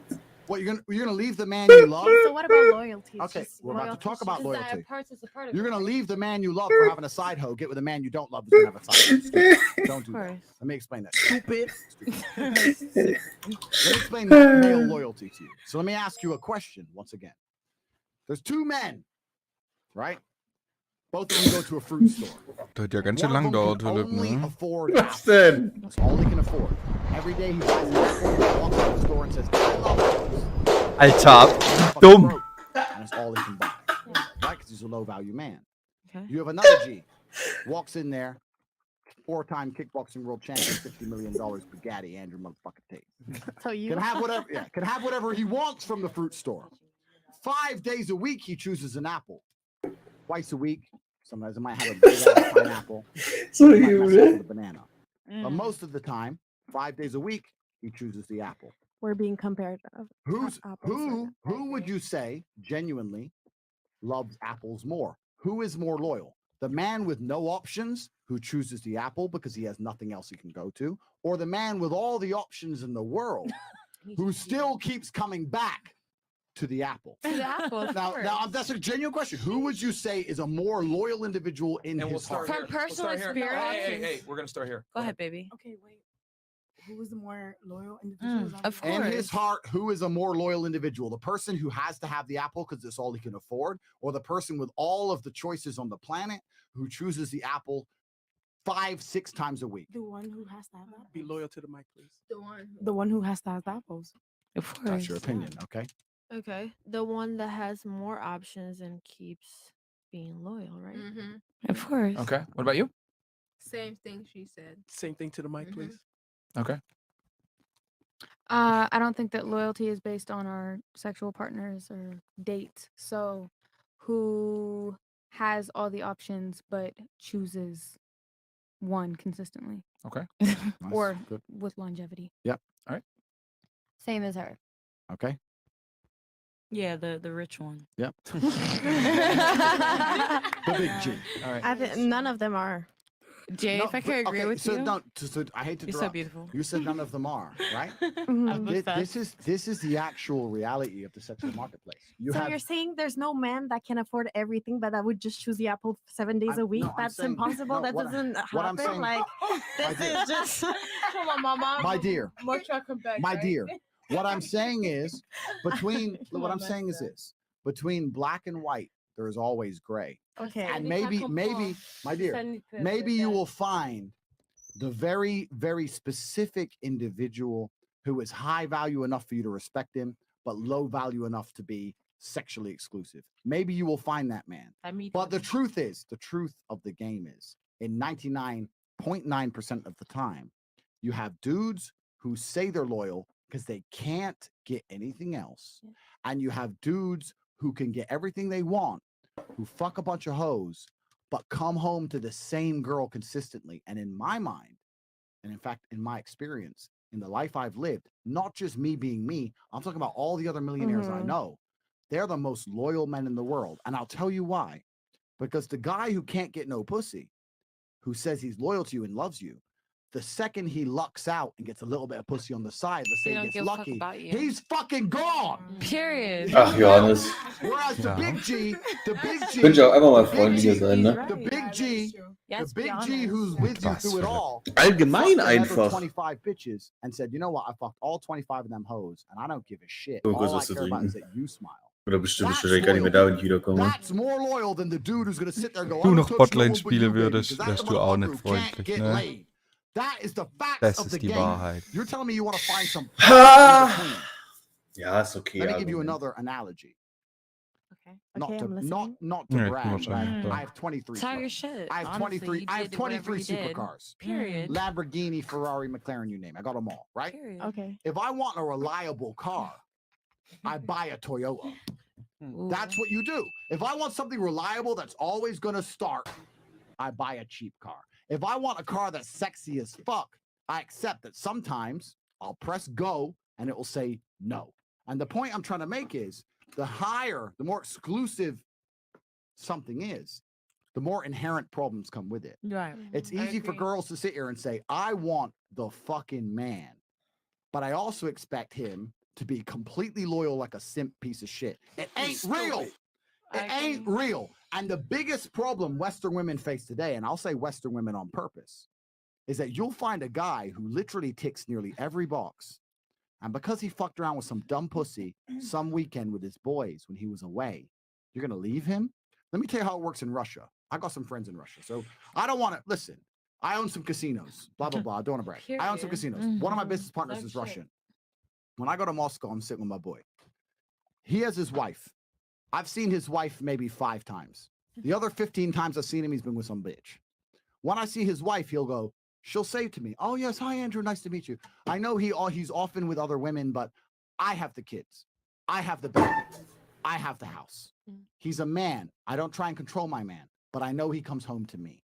And I respect her far much more than some woman going, "City girl, if he fucks them bitches, I'll fuck them guys." Because you ain't getting a Bentley and a house and a I can mansion confirm any this story. other way. Yeah, Of course, don't his worry. hat, I confirm bro. this This is story. my He got point. the hat on. It's an unfortunate reality of dating. It's unfortunate because girls have every advantage. Girls have every advantage in this sphere until they meet a top tier male, and then it's flipped. Because the problem is, all of you want the same guy.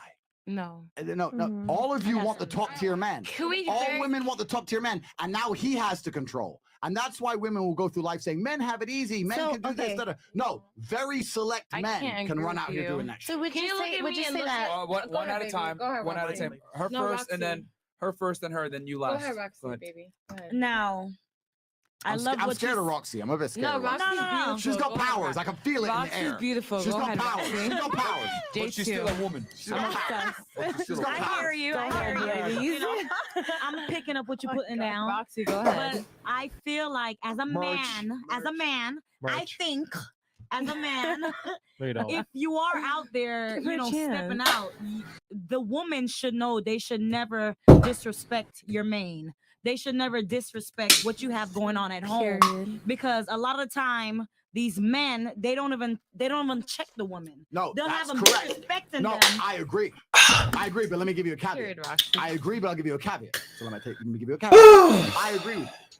But you know why most of these side hoes disrespect the main chick? Side hose. Because of the man. No. This is where you're It wrong. very I'm is listening. because of the man for me. It's really. because of the because of the main chick. I'll tell you why. Why? I got a main chick, right? Okay. I'm fucking some side bitch. Side bitch finds out, blah blah. Messages my main chick on Insta. Hey, I fucked your man. If my main chick goes, "Oh yeah," starts arguing with her, what happens when you argue with Power. somebody is you equal yourself. Exactly. Now let me tell you what a smart main chick says in those scenarios. Okay. A smart main chick, and I've had a few. Okay. In those scenarios, when the side chick pipes up, says, "Oh yeah, he's always had girls like you. Have your fun, but he always comes home to me." Bam. Block. Done. Period. And you know what the side chick ends up doing? Within a week, having a mental breakdown, leaving the man. Because she knows that main chick is so secure and your relationship is so strong, she can't fucking handle it. And I'm telling you out of fucking experience. A smart main chick will be like, LOL. Listen, I had a chick, my main chick. Okay. She'd say LOL and she'd reply screenshots of all the other bitches who tried the Das same ist das thing. größte Problem schon der ganzen Sache. Nee. Es ist so weit vom echten Leben entfernt. Dieses reiche Miami-Shit-Dasein funktioniert einfach. So kriegst du nie eine Gesellschaft organisiert. Nie. Boom, boom, boom. Enjoy. Like, all right, you think you're something. You think you're something. We'll talk in a month. And the girls don't last. And I know it's hard as a chick. Like, I'm not gonna sit here and pretend it's easy. It's fucking hard to accept. You know, your guy's out with this girl, but if you sit down with your guy, I know you talk about communication. You say you want communication. Okay. Sit with your guy and say, listen, you're gonna fuck. You're gonna do what you want. This bitch just messaged me. I stuck up for you. I didn't embarrass you. You or me. All I'm asking is that you're home 6 nights a week. All I'm asking is these bitches never get pregnant. All I'm asking is that you make sure these bitches know who the queen is, and I'm gonna pretend I didn't fucking notice. I tell you, if you do that, you know what will happen if you do that to a man? You become irreplaceable. Period. Because now he can't find another chick as smart as you. Now you're gonna keep your man forever. I'm telling. Listen. I agree. Listen. I've been around the block. I'm an old man. I know the game. And I've been around the block.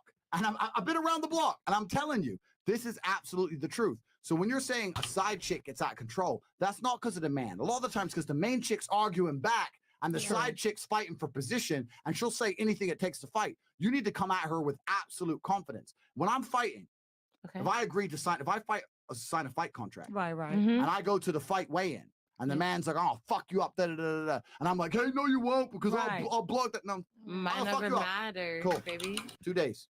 Period. So would you say that as a fighter, I understand how you're coming You have to approach it with such iron confidence that she can't possibly penetrate your I defenses. agree. Hold on. And the man will love you more for that. That's what you have to understand. I'm telling you now, as a man who's drunk a whole bottle of Belvedere, I have never loved my woman more than when she came to me and said, "This side bitch tried to get fresh. I don't give a fuck. I'm your woman." Open I looked at her and said, "You know what, bitch? Damn right. I've never loved you that much. I'm about to fuck you sick." That's a woman. Communication, right? That's a woman. You talk about communication? Yeah. You talk about honesty? Comprehension too. That's a woman. Comprehension. Comprehension. Because communication is nothing without comprehension. Yes, Correct. I remember Okay, that. so you had something, right? Yeah, Go ahead, just out of shoot. curiosity, would you say to expect loyalty from like a good man? Is that slave mind for you? Is it Yes. slave? Okay, I'll be honest. I'll be honest. Men, It's good to know. Men, no, but men will pitch loyalty. We'll all pitch loyalty because we're incentivized to lie. So we will pitch loyalty. I'll tell you what happens at the very, very top of the game. I told you the little hotel thing. I'll tell you another thing happens at the very, very top of the game. I'm not trying to sit here in front of you wonderful ladies and pretend I'm God's gift. I'm not, because I'm sure there's many of you who don't even like me. That's fine. But what happens? No, but what happens is when I go on a date with a girl, or let's say I go on a date with a new girl, right? She sits here and goes, "Okay, he's 35. He's got $50 million. He's famous. He pulled up in a Bugatti. He's rich. He lives in a fucking mansion. He's big. He's tall. He's strong. He's smart. He's a fighter. Something ain't right. Why is he single?"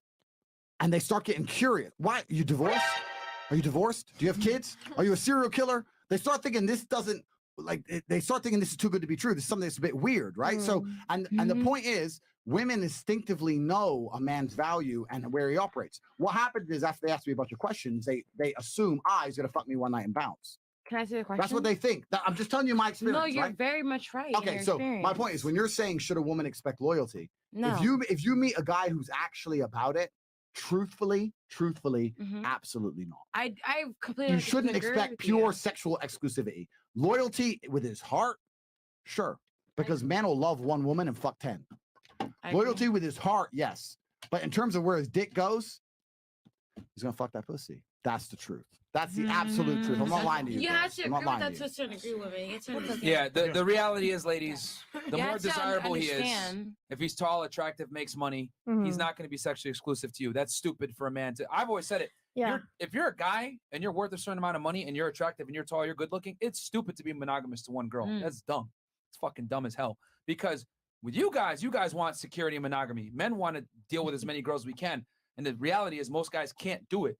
So just like Andrew said, if you want to keep your guy, you got to be okay with the fact that he's going to have sex with other girls. Men show loyalty differently. Or you Men go show to the loyalty- cheap guy. that Iffy. can't Real, afford very it. much Okay, iffy. Fish. Stop. One mic, lady. Stop. Stop. Loyalty with men is shown through, am I willing to die and protect you? Okay? Women show loyalty by, I'm not going to fuck anyone else.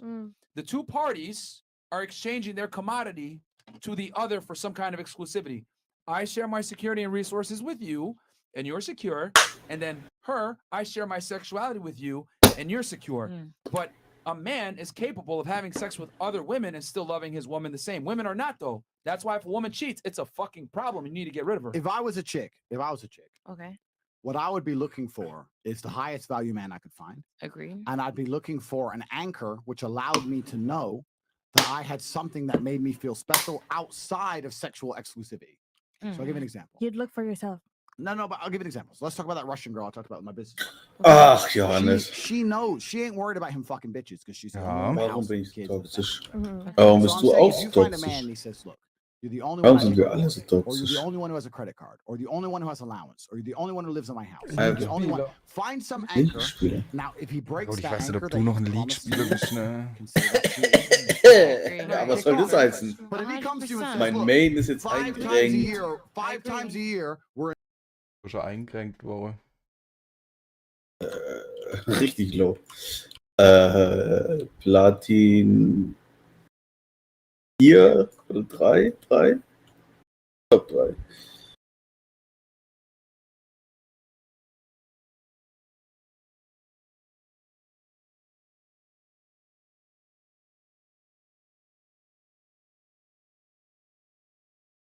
Nicht low, was? Hm? Ich darf gar nicht viel höher kommen. Doch.